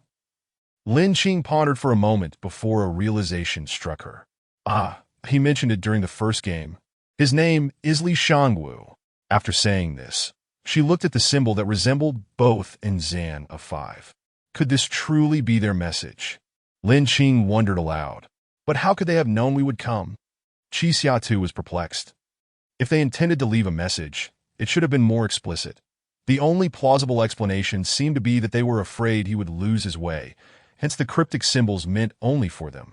Regardless, this direction surely leads to someone. Let us investigate, he concluded. With their direction confirmed, they set off once more as they traversed the dilapidated street. It wasn't long, less than 20 minutes, before Qi Xia heard a cacophony of noises emanating from a nearby building. Damn it! This doesn't count, come again, a man bellowed. If you have the guts, come back. Barely had the words left his mouth before a tremendous force hurled him out the door, crashing heavily onto the ground. Ouch! My mother! The man groaned, rubbing his backside as he cursed. You just wait. Qi Xia cast a glance at him, his expression darkening. The man who had been expelled was none other than the short, stout middle-aged man he had encountered earlier. Old Lu. It seemed rather coincidental that Qi Xia had stumbled upon the same individual in a city of considerable size 2 days in a row. Old Lu also recognized Qi Xia. Hey, you brat. After a moment's reflection, he shook his head, standing up with an expression of frustration, ready to leave. Wait a moment, Qi Xia called out, stopping him. Have you seen anyone else here? Old Lu turned back, casting a scornful glance at Qi Xia. Oh, isn't this the great Lord Yama? I haven't finished using the life I bought from you yet. Are you back for more payment? Qi Xia shook his head helplessly. I don't wish to debate our previous encounter. I am looking for my companions, that if you can assist me, I will find a way to repay you. Repay? Old Lu's eyes darted, and he approached with a feigned smile. All right, since you put it that way, help me with something. If you satisfy me, I'll tell you where those two I just saw are. Those two? What do you need me to do? Qi Xia asked coldly. Then he pointed to the room before them, which was a go club. Help me go in and beat that pig. Old Lu grinned. I want him to lose everything, even his underwear. A pig? Qi Xia turned to look, and indeed, a filthy pig-headed man sat inside the go club, with black and white pieces before him and 2 empty bowls beside him. Qi Xia rubbed his nose, then turned back to Old Lu and said, Old Lu, I can help you, but you must first answer me. Did you really see anyone else just now? Old Lu hesitated and replied, I did see someone. Qi Xia stepped closer to the rotund man and pressed. Let me ask you again, did you see anyone else? Old Lu appeared frightened, his gaze fixed on Qi Xia's eyes. I truly saw someone. 2 people? Yes. 1 male, 1 female. Yes. What were their characteristics? Ah! Old Lu hurriedly recalled. The man was quite serious, and the woman didn't speak much. Old Lu continued to step back, clearly unnerved by Qi Xia. He was aware that this man had once overpowered Zhang Shan, making him a formidable opponent. Through a series of pressing inquiries, Qi Xia discerned that Old Lu was not lying, and thus he stated, All right, I agree. Lin Qing's lips curled into a slight smile as she whispered, Qi Xia, you seem to understand psychology quite well. Chapter 58. The Game of Luck? I must confess, I am not well versed in psychology, Qi Xia replied softly, shaking his head. I have merely grown accustomed to being the villain. Upon hearing Qi Xia acquiesce to his request, Old Lu's demeanor towards him shifted somewhat. Listen here, kid. We need to establish some ground rules. All the Dao we win will belong to me. I wish to keep one, Qi Xia asserted. Absolutely not, Old Lu retorted without hesitation, shaking his head. Are you attempting to negotiate with me? You previously took 19 of my Dao, and now you wish for more? If you maintain this attitude, I shall leave at once. Qi Xia nodded and said, Very well, I shall forego the Dao, but you must assist me with the ticket. Upon hearing this, Old Lu's eyes darted around as he leaned closer and warned, Listen, kid, I must caution you. Those 2 individuals are not in this area, that if you dare to play tricks on me, I will certainly refrain from disclosing their whereabouts. Rest assured, toying with you would only waste my time. Encouraged by this assurance, Old Lu seized Qi Xia and led him toward the room. Wait, Qi Xia interjected. For safety's sake, you should explain this game to me. Oh dear. Old Lou slapped his forehead. I almost forgot. Haven't you ever played the pig games before? What do you think? Chi Xia furrowed his brow in response. Ah, the pig games. As the name suggests, you simply have to act like a pig. Act like a pig. Chi Xia voiced his confusion. Why must one adopt the persona of a pig? It means you don't have to think at all. Old Lou chuckled. The pig games are entirely based on luck, much like rock, paper, scissors or guessing games. What? Chi Xia paused. Are you saying the outcome hinges solely on chance? Precisely. Old Lou nodded, then glanced at Chi Xia. You're not having second thoughts, are you? While Chi Xia wouldn't categorize it as having second thoughts, he indeed struggled to comprehend the connection between pigs and luck. What are you afraid of with the pig games? Old Lou asked with a hint of exasperation. You seemed quite clever before, yet now that it's a matter of luck, you are apprehensive? Luck. Chi Xia understood that pigs are far from low-intelligence creatures. Among all species worldwide, pigs rank within the top 10 in terms of intelligence, with cognitive abilities akin to that of a 5-year-old child. Moreover, the games Old Lou mentioned, such as rock, paper, scissors, or guessing games, are not purely based on luck. With the right strategy, one can certainly minimize losses and maximize gains. I still wish to inquire what this game entails, Chi Xia said, surveying the structure before him, which was evidently a Go club. How can one engage in a game of chance within a Go club? To put it simply, there are 2 piles of identical stones, one black and one white. You close your eyes and randomly select one. If you pick a black stone, you win. Is that it? Indeed, Old Lou affirmed. I've already told you. It's a game of luck. With that, he produced a white stone from his pocket and hurled it to the ground. I swear, I've drawn 2 white stones in a row. My luck is abysmal. Chi Xia could hardly believe his ears that if the situation were indeed as he described, he could not guarantee victory over the pig-headed man. He picked up the white stone from the ground, inspecting it closely. It was an entirely ordinary piece. There were no hidden mechanisms. Kid, are you up for this or not? Old Lou pressed, growing anxious. Don't you care about the whereabouts of those 2 individuals anymore? Chi Xia recognized that he had no other options. He was currently penniless and could only place his hopes on Officer L. To inquire about Officer Lee's whereabouts. He needed to pry information from Old Lou. On the flip side, he had nothing left to lose. Even if he failed this game of luck, he wouldn't suffer any losses and could use the opportunity to learn more about pigs. No, I am merely contemplating my strategy, Chi Xia replied. Let us proceed. Old Lou nodded eagerly, pulling Chi Xia into the room. Lin Jing sensed that the situation was somewhat absurd, but chose not to intervene, silently following behind. Upon entering the room, the pig-headed man gleefully danced about, exclaiming, Here they are, someone to play with me again. His voice was deep, yet his tone was remarkably childish. Chi Xia instinctively covered his mouth and nose. The odor emanating from the pig mask was unbearable. Stupid pig-head, Old Lou bellowed. Today, I shall ensure you lose every last pair of undergarments. Ah, splendid, the pig-headed man clapped his hands. Who will challenge me? Chi Xia slowly seated himself opposite the pig-headed man and inquired. I shall. How shall the ticket be calculated? The ticket is flexible, a maximum of 5 Dao. If you win, it doubles, the pig-headed man declared. Bring it on. Flexible. Chi Xia shook his head. So it's a human-pig scenario? Indeed. I am the human pig. I am the human pig, he exclaimed, pointing at Chi Xia. You are the foolish pig. You are the foolish pig.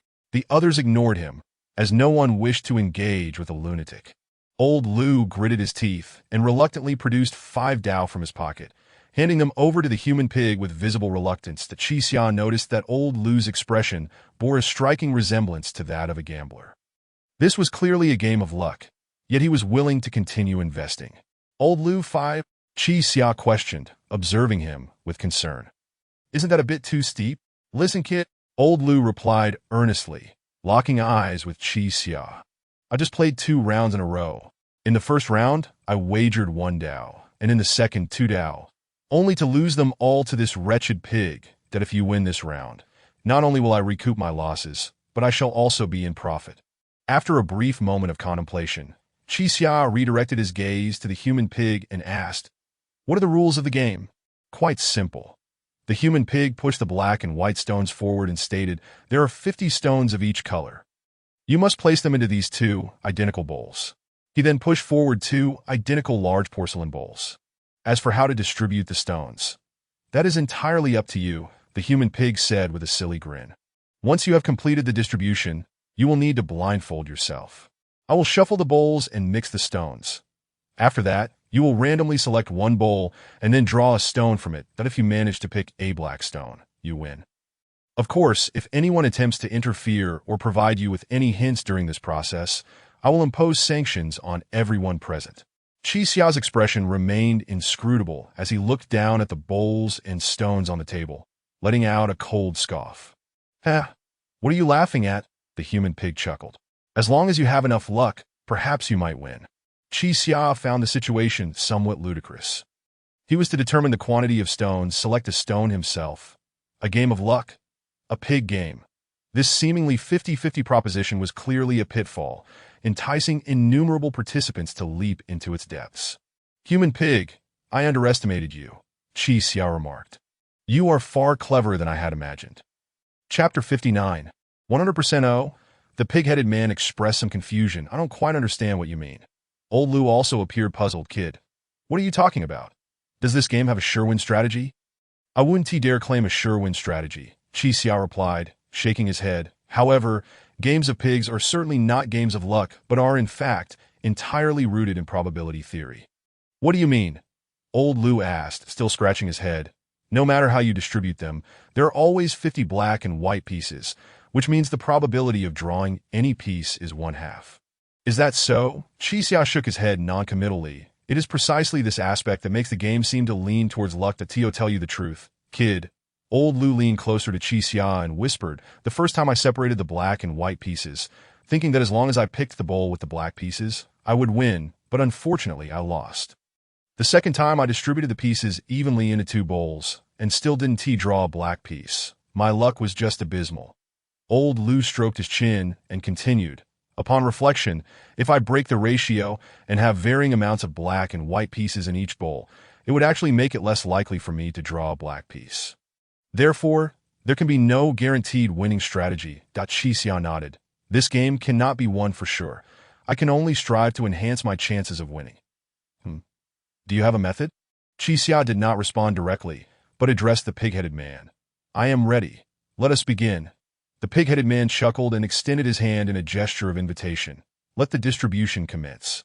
Qi Xia surveyed the two identical bowls, then examined the black and white pieces that were indistinguishable in texture and feel, quietly grasping a handful of pieces and placing them into one bowl. Old Lu watched in silence, uncertain of Qi Xia's plan for the 100 pieces. Qi Xia continued to grab pieces, tossing them into the bowl as if he were not counting the black and white pieces at all. "Hey, is this going to work?" Old Lu asked hesitantly. "Shouldn't you keep track of how many you've placed?" Qi Xia remained silent, continuing to toss pieces into one bowl. Old Lu and Lin Qing exchanged glances, bewildered by Qi Xia's intentions. That it was only when Qi Xia had deposited all the pieces into the same bowl that he finally halted. The pig-headed man, noticing, became somewhat irate. Hey, that's against the rules. You must distribute them into two bowls." "I am aware," Qi Xia nodded. "The distribution is not yet complete." With that, he picked up a black piece from the bowl and tossed it into the other bowl. "My distribution is complete," Qi Xia declared, lifting his gaze to regard the pig-headed man with composure. "What?" The onlookers were momentarily taken aback. What kind of distribution method was this? One bowl contained one black piece, while the other held the remaining 99 pieces. Old Lu stared at the two bowls on the table, his pupils flickering. After a lengthy pause, he finally spoke. Ingenious, truly ingenious, he grasped Qi Xia's strategy. Regardless of how Old Lu had previously distributed the pieces, the optimal distribution in both bowls would always equate to a 50-50 chance. Thus, he could ensure a 50% probability of drawing a black piece. However, Qi Xia had disrupted this equilibrium. He had increased the probability of drawing a black piece from one bowl to 100% while keeping the chance from the other bowl as close to 1/2 as possible. Since the selection of a bowl was random from the outset, Qi Xia had a high likelihood of directly choosing the bowl containing the black piece, allowing him to win outright without needing to select further. Even if his luck faltered and he chose the other bowl, the likelihood of selecting a black piece would be nearly equivalent to 1/2. 49%. To be precise, Study had effectively provided himself with a covert layer of insurance for victory. The pig-headed man, witnessing this turn of events, felt a chill in his eyes hidden beneath his mask. Are you trying to outsmart me? His tone shifted, no longer sounding naïve, but laced with a hint of cunning. Outsmart? Chi Xia found it amusing. Raising an eyebrow, everything I've done adheres to the rules. How could it be considered clever? The pig-headed man retrieved an eye mask from his pocket and slowly extended it to Chi Xia, saying, I know many clever individuals, and most of them have terrible luck. Chi Xia nodded, accepting the eye mask. I cannot dispute that, for indeed, intelligent people seldom rely on luck. Yet, at our core, we are gambling. The pig-headed man spoke in a somber tone.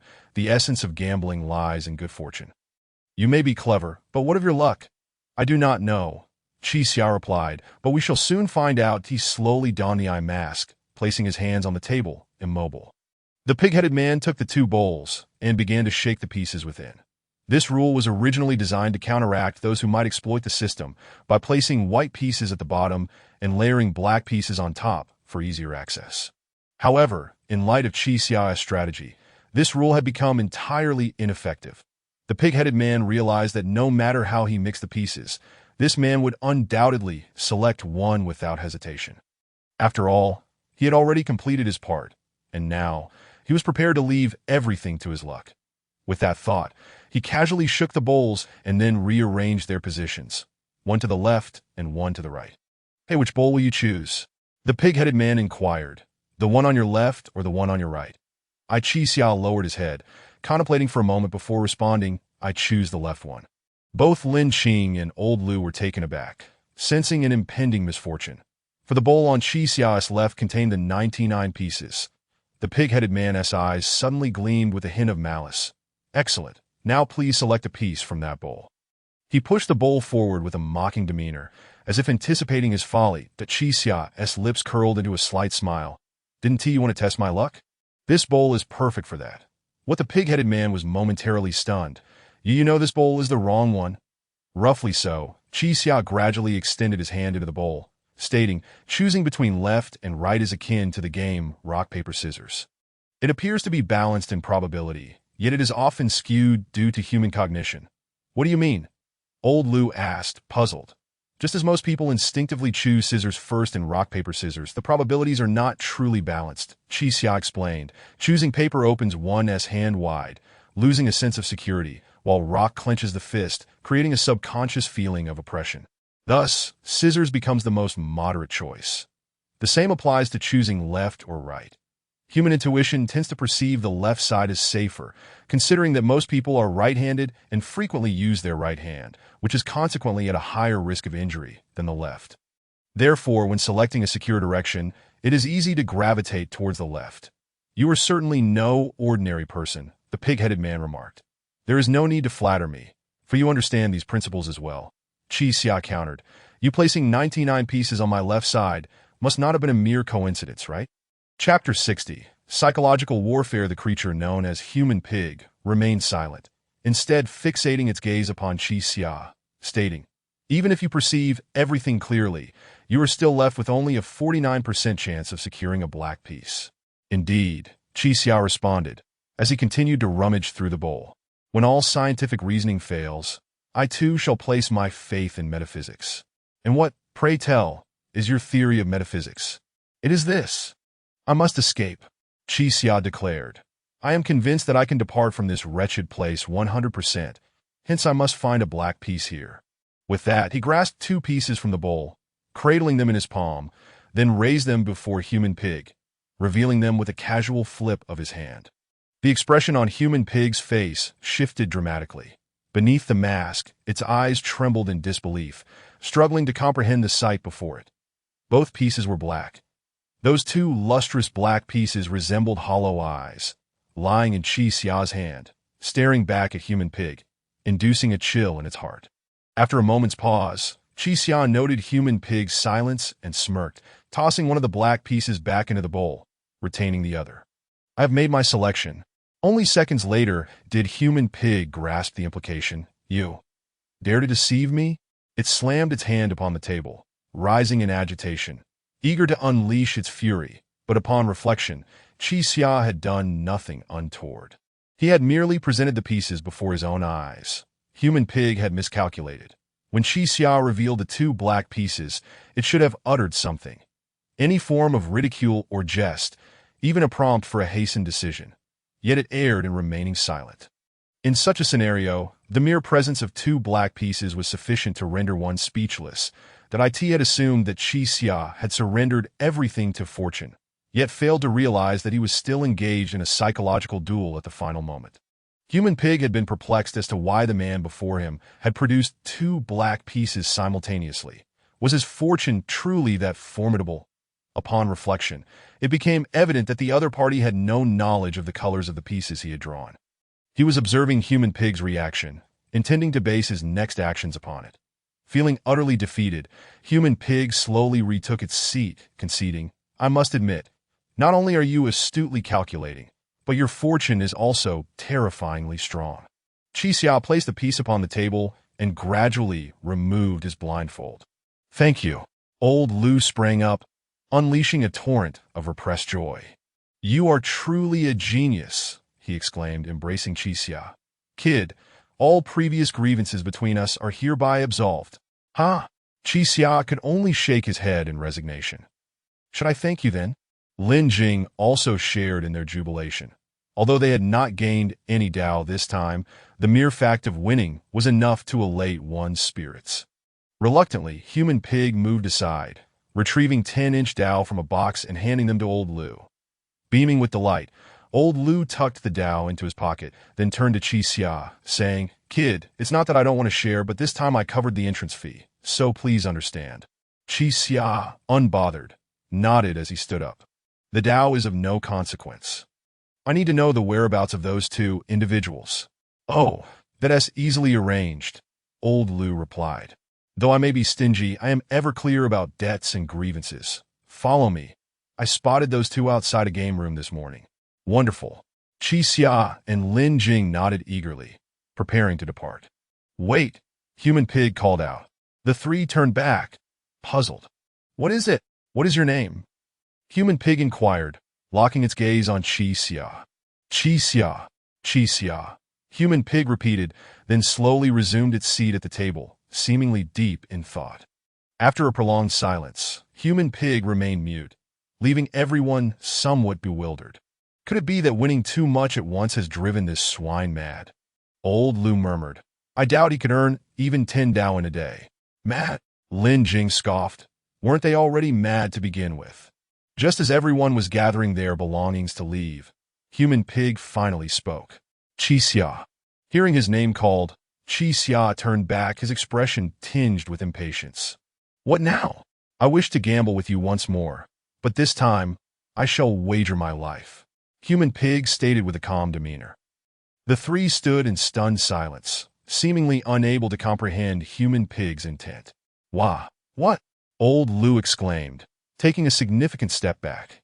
"Have you truly lost your mind, you accursed swine?" Lin Jing hastily grasped Chi Xia's arm. "Let us ignore him." Chi Xia frowned at the declaration. "I refuse." "Refuse?" Human Pig crossed its arms defiantly. "You wish to decline?" "Indeed." Chi Xia nodded firmly.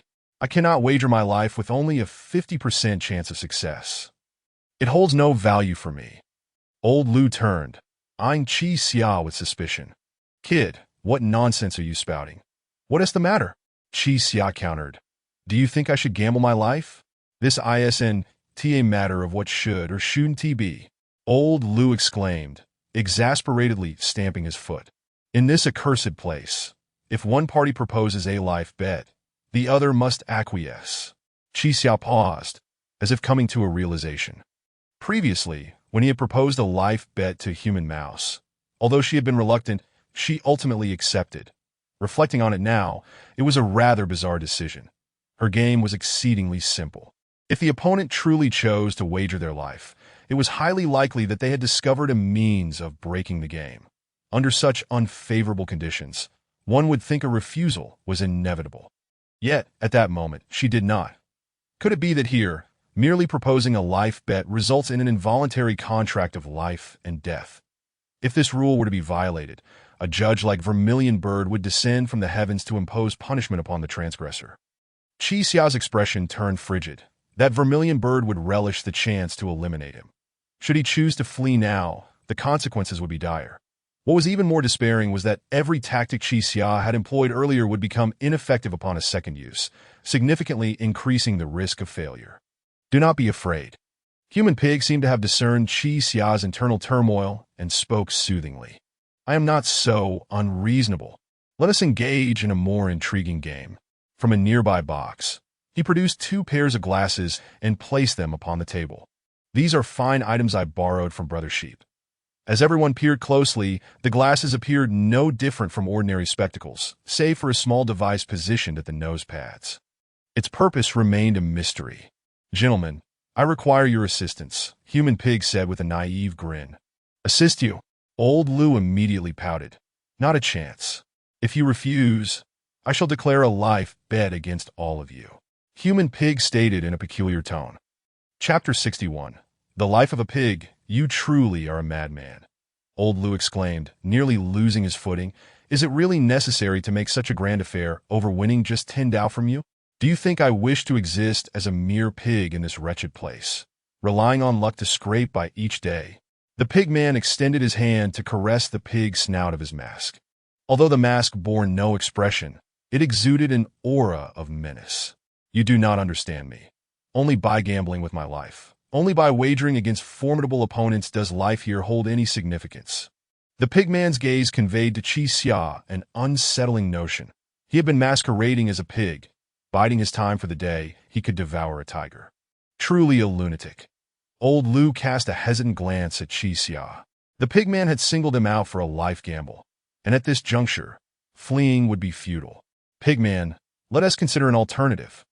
After a moment of contemplation, Qi Xia proposed, I will remain here to gamble with you, without requiring the assistance of the 2 of them. Old Lu and Lin Qing both stared in astonishment. Kid, what are you thinking? Old Lu stammered. This game was initiated by me. What sense does it make for you to stay behind to gamble? Qi Xia regarded Old Lu with newfound understanding, realizing he had been somewhat biased against him. Unexpectedly, Old Lu proved to be reliable in a critical moment. Uncle, Qi Xia stated, the more people that stay, the greater the danger. If I perish, you must escort my friend here to find that man and woman. No way. I refuse to leave. Lin Qing shook her head. Qi Xia, have you forgotten what I told you? I damned well refuse to go either. Old Lu countered, shaking his head. Kid, the pigman has marked you. Logically, I and this young lady should be safe. But rest assured, should you die, I will personally retrieve your remains. Qi Xia scratched his head in exasperation. Although his perception of Old Lu had shifted, his manner of speaking remained rather unpleasant. That sounds ominously foreboding. In light of this, I shall refrain from dissuading you any further. Qi Xia sighed, lifting his gaze to the pigman. You mentioned a new gameplay. What is it? The pigman's face lit up with excitement as he pushed 2 pairs of glasses towards the duo. Come, put them on. Put them on.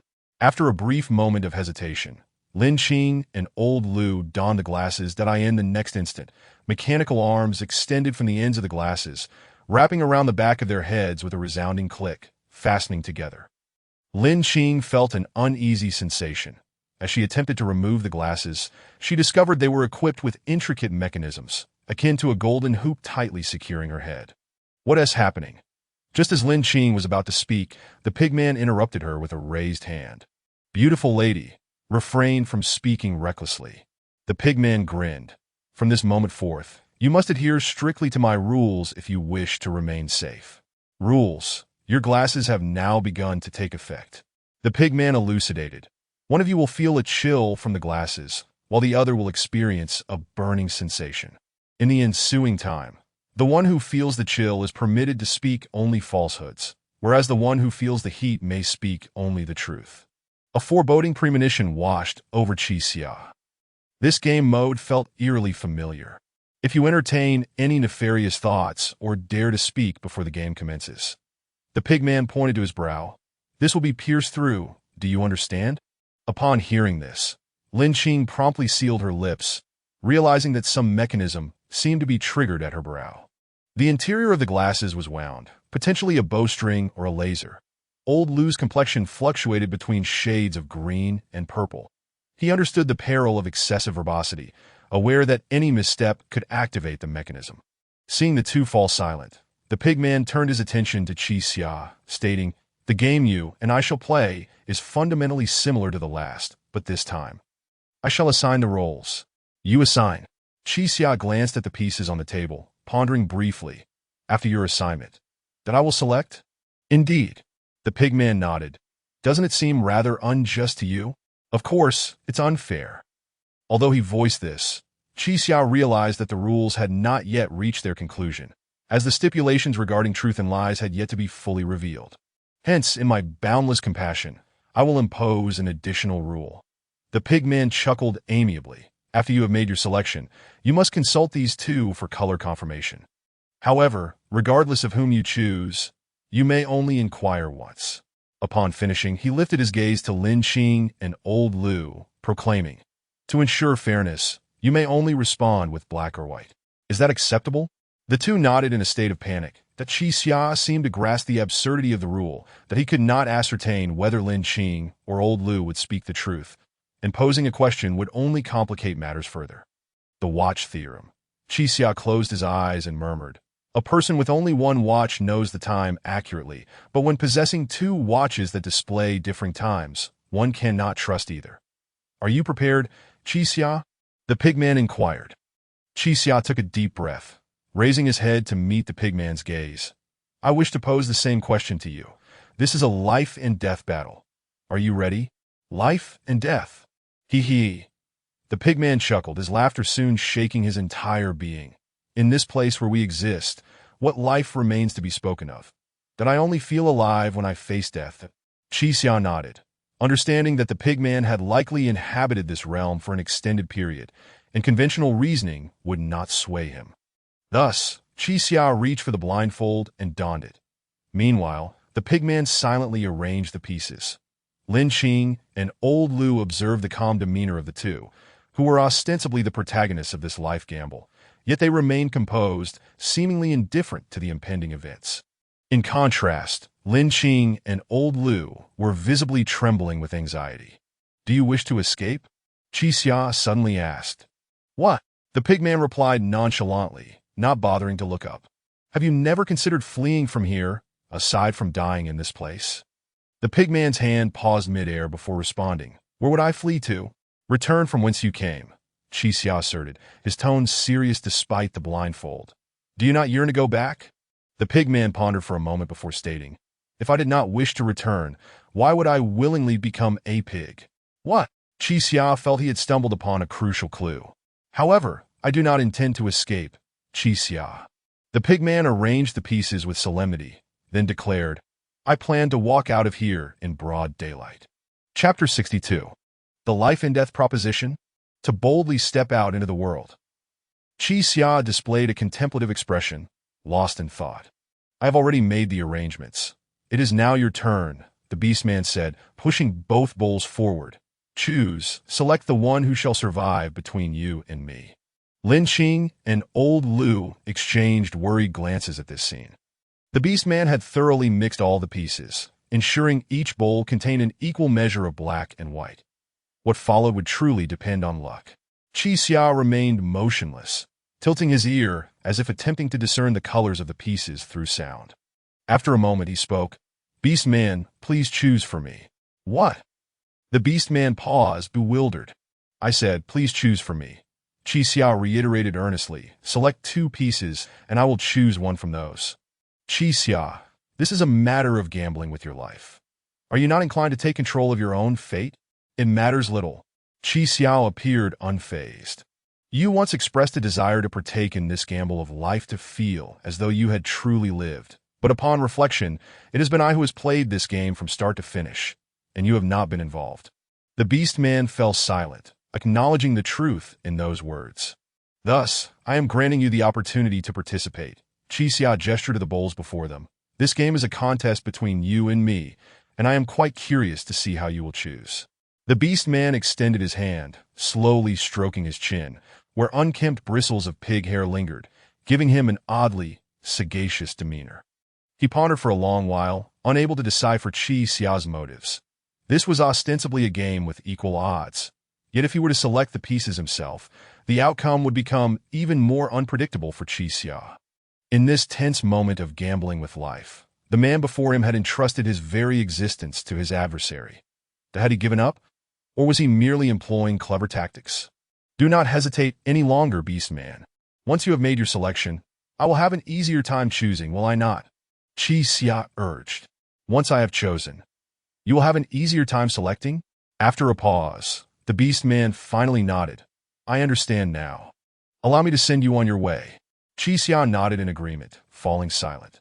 The beast man then reached for the bowls on the table, decisively lifting 2 white pieces. For Qi Xia, these 2 white pieces represented tickets to hell. No matter how he inquired later, white could never transform into black. Just as he was about to hand these 2 white pieces to Qi Xia, a sudden realization struck him. The beast man abruptly raised his head, internally exclaiming, "Wait, something is amiss." Could it be that Qi Xia had not anticipated him selecting 2 white pieces? This was a bet, a contest in which losing would result in his demise. Why was he so confident in allowing the beast man to choose? The beast man came to a sudden understanding, slowly retracting his hand. He is deceiving me. What did he mean by, once you have chosen, I will have an easier time selecting? The beastman's thoughts became clear. Once these 2 white pieces were handed to Qi Xia, he would immediately reconsider, setting them aside and choosing anew from the remaining bowls. This minor act would disrupt the balance within the bowls, leaving 48 white pieces and 50 black pieces. Qi Xia's chances of victory would thus increase. After all, Qi Xia was not a zodiac. His words during the game were not rules, merely his own suggestions. Since they were not rules, Qi Xia was not bound to follow them. Hence, a reversal was highly probable. You truly are a cunning strategist. The beast man felt a shiver of fear, having nearly fallen into Qi Xia's trap. After some contemplation, he withdrew 2 black pieces. Yet now he hesitated. Directly handing over 2 black pieces would pose an even greater risk that if Qi Xia anticipated his anticipation, would he not claim victory outright? The beast man lowered his gaze, examining the pieces in his hands, 2 white pieces in his left hand and 2 black pieces in his right. He realized that regardless of the choice he made, Qi Xia's chances of winning would increase, which was rather absurd. Had Qi Xia calculated all of this in advance? Perhaps I should indeed give him 2 white pieces. He squinted, pondering yet again. At least the white pieces would slightly improve Qi Xia's odds, but the black pieces would significantly enhance them. No, that was incorrect. The beastman shook his head once more. 2 black and 2 white would not suffice, as he had no way of knowing what strategy Qi Xia would employ. The beastman was left with no choice but to adjust his own strategy, discarding the plan of 2 black and 2 white, settling instead on 1 black and 1 white. At this moment, a singular thought occupied his mind. Since he could not diminish the opponent's chances of victory, he would maintain the status quo. Restoring everything to a 50-50 state would prove more challenging for Qi Xia. Indeed, this is the way. The beastman nodded and placed 1 black and 1 white piece in Qi Xia's hand. Qi Xia, I have made my selection, the beastman declared. This life and death proposition has once again returned to your hands. Life and death proposition. Qi Xia mused as he contemplated the 2 pieces in his grasp, his expression complex. The beastman finally exhaled, relieved that he had made the most optimal choice at this stage. For Qi Xia, the scenario of 1 black and 1 white piece should prove most difficult to navigate, as he would need to choose one to inquire about the colors of the 2 pieces.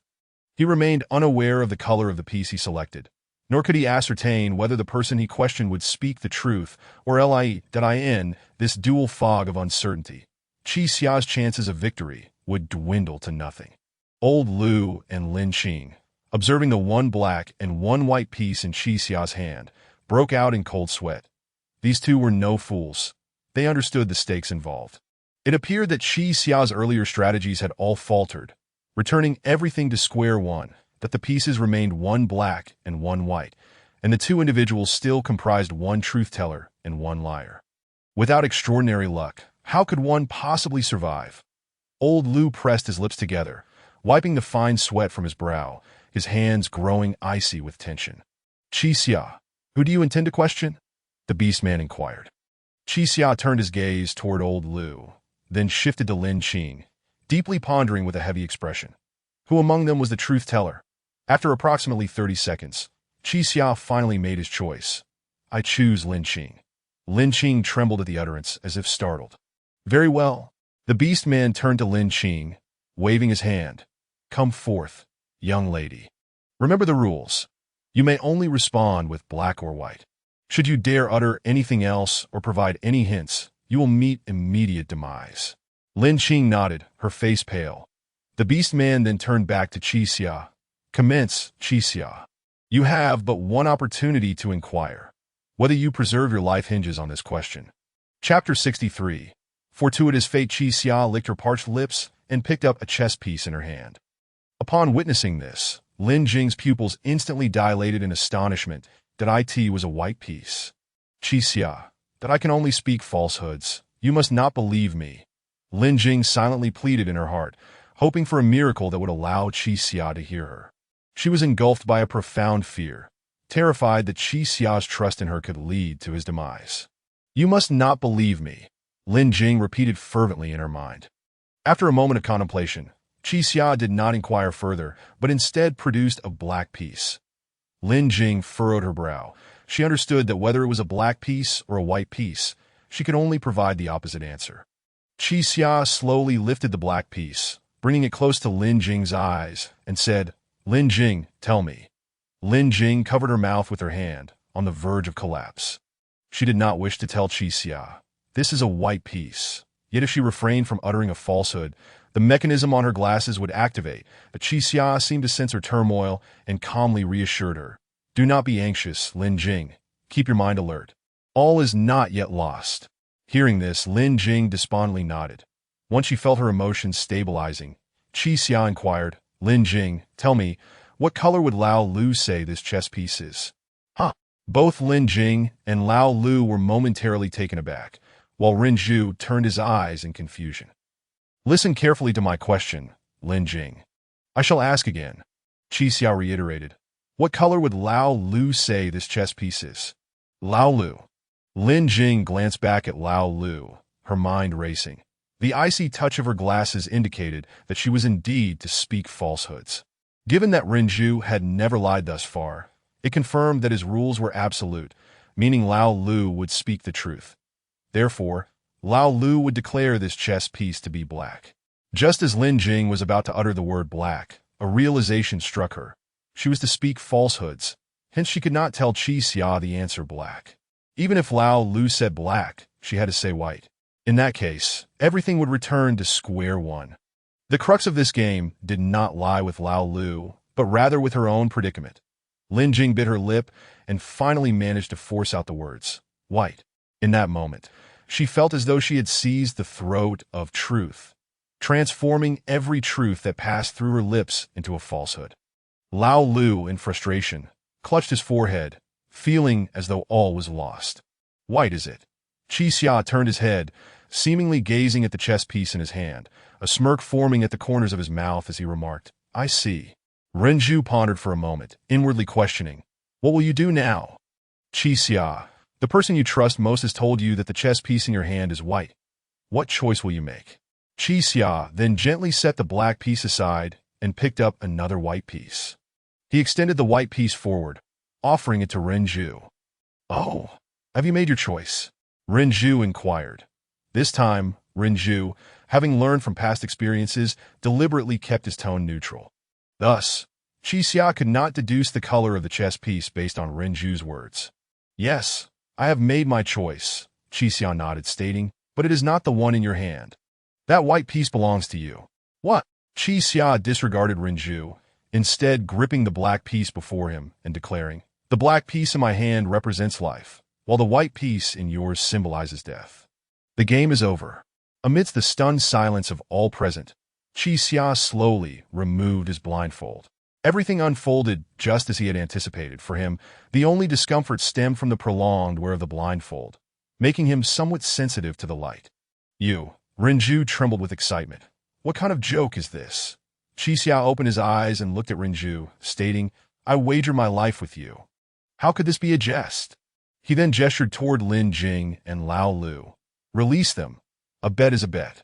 Renju stared wide-eyed for a moment, then let out a resigned sigh, retrieving a remote control from the drawer and aimlessly pressing it. Lin Jing and Lao Lu heard a click, and the mechanism on their glasses disengaged. They quickly removed the life-threatening devices and tossed them aside. Qi Xia, you truly are something else? Lao Lu exclaimed, exhilarated, as he approached and patted Qi Xia on the back. Did you win the lottery or something? What kind of luck is this? Luck? Qi Xia shook his head. In this life-or-death gamble, I relied not on luck at all. It was simply Renju's underestimation. Upon hearing this, Renju silently turned away, murmuring, I underestimated. Indeed. Qi Xiao adjusted his clothing and slowly stood up. I have long told you that a wise person does not rely on fortune, yet you paid it no heed. So you mean? Renju stood up in disbelief. Everything that just transpired was all part of your plan? Precisely. Qi Xiao affirmed with a nod. My strategy was exceedingly simple. As long as you selected one black piece and one white piece for me, I would win, and it was a guaranteed victory, with no room for unexpected outcomes. Renju's eyes widened, his pupils dilating. This was the first time since becoming a pig that he had lost so utterly. To ensure you would seamlessly select one black and one white for me, I deliberately told you. Once you finish choosing, it will be easier for me to select. Qi Xia extended his hand, lifting 2 black pieces and 2 white pieces from the table, as if simulating Renju's thought process at that moment. You must have engaged in a mental struggle for a while, only to realize that regardless of how you chose, giving me one black and one white was the safest option. A voice filled with disbelief emanated from beneath Renju's mask. You even calculated this. Should I say you are overly cautious or excessively careless? Qi Xiao pondered, weighing the 2 white pieces in his hand. If you had trusted your initial instinct and handed me 2 white pieces, I would be dead by now. Renju ceased to speak, merely glaring at Qi Xia with resentment. Qi Xia continued, when I held 2 colored pieces, I could ascertain the color of the piece in my hand with absolute certainty by asking questions like I did earlier. Lin Jing, upon hearing this, hurriedly contemplated. Moments later, her mouth dropped open in astonishment that Qi Xiao's previous question had been remarkably astute. He had inquired, what would the other person say this color is? Regardless of whether the person being questioned spoke truthfully or deceitfully, as long as Qi Xia held a black piece, the answer would invariably be white. When he asked Lin Jing, she knew Lao Lu's answer would be black, but due to her obligation to speak falsehoods, she altered it to white. Conversely, when he asked Lao Lu, he would directly relay Lin Jing's response, white. Even in the unlikely event that the answer Qi Xia received was not white but rather black, he would immediately recognize that the other piece in his hand was the correct one. Chapter 64. The Atona, you are, after all, not a sheep, Qi Xia remarked to the man-pig. The first time we encountered a human sheep, it caused us immense suffering. You thought that incorporating a mechanism of deceit into your game would enhance your chances of winning, only to realize that this very choice led to your demise. The man-pig remained silent for a moment before reaching up to remove the mask from his face. Beneath that filthy, odorous facade was a man of striking features, appearing to be in his 40s, his eyes filled with wisdom. It's a pity. I was so close, he said. I could have walked out of here with my head held high. Upon hearing this, Qi Xia's gaze flickered, and he inquired, Man-pig, what does it truly mean to walk out with dignity? The man-pig paused, reconsidering the young man before him, noting the resemblance to his younger self. Qi Xia, have you ever erred? Erred? Qi Xia pondered seriously. The phrase to err was quite complex, that in certain respects, his very profession was a mistake. Yet on another level, he had no choice but to follow this path. It is not about the law, the man-pig continued, but rather the kind of error that could alter the trajectory of your entire life. One that fills you with profound regret, making you feel as though you are repaying a debt for the rest of your days. Qi Xia's brow furrowed deeply, as something within the recesses of his mind began to stir. What do you mean? He asked coldly. We are all guilty individuals.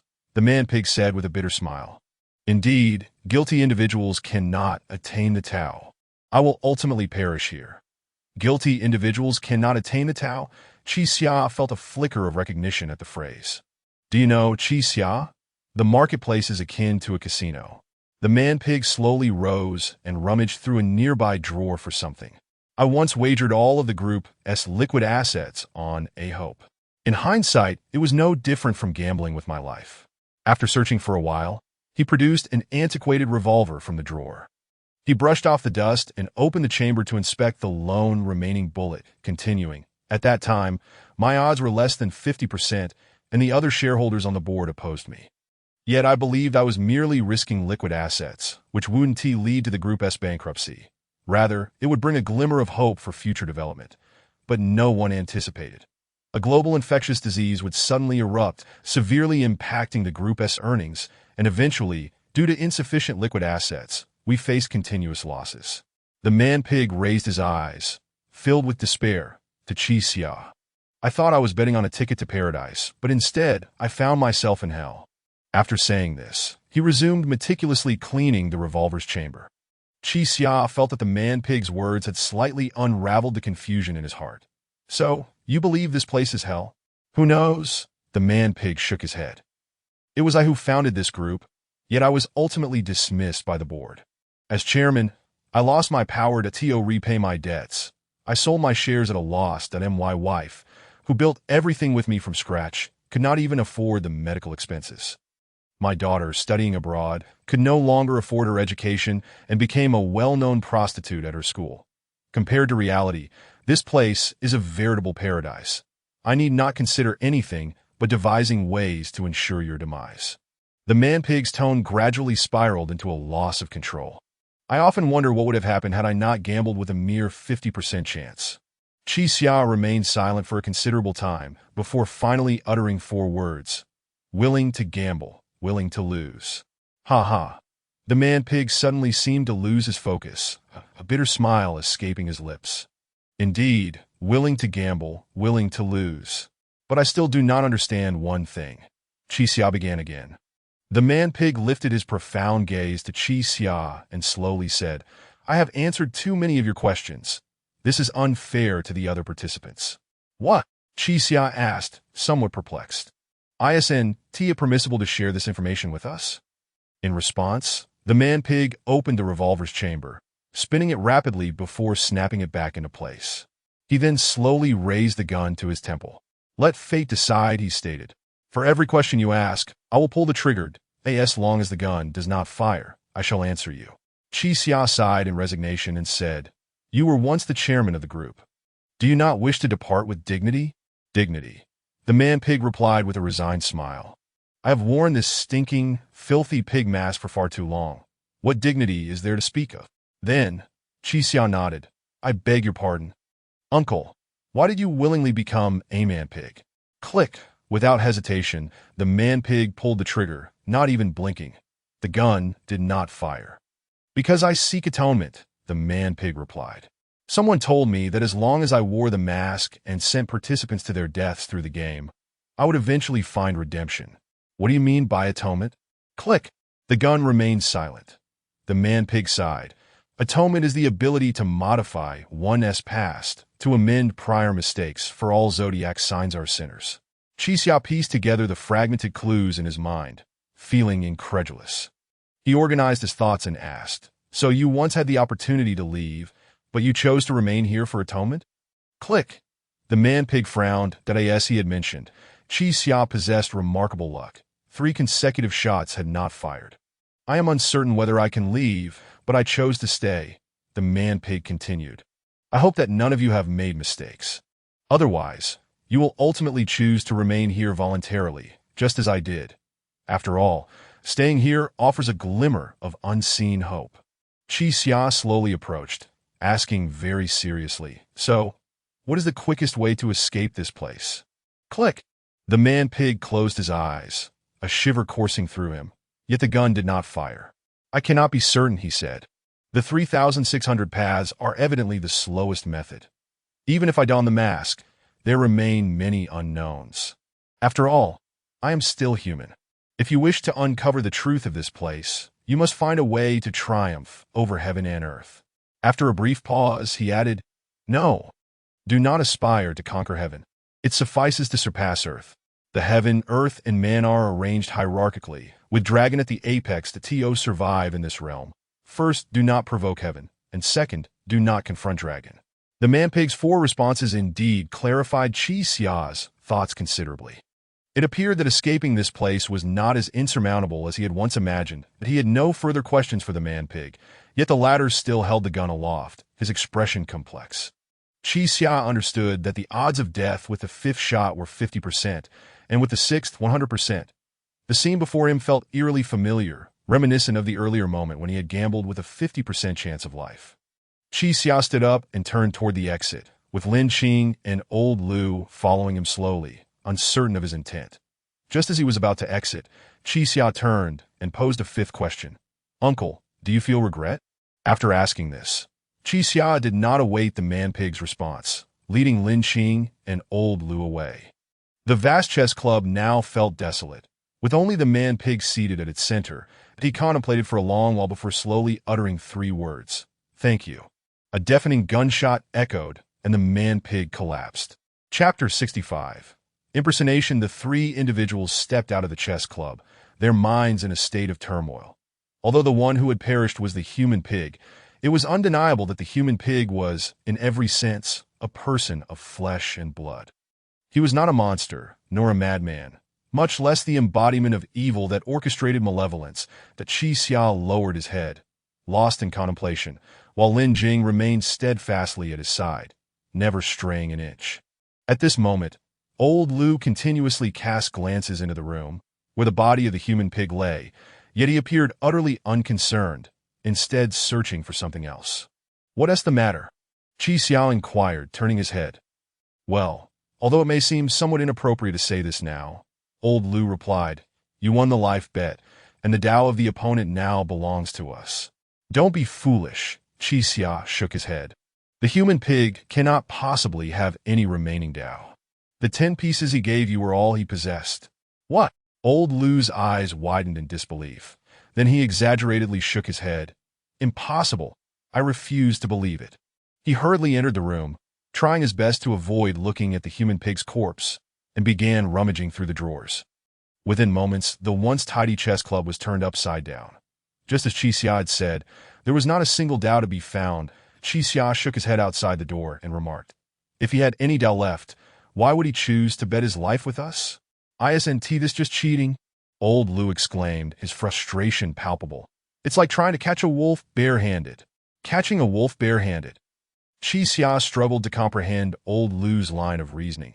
Didn't the opponent put his life on the line? Ah, that is true. Old Lu clasped his hands together and bowed towards the human pig's corpse. I spoke too hastily, my apologies. After bowing a few times, old Lu still felt a pang of loss, for he had no desire for the opponent's life. I need to search for something of value. Old Lu resumed his quest through the room. But given that this was a dilapidated chess club, the only things that could be considered valuable were the chairs and tables scattered about. What a loss. Old Lu lamented, shaking his head. Kid, we're at a disadvantage.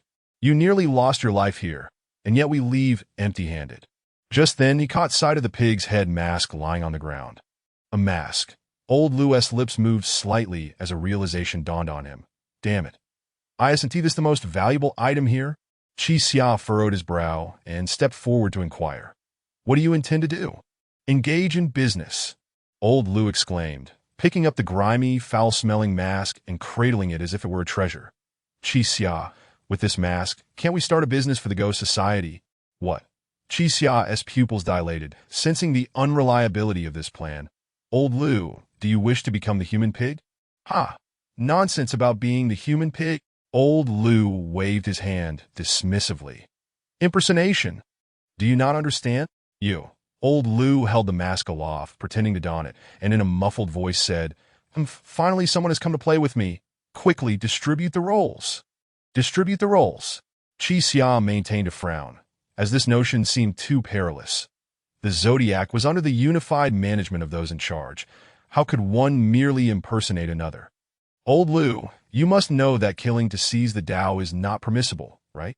Qi Xia asked. I've heard Zhang Shan mention it, but this isn't killing to seize the Tao. Old Lu pushed the mask forward. We didn't kill him, and this isn't even Tao. That is not my point. Qi Xia took the mask, placing it on the table. I advise you not to touch this item. To put it mildly, it's called impersonation, but on a grander scale, this equates to usurpation, which is even more serious than killing to seize the Tao.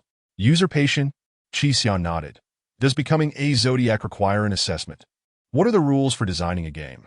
If you put on this mask without clarifying these issues, you may incur the wrath of the administrators. Old Lu, upon hearing this, appeared somewhat disheartened. Just moments ago, he had envisioned himself earning dozens of Tao daily, only for that dream to shatter in an instant. Qi Xia, are you being overly cautious? Old Lu asked, reluctant to abandon the idea. What if this mask is simply something anyone can wear as long as they can pose a question? I don't know, Qi Xia replied. I'm merely sharing my perspective. If you still wish to wear this mask, I won't stop you. But before that, you must tell me the whereabouts of those two individuals. Old Lu pondered for a moment, then said, just a moment. He then twisted his rotund body, clutching the mask as he scoured the room. Before long, he discovered a corner piled high with discarded tabletops that he concealed the mask behind the boards, carefully layering old items over it. Let us hide it here for now. One must always have a backup plan. Old Lu dusted off his hands and turned to Qi Xia. Kid, I keep my word. I will not go back on it. Follow me. The three bid farewell to the heart-pounding chess club and ventured towards the dilapidated streets. Old Lu led them back along the path they had come. By the way, Qi Xia, why didn't you choose me earlier? Old Lu queried. What do you mean? During the truth or lie segment, Old Lu scratched his pudgy face. You chose that girl named Lin Jing. Why not pick me? Qi Xia sighed. To be honest, I feel Lin Jing is a bit smarter than you. Pfft.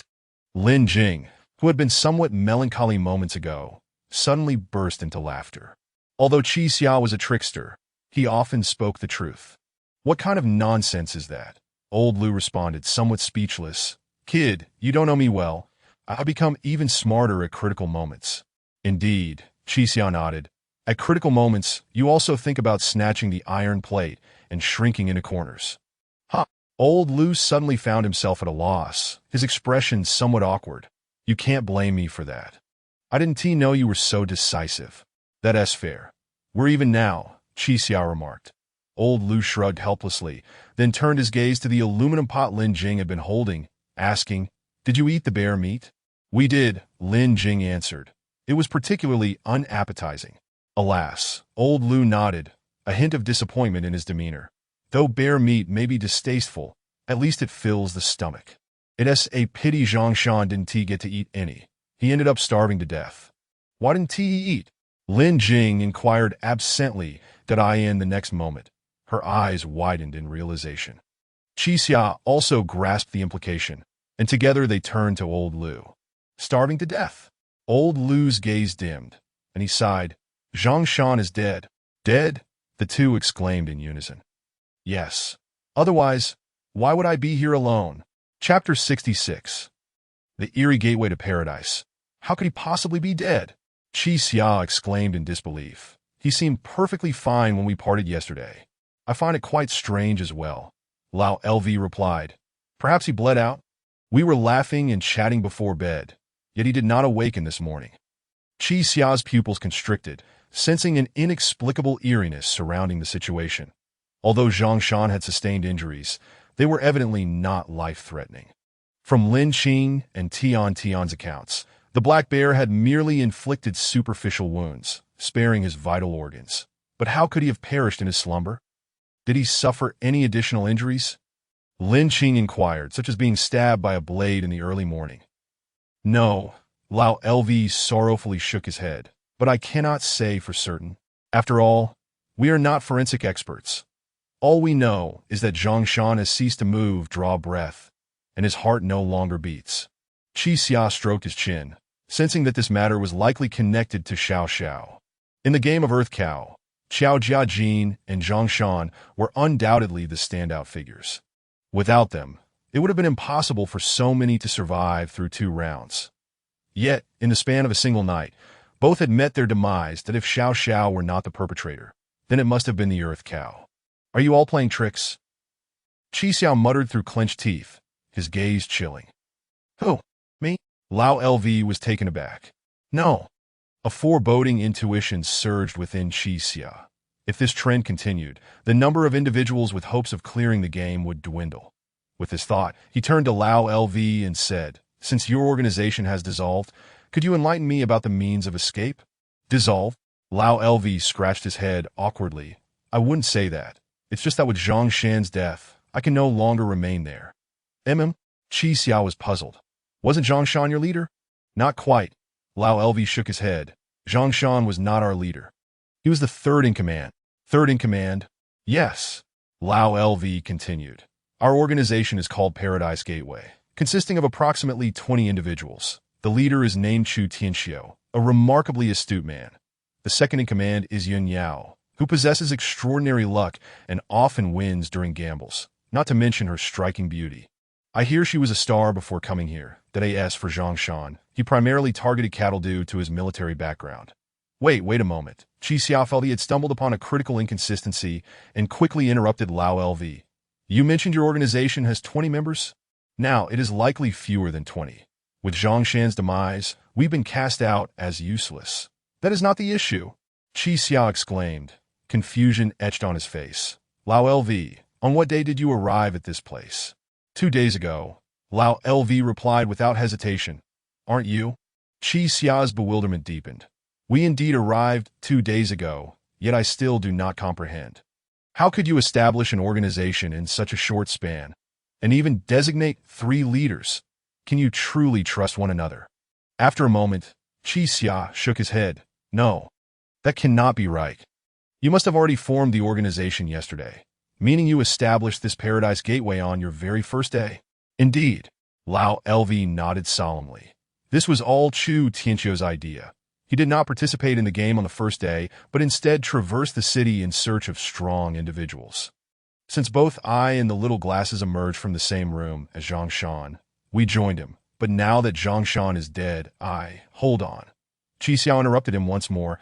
Are you saying that the man named Chu Tianxiu gathered 20 individuals in a single day? Yes, Lao LV replied earnestly. That is why I say Chu Tianxiu is exceptionally clever. But why did you choose to trust him? Qi Xia questioned, perplexed. Shouldn't you be wary of strangers seeking to form a team? Because Zhang Shan trusted him, Lao LV explained. I do not know what he discreetly discussed with Zhang Shan, but after a few minutes of contemplation, Zhang Shan decided to bring me and the little glasses in a Paradise Gateway. I must admit, the people there were quite decent. Comparatively, I was the most inept among them. Qi Xia gazed at Lao LV in disbelief, as if appraising the veracity of his words that if Paradise Gateway truly existed, and if there was indeed a remarkable figure like Chu Tianxiu, why then was he untouched? If the Zodiac truly sought to eliminate formidable participants, the first to be eradicated should have been the leader, Chu Tianxiu. Was the little glasses not with you? Qi Xia inquired again. No, Lao LV said, somewhat dejected. The little glasses is stronger than I. So he remained in Paradise Gateway. He excelled academically from a young age, unlike me, who has merely spent over 20 years peddling socks. Qi Xiao nodded, realizing that although Zhang Shan had perished, nothing had fundamentally changed. The organization known as Paradise Gateway still retained control over the means of escape, that the notes on escaping from here that Zhang Shan had mentioned should be in the possession of the leader, and it was impossible for Lao LV to know the intricate details. Qi Xia gradually clarified his own objective. This time, after locating Officer Li, he would strive to form a team with him, as he was one of the few individuals Qi Xia could genuinely trust. Subsequently, they could approach Paradise Gateway to volunteer, pursuing the means of escape, while also not minding to engage with a cadre of capable individuals in these perilous games. As Qi Xia contemplated this, the trio passed by the intersection marked with his. Lao LV led the two in the opposite direction. Lin Qing paused, turning to Qi Xia. Did we take a wrong turn? Were those ants not left by them? I do not know. Qi Xia shook his head. Lao LV, overhearing their conversation, cast a distant glance at the two symbols resembling both letters and numbers. Sanzi? Lao LV hesitated. Isn't that 52? Do you know what it signifies? Qi Xia inquired again. I cannot say for certain what it means, but I have encountered such numbers in many places, Lao LV replied. Perhaps they serve as convenient markers for navigation. For instance, this area might be named 52 in D Street or something similar. Upon realizing that these symbols bore no relation to Officer Lee, Chi Xia lost interest in their meaning. After all, there were far too many perplexing matters to investigate in this place. There was simply no time to delve into each one. We are almost there. It is just ahead. Lao LV quickened his pace. Chapter 67. The Rabbit. As they turned the corner, the trio arrived at a dilapidated police station. At the entrance stood a figure with a rabbit's head. Right here, old Lu remarked. It seems to be over. Chi Xia cast a glance at the rabbit-headed figure, which appeared to be yet another woman. Her mask was tattered, and her suit was dust-laden, unmistakably identifying her as the Rabbit Woman. This indicated that if Officer Lee had truly participated in her game, he was likely not in any mortal peril. Would you care to engage in my game? The Rabbit Woman inquired with a smile. No. Chi Xia shook his head. I would like to inquire if the man and woman who previously participated in the game are still here. A man and a woman. The Rabbit Woman crossed one arm over her chest and propped her chin with the other, adopting a somewhat alluring pose. Oh, you must mean that robust young man, correct? Indeed. Ah, but he's a man devoid of romance. The Rabbit Woman twirled her hand dismissively. I told him we could forego the rules, that he merely needed to spend a day with me, yet he remained as stiff as a log. Growing somewhat impatient, Chi Xia sighed. Where is he? You, young man, are quite handsome yourself. The Rabbit Woman suddenly reached out to caress Chi Xia's cheek, startling him. Though you may not seem as muscular, if you can accompany me for a day, I shall not only grant you rules but will also reveal the whereabouts of that man. What do you say? Chi Xia pushed her hand away and turned to his companions, saying, Forget it. Let's search nearby. Old Lu and Lin Qing, well aware of the futility in entangling with the Zodiac, promptly followed Chi Xia's lead and turned to leave. If you intend to search for yourselves, you must be swift. The Rabbit Woman smiled sweetly. That young man is grievously injured. If you delay, it may be too late. What? Chi Xia had taken only 3 steps when he suddenly halted in his tracks. Why is he injured? He asked, bewildered, turning back. Is your game truly that perilous? Not at all, the Rabbit Woman replied, twisting her waist and stepping forward. My games are merely escape scenarios. I, dear sister, have designed intricate contraptions. Yet that young man, relying on his physique, insisted on using brute strength to overcome them. What could I do? After hearing this, Chi Xia fell silent. Suddenly, he noticed a few fresh droplets of blood on the ground, his expression turning icy as he spoke. Let us go. The group followed the trail of blood. Given the volume of blood, Officer Lee's injuries should not be severe. It was likely the Rabbit Woman was merely exaggerating. Before long, they arrived at the entrance of a pharmacy, where the sounds of crashing could be heard from within, indicating that someone was there. Officer Lee? Chi Xia called out. The commotion inside ceased momentarily, and Lawyer Zhang emerged first. Chi Xia? She appeared somewhat disheveled, her previously neat appearance now marred. She was drenched, as though she had just emerged from water. What transpired? Chi Xia asked. Where is Officer Lee? Lawyer Zhang's eyes widened in shock as she seized Chi Xia's arm. You must help me. Officer Lee is in critical condition. What? Chi Xia felt a wave of confusion. They had followed the trail of blood, which seemed to indicate a mere arm injury. How could he be in such dire straits? The 3 followed Lawyer Zhang inside, where the pungent scent of rust filled the air. After a few steps, they beheld Officer Lee, his body drenched in blood, rendering it difficult to discern where he was injured. His lips were pale, his complexion ashen, and he sat limply on the floor. What happened? Lin Qing stammered as she rushed forward. Officer Lee. Where are you hurt? Officer Lee turned his gaze towards Chi Xia and Lin Qing, a faint, bitter smile appearing on his face as he slowly extended his hand, as if attempting to convey something. Chi Xia looked down, his heart racing suddenly. This was not merely a matter of where he was injured. Officer Lee's entire right hand was missing at his wrist. There was a rough stump that appeared not to have been severed but rather torn off. It seemed he had fashioned a makeshift tourniquet from a piece of wire to staunch the bleeding. The wire was embedded painfully into his flesh, causing the surrounding tissue to turn purple. Consequently, only a small amount of blood flowed from the stump. My heavens! Lin Qing wished to assist, yet found herself utterly helpless. Lawyer Zhang, what on earth happened? That rabbit's game. Zhang Chen's bit her lip with intensity. That woman is utterly deranged. Qi Xia's gaze grew increasingly cold as he approached Officer Li, yearning to utter something, yet every word lodged in his throat.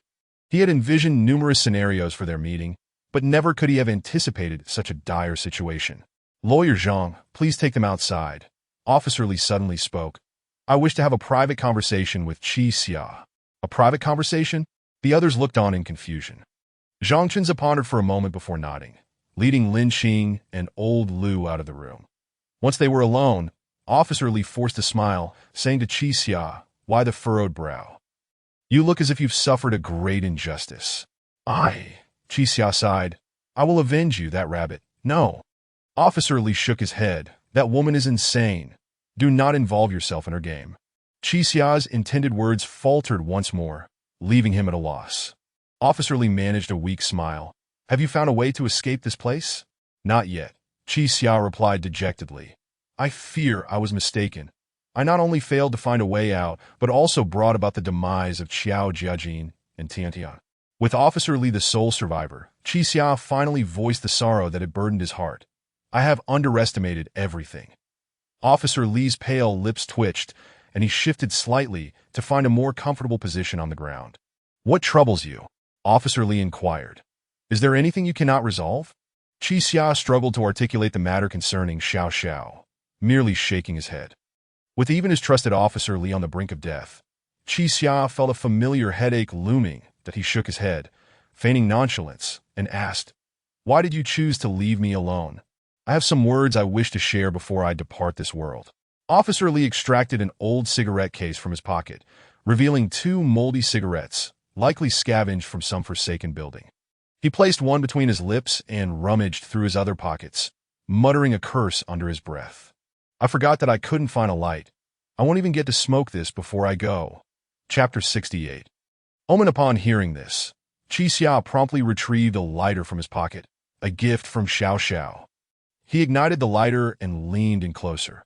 Officer Li, momentarily taken aback, proceeded to shield the flame with his bloodied left hand, then leaned forward to ignite his cigarette. Moments later, he patted Qi Xia's hand.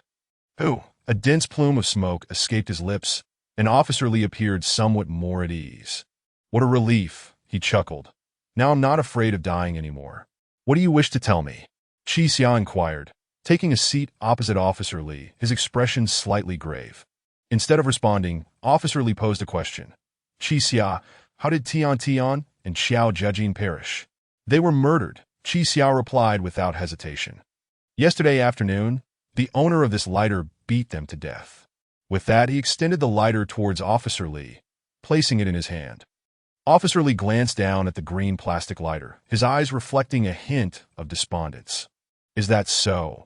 He lifted his gaze to Qi Xia and asked, was there anything peculiar about that individual when they killed Xiao Jiajin and Tian? Peculiar? Qi Xia rubbed his chin, contemplating the matter. There were indeed numerous oddities, and he carefully organized his thoughts, recounting the events of the previous afternoon to Officer Li in detail, including the woman's strange physique and the baffling poisoning. Finally, Qi Xia added, Oh, and before and after she committed the murders, I heard the chime twice. Officer Li raised his cigarette, trembling slightly as he took a deep drag. After exhaling a thick cloud of smoke, he remarked, when the chime rang, I happened to be in front of that enormous display screen. What? The resounding chime made me believe the entire world had exploded. Officer Li joked. Do you know what was written on the screen? It suddenly dawned on Qi Xia that the screen had displayed text for no apparent reason, prompting him to ask, what did it say? I heard the echo of Frame the Innocent. Officer Li articulated slowly. Frame the Innocent? Qi Xia murmured, contemplating. Earlier it was Invite Disaster, and now it's Frame the Innocent. Officer Li offered the last cigarette from his pack to Qi Xia. Care for one? Qi Xia nodded and accepted the cigarette. Officer Li lit it for him, using his left hand. I knew you smoked, Officer Li remarked, placing the lighter in Qi Xia's hands. It's most suitable to smoke while pondering, isn't it? Chi Xia remained silent, taking a puff from the somewhat stale cigarette. After prolonged storage, the flavor becomes acrid, and this one was no exception. I haven't smoked in years, Chi Xia confessed. Indeed, quitting is beneficial. Officer Lee nodded. Quitting is good for one's health. After his words, a heavy silence enveloped them. They exhaled smoke slowly, reminiscent of schoolmates hiding in a restroom to smoke together. What about the second chime? Chi Xia asked. Did new text appear on the screen? No. Officer Lee shook his head, cigarette in mouth. When the second chime sounded, that line of text vanished. Chi Xia pondered, staring at the cigarette in his hand, sensing that the situation was still rather bizarre. What does this all mean? Chi Xia inquired. That chime is not a death knell. It serves as some other warning. That question is yours to ponder. Officer Lee sighed, leaning against the wall while smoking the last cigarette he held. I merely share what I witnessed. You have a greater chance of surviving here than I do. Why? Chi Xia asked, a tinge of frustration in his voice. Why can't you survive here? Because I am a police officer. Officer Lee smiled faintly, raising his broken right arm. I lost this hand saving Lawyer Zhang. I could have easily ignored her plight, but I couldn't stand by and watch someone die. But you, Chi Xia, you carry no burdens. Chi Xia seemed to grasp Officer Lee's implication. This man had always sought to save everyone. His unwavering principle had persisted from the start, yet it would ultimately lead to his demise here. The Chi Xia nodded solemnly, then asked, You didn't leave me alone just to tell me this, did you? Yes. Officer Lee's complexion grew even paler. Chi Xia, I harbor a secret that I have never shared with anyone. I do not wish to take this secret with me to the grave, so I must reveal it before I die. Then why me? Chi Xia queried in confusion. You could have told Lawyer Zhang. Because you, like him, are both deceivers. Officer Lee managed a bitter smile, shaking his head. Though you bear no resemblance, it seems this is some sort of cosmic arrangement.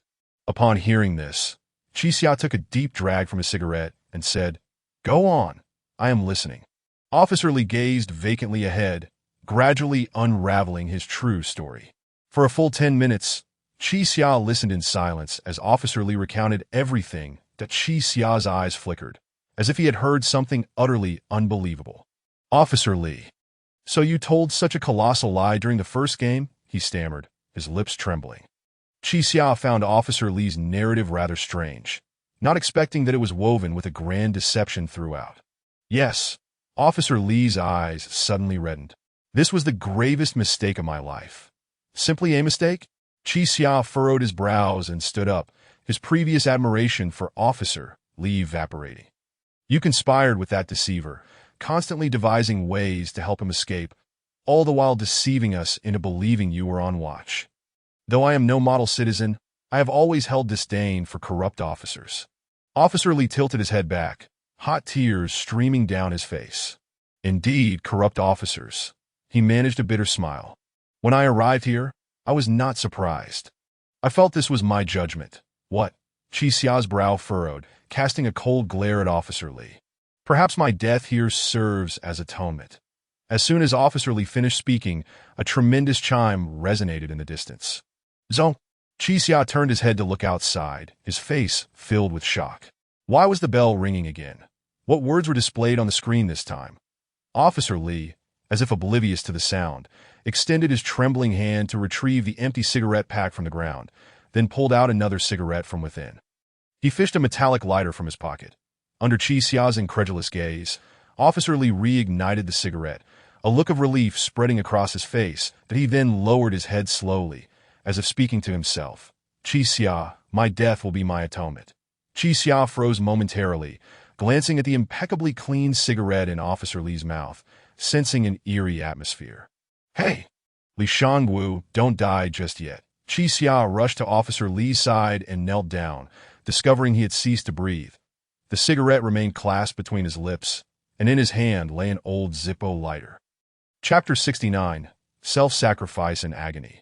The pain penetrated to the very marrow of his bones. Chi Xia gritted his teeth, crouched on the ground, and uttered muffled groans of suffering that he felt as though he truly bore some grave psychological affliction.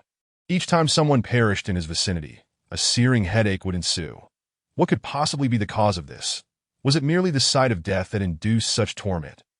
No, Qixia had witnessed death multiple times within the game.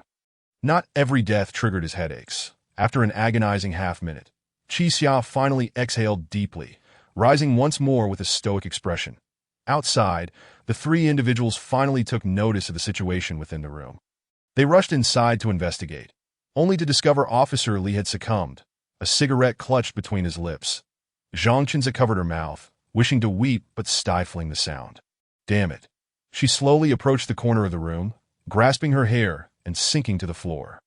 Her previously impeccable Mandarin had now devolved into a dialect. What on earth is happening? What are they all doing? Her emotional state appeared exceedingly volatile, as if she had endured a profound shock. Before Qixia could utter a word, the chime of a bell echoed once more from a distance. Ding! Lin Qing and old Lu were startled, glancing toward the source of the sound. Though they were unaware of what the bell signified, they had heard it numerous times in the wake of death. Lin Qing steadied herself and approached Lawyer Zhang, gently patting her shoulder and saying, "Lawyer Zhang, you must gather your strength." "How can I possibly muster strength?" Lawyer Zhang lifted her weary head, despair evident in her eyes. "Officer Li sacrificed himself for me. He died trying to save me. What on earth transpired?" Lin Qing grasped Lawyer Zhang's icy hand. "In times like these, do not keep it bottled up. Share with me." She seemed adept at conversing with those whose emotions were unraveling, as her few words managed to ease Zhang's defenses. "It's all that rabbit." Lawyer Zhang shook her head. "That deranged rabbit. She desires both our lives. That if not for Officer Li, we would have both perished. That they are all lunatics. That they possess no regard for the law." Slowly, she recounted the events that transpired after Qixia and the others departed. The experiences of the two diverged from Qixia's deductions. It was not Officer Li who uncovered the sinister game of this cursed place, but rather Lawyer Zhang herself. After Qixia and his companions left, she had decisively engaged in conversation with the Minotaur across from the convenience store. As she had articulated, she needed to gather sufficient intelligence to make an informed judgment. Upon learning that this place's game did not entail death, but rather the possibility of winning a Dao, she explained the situation to Officer Li, Xiaoran, and Dr. Zhao. Yet, among the three, only Officer Li supported her perspective and resolved to wager the last remaining Dao. This decision met with vehement opposition from Xiaoran, who, fully aware that the Dao served as a chip for participating in the game, insisted on keeping it close, preferring to squander the slightest opportunity than to risk it in gambling. Officer Li, mindful of Xiaoran's status as a vulnerable woman, persistently offered her gentle counsel, but Lawyer Zhang refused to coddle her. After several incisive and logical rebuttals, she left Xiaoran speechless. After all, when it came to arguing, how could a kindergarten teacher possibly contend with a lawyer? The game designed by the Minotaur across the convenience store was a remarkably simplistic one, an obstacle race. The restaurant was strewn with numerous discarded tires and wooden barriers. As long as one could complete the course within the stipulated time, they would win 2-inch Dao. This game was practically tailored for Officer Li, who hailed from a police academy background and had frequently practiced obstacle courses during his school years. Although he had grown somewhat out of practice over the years, he was still more than capable of finishing the course within the allotted time. The entry fee was 1-inch Dao, with a victory yielding 2 Dao. Officer Li seemed to have discovered some loophole, participating 3 times in succession, and their Dao total swelled to 4. Only when he could no longer summon the strength did they finally depart the gaming arena. This experience significantly bolstered their confidence. They believed they could gather enough Dao before encountering Qixia again. Subsequently, they inadvertently stumbled upon the game site of the human rabbit. This was an escape type of game, and they initially presumed the challenge would not be overly difficult. That in a modestly sized room, the two found themselves trapped in opposite corners.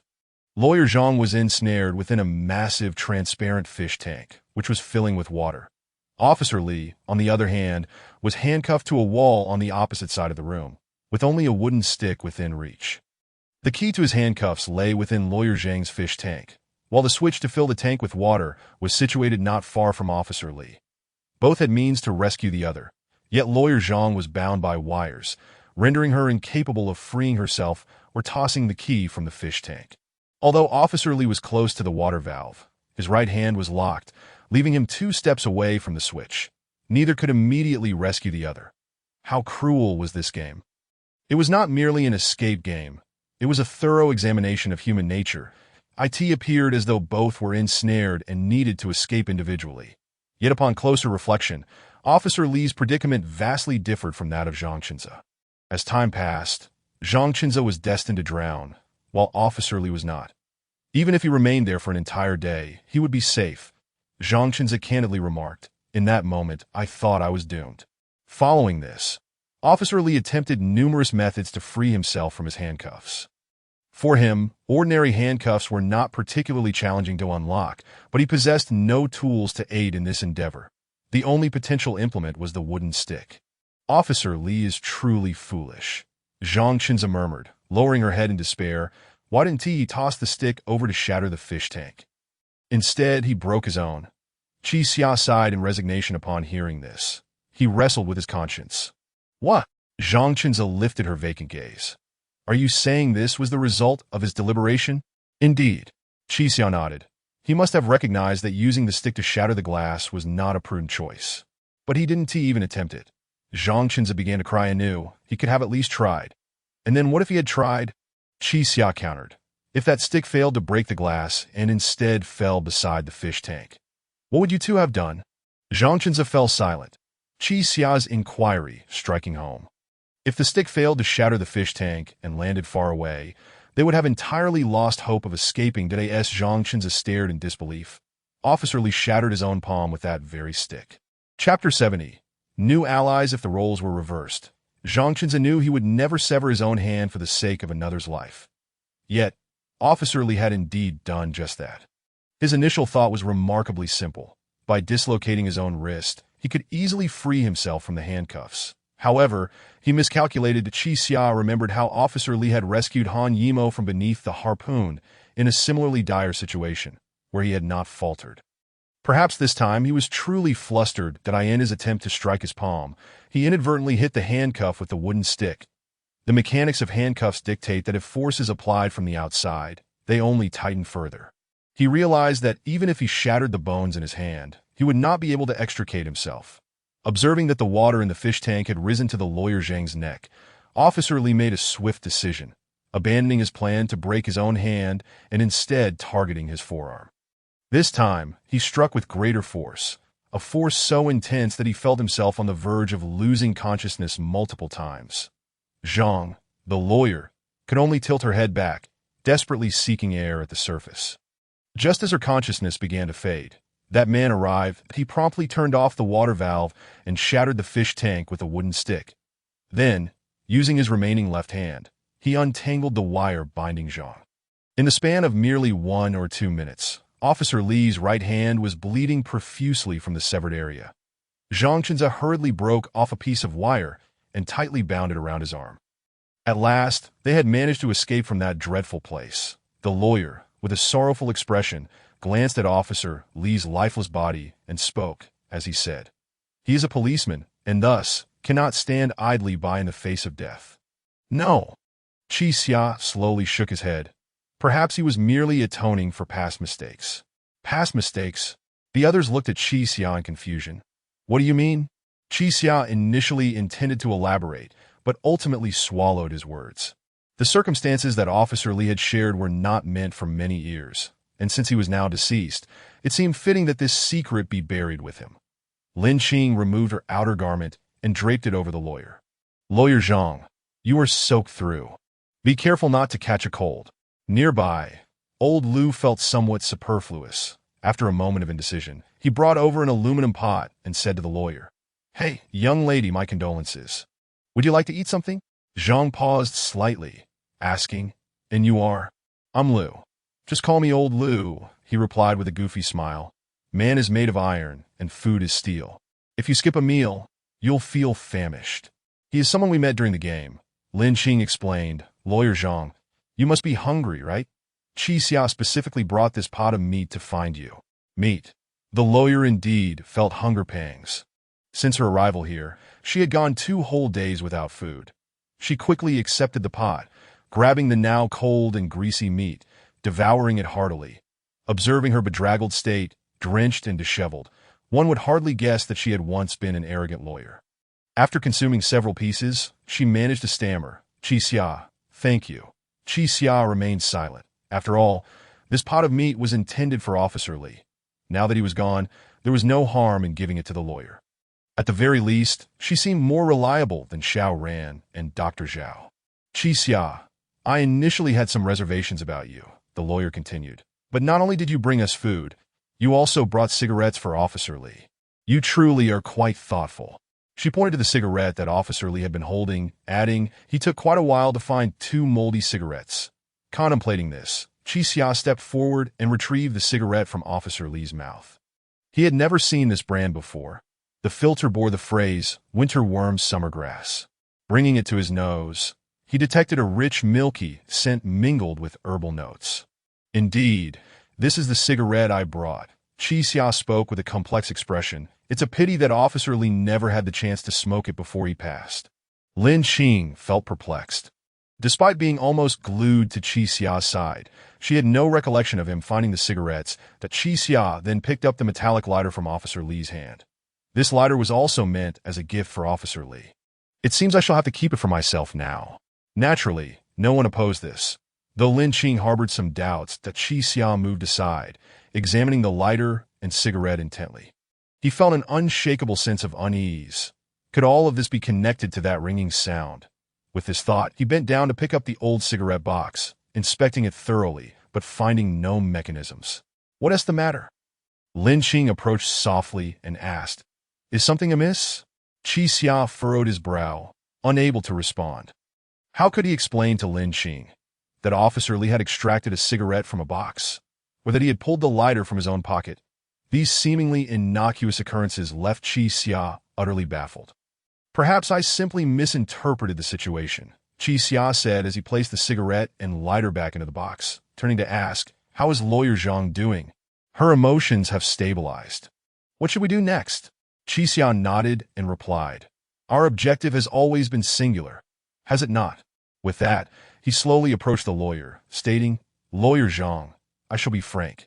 May I borrow 8 dao from you?" "Borrow 8 dao?" The lawyer raised an eyebrow, perplexed. "Indeed," Qi xia affirmed. "To be candid, our dao was destroyed, and now we have none left." Upon hearing this, the lawyer gradually lowered her head, as if contemplating something. "Qi xia, I can give you all my dao," she said earnestly as she lifted her gaze. "Let us form a team." Qi xia pressed his lips together, responding, "It is not that I do not wish to team up with you, but remaining by my side seems perilous." He succinctly recounted the experiences of Qiao Zhejin and Tian Tian to Zhang Qinze, then added, "I am being targeted. They will kill those around me to thwart me." "Did Qiao Zhejin and Tian Tian's deaths affect you?" the lawyer inquired. "You were not affected at all," she stated. "This means that threatening you by killing those close to you is ineffective." "In theory, yes.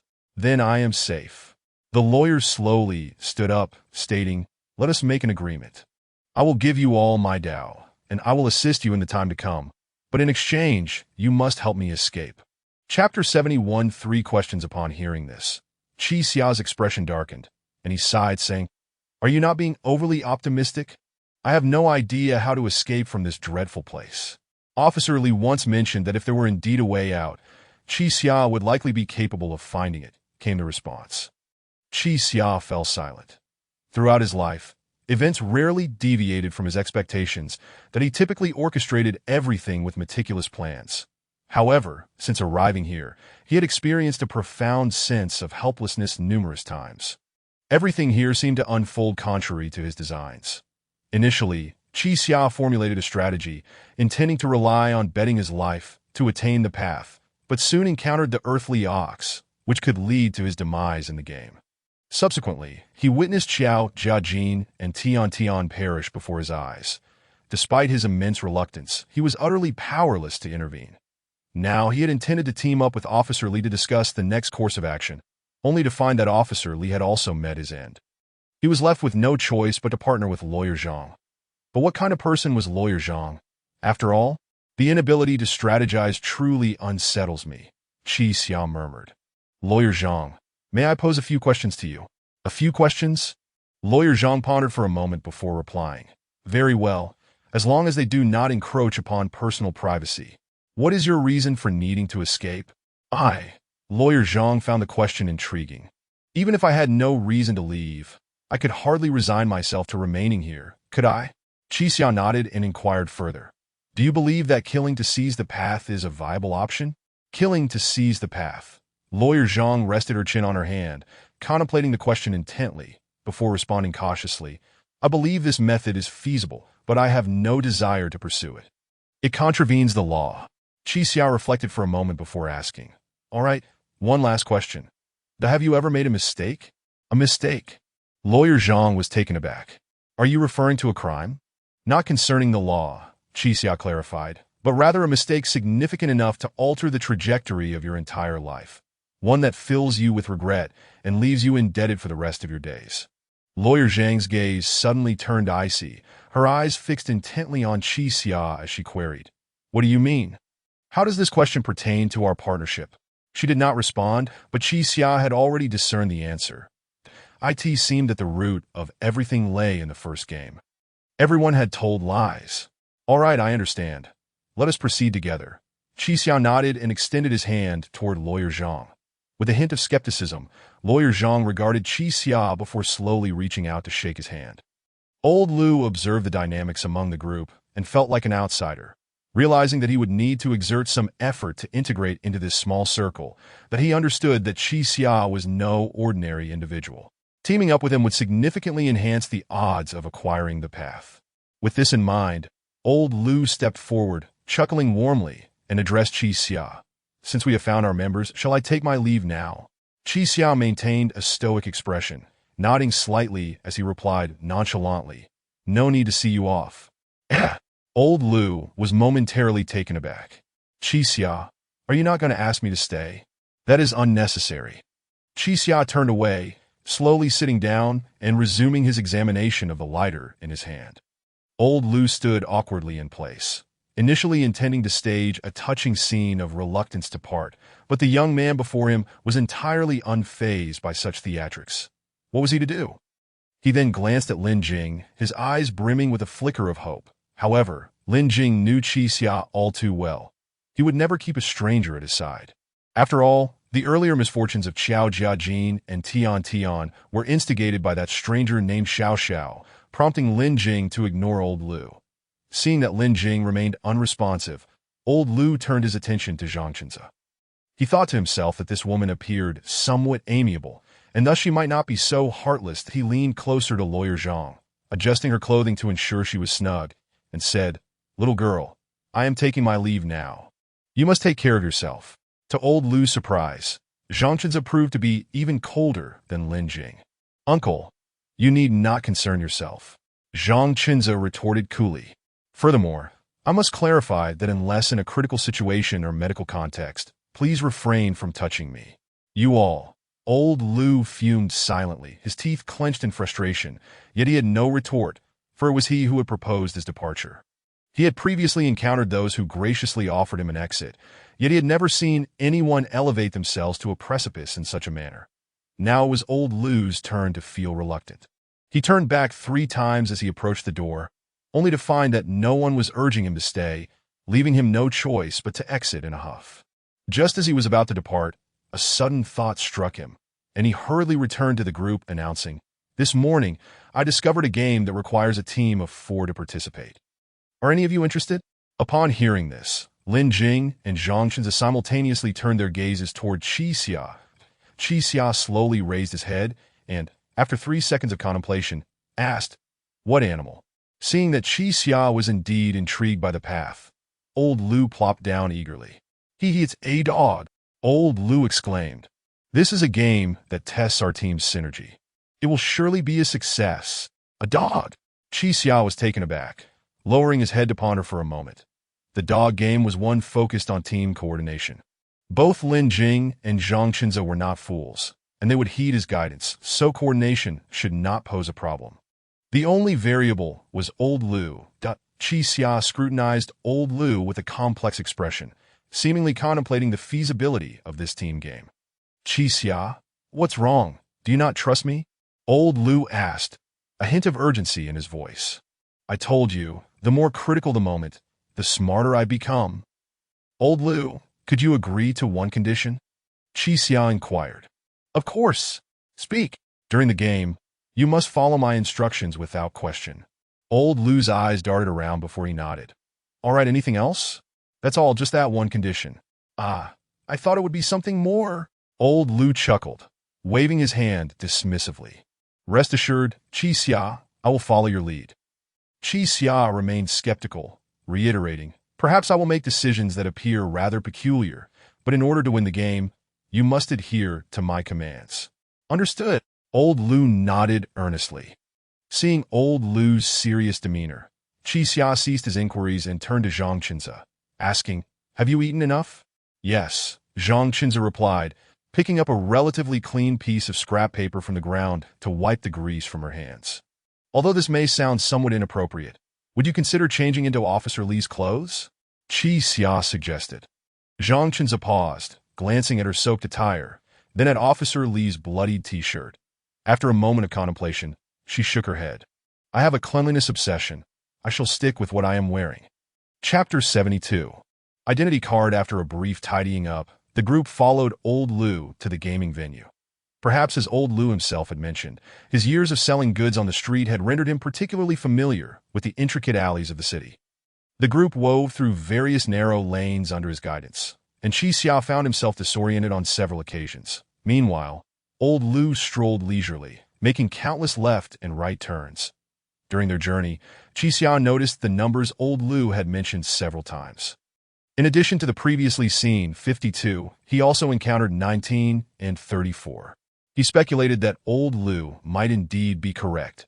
These numbers were likely markers left by someone to remember the way. After approximately 20 minutes, the group arrived at the entrance of a dilapidated inn. Dog was standing at the door, seemingly engaged in conversation with a few individuals. As Qi Xia and the others approached, their expressions changed dramatically. The dog mask was incredibly lifelike, resembling the face of a large bulldog, and his suit gleamed with a polished black sheen, while his fitted shirt was impeccably clean. It's the ground dog. Qi Xia momentarily froze. Zhang Qinze blinked, asking, What does ground dog mean? IST human dog. The ground dog is a rank above the human dog. Qi Xia stroked his chin, replying, In ground-level games, there could be fatalities. Fatalities. Zhang Qinze was taken aback. Should we still participate? This. Qi Xia furrowed his brow in contemplation. Even if it was a ground-level game, it remained a cooperative type, that as long as the four of them worked together, he was confident they could prevail. With this thought, he turned back and scrutinized Zhang Qinze and Old Lu carefully, asking, Can you guarantee you will follow my instructions? Of course. Zhang Qinze nodded. Absolutely, Old Lu echoed. Qi Xia felt a sense of relief upon hearing this. Great, someone's coming.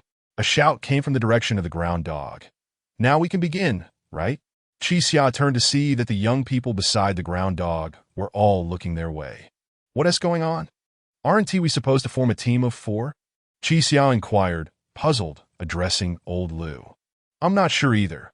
The dog told me this morning that a team of 4 is necessary to participate. Qi Xia stepped closer to scrutinize the 4 individuals. 3 men and 1 woman. They all appeared to be in their 20s, with 1 man and 1 woman embracing each other, seemingly a couple. These individuals exuded a rough demeanor, their hair dyed in various colors, which left Qi Xia with a rather unfavorable first impression. If Qiao Jijing gave the impression of a notorious thug among gangsters, these young people seemed akin to the lowly foot soldiers of the underworld. Do you wish to partake in my game? The ground dog's deep voice suddenly resonated. Each of you will receive 1 Dao, and fate will decide your life or death. The losing team will face total elimination, while the surviving team will be rewarded with 5 Dao each, in addition to all the spoils from the eliminated team. Total elimination? The group was taken aback. What kind of rule is that? Qi Xia coldly inquired. Pay the entry fee, and you shall know the rules. Here we go again. Qi Xia shook his head helplessly. The previous game with the Earth Ox was similarly shrouded in mystery until the entry fee was paid. Hey, what's wrong with you guys? A gang member with green hair appeared somewhat impatient, afraid before the game even starts. Qi Xia ignored the green-haired individual, pondering for a moment before asking, Ground dog, Will your game involve random team assignments? Random assignments. Old Lu and Lin Qing seemed to have an inkling. This was indeed a concern. If the ground dog emulated the earth ox and suddenly shuffled the teams after the entry fee was paid, the outcome would be unpredictable. It will not, the ground dog replied. You will maintain your current team structure, and all your efforts will be directed towards securing your team's interests. Upon hearing this, Qi Xia gradually relaxed. It appeared to be a thoroughly team cooperative type game, albeit with two teams likely set to compete against each other. Observing Qi Xia's ongoing hesitation, Old Lu promptly produced 4 Dao and handed them over. Old Lu. Qi Xia frowned. What are you doing? This time, it's on me. Old Lu chuckled mischievously. If we win, make sure to give me a larger share. I don't want to give you a larger share, Qi Xia retorted. The Dao we win should be equally divided among everyone, or I'm leaving right now. This, Old Lu sighed, then begrudgingly nodded. All right, fine. You really are quite the penny pincher. Both teams paid their entry fees. What surprised everyone was that after paying, the ground dog's demeanor underwent a complete transformation. He became exuberant, gesturing animatedly as he welcomed the 8 individuals into the room as though hosting esteemed guests. Come in, everyone, the ground dog exclaimed with a smile. Welcome to my gaming venue. Although the group was perplexed, they had no choice but to follow suit, albeit reluctantly. Upon entering, Qi Xia surveyed the shabby inn. The interior layout was quite simple, with a long corridor on either side, each lined with several rooms. I wonder if you all enjoy watching spy dramas? The ground dog inquired, rubbing his hands together. Qi Xia noticed that the back of the ground dog's hands was covered in fur, as if he were wearing very realistic gloves. Spy dramas? Who even watches that?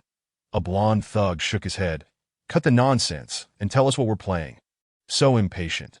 The ground dog retrieved 2 stacks of cards from the drawer at the front desk and handed them over, saying, although you are a team of 4, each member will possess their own identity card. Please draw your identities now. Qi Xia glanced at the stack of identity cards, reminiscent of the cards encountered when first meeting the human sheep. The backs bore the words Niwa game. Lin Qing, standing at the front of the group, collected the 4 cards and turned to ask, who goes first? It's all the same. You deal, Zhang Xinzi replied. Lin Qing nodded, shuffled the cards, and distributed them one by one to the 3 others. Upon receiving his identity card, Qi Xia's expression turned one of confusion that it read sender. Is this confidential? Old Lu asked, holding the card close to his chest with utmost care. The group turned to the ground dog. Not necessary, the ground dog replied with a smile. Team members may view each other's identities, and if you wish, you may also exchange identities. After hearing this, the others gathered around Qi Xia, forming a circle. They revealed their cards one by one, each with a different identity. Qi Xia's identity was sender. Lin Qing's identity was receiver. Zhang Qinzi's identity was hostage. What about you? Qi Xia turned to Old Lu, only to find him reluctant to reveal his card. Well, how should I put this? At this point, Qi Xia ceased to inquire further, directly seizing Old Lu's wrist and forcibly revealing the card. It read Spy. Chapter 73, The Spy. Qi Xia pondered carefully, struggling to comprehend the significance of this identity card, that if a traitor existed among the 4, their identity should logically remain concealed. Yet, the Earth Dog initiated the game by allowing everyone to verify one another's identities and even permitted the exchange of identity cards. What kind of game was this meant to be? Everyone, would you like to exchange identities? The Earth Dog inquired from the front desk of the inn. Qi Xia glanced at the cards in the hands of the others, feeling somewhat at a loss. With no understanding of the game that was about to unfold, how could he ascertain which identity was the most crucial? If the identity of the spy was intended to sabotage teamwork, then this card would suit Old Lu perfectly. He was not particularly clever, and Qi Xia found him easy to handle. However, what roles did the sender and receiver play? Qi Xia, let us swap, Lin Qing offered, extending her receiver card towards him. Although I don't quite grasp the meanings of these 2 identities, it seems logical that the sender comes first, followed by the receiver. If I take on the role of the former, you as the receiver might at least have some room to maneuver. Qi Xia found Lin Qing's reasoning sound. He indeed needed to play the role of the backup. Very well, let us exchange. The 2 swap cards, with Lin Qing becoming the sender and Chi Xia, the receiver. Old Lu, holding his card, appeared flustered. This. Chi Xia patted his shoulder and said, Old Lu, regardless of the objectives behind the spiral, just focus on fulfilling your responsibilities. Remember, we are a team. Think critically when the situation demands. Old Lu nodded, somewhat understanding, and Chi Xia turned his attention back to Zhang Qinze, who was lost in thought while holding a hostage card. She was damp and shivering, and Chi Xia could easily imagine the chill she felt. Lawyer Zhang, are you all right? Chi Xia asked. This hostage. Zhang Qinze's lips moved slightly. Could it be the kind of hostage tied in a fish tank? Chi Xia contemplated this question seriously and nodded. It is indeed a possibility. Would you like me to exchange cards with you? No need. After shaking her head, Zhang Qinze managed a wry smile. Perhaps you all have less experience than I do. I might as well take on this hostage role myself. Seeing the facade of strength on Zhang Qinze's face, Chi Xia found himself at a loss for words of comfort and simply replied, Rest assured, I will rescue you. I'm not worried about my situation. I just hope you won't injure yourself in the process. With their identities confirmed, Chi Xia observed that the opposing team had also completed their exchanges. The identities of the green-haired, blonde, and bald members were sender, receiver, and hostage, respectively, while the only girl in their team held the title of spy. She seemed dissatisfied with her identity, indicating that someone had traded with her. Once both sides have finalized their identities, please line up accordingly, the Earth Dog said with a smile. Chi Xia was slightly taken aback, noticing that when the Earth Dog smiled, his entire facial structure shifted, as if he were not wearing a dog-headed mask, but rather possessed a genuine dog-esque head. First, let the player who drew the spy identity step forward. The Earth Dog gestured invitingly. After a moment of deliberation, Old Lu and the girl stepped out. Please give them a round of applause. The Earth Dog began clapping enthusiastically for himself to No1 moved. They quietly listened to his solitary applause echoing in the air. First, I would like to congratulate the two of you for drawing the identity with the highest survival rate in this game. Highest survival rate? Both of them frowned in unison. Indeed, from this moment onward, due to the unique nature of the spy identity, you will be acting within the opposing team. The Earth Dog explained while gesturing. You have two ways to complete your mission. First, by effectively playing the role of the spy to lead your original team to victory, ensuring the survival of the entire team. Second, you may abandon your original team to help the current team win the contest, as long as, at the last moment, the team you join is willing to accept you. You may survive under a new identity. Old Lu processed this information and then asked, So, we are not spies but rather double agents. No matter which team wins, we have succeeded. Precisely to as long as the new team is willing to accept you. You have won, the Earth Dog confirmed with a nod and a smile. Chi Xia felt there was a loophole in this rule and inquired, Then why are there two spies? Wouldn't one suffice, like a weather vane? Good question, the Earth Dog nodded. This is indeed the most intriguing aspect of this game. If a new team wishes to accept a spy, they must discard the spy they had initially sent out. In other words, a team can have a maximum of 4 members. There cannot be a situation where both spies join the same faction. After this explanation, Chi Xia's expression darkened. It became clear that everything occurring here was beyond any plan. The spy could betray. Before Chi Xia could voice his thoughts, Old Lu turned to him and asked, Chi Xia, you want to abandon me, will you? Chi Xia stared into Old Lu's eyes, remaining silent for a moment before retorting. And you? What's in it for me if I abandon you?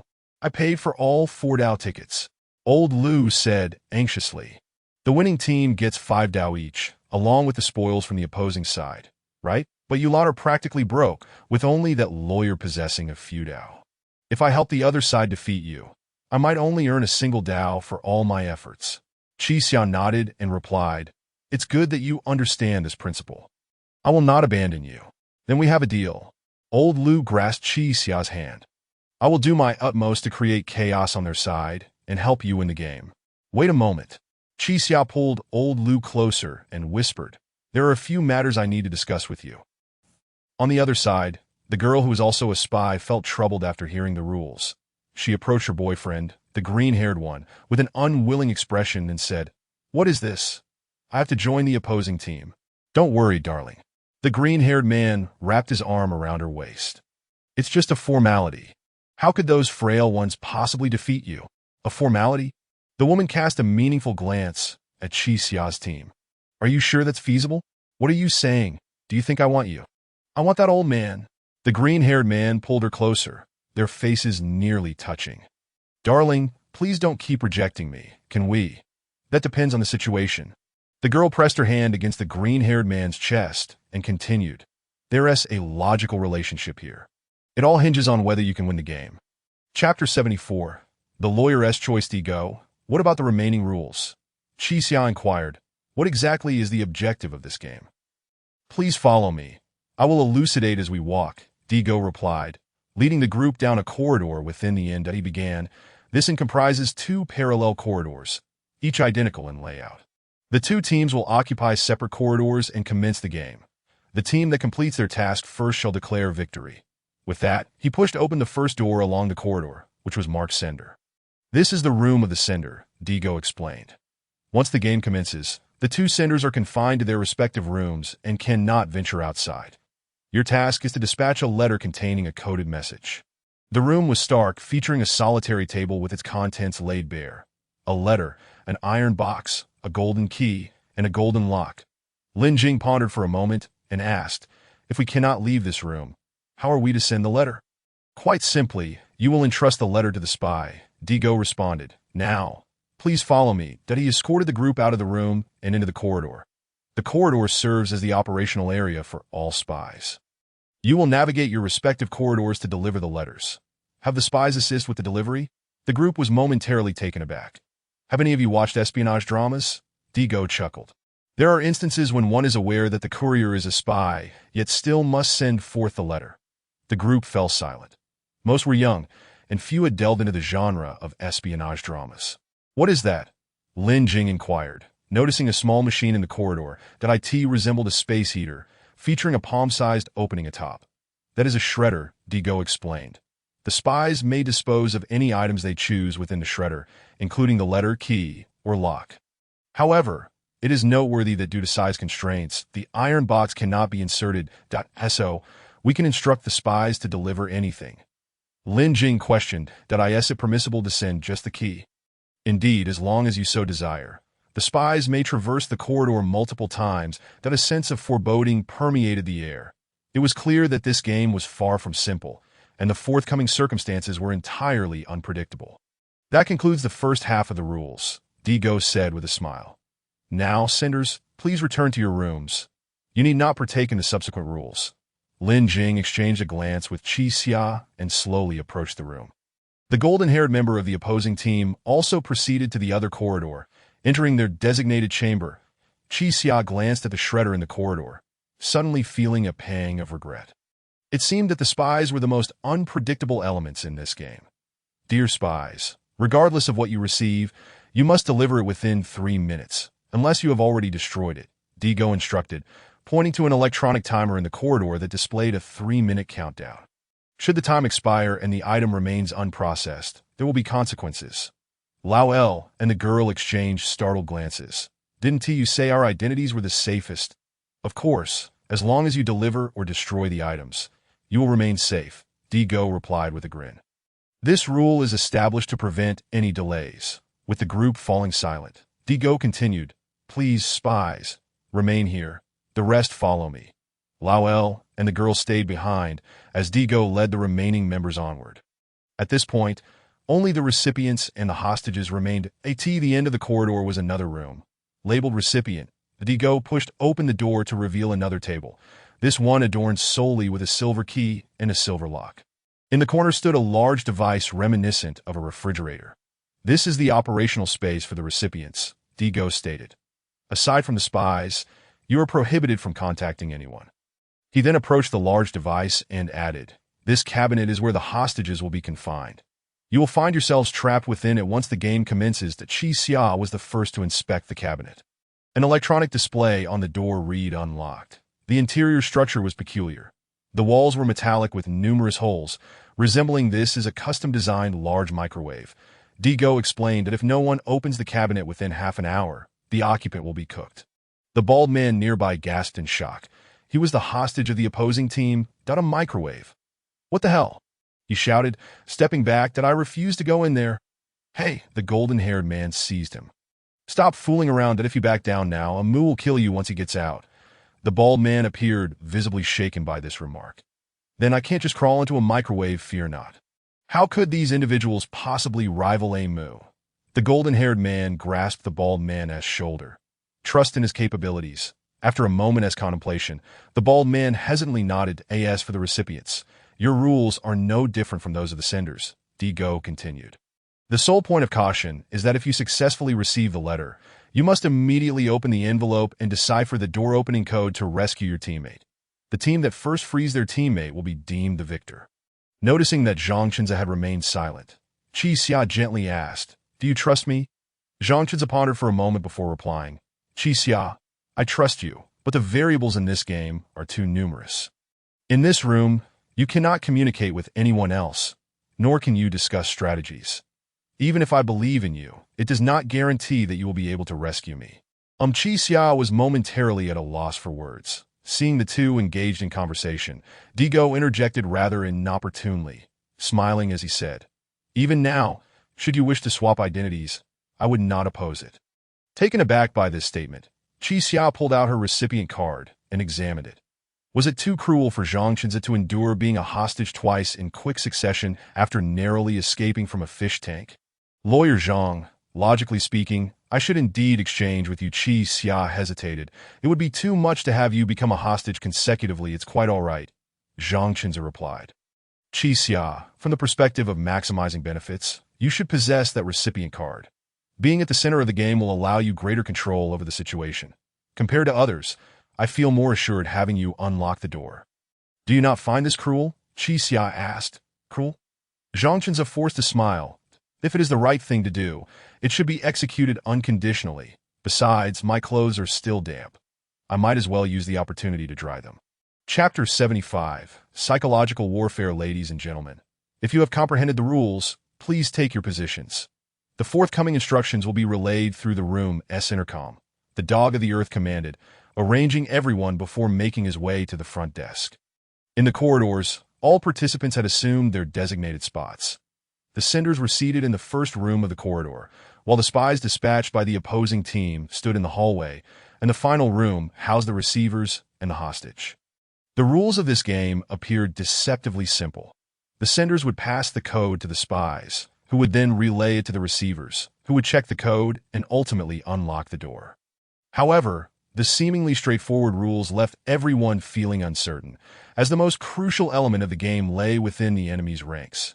Everyone, the Dog of the Earth, spoke into a microphone at the front desk. Simultaneously, his voice echoed through the intercoms in all rooms and corridors. The game will commence in 10 minutes. At this moment, please have the spies meet with the senders that I in her room. Lin Qing scrutinized the various props, her mind racing with strategies. Boxes, locks, keys, letters. 3 of these 4 items were at risk of being shredded by the paper shredder. To avoid destruction, the envelope must be placed inside the box and securely locked. This would prevent the entire box from being discarded into the shredder, allowing the spy to deliver it to the opposite side. Yet the question remained, what of the key? Although she was unaware of the tools at Qi Xia's disposal, the game's design implied the absence of matching keys or any unlocking devices. How would he open the box once he received it? Knock, knock, knock. A faint knocking sound interrupted her thoughts, and the female spy opened the door from the outside. Are you ready? She inquired, her expression devoid of emotion. Lin Qing glanced at the girl and asked, What is your name? Jiang Ruoxue. Are you ready? Ruoxue, would you consider joining us? Lin Qing inquired directly. After a moment of contemplation, Jiang Ruoxue replied, The risk of joining you is too great. I cannot take that gamble. Risk? Indeed, Jiang Ruoxue nodded. If I assist you in winning the game, and you choose not to accept me at the last moment, I would still meet my demise. Her seriousness suggested that she had pondered this issue thoroughly. Your concerns are not without merit, Lin Qing acknowledged, initiating her most adept conversational tactics. However, let us entertain a hypothetical scenario. In your understanding, how would your team strive to secure victory? Jiang Ruoxue furrowed her brow slightly and replied, Are you suggesting they would collaborate with the spies? Precisely. Lin Qing affirmed. Much like an interview, we are currently engaged in a mutual selection. You must consider not whether we would abandon you, but whether your original team might forsake you. They would not, Jiang Ruoxue asserted firmly. It is inconceivable they would abandon me for an old fool. They are not acting for the sake of an old fool, but rather to survive. Lin Qing endeavored to soften her tone, aiming to reduce Jiang Ruoxue's apprehension. Most individuals prefer to hold their fate in their own hands rather than relinquish it to others. Do they not? This time, Jiang Ruoxue displayed evident hesitation. She opened her mouth, seemingly on the verge of articulating something, yet ultimately remained silent. My collaboration with you is motivated solely by the desire to survive. And what of the spy you dispatched? Jiang Ruoxue retorted. He is evidently your teammate. Can you simply abandon him? I have known him for no more than 4 hours. It is inconceivable that I would risk my life based on such a brief acquaintance. Lin Qing replied earnestly. And how long have you known your teammates? Would they choose to take risks for your sake? Jiang Ruoxue appeared momentarily stunned. After much contemplation, she still did not acquiesce to Lin Qing's request that I cannot trust you. Hurry and prepare the letter. I advise you to make it sturdy, as I will do everything in my power to destroy its contents. Jiang Ruoxue shook her head. No further discussion. May I inquire about the reason for your steadfastness? Lin Qing asked one last time. AMU is my boyfriend. What more reason do I need? As a psychological counselor, Lin Qing understood that dismantling an individual's psychological defenses within mere minutes was nearly impossible, a scenario more suited for a science fiction narrative. Normal individuals harbor an acute sense of wariness toward strangers, especially in life-threatening situations, where each spoken word could lead to catastrophe, necessitating heightened caution. Lin Qing opted not to squander further time, redirecting her focus to the box before her. If one were to completely disregard collaborating with the spy, was there any feasible method for Qi Xia to obtain the letter? Meanwhile, seated in the center room, AMU encountered the spy, Old Lu. Listen here, young man. You'd better hand over the goods promptly, Old Lu impatiently urged, leaning against the doorframe. AMU scratched his vibrant green hair and cast a disdainful glance at Old Lu. Ignoring the items on the table, he contemplated for a moment before saying, Old man, 10 Dao for your companioness life. What do you say? What nonsense are you spouting? Old Lu blinked in surprise. 10 Dao. You don't appear to be a fool. You must know the survival rules here. AMU replied. After a prolonged pause, Old Lu finally spoke. What kind of foolishness are you suggesting? How could one betray a teammate for 10 Dao? Moreover, I pay for the tickets 15 Dao. AMU continued that in addition to the rewards one would typically receive from this game, I will further provide you with 15 Dao. Old Lu's gaze gradually shifted to the ground, his face betraying a sense of hesitation. Stop contemplating, old man. You should understand how to ensure your 100% survival. AMU's fingers tapped rhythmically on the table, the sound laden with a warning. We will accept you, allow you to live, and after exiting, we shall part ways. Old Lu cautiously queried, if you give me 15 Dao, then you would gain nothing in return? Not a concern.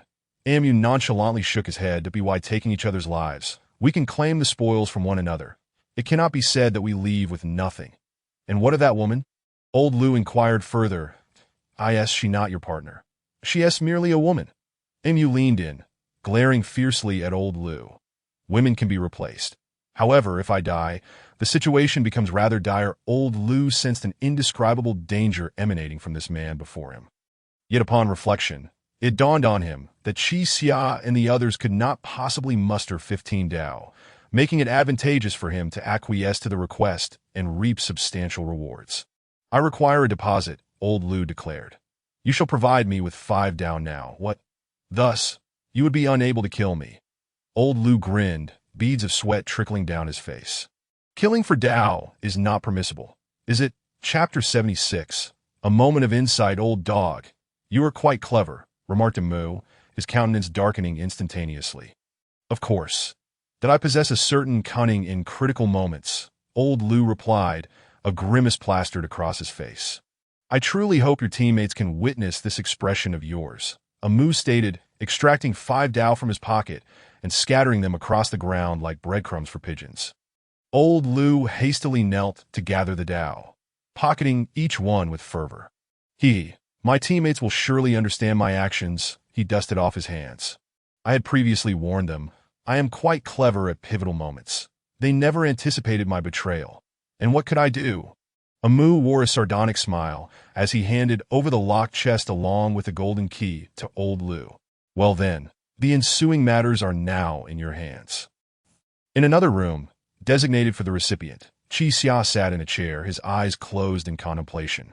Is it the prisoner's dilemma? He murmured softly. No, it should be the bucket theory. The weakest member of the team will determine the overall strength of the group. Chi Xia's fingers gently tapped the tabletop, his mind racing with calculations. But which plank belongs to our bucket? Both side spies must have crossed paths with the center by now. With his eyes still shut, he endeavored to mentally simulate the encounter between the two factions. Approximately 10 minutes have elapsed, and our spy has yet to deliver the message, indicating that Lin Jing's persuasion has faltered. After all, a woman in love lacks reason to harm her beloved. As for the other side, Chi Xia opened his eyes, playing with the silver key resting on the table. Old Lu has most likely defected. His expression grew increasingly somber as he spoke. From this moment forth, the adversary will benefit from the assistance of two spies simultaneously. Circumstances are gravitating towards the worst-case scenario. The silver lining is that the bucket theory is now officially rendered ineffective. There are no longer any weaknesses within our team. Chi Xia slowly revealed a chilling smirk. Next, we shall witness the MiG-25 effect. At that moment, a voice unexpectedly interrupted from the doorway.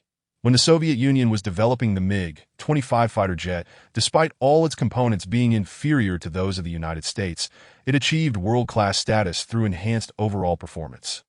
This is the MiG-25 effect, is it not? Chi Xia turned to see the spy Jiang Ruoxue standing at the entrance, her expression devoid of emotion as she regarded him. She cradled a locked box in her arms. Do you believe the MiG-25 effect holds true? Jiang Ruoxue inquired. I am not entirely certain, Chi Xia replied, his expression equally impassive. I cannot ascertain whether the parts I possess are functional.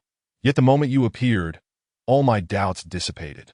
Did my mere presence enlighten you?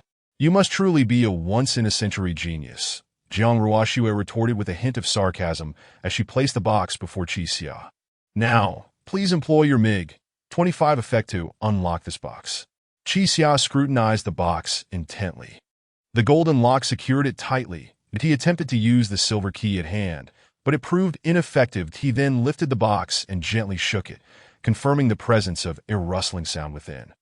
There was a message. What shall I call you? Chi Xia asked. Jiang Ruoxue. Jiang Ruoxue, did you shatter the key earlier? Chi Xia pressed. Do you honestly believe your teammates would hand me the key?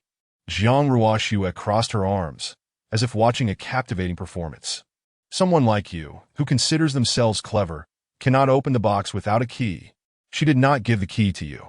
That is splendid news. Chi Xia's lips curled into a smirk as he addressed Jiang Ruoxue. Did you hear that? Hear what? Footsteps, Chi Xia stated. This dilapidated and has poor soundproofing. You should have heard the footsteps before you moved. What of it? Jiang Ruoxue shrugged. In this entire building, the only ones capable of movement are me and that old man. Footsteps are hardly surprising. But why did he set off before you? Chi Xia tapped the table, his gaze laden with meaning as he studied Jiang Ruoxue. Why did our spy depart at the earliest opportunity? You. Jiang Ruoxue's expression shifted, as if realization dawned upon her. How likely do you believe you are to survive in this game? Chi Xia continued to tap the table, attempting to dismantle her psychological defenses with his words. If your team collaborated with our spy, do you still have a fighting chance? I see. Jiang Ruoxue's gaze grew increasingly frigid. You cannot unlock the box, so you shifted your focus onto me? Isn't that rather childish? Chi Xia nodded, responding, Have you truly seen through my intentions? Do not harbor any delusions of manipulating me. Jiang Ruoxue stepped back. I will never place my trust in you. Chi Xia ceased his dialogue, instead observing his fingers drumming on the table. The time is nearly upon us, he murmured, his expression hardening. Let me ascertain whether the parts are functional. Before Jiang Ruoxue could grasp the significance of his words, a cacophony of shouts erupted from another corridor, resembling a brawl. Unfortunately, it was too distant to discern the specifics. Excellent. These are premium parts. Qi Xia ceased tapping the table, rising slowly. Miss Jiang, had you agreed to collaborate with us earlier, the outcome would have been entirely different. However, that opportunity has now vanished. You are merely spare parts. Ah, how amusing. Jiang Ruoxua shook her head in resignation. Now I must see how you intend to acquire the message. Qi Xia had no intention of devising a method to unlock the lock. Instead, he took the silver lock and secured it onto the box. This moment, the box bore 2 locks. Have you lost your mind? Jiang Ruoxua questioned. Adding another lock, do you intend to negate the negative? Am I mentally unstable? There is certainly a possibility. Qi Xia lifted the box and handed it to Jiang Ruoxua. Please, return this to the sender. What? Jiang Ruoxua was taken aback. Delivering this double lock box back to the sender? So that is your plan. Her expression shifted to one of alarm as she comprehended Qi Xia's strategy. You wait a moment. Without allowing her to finish, Qi Xia thrust her out of the room and locked the door behind her. As Jiang Ruoxua stepped into the corridor, the countdown timer on the wall illuminated. 3 minutes. She held the box, her expression a mix of complexity. Had she known her adversary was such a character, she should have feigned agreement earlier. Upon entering the corridor, the sounds from the other passage became distinctly audible. Jiang Ruoxua snapped back to reality, leaning against the wall to listen. Before long, her expression grew grave and Amu's voice rang out, filled with fury as he shouted, You old dog! How dare you destroy the key? Chapter 77. Superior components on the other side of the corridor, in the room of the sender. The old man Lu had been thoroughly beaten, his face a canvas of bruises, blood oozing from both nostrils, and a finger cruelly broken. Please stop hitting me, Lu pleaded. If you kill me, there will be no one to deliver your messages. Have mercy on me, you old dog! Amu snarled, seizing the few strands of Lu's hair and yanking him forward with ferocity. Have I not treated you well? I bestowed upon you the way and granted you trust. How dare you shatter my key? I sincerely apologize. Lu squeezed out a bitter smile. I delivered all the boxes before realizing there was still a key left. I intended to deliver it immediately, but with just 3 seconds left on the countdown, if I didn't toss the key into the shredder, I would be dead. Do you think I would believe you? Amu forcefully slammed Lu's head against the wall. The impact struck his brow, and blood began to flow profusely. Ouch! Please stop. Lu cradled his forehead, wailing on the ground. If you keep this up, you'll really kill me. Amu took a moment to steady his breath and gradually loosened his grip. You old cur. Fortunate for you that I did not place complete faith in you. He slowly rose, retrieving a letter from his bosom. What? Lu froze at the sight of the letter. You didn't place the letter inside. You petty tricks are as childlike as a toddler in my presence. Amu squatted beside Lu, a grim smile on his face. Old dog, I shall grant you one more chance. If this time the letter does not reach the recipient, I shall disregard any notions of punishment or leniency and will immediately rush into the corridor to gouge out your eyes and crush your throat. Do you understand? Lu trembled violently and nodded that Amu was undoubtedly capable of such cruelty. He was a true desperado who would not spare himself, even in defeat. Qin, my frail old bones can assist you no further. Lu muttered to himself. On the other side, Jiang Ruoxua clutched a box, buying time. She had run out of options.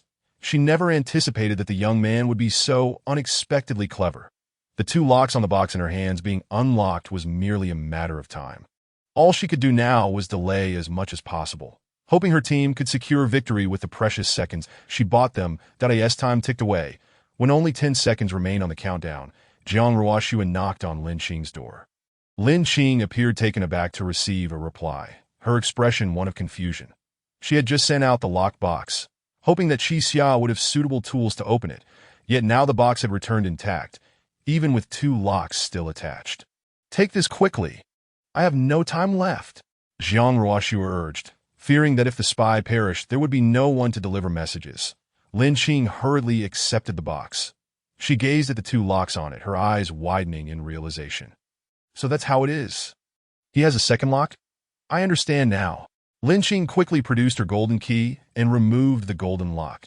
Now only a silver lock remained on the box. Hurry! Lin Qing handed the box back to Jiang Ruoxua, Send it back to the recipient. Jiang Ruoxue gritted her teeth as she looked at the box in her hands, sensing that things were turning dire. This woman before her had seen through the strategy in mere seconds, clearly not an ordinary foe. Hey, let me join you, Jiang Ruoxue said awkwardly. Let us cooperate. Only through collaboration can you achieve victory. Lin Qing scrutinized Jiang Ruoxue's eyes, a faint smile emerging on her lips as she replied, How strange. If you truly wish to collaborate with us, Qi Xia would not have devised this strategy. Qi Xia. The situation has progressed to this point. Even if you do not collaborate with us, we will not lose the match. Lin Qing said apologetically, Sorry, but we cannot proceed with this. Jiang Ruoxue fixed her gaze on Lin Qing, her mind racing with contemplation. Ruoxue, the only thing you could do now is buy time. Lin Qing gently closed the door. I'm sorry. Once in the corridor, Jiang Ruoxue's expression shifted. She slowly made her way to the center, murmuring softly, So he is Qi Xia. Truly, this has come effortlessly. After a few seconds, she seemed to be conversing with someone, nodding repeatedly. Yes, I can die. But what happens next? All right. Jiang Ruoxue nodded. Should I leave him a little surprise? Understood. She cradled the iron box and stepped forward, heading straight to Qi Xia's door. Jiang Ruoxue gently closed her eyes and knocked on the door. When Qi Xia opened the door, his gaze immediately fell on the box in her hands, a satisfied smile gracing his lips. The box bore only one silver lock. This team was comprised entirely of superior components. They could never produce inferior fighters. What is this? Are you handing the box to me now? Or do you intend to delay a bit longer? Qi Xia inquired. Jiang Ruoxue slowly opened her eyes, but suddenly, a resounding chime echoed from afar. Dong! Qi Xia froze, a sense of foreboding washing over him. He hurriedly scanned the surroundings but found nothing amiss. I will give it to you now, Jiang Ruoxue said. You should know that even if you obtain this, you cannot open the door immediately, right? Of course. Qi Xia, cautious, reached out to accept the box, still keeping a wary eye on her. Old Lu on the other side must have delivered the letter long ago. Yet we have not lost, indicating that even if the recipient has seen the content of the letter, they cannot open the door right away. Let me see your methods, Jiang Ruoxue urged. Qi Xia regarded her with suspicion. Should you witness my methods, you might find yourself in peril. That's all right, she smiled. Who knows who will win? Indeed. Qi Xia produced his silver key, deftly unlocking the last remaining lock on the box. He extracted the letter, opened it, and his expression remained unchanged. He then approached the large microwave, scrutinizing the prompts on the display. This was a sophisticated touchscreen that supported handwritten input. There were 4 spaces for Qi Xia to write the password, and the only uncertainty was whether to input 4 digits, letters, or Chinese characters. Qi Xia turned back to retrieve the encrypted letter. The next task was to decipher the password, but he unfolded the letter, revealing a solitary line of letters. MLGDRZDQVXL. Beyond this string of letters, the letter offered no further clues. Jiang Ruoxue, glancing at the letters, appeared puzzled, seemingly unable to grasp the principle behind this password. Every game has its way out, Qi Xia murmured to himself. Setting an excessively complex password would deprive the participants of this way out. Thus, the method to crack this password cannot be overly difficult. And among the simple password cracking techniques I know, there is only one that does not involve numbers. The Caesar Cipher. Chapter 78. Encountering the extreme path, the so-called Caesar cipher, is currently one of the simplest and most well-known methods of encryption. In essence, it involves shifting all the letters of the alphabet. For instance, A becomes B, B transforms into C, and so forth. Take the commonly used English word can, for example. When encrypted using the Caesar cipher by shifting each letter once, it becomes DBO. At first glance, it appears to be a mere string of gibberish, yet upon decryption, it reveals an accurate word. The only thing that needs confirmation now is how many times the letters have been shifted. Qi Xia, after all, is not an expert in code breaking. Although he has grasped the general direction, the remaining puzzle can only be approached through the most rudimentary and direct method. Trial and error. He first assumes that each letter has been shifted once, but after spending several minutes attempting to decipher it, he still ends up with a string of nonsense. Thus, he proceeds to a second shift. This seemingly simple step leaves Qi Xia in contemplative silence for quite some time. MLGDRZDQVXL. Without paper or pen at hand, he must rely solely on his mental calculations to shift each letter 2 times, imagining M as K, L as J, which is certainly no trivial task. Still incorrect. After a few minutes, Qi Xia furrows his brow slowly. He has tried twice, yet the code remains unbroken. Has he perhaps strayed from the right line of thought? Each letter can be shifted a total of 25 times, meaning it could represent any letter except A. If each must be calculated mentally, the workload is unfathomably immense. Is this your method? Zhang Ruoxue asks from the doorway. Qi Xia does not respond, instead centering his thoughts as he embarks on the third round of shifts. Now, he attempts to shift each letter forward 3 times, envisioning M as J and L as I. However, after testing merely 5 letters, Qi Xia's expression grows grave. Zhang Ruoxue observes him with keen interest. Oh, have you figured it out? Qi Xia's lips move slightly as he utters his answer. Ji.Dao.Wan.Sui. Yes. Zhang Ruoxue claps her hands in delight. It really does decrypt to long live the extreme path? I thought it hadn't succeeded. The mere mention of these 4 characters makes Qi Xia unusually anxious. He slumps into a chair, a hint of terror evident in his gaze as he looks at Zhang Ruoxue, murmuring, "What exactly are you all planning to do?" "Oh, it's nothing much." Zhang Ruoxue shakes her head. "I'm gonna die anyway, so consider this a greeting." "A greeting?" Qi Xia grits his teeth. "The last time you greeted me, you killed 2 of my companions." "Oh, is that so?" Zhang Ruoxue blinks in surprise. "So Xiao Xiao has taken action? She never mentioned this to us, but it doesn't matter. You'll have to bear with it. Xiao Xiao has always been like that, but she is quite a good person." "What nonsense are you spouting?" Qi Xia gradually rises. "A good person? I would gladly tear her to shreds right now. You seem genuinely angry." Zhang Ruoxue steps closer and pats Qi Xia's shoulder, saying, "How about this? After this game I will die. A life for a life. Would that alleviate your anger?"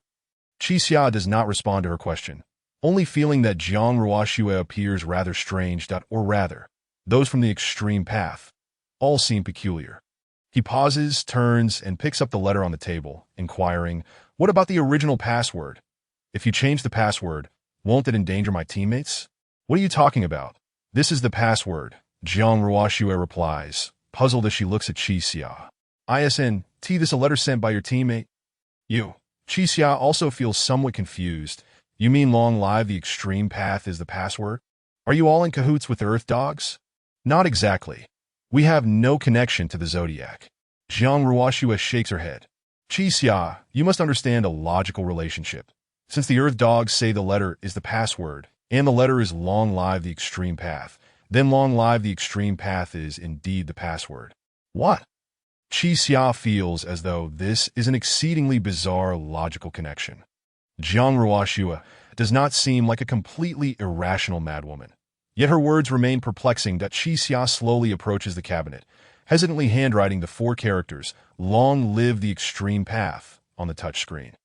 Zhang Ruoxue, seeing this, smiles and says, "It's rather astonishing to see those 4 characters written by your hand." With a soft click, the cabinet door swings open. At that moment, Zhang Qinze is huddled inside, trembling. She looks up and meets Qi Xia's gaze. Before Qi Xia can say anything, Zhang Qinze rushes forward and embraces him tightly. "Qi Xia." Qi Xia feels somewhat awkward, unsure where to place his hands. "Thank goodness. I was terrified." Zhang Qinze quivers all over, whether from fear or cold is unclear. "I thought I would be roasted alive in there." "Lawyer Zhang, if I recall correctly, you don't like others touching you," Qi Xia says, feeling embarrassed. Zhang Qinze quickly releases her grip and wipes her tear-streaked eyes. "I'm sorry. I hope I didn't cause you any trouble." "Not at all, just startled me." Qi Xia shakes his head. "I'm not fond of unexpected occurrences. You're not the type I had in mind." "Yes, I apologize." Zhang Qinze gradually lowers her head, reverting to her usual demeanor.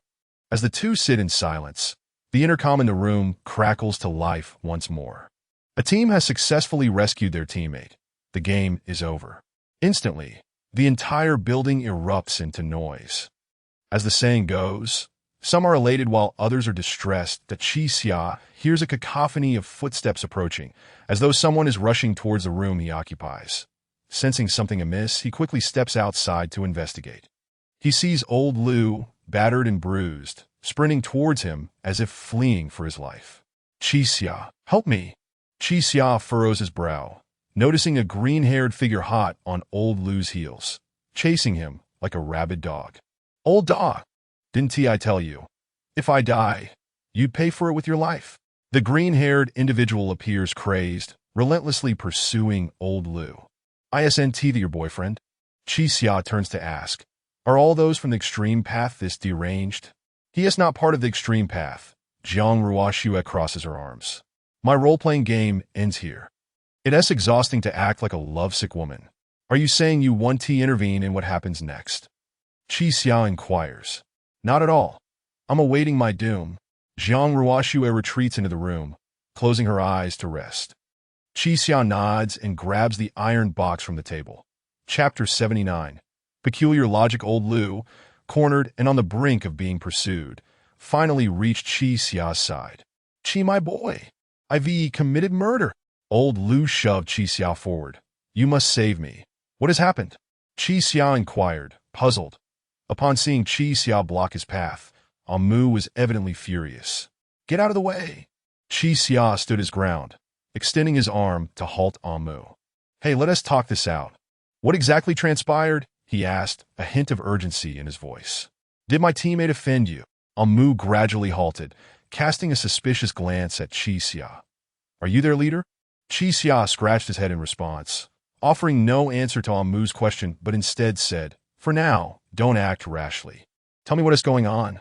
Fine, since you're curious. I'll ensure he understands before he dies. Mu snarled, that old dog just now. Before he could finish, an iron box flew towards Mu's face. He had not anticipated the man before him would strike so suddenly. Caught off guard, he was struck squarely on the nose that in the brief moment of staggering. Mu quickly regained his footing. Damn it. You really mean business? Although his nose throbbed, Mu now recognized that the man before him was not to be trifled with. If he let his guard down, he could very well be killed before any retribution arrived. Just as he steadied himself, Qi Xia unleashed a punch that landed squarely on his face once more. Mu observed Qi Xia's amateurish stance as he threw the punch, initially believing it would lack any real force, only to be astounded when he found himself toppled to the ground, his temple throbbing painfully. Qi Xia then delivered a swift kick to his jaw, leaving Mu unable to rise. Seeing his opponent incapacitated, Qi Xia slowly discarded the lock he had been holding. Typically, a blow to the temple from such an object would leave an ordinary person unable to recover. Who cares what actually transpired? Qi Xia remarked coldly. You dare lay a hand on my teammate. If you gamble, you must accept the consequences. At that moment, the bald man and the golden-haired thug arrived at the scene. Qi Xia found it curious why their cabinet door had also been opened. Could it be that they had deciphered the code as well? Mu! The two rushed forward, discovering Mu sprawled on the ground. Kill them, Mu weakly uttered. If we don't act soon, we'll face retribution. Damn it! The two stood up, each drawing a folding knife from their pockets. Upon witnessing this, both Qi Xia and old Lu took a step back. Despite Qi Xia's ruthless approach, he found himself at a loss for any strategy against two knife-wielding thugs with laser-like focus. Hey, ground dog! Qi Xia gritted his teeth and shouted. Aren't you going to intervene in this player-on-player brawl? After a few seconds, a weary voice called back from a distance. Of course, I will intervene. But please wait a moment. I'm currently tidying up and will be there shortly. Humph. The bald thug slowly raised his knife, stating, The Zodiac hopes for us to kill each other in the game. Why would they intervene? Qi Xia's expression darkened to an extreme. He had never imagined that player-on-player violence would be tacitly approved by the rules. Previously, when they had clashed with Zhang Shan in the game field of the Earth Bull, it was only at the last moment that the Earth Bull intervened. It seemed this situation would be even worse. Old Lu. Take Zhang Qinza and run, Qi Xia whispered. There is a window in the room I was just in. Break it and escape. Qi, what about you? Old Lu asked, a hint of panic in his voice. I'll find a way to deal with them. You. Old Lu's eyes darted, quickly making a decision, Then be careful. He turned back, seizing Zhang Chen's hand and rushing into the room, pulling Jiang Ruoxue from her seat and shattering the window with a chair. Go! Old Lu shouted at Zhang Chenza. Those people are desperate and will truly kill. Beside them, Jiang Ruoxue watched the two with great interest, a smile playing on her lips. I can't leave, Zhang Chenza insisted. Uncle, please don't touch me. What the hell is wrong with you? Old Lu felt that the girl was being obstinately difficult. We're escaping for our lives. What is wrong with me touching you? If Qixia doesn't leave, then I won't either, Zhang Chenza declared. If it's a matter of survival, you go on your own. With that, she picked up a long shard of glass from the ground, gripping it tightly, and turned to head out the door. Are you out of your mind? Old Lu was nearly frantic, stepping forward to grasp Zhang Chen's wrist. What do you think you'll do with that broken piece? They have knives. Please don't touch me. A glint of coldness flashed in Zhang Chen's eyes. In a situation like this, merely running isn't enough. I'm going to fight them. Jiang Ruoxue, overhearing their conversation, couldn't help but burst into laughter. You both are quite amusing, she remarked, covering her mouth, laughing at the most inappropriate moment. The two turned to look at her simultaneously, yet neither responded. Old Lu continued to plead with Zhang Chenza. Little girl, haven't you seen dramas? It's usually fine to escape, but some people insist on returning to their doom. Aren't you just making things worse right now? Zhang Chenza pondered for a moment before responding. If it were only Qixia, his chances of survival would indeed be slim. But if I join the fray with a weapon, our odds of survival would increase exponentially. What nonsense. Old Lu was utterly baffled. You think charging in with a shard of glass will exponentially increase your chances? Jiang Ruoxue found this utterly hilarious, laughing heartily from the side. What are you laughing at? Zhang Chenza queried. Jiang Ruoxue approached Zhang Chenza, asking, could you tell me how you plan to deal with those two?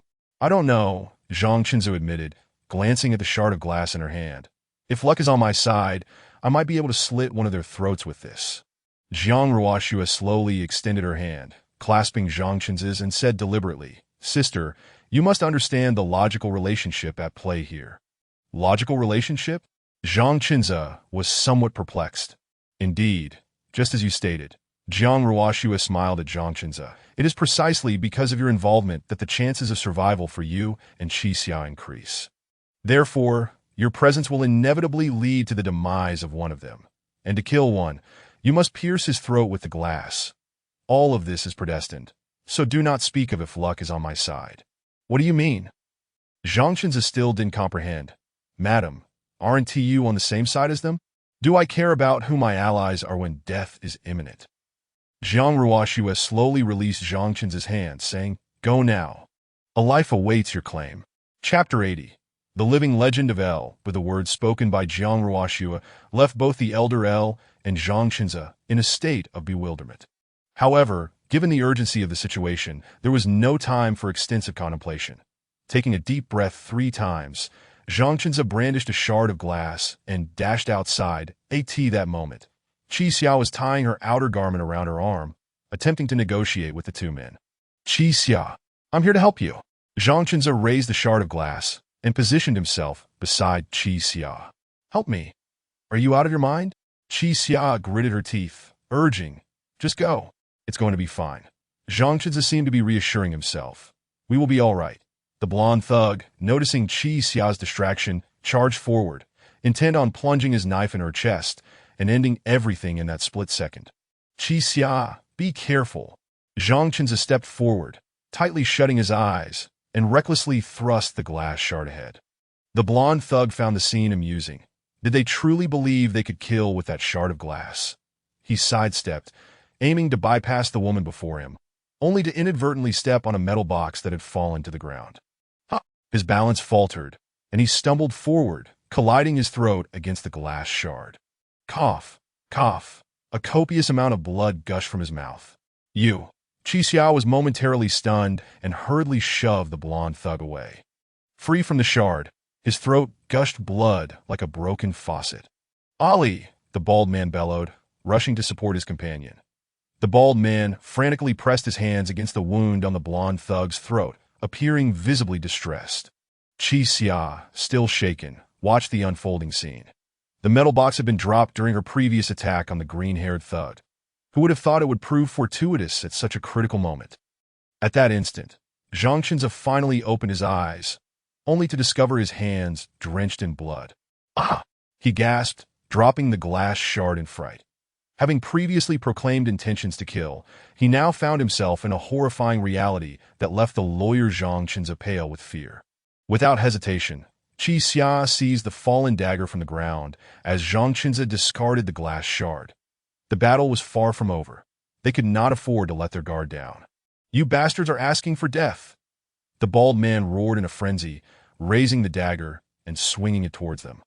Qi Xia immediately pushed Zhang Qinze into the house and retreated several paces. Such reckless attacks were the hardest to evade, as one could not predict their target. Qi Xia could only attempt to distance herself from the bald man. Yet, standing at the end of the corridor, she quickly found herself cornered. Though both parties wielded daggers, Qi Xia's sole intention was self-preservation, while the bald man resembled a rabid dog unleashed. "I'm going to take you down." The bald man swung the dagger down fiercely.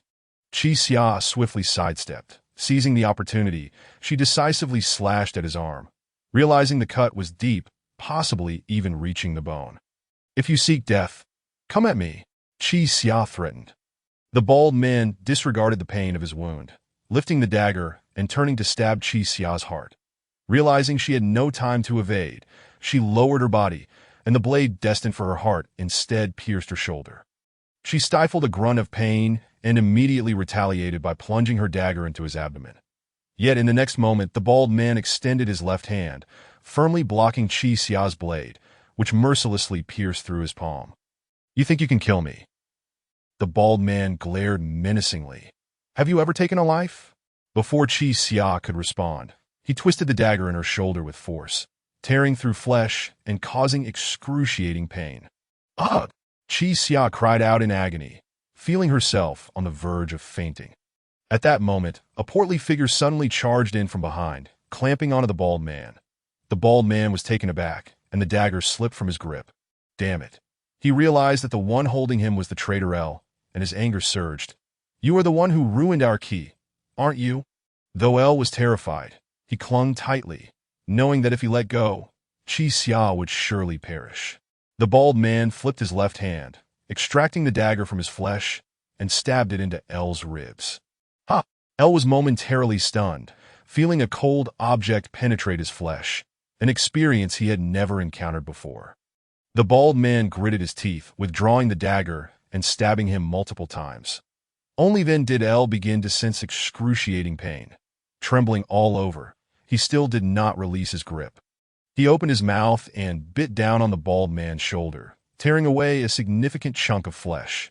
The bald man howled in agony, preparing to finish off L when Lin Ping suddenly appeared from nowhere, stabbing him in the arm with a shard of glass. "Qi Xia, if you don't act now, L is going to die," she shouted in panic. Her cry jolted the nearly unconscious Qi Xia back to reality. Although the entire left side of her body had gone numb, this was not the moment to succumb. Upon assessing the situation, her expression shifted in alarm, and without hesitation, she yanked the dagger from her shoulder, roaring as she plunged it into the bald man's neck. In an instant, the bald man lost his strength, and the others collapsed to the ground from fatigue. Qi Xia shoved the bald man's body aside and rushed to check on L's condition, but just one glance caused her voice to tremble. "L, what happened to you?" L lay on the ground, convulsing, his left ribs a gruesome mess. "Qi Xia, you're not too bright in critical moments." L managed a weak smile, his face pale as death. I am not as clever as you." Qi Xia extended her trembling hands, pressing firmly against L's wound, but blood continued to seep through her fingers. "L, don't die. I haven't returned your ticket yet. How could I possibly die?" L sighed. "Qi Xia, if you knew my real name, you wouldn't worry about me. What is it?" "Don't laugh when I tell you." L chuckled weakly. "Whenever I told others my real name, they would always laugh. I won't laugh. I promise." Qi Xia was focused on staunching L's bleeding, but the bald man had struck with such ferocity that the blood would not stop. "My name is L Fengxian." L forced out a few chuckles. "My parents named me that. Doesn't it sound like I can't possibly die?" "You are L Bu reincarnate. Of course you won't die." Qi Xian knelt on the ground, trembling uncontrollably. She continued until her head throbbed painfully, until Elle's body lay still. Qi Xia pulled Elle close, whispering, "There are a few things I need to tell you." "Tell me." Elle was somewhat perplexed. "Qi Xia, do you have a plan?" "The game is about to start. Hurry and tell me." After a moment of contemplation, Qi Xia spoke. "It's not exactly a plan. Elle, if they invite you to join, you could accept." "What?" Elle was taken aback, then quickly understood. "A scheme within a scheme, right? I'll agree first, then take them down from the inside." "No." Qi Xia shook her head. "Elle, we should part ways here. Upon careful consideration, we have only known each other for a brief time. Betting my life on you would leave the entire team uneasy." Qi Xia explained earnestly. "Thus, the best course is for you to exit the team early. Should a confrontation arise, none of us would feel pressured." L's expression fell, his demeanor shifting from that of a middle-aged man to a child in distress. "I'm sorry, L, but I'm only making the most prudent choice." "Qi Xia," L suddenly interjected. "You say you can't risk your life for me, but I can." "What?" "No matter your plans, don't act just yet. I will present my sincerity at the earliest opportunity, and you can decide afterwards." L stated. "But if at the last moment we don't accept you, you'll be dead." Qi Xia replied. "You're not that kind of person." L chuckled. "Though I've spent my life selling socks, I have a keen eye for people in critical moments. Just wait and see." Sigh. Qi Xia shook her head helplessly. "While that may be true, I still can't fully trust you. I'll have to see how you perform." Chapter 81. Surrender? Pained. Qi Xia clutched his head, trembling all over. Lin Jing stood beside him, her expression one of distress as she gazed at him. Although she had witnessed similar scenes on numerous occasions, Qi Xia's response was consistently unsettling. He knelt on the ground, wailing, the immense pain in his mind far surpassing the wound on his shoulder. Upon witnessing this, Jiang Ruoshu tucked a strand of hair behind her ear and remarked, "Your captain appears quite peculiar. Has he always been like this? It seems that every time someone dies, he suffers from a headache. Then why does he not feel pain when he kills?" Jiang Ruoshu inquired. Well, Lin Jing was at a loss to explain the origin of Qi Xia's headaches, but based on her recollections, he indeed experienced them following each death. "He looks as though he has been hypnotized," Jiang Ruoshu continued. "Each time he is on the verge of feeling sorrow, his brain dulls that sensation with pain." Upon hearing this, Lin Jing's eyes widened in realization. "Hypnosis? Oh, do you understand hypnosis?" Jiang Ruoshu turned to face Lin Jing. Lin Jing did not respond, instead becoming lost in thought. "That makes sense. That if it is hypnosis, then it could indeed produce this effect. But it would require an exceptionally skilled hypnotist, as well as Qi Xia's complete cooperation. That such expertise is likely non-existent in our country." After voicing this, Lin Jing felt even more perplexed. If no one in the country could achieve this, then it was even less likely for an international hypnotist to do so. Unlike other psychological counseling techniques, hypnosis is difficult to execute if the hypnotist's language is not the subject's mother tongue. It is nearly impossible to lower psychological defenses and induce an unconscious state. "So you are a psychologist?" Jiang Ruoshu asked. "I am a psychological counselor," Lin Jing replied. Jiang Ruoshu, "Do you have a deep understanding of hypnosis?" "No, not really." Jiang Ruoshu shook her head. "However, I have been hypnotized before." The hypnotist provided a similar example, suggesting that under certain conditions, individuals can seal their emotions through hypnosis. Qi Xia seems to embody such a case. Indeed, this technique exists only in theory. It is nearly impossible for anyone to achieve it in reality. As the two conversed, heavy footsteps approached, and the ground dog finally made his appearance. "Oh dear, it has come to this." He glanced at the lifeless bodies of the bald man, the golden retriever, and the old man, his expression somewhat conflicted. You contestants truly fight without restraint. No sooner had he spoken than he approached the barely breathing Mu, lifting his right foot and brutally crushing the man's skull.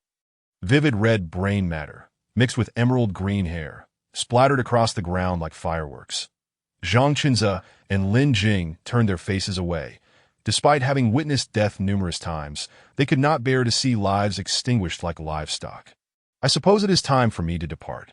Upon seeing the ground dog approach, Jiang Ruoxue smiled at the two, saying, "If there is nothing else, I shall take my leave. We can reconnect another time." The ground dog, sensing her eagerness to meet her demise, appeared to understand. He ceased his chatter and reached for Jiang Ruoxue's neck.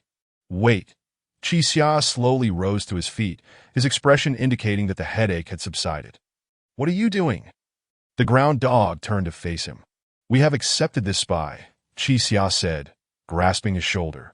"From this moment on, she is a member of our team. You cannot kill her." Everyone present was taken aback by his words, including Jiang Ruoxue, who momentarily stood in surprise. "What are you talking about? I have never assisted you at any point. That is inconsequential. It does not violate the rules, does it?" Qi Xia asked the ground dog with a serious expression. After a moment of contemplation, the ground dog replied, "Indeed, as long as you abandon your own team spy, you may accept a new one." With that, he slowly retracted his hand and produced a filthy cloth bag from his pocket. "Here are 20 Dao, along with all the corpses on the ground. They are now your reward." The ground dog tossed the Dao onto the ground and turned to leave. "Corpses are also considered rewards." Qi Xia's gaze began to dim. "I am starting to loathe this cursed place." "You simply fail to appreciate their value," Jiang Ruoxue remarked to Qi Xia. "Corpses are quite valuable. Many survivors rely on consuming them to survive." "Consume corpses?" Lin Jing was taken aback. "Is that true? Why not? In this place, aside from corpses, what else can you find to eat?" Before Lin Jing could respond, Lawyer Zhang suddenly interjected. Article 302 of the Criminal Law.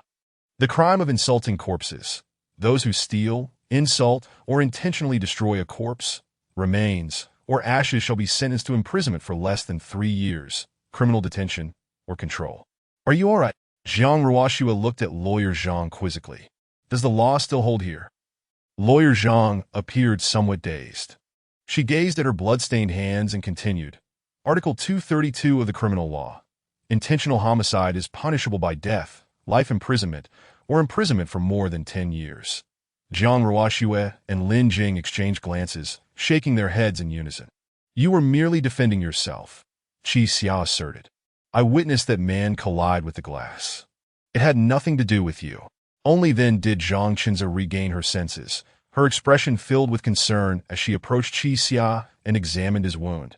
This injury reminded her of Han Yimo. After Han Yimo was injured on his left shoulder, he quickly succumbed. Would Qi Xia be next? "Everyone, please divide these 20 Dao, along with the corpses." Qi Xia pushed the cloth bag forward. "We divide them. What about you?" Lawyer Zhang asked. "I cannot stem the bleeding from my wound," Qi Xia murmured, lowering his head. "Even if I manage to bandage it, I will be unable to move for the next few days due to the injury. I have lost this game." "What are you saying?" Lin Jing suddenly panicked. "If you surrender now, what will happen to all our previous efforts?" "Indeed, it is not the time to give up. Let us return and find Dr. Zhao," Lawyer Zhang added, her voice tinged with emotion. "It is futile." Qi Xia shook his head. "Even if Dr. Zhao is willing to help, it would only amount to bandaging my wound. He cannot alleviate my injuries in the coming days." Clenching his teeth, Qi Xia stood up, glancing at both of them with a profoundly disheartened expression. "I had no intention of giving up. My wife has been waiting for me at home. But I can no longer continue. I must leave the remaining matters in your hands." After a brief pause, he added, "If you do not wish to continue participating in the game, I will not object, for each life belongs to the individual." Jiang Ruoxue crossed her arms and, with an indifferent tone, remarked, "Qi Xia, are you merely performing for my benefit?" Chapter 82 echoes what? Qi Xia turned her head, her expression tranquil as she fixed her gaze upon Jiang Ruoxue. "Though I am unaware of the reasons, I am not foolish," Jiang Ruoxue replied with a smile. "If you fear that I might impede your progress, then why have you chosen to spare my life?" Qi Xia pressed her hand against her wound, her complexion gradually paling. "Allow me to guess. You wish for me to inform the other extreme path seekers, leading them to believe that Qi Xia has given up, which is why you have chosen to spare my life, correct?" Extreme path seekers? Lin Qing and Zhang Qinza exchanged bewildered glances, utterly perplexed by her words. You are indeed quite astute, Jiang Ruoxue nodded. However, you have miscalculated one thing. I am utterly indifferent to whether you gather all 3,600 paths. I will not obstruct you. Qi Xia's expression darkened ominously, realizing that all her thoughts had been laid bare before her adversary.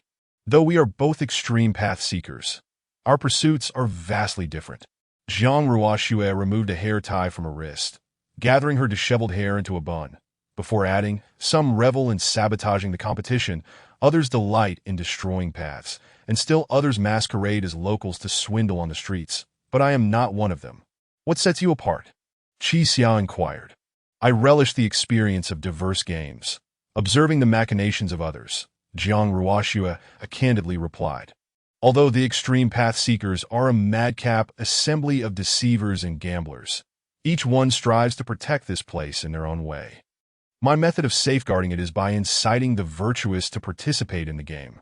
"So, you are a stooge?" Qi Xia asked pointedly. "A stooge?" Jiang Ruoxue pondered for a moment before nodding. "If that is how you choose to define it, then indeed, I am, though no one pays me."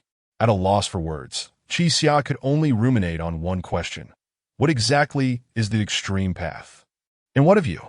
Jiang Ruoxue queried. "Are you truly prepared to abandon your aspirations? What do you think?" Qi Xia released her hand from her wound and displayed the bloodstains on her fingers to Jiang Ruoxue. "Can you not heal me?" "That I cannot accomplish." Jiang Ruoxue shook her head. "I fail to grasp the logical relationship that would enable your healing. Otherwise, I would undoubtedly rescue you. After all, you just preserved my life." Seeing that Qi Xia and the others still regarded her warily, Jiang Ruoxue chose not to further belabor the point. She stretched languidly, revealing her alluring curves, and then asked, "Are you intent on killing me? If not, I shall take my leave." The trio, not being ruthless villains, naturally found no justification for slaying Jiang Ruoxue. Upon further reflection, they realized they had no reason to detain her either. "Am I truly departing?" Jiang Ruoxue confirmed once more. Noticing the group's continued silence, she shook her head in exasperation, stirring a distant chime. Upon hearing that soul-stirring sound, Qi Xia could no longer restrain herself and asked, "What does the chime signify?" Jiang Ruoxue turned back, contemplating for a moment before responding, "In light of your act of saving my life, I shall make an exception and answer your question, but you must answer one of mine in return." "Very well," Qi Xia nodded. With Qi Xia's agreement, Jiang Ruoxue elaborated, "At present, it is known that there are only two circumstances under which the chime resonates. The first is hearing the echo, and the second is the echo fading away." "What constitutes an echo?" Qi Xia inquired further. "That is the second question." Jiang Ruoxue shook her head. "Do we share such a close relationship?" Qi Xia, clutching her wound, felt her spirits begin to dim.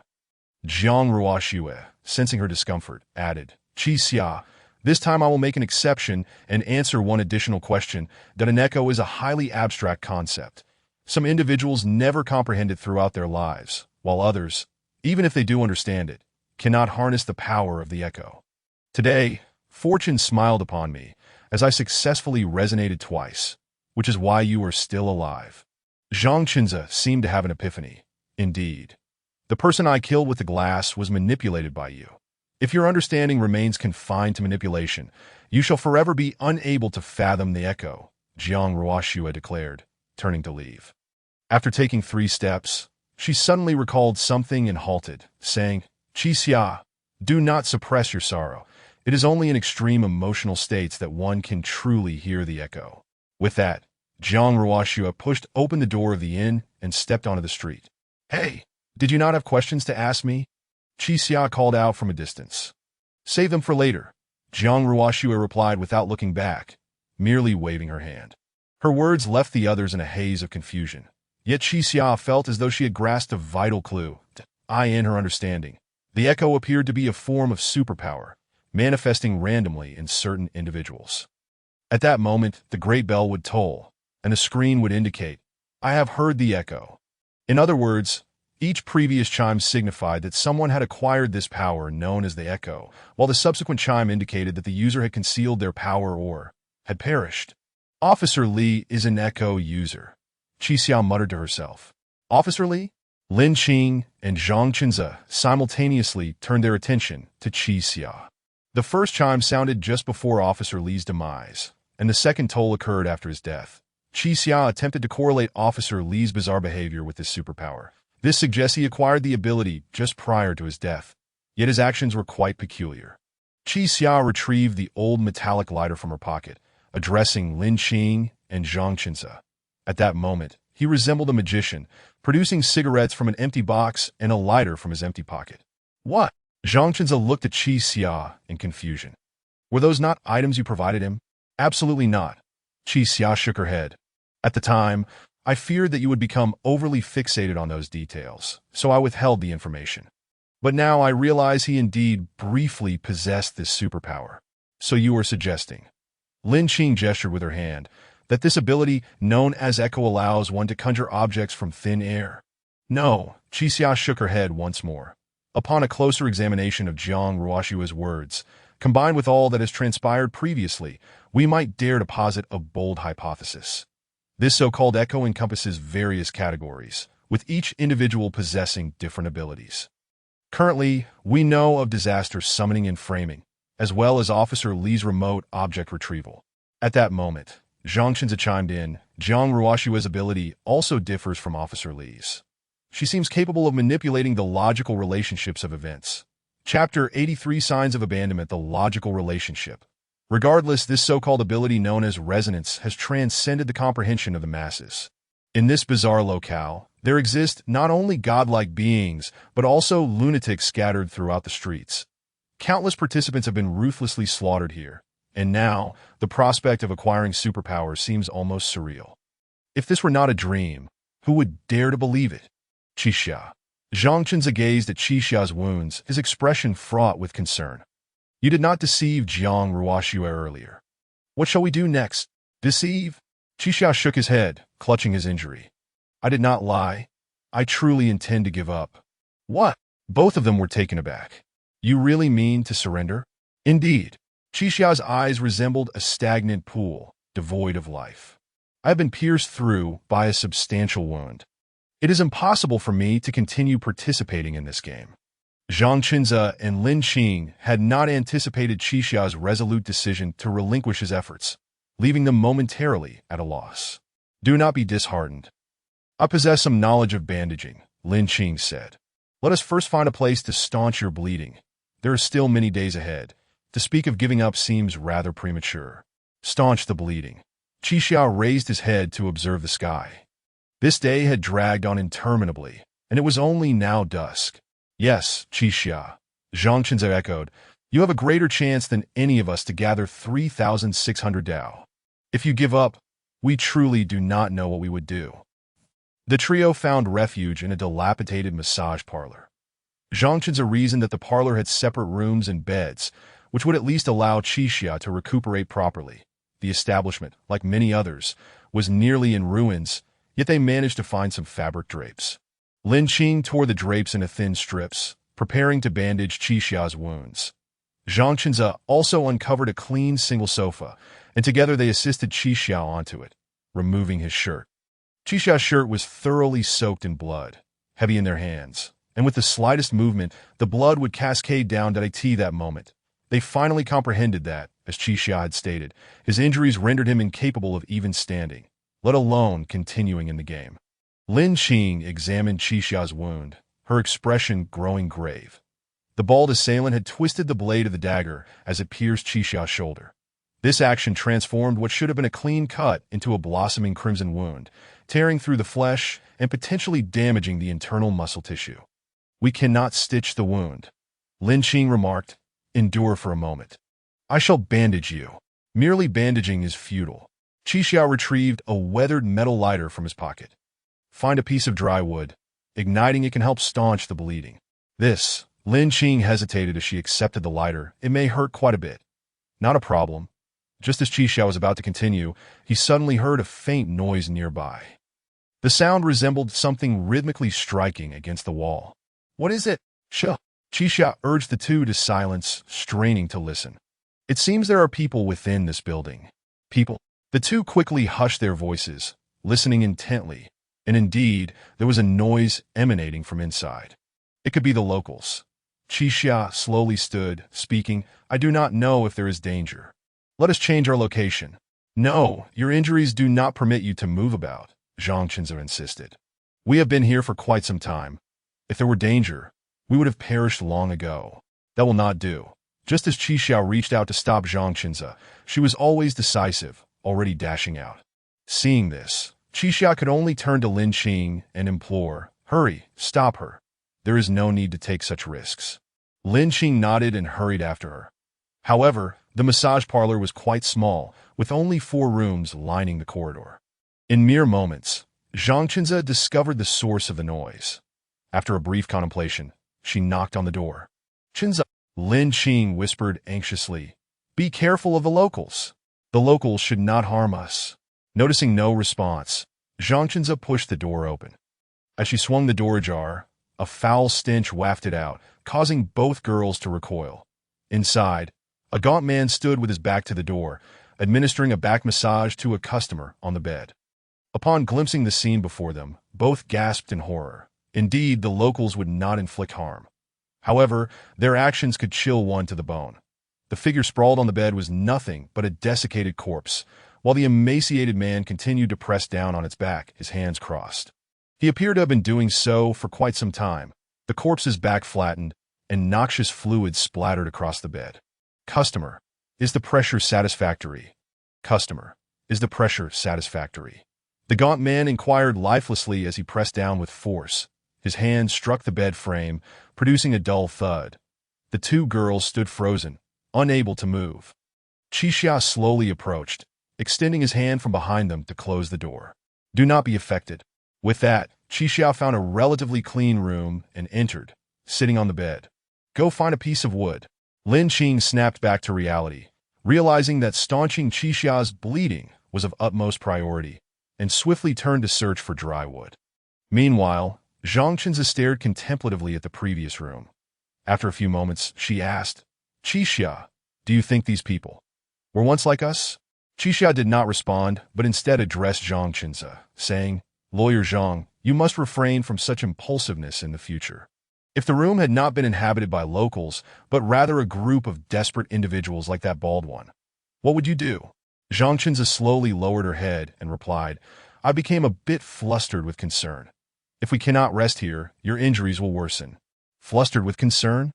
Qixia felt a twinge of awkwardness, pondering for a moment before saying to Zhang Qinze, "You must understand, I saved you from that gigantic microwave because it was the only way to secure victory in the game. This does not imply that I hold any special regard for you." "I understand." Zhang Qinze nodded. "Perhaps it is due to Officer Li's incident. Such a good person perished before my eyes. I fear you may meet a similar fate." "Such a good person." Qixia fell silent. He recalled the stories Officer Li had shared with him in his final moments. Could Officer Li truly be considered a good person? Chapter 84. My name is Li Shanwu, that I confess. I have lied that on May 22, 2010, my colleagues and I received a mission to surveil a con artist. This individual, Zhang Huanan, is notoriously cunning and has a lengthy criminal record. What complicates matters further is Zhang Huanan's exceptionally acute counter-surveillance awareness. He has eluded capture by the police on multiple occasions that in this instance. He was swiftly identified as a primary suspect in the fraud case, and my colleagues and I were tasked with keeping him under constant watch. "Captain Li, would you care for one?" Xiao Lu produced my favorite cordyceps cigarette from his pocket.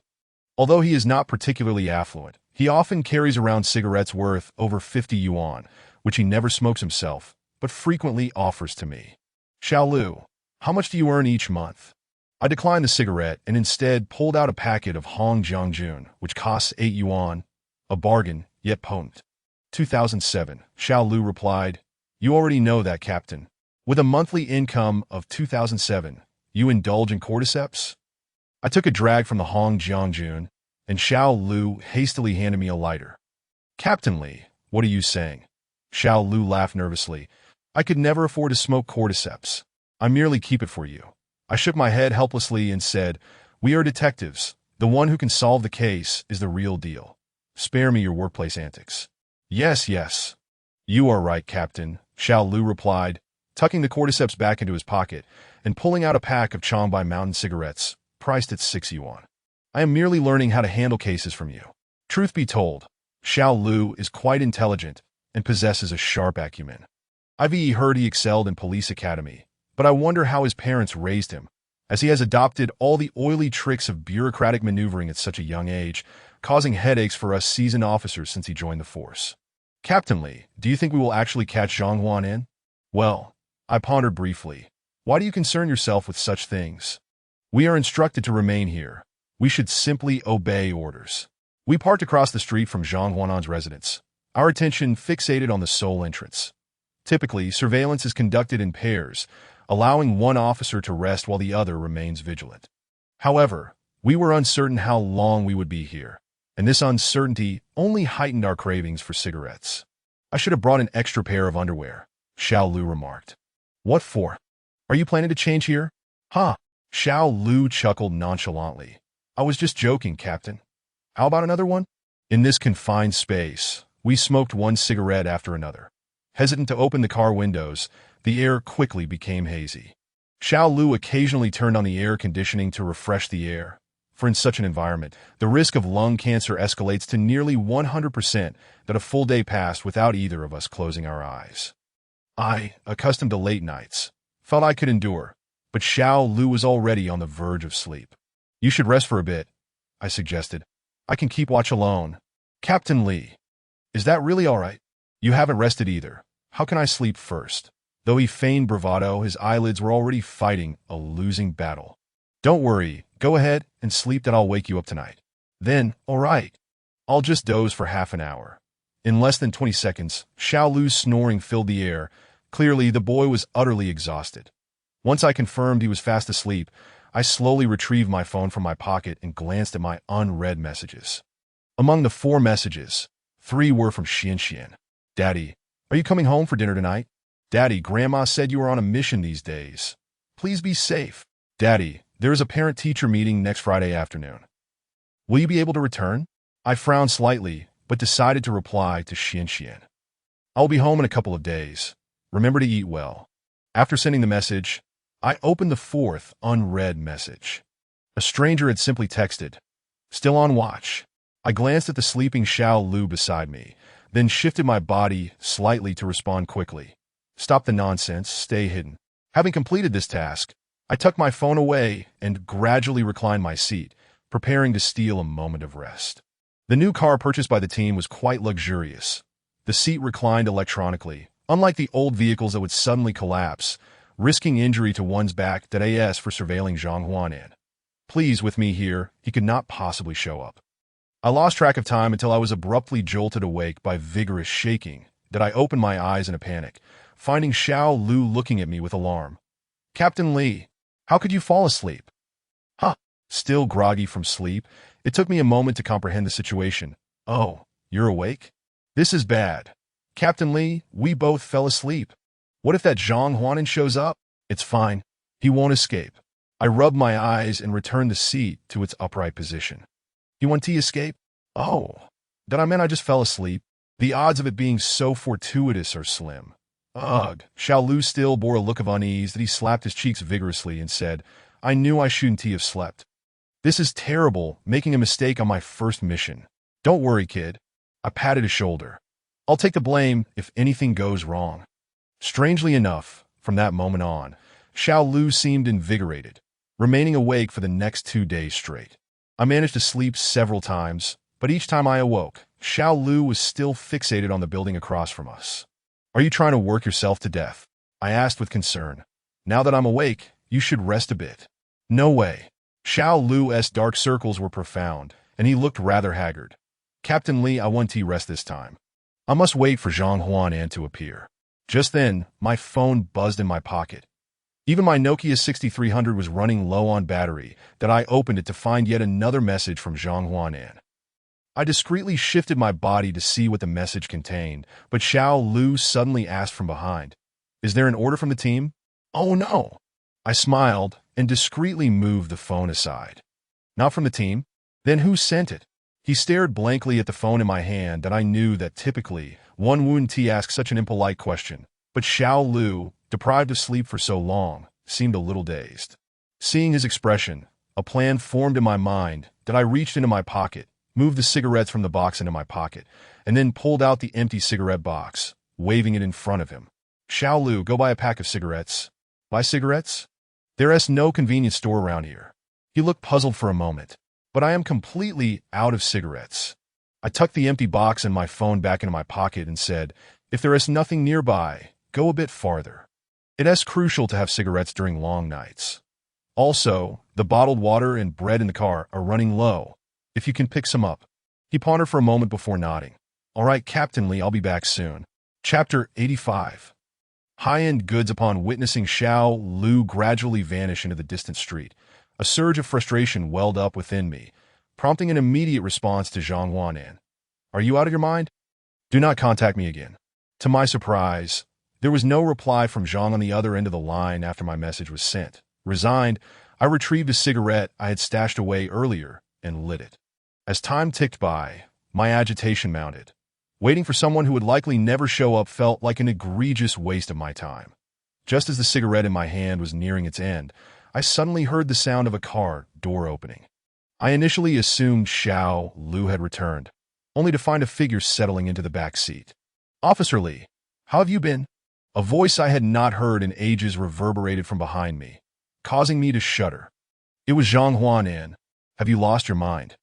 Do you even know what kind of car this is? Zhang Huanan snatched the cigarette but from my hand and took a deep drag. What car? It is certainly not a police vehicle.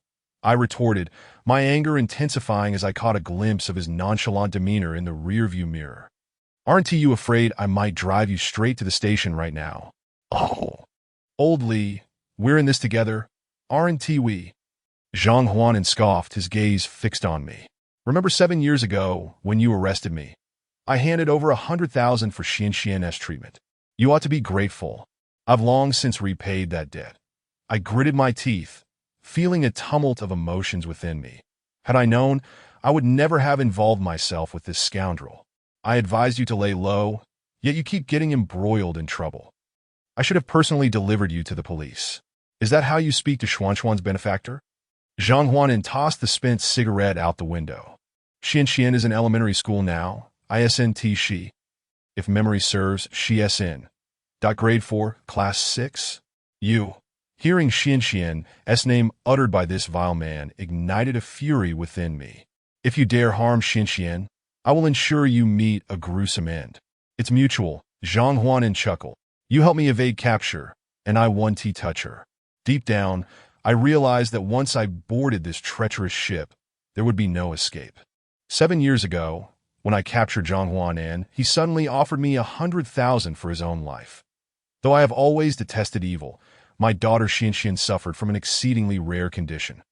The doctor informed me that it was called Krigler-Najjar syndrome, detailing its rarity and various treatment methods, yet I comprehended none of it. All I knew was that Xianxian needed a liver transplant, and I required money. Zhang Huanan's 100,000 indeed saved her life. However, that day marked the beginning of my entanglement with this scoundrel, that if I did not assist him repeatedly in evading the police, he threatened to expose our past. Zhang Huanan was not particularly astute in counter-surveillance. He merely benefited from my assistance that I could not allow Xianxian to come to harm. She was the child of my deceased comrade, who had called me father for 10 years. She was my daughter. Zhang Huanan, I have my limits, I stated, eyes fixed on the scoundrel in the rearview mirror. If you wish to avoid capture, it would be wise to maintain a low profile these years. Otherwise, I assure you, you will regret it. Damn it. Zhang Huanan's expression darkened suddenly, unleashing a venomous curse. Li Shangwu, are you trying to negotiate? If I get caught, my associates will not spare Xianxian. His words struck a chord deep within me. What do you mean? It means you best behave and remain my loyal dog, and refrain from harboring any crooked thoughts. Zhang Huanan kicked the front seat. Otherwise, I will not only ruin you, but also ensure your family's demise. I cast a glance at him through the rearview mirror, a thought flitting through my mind. If Zhang Huanan were apprehended, matters would become exceedingly complicated. That my own disgrace mattered little, as the fault lay with me, and I must bear the consequences. But what of Xianxian? Thus, Zhang Huanan could not be captured. He needed to die that I had grown weary of aiding a conman daily, burdened by the weight of my conscience. Now that Xianxian was cured, it was time to repay my debts. Allowing Zhang Huanan to live would only result in more victims suffering at his hands, that if I could turn back time, I would have chosen to send him to prison back then, rather than bear this guilt for so many years. Yet, I pondered if I had done that. Would Xianxian ever forgive me? Zhang Huanan, have you eaten? I asked casually. Eaten? He appeared momentarily bewildered, seemingly unable to grasp my meaning. After being watched for so many days, let me treat you to a decent meal. Consider my earlier words as spoken in haste. Do not take them to heart. Now that sounds like a reasonable statement. Zhang Huanan reclined in the back seat, stretching leisurely. You've been watching for 3 days straight, and I've been subsisting on instant noodles. I nodded, starting the engine and shifting into gear.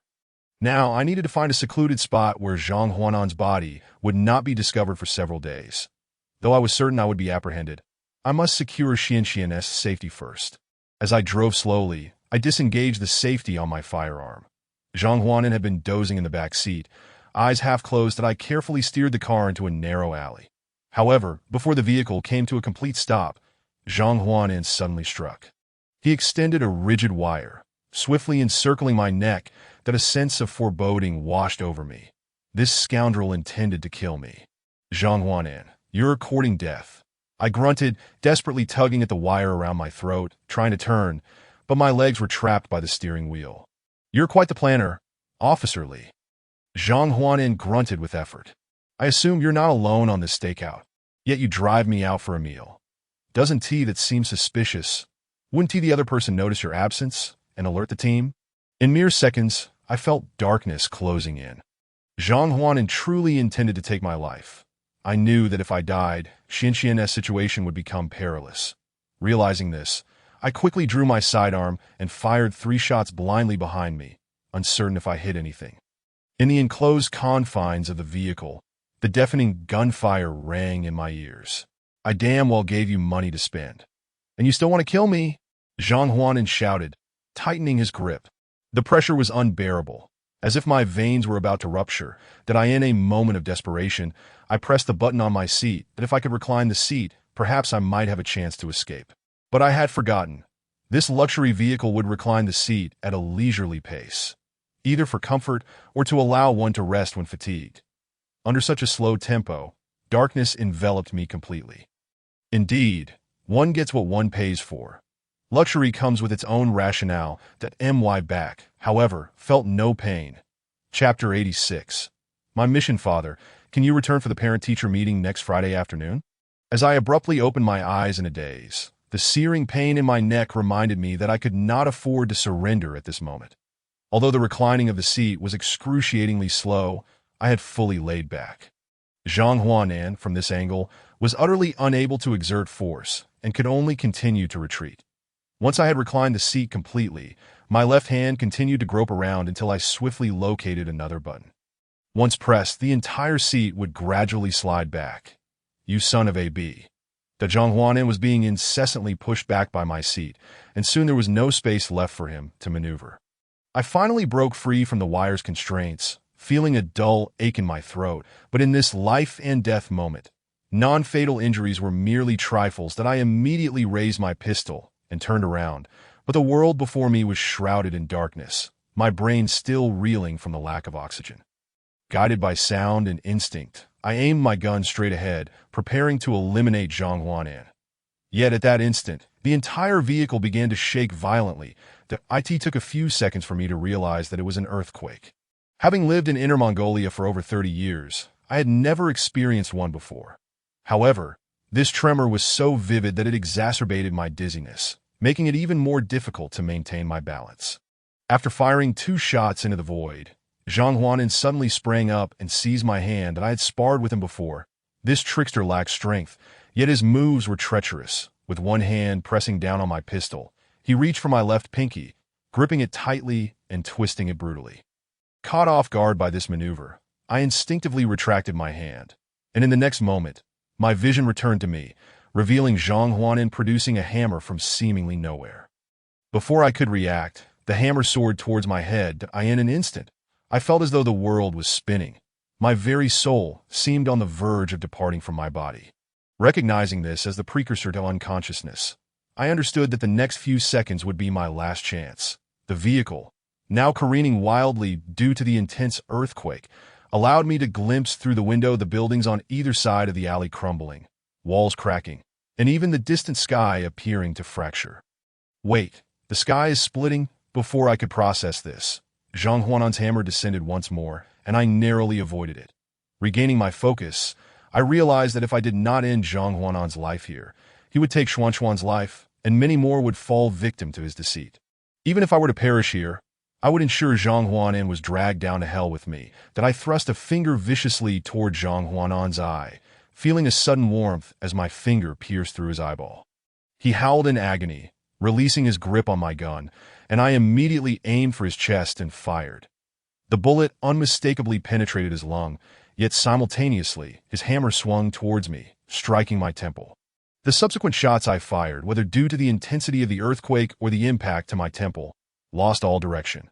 Though I yearned to fire a few more rounds, my balance had been utterly compromised. All I could see was darkness, oblivious to where I had collapsed.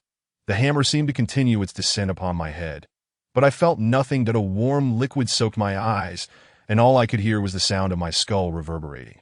Everything was shaking, everything was fracturing, that a cacophony of distant sounds surged forth like ocean waves. The cries of anguish, shouts, the clashing of vehicles, the thunderous collapses of buildings erupted all at once.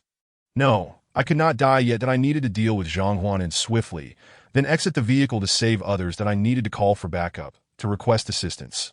Lives were at stake. Every minute wasted during an earthquake was a precious moment lost in the battle to save lives. That I had my mission. I could not stand idly by. But would I still be alive? Am I alive now? When I opened my eyes, I found myself surrounded by 9 strangers. This place bore a resemblance to an interrogation room, though we would never prepare a round table. The circular shape does not evoke a sense of oppression. Rather, it fosters a feeling of reunion and comfort. Hence, interrogation tables are typically square, while dining tables in hotels are round. Initially, I presumed this to be one of Zhang Huanan's tricks, but upon reflection, both he and I should have perished. That I reached up to touch my head. My skull had a slight indentation, yet there was no blood. I then felt my neck experiencing a sharp pain. That it seemed the injuries from earlier still lingered. Yet I was alive. What could this mean? Both my neck and skull bore fatal wounds, yet here I sat, fully aware, able to see, hear, and even feel my injuries. A senior officer at the precinct once told me that when a person dies, they experience a rapid recollection of their life, like a revolving lantern. Yet, I could not recall having seen the 9 individuals before me. Each bore a strange countenance, just as I did, scanning the room. Thus, this was not a mere recollection, but rather a peculiar dream. A minute later, the individual donning a goat-headed mask unhesitatingly killed someone, and I finally grasped my mission. Even if this were a bizarre dream, even if this was hell, my mission was far from complete. This was a place for me to continue repaying my debts, that I must eradicate those wicked individuals and rescue all the innocent souls. This time, I would not hesitate, nor allow myself to regret that I am a police officer. And even here, I must fulfill my duty. To my astonishment, the role I had drawn was that of a liar, leading to an imminent dilemma. Should I prioritize the preservation of the innocents' lives, or should I ensure my survival to personally eliminate the masked pervert? After a few seconds of internal conflict, clarity dawned upon me. Never follow the suspect's line of thought. He sought to incite us into mutual destruction, yet I was determined to save everyone. That as long as we all survived, hope would still remain. Regrettably, even if I triumphed in this game, I could never return. I had taken a life that I could not face Xianxian. Only legal retribution awaited me.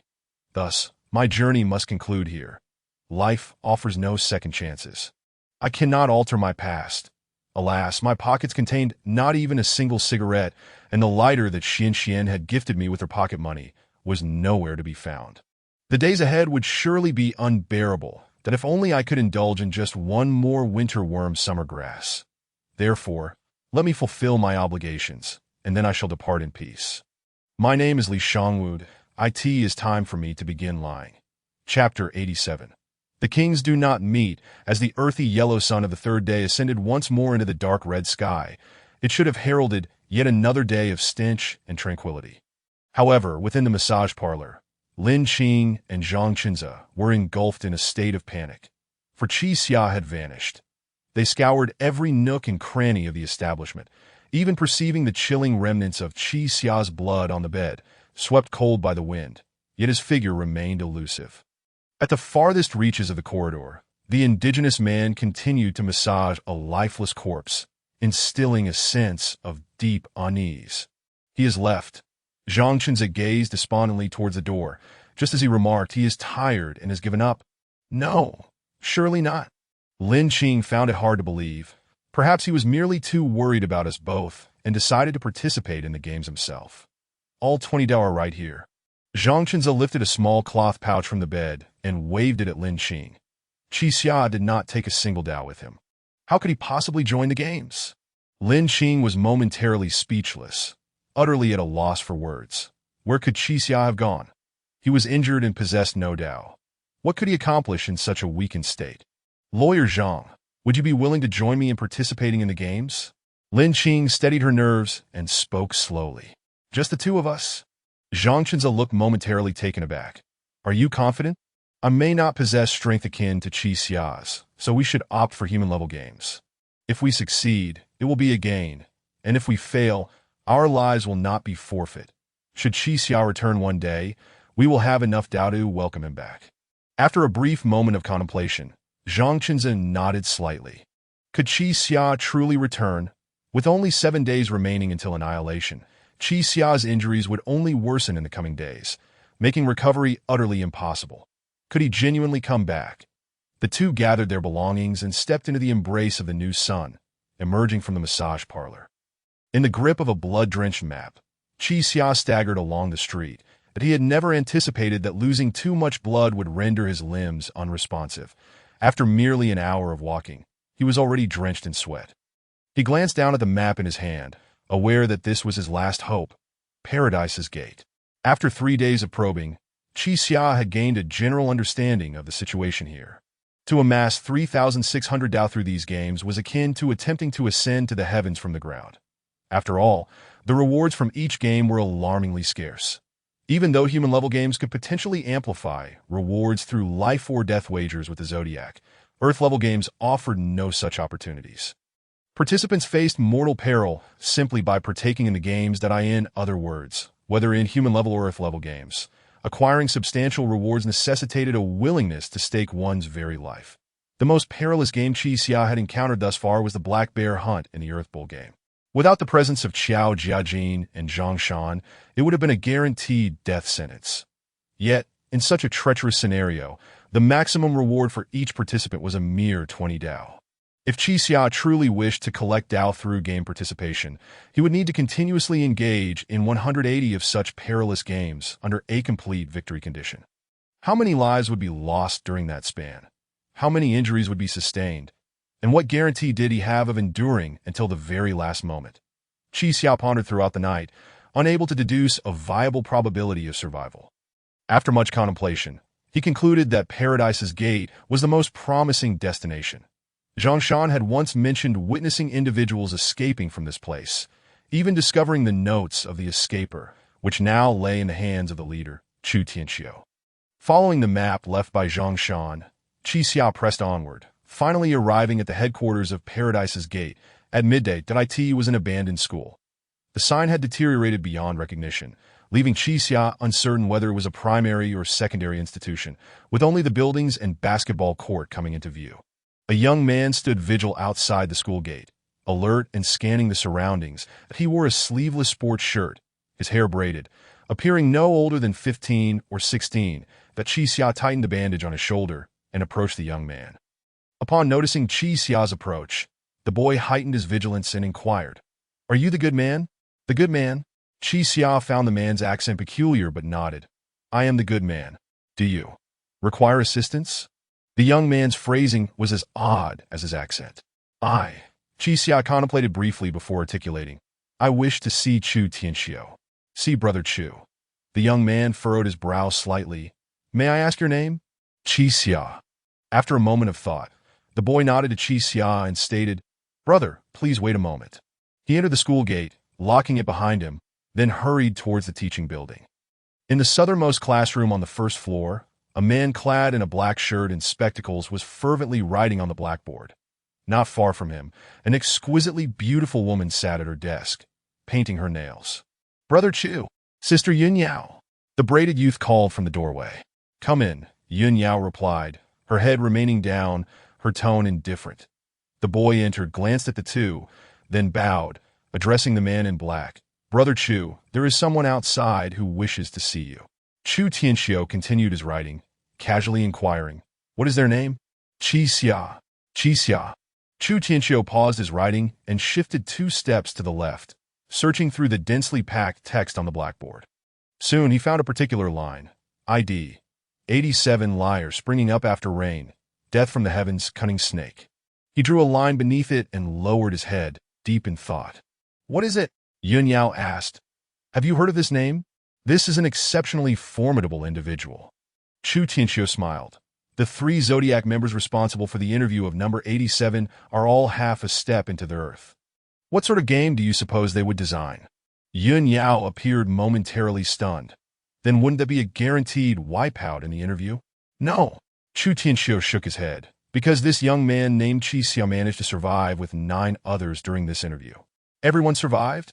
Is that even possible?" Yun Yao raised her bright eyes to look at Chu Tianxiu, suddenly recalling something. "Isn't Qi Xia the good man that Little Glasses has been mentioning these past few days?" The braided youth seemed to grasp something, nodding as he spoke. "Brother Chu, I will bring him in right away." "No." Chu Tianxiu reached out to stop the youth and added, "Jin Yuanshuan, could you ask him a question for me?" "A question?" "Yes." Chu Tianxiu nodded. "Please ask the one named Qi Xia. What day did you arrive?" "Brother, but if I go to ask him the question, will he understand?" "It doesn't matter. This is a perfect opportunity for you to practice your Chinese." Chu Tianxiu replied with a smile. Though the young man named Jin Yuanshuan appeared somewhat perplexed, he recognized Chu Tianxiu's meticulous nature and could only nod in agreement as he exited. "I don't quite understand." Yun Yao finished drying her nail polish and capped the bottle. "You said that the one named Qi Xia is an exceptionally formidable individual, yet you do not intend to recruit him?" Chu Tianxiu smiled slightly. "Yun Yao, this is precisely the kings do not meet." Chapter 88 in Idle, the king does not meet the king? Yun Yao found this phrase rather intriguing. "Are you referring to that individual named Qi Xia, who is perhaps as formidable as you?" "No, he is far more powerful than I," Chu Tianxiu replied, placing the chalk back down and taking a seat on a chair. "However, he has endured too little trial. If we wish to harness his strength, we must await the right opportunity." After Jin Yuanshuan exited, he glanced at Qi Xia, who was silently waiting at the door, his expression somewhat awkward. "Does he wish to see me?" Qi Xia inquired. "No." Jin Yuanshuan shook his head. "Brother Chu asked me to pose a question to you." "A question?" Qi Xia pondered for a moment before nodding. "Caution is warranted." "What does he wish to know?" "May I ask, on which day did you arrive here?" Qi Xia furrowed his brow, feeling perplexed. There were so many questions to ask, yet Chu Tianxiu chose to inquire about this matter alone. "I arrived here 3 days ago." 3 days ago. Jin Yuanshuan nodded. "Brother, please wait a moment. I will relay the response." Qi Xia nodded solemnly, though he was beginning to struggle to maintain his stance. 3 days ago. Chu Tianxiu chuckled softly. "Is that what he said?" "Indeed," Jin Yuanshuan affirmed. "Ah, brother, we all arrived here 3 days ago, so it is not surprising. Is there anything else to ask?" "No need to concern ourselves with him any further," Chu Tianxiu stated. "He answered incorrectly this time, and we need not afford him another chance." "Ah!" Jin Yuanshuan was taken aback. "Brother, that person appears to be gravely injured. If we ignore him, it is quite possible. Then let him perish." "Ah!" Jin Yuanshuan hesitated. "Brother, did you not say? It is not yet the time." Chu Tianxiu turned to glance at Yun Yao. "Yun Yao, please escort him." "Understood." Yun Yao replied, stretching before heading towards the door. "Ah, brother, if we intend to escape, should we not leverage the strength of the powerful?" Jin Yuanshuan questioned, a bewildered expression on his face. "If that man is indeed formidable, why not allow him to join us?" "He must join us, but not at this moment," Chu Tianxiu replied with a smile. Currently, Qi Xia resembles a wounded serpent. He despises everything here, wishes to survive, and yearns to flee that I in such a state. He cannot become part of Paradise Gate, nor can we regard him as an ally. Jin Yuanshuan nodded slowly, as if beginning to comprehend. A few steps outside, Yun Yao encountered Qi Xia standing in the courtyard, one side of his clothing drenched in blood, presenting a rather alarming sight. Qi Xia? Yun Yao asked. Yes, Qi Xia replied with a nod. Allow me to ask you, if the first half of a 7-digit password is 1WDH, what should the last 2 digits be? MS, Qi Xia answered without hesitation. Is this how the people of Paradise Gate entertain themselves? Is that for real? Yun Yao was momentarily taken aback. You figured that out in just a second? In English, the terms year, month, week, day, hour correspond to the passage of time. Thus, the last 2 letters must be the initials of minute and second, Qi Xia explained. Is this a sort of interview for Paradise Gate? Not quite. It is merely my personal assessment. Yun Yao smiled brightly. I have a fondness for intelligent individuals. We lost a teammate while attempting to decipher this password. That merely indicates that Paradise Gate is not as impressive as it seems, Qi Xia replied.